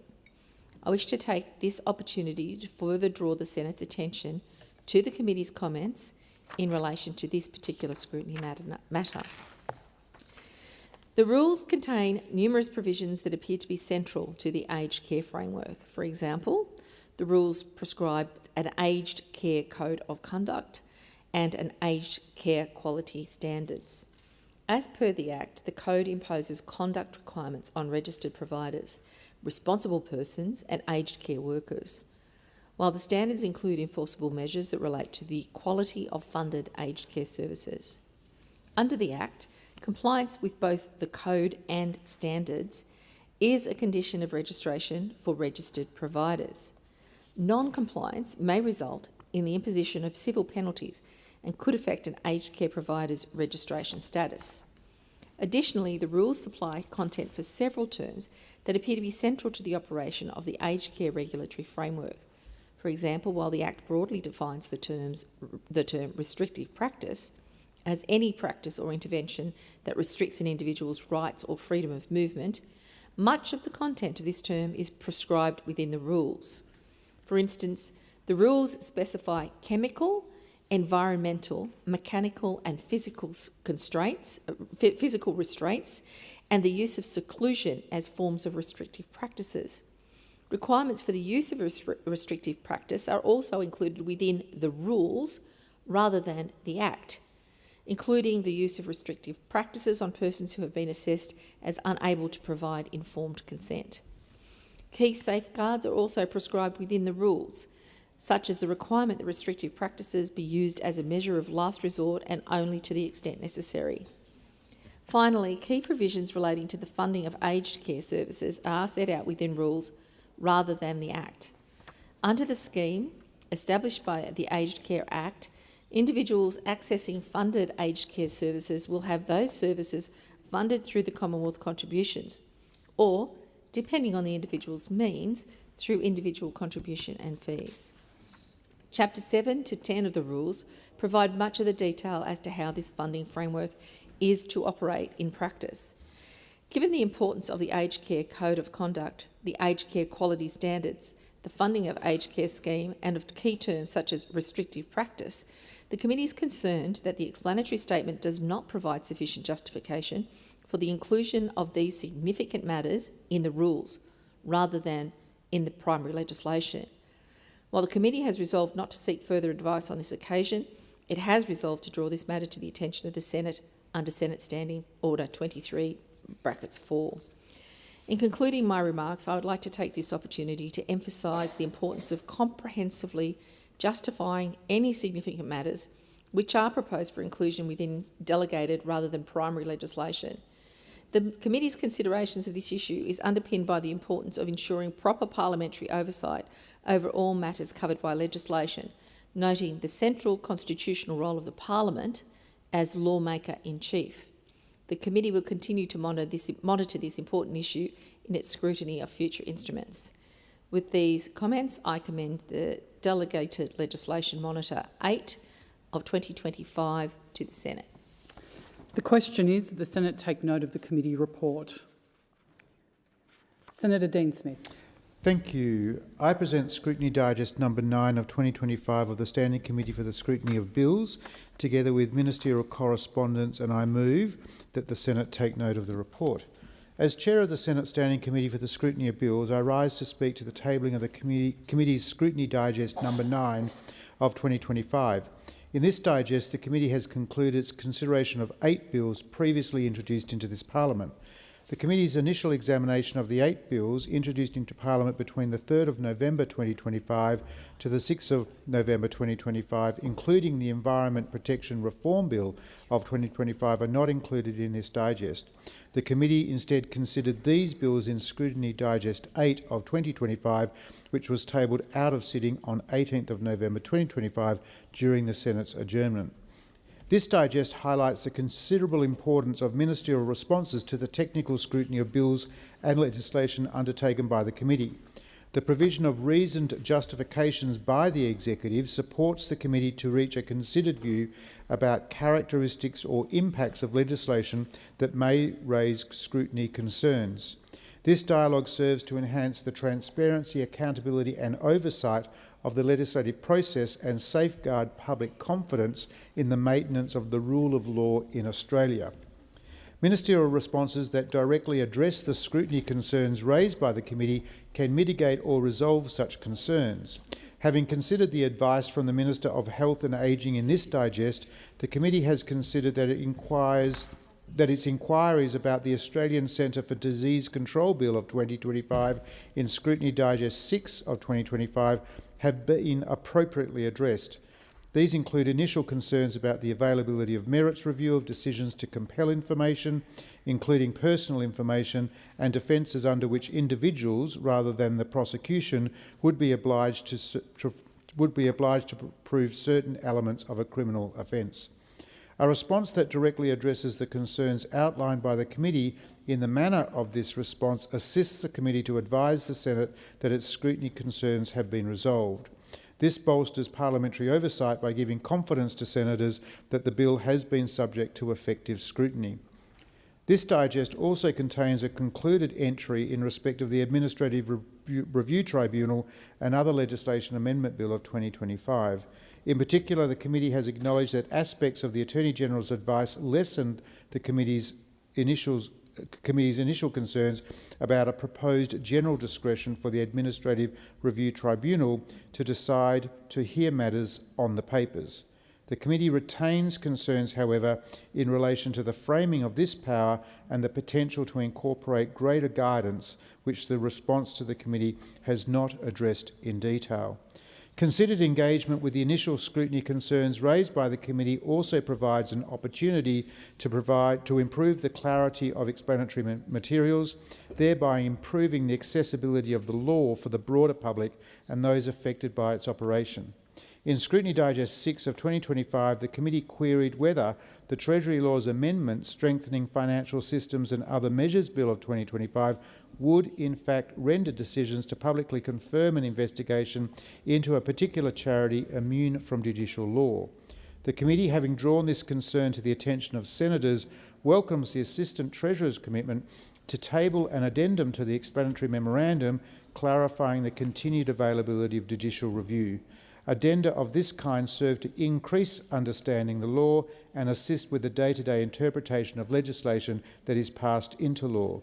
These examples demonstrate that meaningful engagement with the committee's comments enhances the Parliament's scrutiny of bills and improves the transparency and accountability of the legislative process. Where other responses have not fully addressed the information requested by the committee will often draw its concerns to the attention of the Senate for consideration. Accordingly, it is important for the integrity of the committee's scrutiny function that ministers respond in a manner that directly engages with the committee's concerns and analysis. In light of these benefits, the committee draws particular attention to two overdue responses to the committee. The response to the committee's comments relating to the Home Affairs Legislation 2025 Measures No. 1 Bill of 2025 was expected by the 23rd of September 2025. It is now outstanding for 64 days.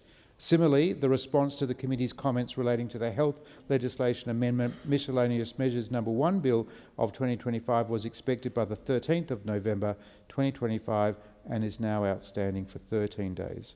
With these comments, I commend the committee's Scrutiny Digest No. 9 of 2025 to the Senate. Senator, are you seeking leave to continue your remarks or to put the question? Senator Smith. Are you seeking leave to continue? I'm seeking leave to continue our remarks. Thank you. Yep. Thank you. Senator Hanson-Young. Oh, sorry, I saw Senator Hanson-Young first. Senator Hanson-Young. I present the report to the Environment and Communications References Committee on the Internet Search Engine Services Online Safety Code, together with accompanying documents, and I move that the Senate may take note of the report. So the question is that the Senate takes note of the report. Those of that opinion say aye. Those opposed, the ayes have it. Oh, sorry, apologies.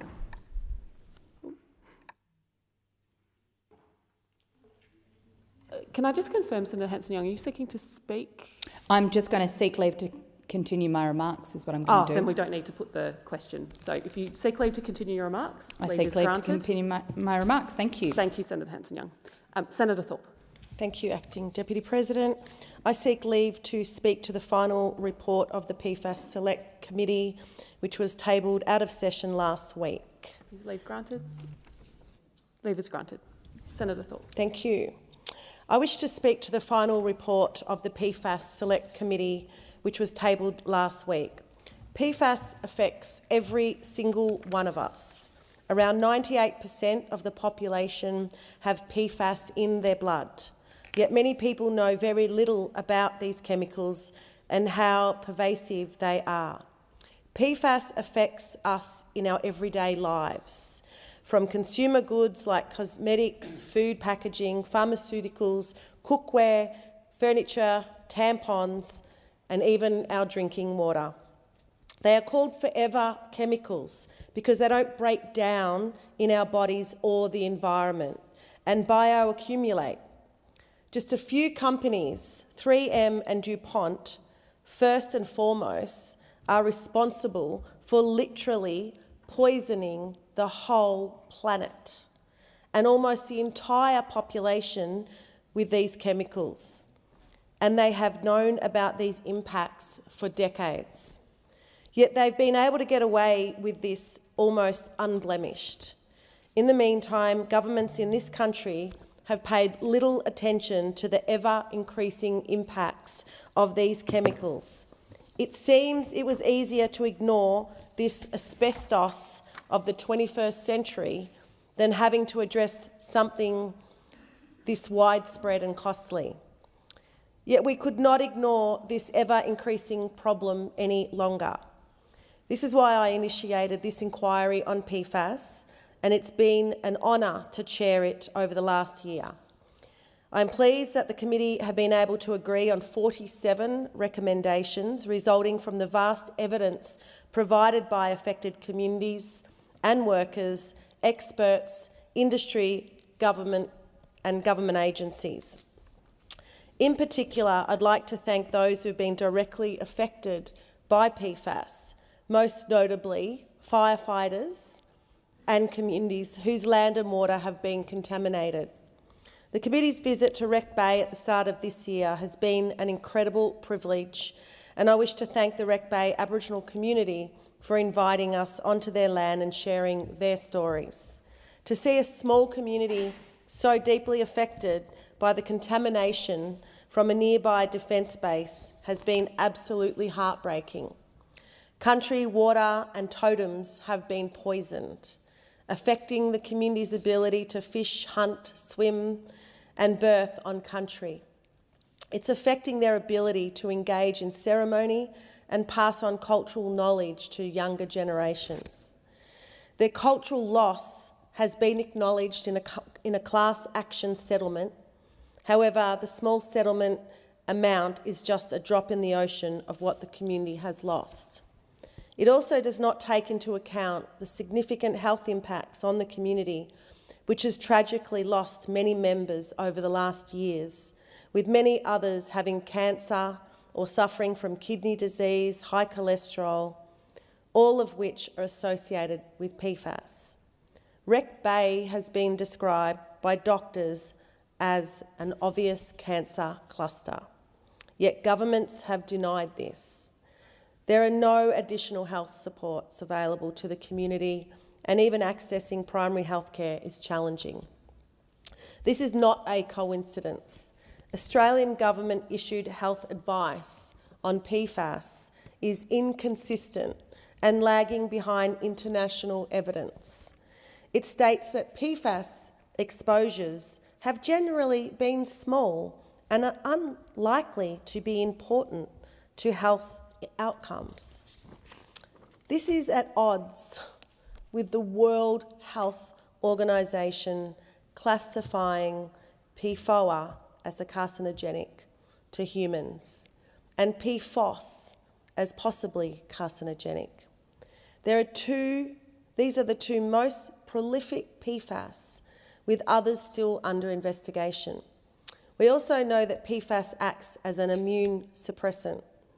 This means they make it more likely for people to get sick and make it harder to successfully fight diseases. This is why the committee recommended for the government health advice to be reviewed. It also recommended providing subsidised PFAS blood testing, enhanced health screening and mental health support for highly exposed groups such as firefighters and affected communities. The main source of PFAS contamination and PFAS-related health issues were firefighting foams containing PFAS. Our firefighters have been exposed to these toxic foams for decades. While 3M knew they were harmful, the committee also agreed that the government should legally pursue 3M for producing firefighting foams containing PFAS, which were widely used in this country. Any legal settlement amount should go towards the remediation of contaminated sites. Firefighters have put their lives on the line for us in so many ways, yet have been fighting for years to get acknowledgement of the harm these foams have caused and to try and get these foams banned.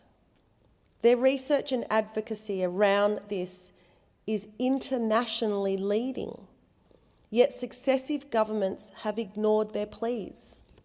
The committee recommends a ban of all firefighting foams containing PFAS, replacing all legacy PFAS-contaminated firefighting equipment, and remediation of contaminated fire stations and training facilities. The committee also recommends that the government ensure a consistent approach on occupational PFAS exposure across the country to protect workers. Chemical regulation is another major concern. Most people will not be aware of how much this country relies on chemical companies self-reporting how toxic they believe their chemicals are, instead of independent testing before chemicals enter the market. And even though 3 of the around 14,000 PFAS chemicals have now been banned in this country, there is no mechanism in place to actually give effect to this in practice. We have a long way to go to ensure the public is being kept safe from toxic chemicals. Meanwhile, there is little chance for people to know what is in their products due to the lack of labelling requirements, which is why the committee recommended the establishment of a mandatory product labelling regime for PFAS chemicals. On a higher level, the committee recommended improving chemical assessment, classification and regulation, but fell short of proposing a general ban on all PFAS chemicals, something that was widely supported by participants in the inquiry and which is already being progressed in the EU. I believe that the current regime of banning a few of these toxic chemicals at a time won't get us there. New PFAS chemicals are being released onto the market all the time, continuing to pose risks to our health and the environment. Given the knowledge we have, this is completely unacceptable and we need to take a precautionary approach and ban PFAS as a class.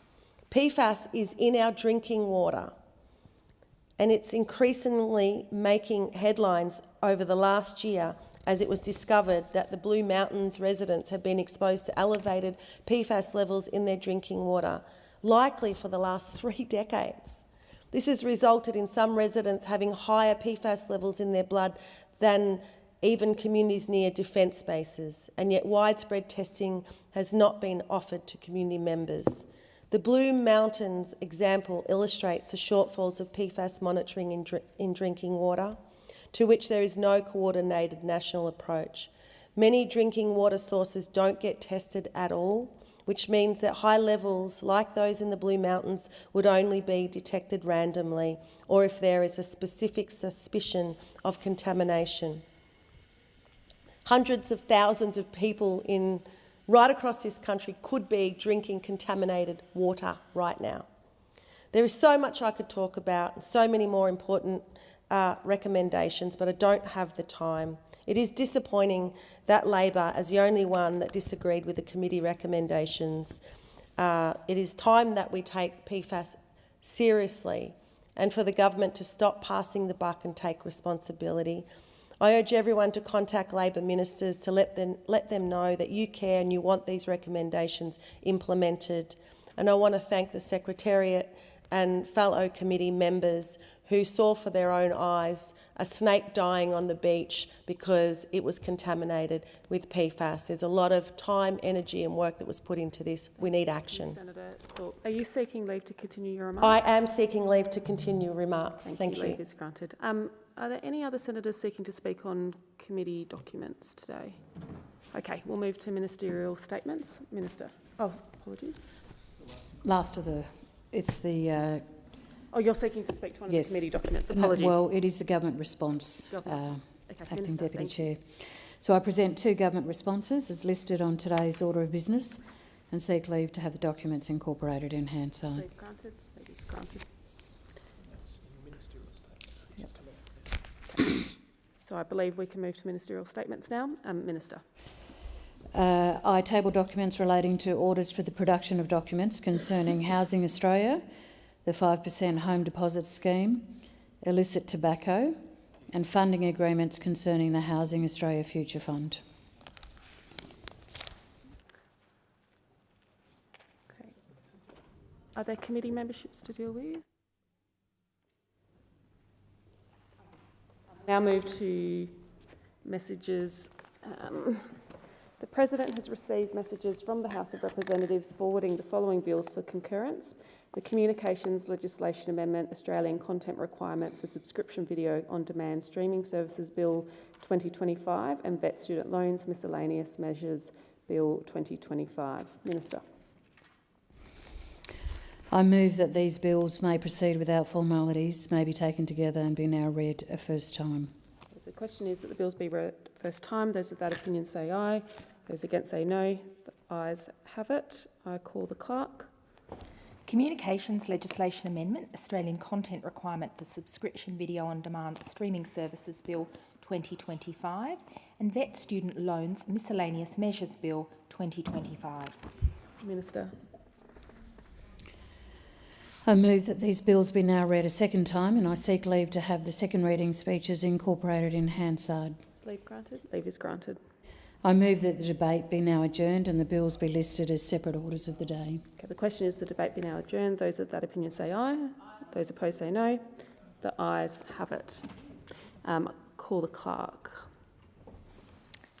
Business of the Senate notice of motion number 5, standing in the name of Senator Bragg, related to disallowance of the Treasury Laws Amendment Help to Buy Exemptions Regulations 2025. Senator Bragg. Thank you very much, Acting Deputy President. So I move this disallowance motion because it is a skewed priority for this government and this parliament to be pursuing. And the reason I say it is a skewed priority is because if you fail to have the houses constructed that Australians need to live in, but simultaneously you overly stimulate the demand side with Canberra's gimmicks, you end up with a worse situation. And that is the reality that Australia's younger people are now living. They're living that reality because the supply side has collapsed and the numbers are very clear. 200,000 houses a year were completed in this country under the last government. Now we are down to 170,000. And it doesn't look like we're going to improve. And then these 5% deposits, which are not means tested, and the 2% deposits with the shared equity scheme and the other things, these are all heading up that entry-level point of the market. And so what you see in the data that has come through in the first month of the operation of the 5% scheme, which is now unmeans tested and without any place caps, is a very large, in fact the largest uptick in prices at the entry level in years. And the reality is that first home prices are too high. They are too high, and when you look at the upper end of the market, those prices aren't moving. Now, our concern here is actually not the prices of the houses for the very wealthy or the people who can look after themselves, but we want to have a country where a person can purchase a house on an average wage. And the problem with the inflation in the house prices at the entry level is that is getting further and further away. So no matter how well intentioned some of these demand side measures may be, they are counterproductive. They are counterproductive. And they are counterproductive because they are making the dream illusory, or they are making the dream impossible. Now, in the case of the 5% deposit scheme, we're looking at 95% mortgages, which are very heavy amounts of debt for people to be carrying. And so what that has done is it's brought forward the demand from others who would not usually use government programs. But in the case of this disallowance, which is in relation to the Help to Buy program, this was announced by the government in opposition back in 2022. And we said at the time that perhaps under this shared equity program that you'd be sitting around the Christmas table with mum and dad and the kids and Mr Albanese. But I mean, that won't be the case this Christmas because the government haven't even been able to get the scheme in order. They haven't been able to get the scheme in order. So it's taking a long time to work through all the various issues they need to work through with the states. So even if you were relying on this as being the great hope, the hope of the side, as it were, you'll be waiting a long time. And so this disallowance takes us into some of the mechanics. And one of the things the government has done to lay the groundwork for this scheme is to exempt the Commonwealth from the credit laws, because the government's view is, well, the credit laws are for other people. They can be applicable to the banks or the private financiers and the credit unions and everyone else. They can all comply with our rules that we've set. Now, don't forget, of course, we also say that we're against red tape, even though we've created 5,000 regulations in the first term, 700 regulations in this term, but we hate red tape. So look, if you can keep up with it and you can fashion it into something that's coherent, then you're going better than I am. But the point is that exempting the Commonwealth from the credit laws means that there'll be no checks and balances for the Commonwealth portion. Because the way this scheme works is that the Commonwealth will provide up to 40% of the value of the house. The other 60% in the main, or the other 58%, given it's a 2% scheme, would be provided through a loan from a bank or financial institution, and that bank or that financial institution would have to go through the checks, the credit laws demand, the capacity to repay, the other capability assessments that you would expect to be undertaken. But for the Commonwealth share, there'll be nothing. Nothing. There won't be any checks. Mr. Chalmers, or Dr. Chalmers, whatever he calls himself, he'll send a cheque for the cheque. The carrier pigeons will take the cheque, and it'll be 40%, and it'll be no questions asked. There'll be no questions asked. Now, the problem with that is that we're looking at a $6 billion scheme. $6 billion. Now, maybe when you're running deficits as far as the eye can see, and you're covered in red ink, maybe it doesn't matter. But I think it does matter, because the Australian people would look at that and say, well, why would we be signing over our taxpayer funds without any sense of whether that money will ever be returned? Why would we do that? I guess that's really the point. That's really getting to the heart of this disallowance. That the Coalition does not believe, and I put on record for transparency, that we do not support this program. We voted against this program. This program was agreed with the Greens. Okay? This program was agreed with the Greens, and we voted against it.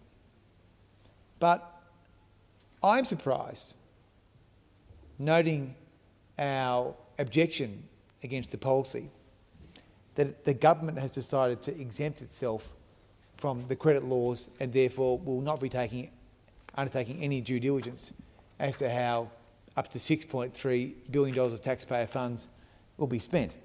Now, I have to say that I probably don't have a great record of agreement with ASIC. In general, I don't think they've performed strongly.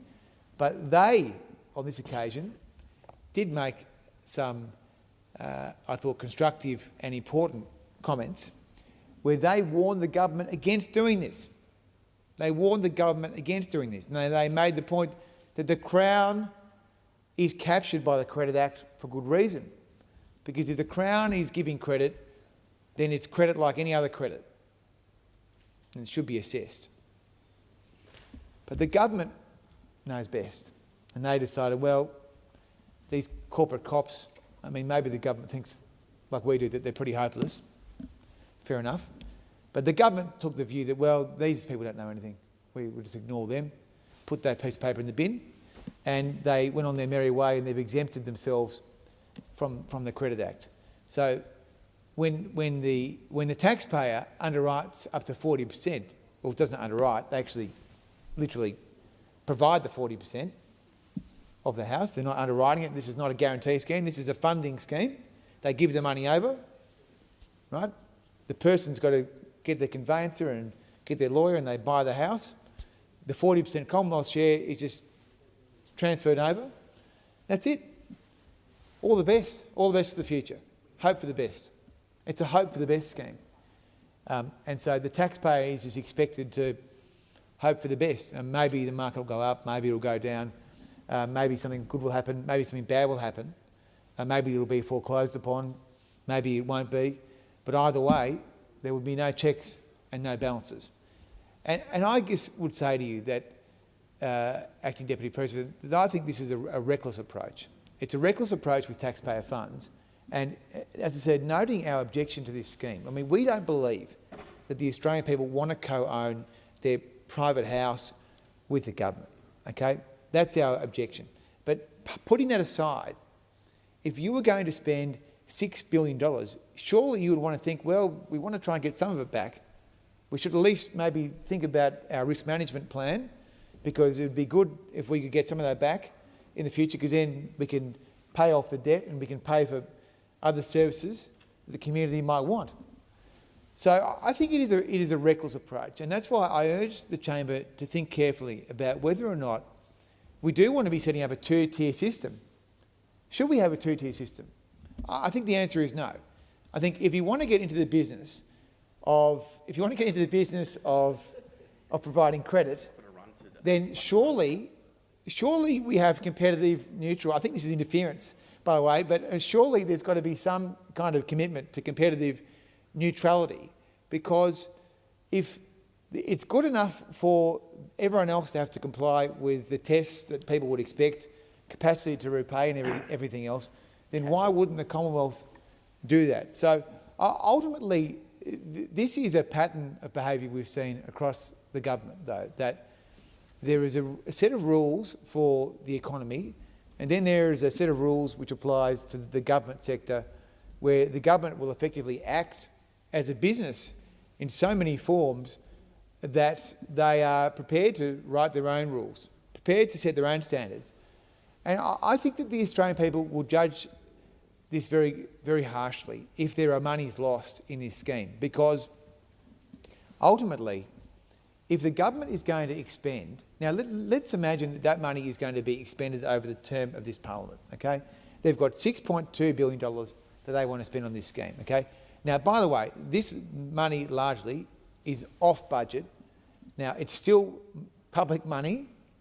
I mean, welcome to Australia in 2025. When you look at the public finances, you've got no idea really what's going on, because there's a huge failure of integrity. But the Help to Buy funds have been borrowed by the Commonwealth. They're not on the main budget bottom line. They're borrowed by the Commonwealth, so they do hit the national debt number. So the taxpayer is taking on debt. They're borrowing this money.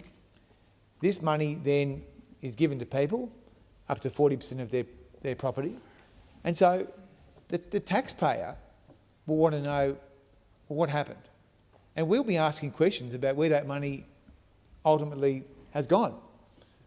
What is the return over the course of this parliament on that $6 billion, if it is to be expended? I mean, at this rate, maybe none of the money will ever actually leave Canberra, because this was a promise from 2022. Seems to be taking a very long time.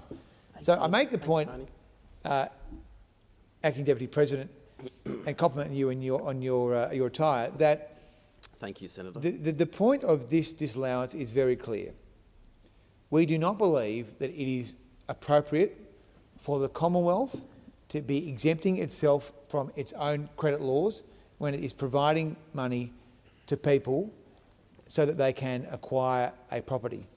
I note again our objection to the scheme, put on record for transparency, but I want to make it very clear that our objection in this regard is about competitive neutrality and the safety of public funds.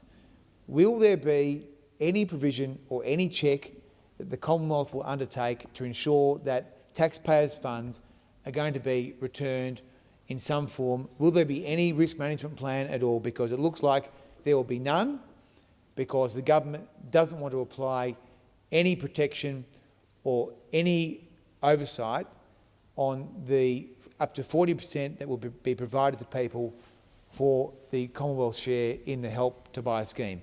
So that is the question before the Senate today. The question is, should the Commonwealth be able to exempt itself from its own rules, and should taxpayers have to just accept the fact that the government doesn't give a rat's about $6 billion of taxpayer funds? It's not going to do any checks.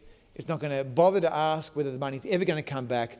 And ultimately, I think if the answer to the question is the government of Australia doesn't care about whether the $6 billion will ever be returned, then I think that the government will be judged very harshly. And so I urge the Senate to consider the disallowance very carefully and support it and force the government back to the drawing board. It should not exempt itself from the credit laws. It should, on this occasion, listen to the advice of its corporate regulator, which has said to it that you should not exempt the Crown from the credit laws, that the Crown is providing credit like any other organisation, and it should be subject to the same obligations because, of course, the Crown's money is not the Crown's money. It actually belongs to the Australian taxpayers, and so I urge the government to reconsider, and I urge the crossbench to vote for this disallowance today. Thanks a lot, Senator Bragg, and I can assure the Senate that Senator Bond is not in the chair this evening. Now, on that note, Minister. Thank you, Mr Acting Deputy President. I listened carefully to the back end of Senator Bragg's contribution, and I think it is important, before I deal with some of the merits of the arguments that have been made, to understand precisely what is being proposed here, what the point of this disallowance would be. And the effect of this disallowance would be to delay, make more complex and frustrate the ambitions of the government and of course the people who would be the beneficiaries of this scheme. It's not just about the mechanics. In the worst case, this would render the scheme inoperable. Senator Bragg said that he invoked the principle that apparently he holds dearly of competitive neutrality, and he asserted that like it was the sort of thing that applied here. I mean, the point of this scheme is that it is providing equity to people who would otherwise not be able to get it. Like, there is no principle of competitive neutrality. It is just word salad that is being provided as a justification. This scheme, the Albanese Labor government's Help to Buy scheme, will help another 40,000 Australians into home ownership. Nurses, cleaners, early childhood educators, aged care workers who would not otherwise be able to afford a home of their own. Senator Bragg says this would create a two-tiered system. There already is a two-tiered system. There are people who can repay a loan, but they can't repay a loan at the full price for a home. And this is about the Albanese government saying we will use the power of the government to step in and make sure that you have the right level of equity to be able to step in and afford to buy a home. I mean, what is wrong with that? And I think what is being put here is a mealy mouthed position. Lots of complaints. Any number of reasons can be put forward in order to oppose a scheme that puts working class Australians into homes of their own. Like these are not substantial, significant reasons. This is just a blather. For such a young man, he is an old fogey, Senator Bragg. They just come up with all of the sort of reasons why you would want to stop a nurse or an aged care worker, lower to middle income Australians, a cleaner, from being able to secure their own home. And just imagine if you get on the other side of the chamber on this question and vote against it, well, don't look your cleaner in the face again. Don't pretend that you treat low-income Australians with respect. I mean, honestly, just get out of the way. Get out of the way and allow the government to support these people. I think it's founded firstly in a sense of intellectual arrogance, that those opposite are so clever that, unless they'd designed a policy mechanism themselves, that their sense of entitlement that drives them into public office, their way or no way, even if the consequence of that is that 40,000 ordinary Australians stay on the rental market forever, paying somebody else's mortgage. It's so utterly heartless, so completely self-involved, so utterly driven by a sense of entitlement. There's a sense of snobbery that drives this position. Senator Bragg says Australians don't want to co-own their home with the government. Well, if he doesn't want to co-own a house with the government, don't buy a house with the government. There's sort of snobbery that looks down on people in community housing or in public housing. These are people who have an income, a steady income, and can repay a loan and will work their guts out to repay a loan. But the snobbery of the Liberal Party says you're not up to it. We're only for other people, not people who work hard. We're for other people. And that sort of born to rule sense of entitlement that means you can offer a mealy-mouthed phrase like competitive neutrality. That means nothing in this context.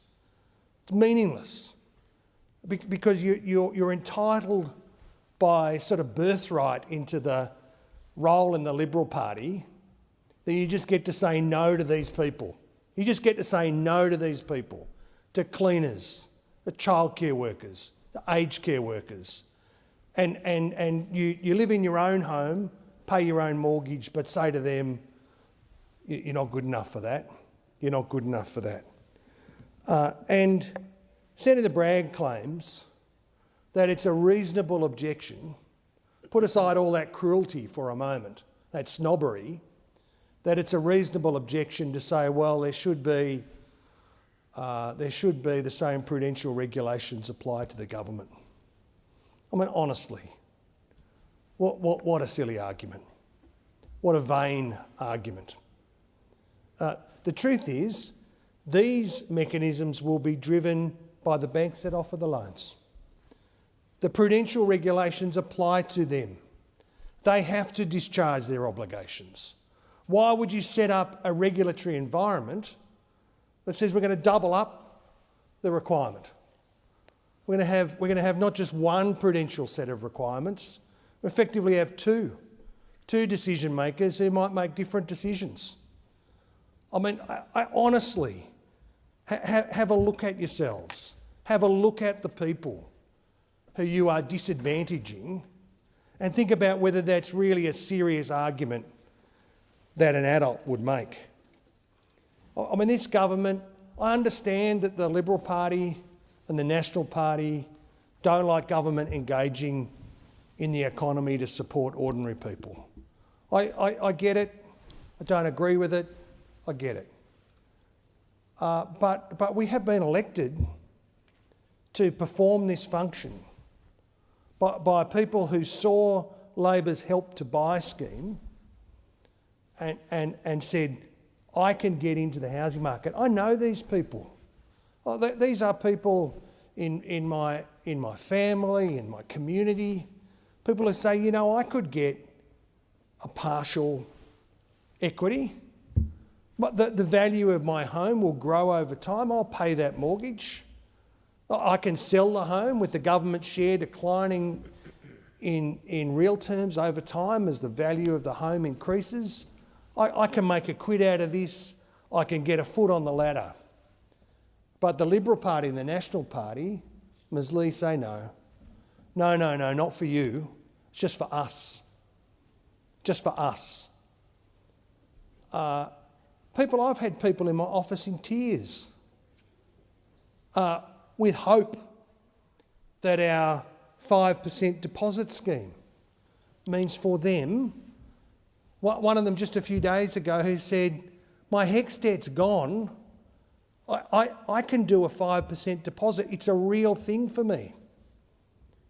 And these guys say, no, not for you, just for us. Don't worry about it, young people. You can flog yourself for 15 years and try and save a deposit.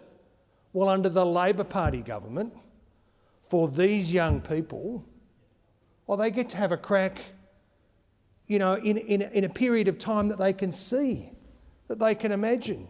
And, you know, honestly, the sort of pile of garbage arguments that gets mounted up in order to justify, you know, that it's a demand-side mechanism and all this, like, econo-babble, like, it is a real thing that a real person, you know, people you might never meet or want to associate with, but real people, not in the sort of gentlemen's clubs and all that sort of stuff that you lot sort of carry on about.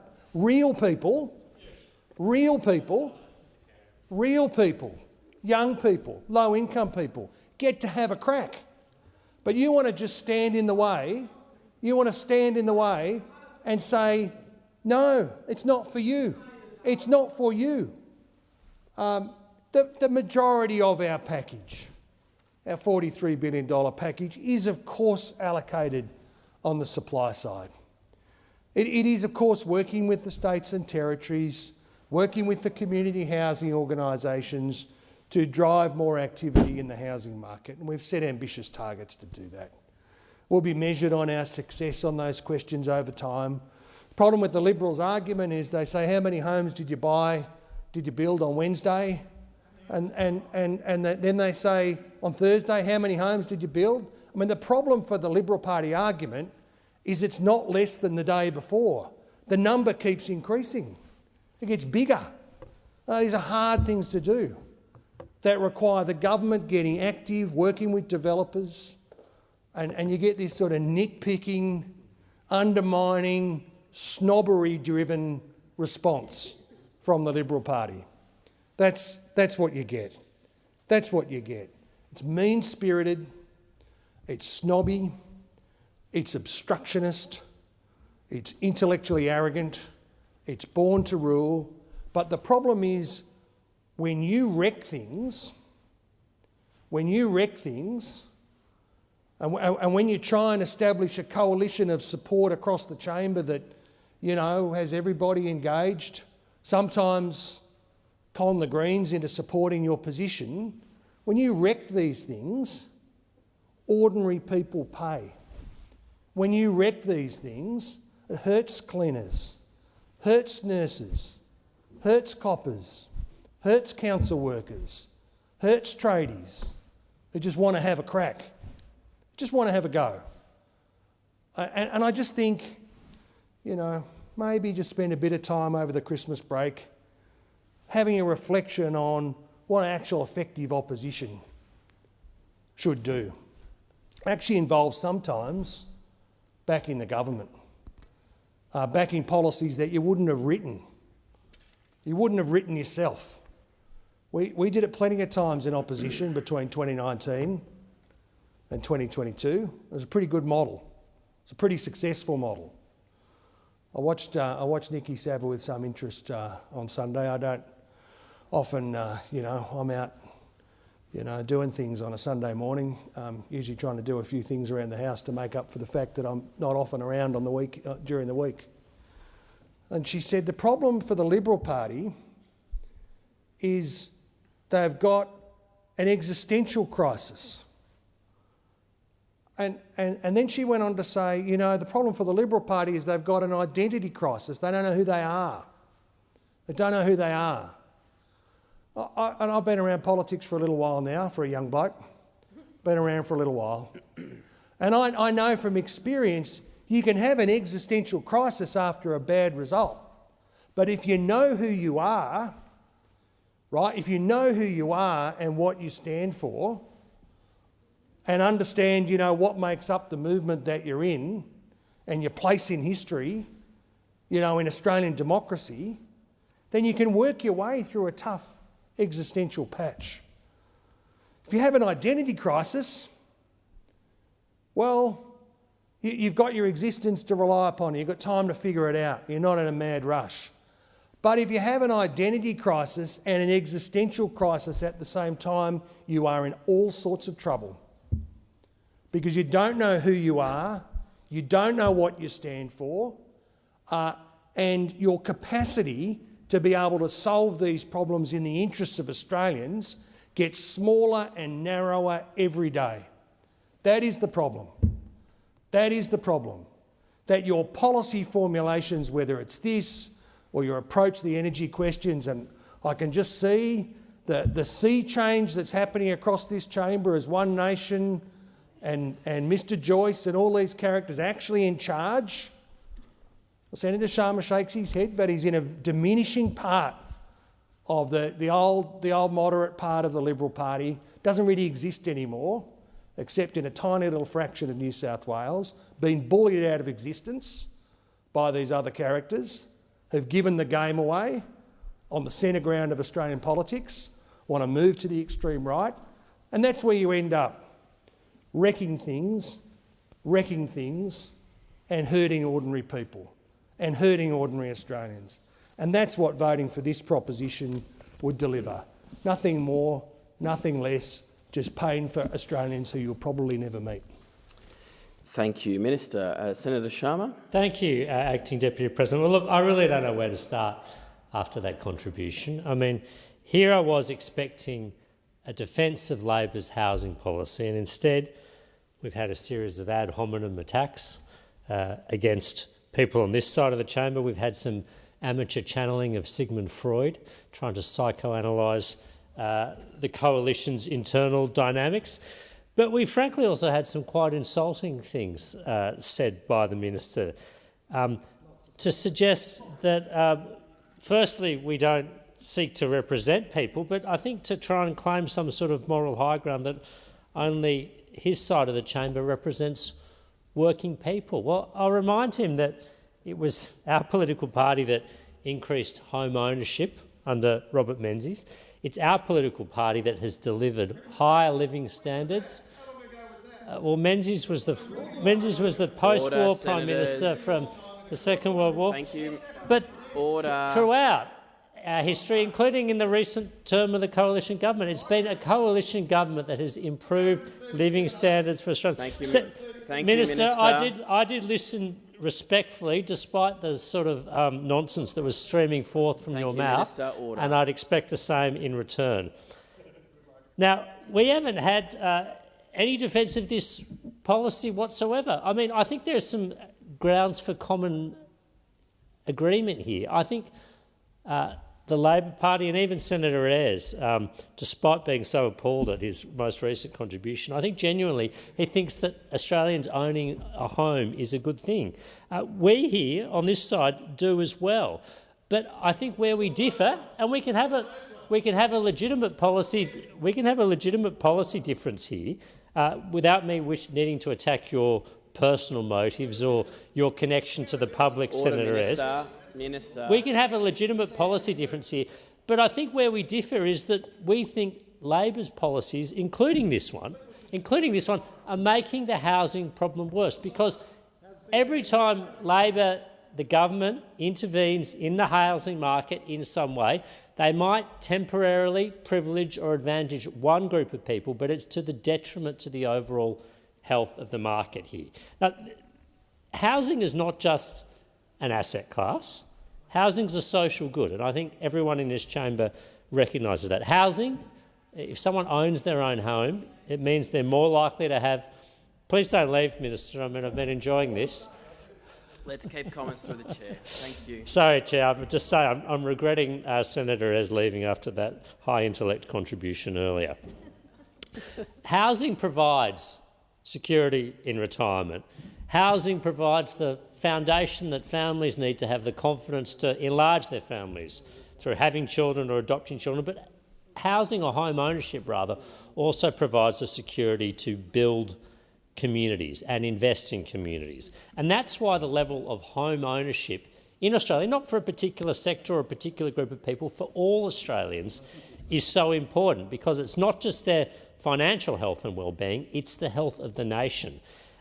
And undoubtedly, home ownership is out of reach for too many Australians today. And this is an intergenerational failing. It's part of failings, and I'll concede on both sides of the aisle over probably 2 to 3 decades now, we have not been building enough homes. But the problem with these sorts of schemes, whether it's the Housing Australia Future Fund, whether it's the Home guarantee scheme, or whether it's the Help to Buy scheme, which is the subject of this disallowance motion, is that Labor's fixes are fueling demand in certain sectors of the market. And all that does is push up prices. And perhaps the people they're helping today will get a foot on the property ladder, but they are pushing everyone else who is not the beneficiary of this particular scheme on this particular day. They are pushing them further down the ladder. Because fundamentally, every one of these policies has unintended consequences. Now, we heard from the minister before that he recognises that supply is an issue. But if that's the case, why aren't all these supply measures? They're all demand measures. The Help to Buy scheme, the Home Guarantee scheme, the Housing Australia Future Fund, all we have in this is more government intervention in the market, adding to demand. Now, when the coalition was last in office, we averaged, or we weren't building the homes. We don't pretend that the government should build homes. We think private capital and private investors and people who are seeking to build a home themselves should be building homes. But home construction averaged 200,000 a year. Under Labor so far, it's averaged 170,000 a year. The most recent statistics from the ABS say that the number of new home constructions in the 24-25 fiscal year is lower than in the 23-24 fiscal year. And in the first year already of the Housing Compact, the housing targets, the Labor government is already 66,000 behind, 66,000 new home starts behind. So it's all very well for the minister to say that this scheme will help nurses or cleaners or council workers or teachers, but if all it is doing is pushing up prices for those nurses, for those council workers, for those teachers, for those cleaners, and pushing up the prices for everyone else, then no one is better off. And at heart, philosophically, as a matter of policy, that is the problem with this government's approach to every issue. It's a reflexive reach for government intervention in a market, which the first order effects might seem positive, but the second and the third order and the unintended consequences are incredibly negative. Now, just take, for instance, I have to make sure I've got the names right here, the Home Guarantee scheme. The Home Guarantee scheme is, this is the deposit scheme. I think I've got this right. That's the Home Guarantee, not the Help to Buy, isn't it? We're talking about the Help to Buy. Home Guarantee scheme. What we've seen since that has commenced, the Home Guarantee scheme, is that already we've seen the biggest monthly rise in house prices across Australia in years. And Cotality, data collector and aggregator, confirmed that this was the strongest growth seen in housing prices was in the lower and the middle quartile of the housing market, the sorts of properties that first home buyers are targeting. Cotality Research Director Tim Lawless said this price growth was due to likely a pickup in first home buyers taking advantage of the expanded deposit guarantee. So what we've got with the Home Guarantee scheme and what we'll soon have with the Help to Buy scheme is the government basically putting more money into people's pockets to purchase homes without creating any new homes. Now, if you've got more money chasing a finite or a fixed supply of goods, or even if you've got money growing at a faster rate than the supply is, that is what constitutes inflation. I mean, just today we saw monthly inflation figures 3.8%. You know why monthly inflation figures are so high? Because government spending is growing at 4 times the rate of the economy. Real government spending, 4 times the rate of the economy. And that macro picture is being replicated here at the micro level, at a sectoral level. In the housing sector, we've got more government money going into a sector without doing anything to address the supply side. We've got the so-called Housing Australia Future Fund, right? That is the supply side measure. That's what's meant to be building homes. Well, all we've got so far from the HAF is that they've completed, quote unquote, 889 homes, but they've failed to disclose, refused to disclose whether these homes have been built by the HAF or have been acquired. And when we last got a concrete figure on this from the Finance Minister, Katie Gallagher, she revealed that at the last year's Senate estimates that the HAF had built 0 homes. Absolute donut, 0 homes, and instead it had acquired, that is, it had bought, it had purchased 340 homes. So The HAF scheme, the supply side scheme, is only operating on the demand side of the market. We've got the home guarantee scheme on the demand side of the market, and we've got now the, I've got to remember these names, the Help to Buy scheme, also only operating on the demand side of the market. I can't be any clearer than this, Acting Deputy President. More government intervention on the demand side is not the answer. All that will do is drive up prices further. Just as government intervention in other parts of the economy fuels inflation and pushes up prices, this is exactly what this scheme will do. Now, this disallowance motion is directed at the Help to Buy scheme, predominantly because it seeks to exempt itself, this scheme, from the National Credit Code. The National Credit Code is there for a reason. It's there to protect consumers and it's there to protect Australian financial interests. The regulatory agency, ASIC, knows that it was and has always been the intention of the Parliament for the code to apply to credit provided by the Crown. Now, the Crown is providing credit in this instance, and we in the Coalition believe that this scheme should be subject to the normal oversight that applies to credit instruments in all their entirety. Thank you, Senator Sharma. Now, with the indulgence of the chamber, I think we may move to adjournment, being 7:30. Oh, yes, thank you. My apologies, Senators. Now, the question before the chair is that the motion moved by Senator Bragg be agreed to. No, Senator Kovacic? Okay. I think Senator Kovacic would want to make a contribution. Okay, all right. Well, let's move to adjournment. It being 7:30, I propose that the Senate now adjourn. Senator Mulholland, you have the call. Thank you, Acting Deputy President. As this could very well be my last opportunity to have a say in this place this year, I wanted to end 2025 with a bang, which means that we have to talk about the biggest news story of the day. Just hours ago, Queensland's favourite son and Australians' tourism icon Robert Irwin was crowned the winner of Dancing with the Stars in the United States of America. Robert Irwin really put the win in Irwin. He was an absolute soldier, performing a stellar routine while pushing through a serious rib injury. And his pain will likely be Australia's gain because the US television show pulled in more than 72 million public votes, more than the previous record, which means we are now hoping to see a lot more American tourists down under, since Robert Irwin is also the face of Australia's latest international tourism campaign, Come Say G'day. I was lucky enough to recently visit the Australia Zoo's Animal Hospital last month, and I recommend making it your family's New Year's resolution to take a visit next year when you can, because a Queensland holiday is always a good year. Just ask the schoolies who are currently holidaying on the Gold Coast right now. This is yet another story to celebrate, with Gold Coast police and schoolie event organisers giving them an A+ for their behaviour this year. So far, these young adults have exceeded everyone's expectation, which, President, made me think, can we always say the same about the behaviour in this place? Is it better or worse than the schoolies? I'll let us all ponder on that one. So my next festive thank you is to you, President. Thank you very much indeed for the way in which you have led this chamber this year, especially through some difficult moments. And it is my hope for the new year that some of the more colourful characters of this place will return next year with a new kind of respect for the high office of this Senate. But I only get one Christmas wish, and I've got plenty of wishes this year.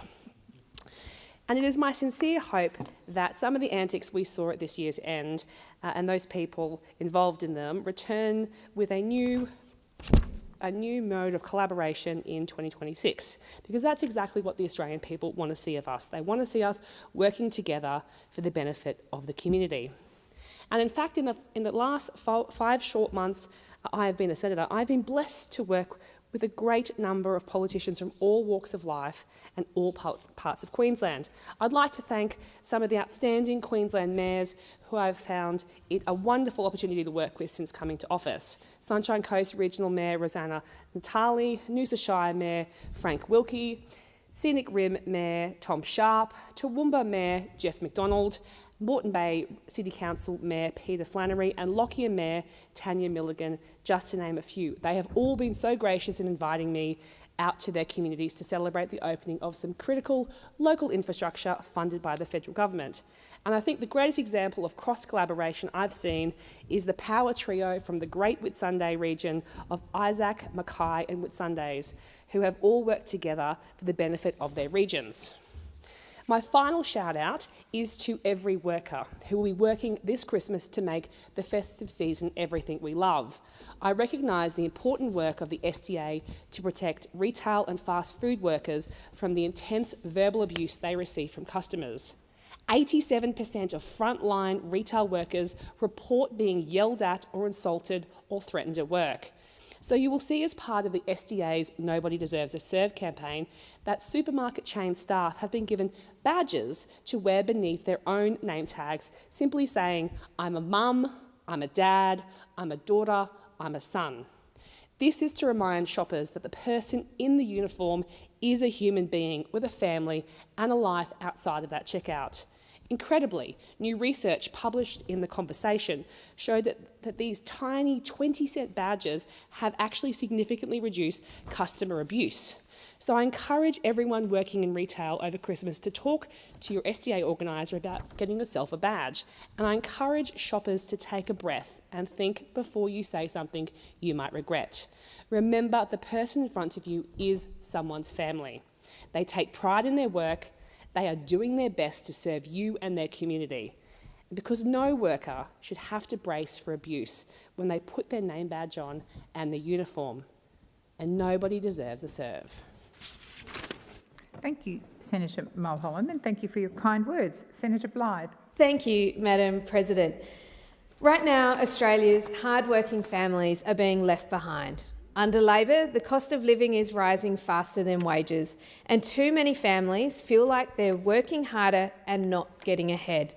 People who make the difficult but deeply personal decision to work part-time to raise their children, support ageing parents or children with a disability or special needs, or simply just to keep the family show on the road, are quietly punished by a tax system that doesn't see them. It's time we had a serious conversation about how our tax system treats families.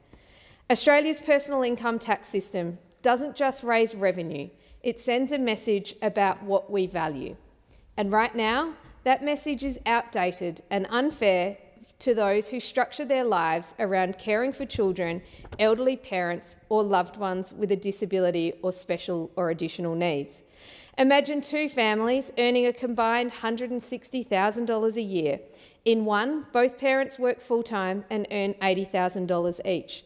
In the other, one parent earns $120,000 while the other works part-time and earns $40,000, perhaps to handle school pickups, provide care for a toddler or support a child or elderly parent.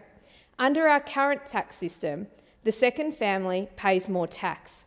Why? Because our tax system treats individuals in isolation, rather than recognising the shared reality of household finances and caregiving. This is where household income aggregation, also known as income splitting, comes in. It allows a family to be taxed based on their combined income, with tax brackets applying to the average income per adult. It's a small administrative shift that would make a big difference for fairness and one that better reflects the way modern families live in Australia today. Australia's system of individual income taxation takes no account of whether someone is supporting a household of one or a family of five. That means the more uneven the income split between partners, the more tax the household pays overall. Families where one parent reduces hours to care for children or loved ones is punished financially, paying more tax than two full-time earners with the same total income. This isn't just about traditional single-income families. It's about modern families, where one partner goes part-time to juggle parenting duties, supporting ageing relatives, or just maintaining a cohesive home. It's about giving households the freedom to decide what's best for them without being pushed into a one-size-fits-all model by a cold and indifferent tax code. Under the aggregated system, that $160,000 total income could be treated as two $80,000 shares, regardless of how the earnings are split. It doesn't mean families pay less just for being families. It simply ensures that caregiving, whether full-time or part-time, isn't penalised. At its core, it's about fairness. Care work, whether it's raising children or supporting elderly parents, is real work. But unlike paid work, it's not recognised in our tax system. Household income aggregation would give proper value to those contributions by reflecting the shared financial responsibilities within a household. It would also enhance flexibility. Right now, the system creates a sharp disincentive for secondary earners, usually women, to work more hours. Even modest income increases can push families into higher tax brackets or result in benefit cuts. Aggregating income would smooth these cliffs, making it easier for families to decide what combination of paid work and caregiving suits them best. Now, critics say the reform would be too complex or unfair to singles, but household aggregation could be made voluntary. It wouldn't affect those who prefer separate finances or who want to file as individuals. This isn't about creating winners or losers. It's about recognising the diversity of how Australians live. Working parents, carers, part-timers, stay-at-home mums and dads, shift workers, our tax system should respect them all. And as the financial pressure on families grows, it's time for a tax system that backs the quiet heroes, those who put family first. The current government will not fix this problem. The Liberal Party believes we must reward effort, respect choice and provide a fair go for families. A tax system that recognises caregiving is central to delivering a fairer future for Australia's families and building stronger communities. Thank you, Senator Blythe. The Senate stands adjourned and will meet again tomorrow at 9 a.m. Good night, Senators.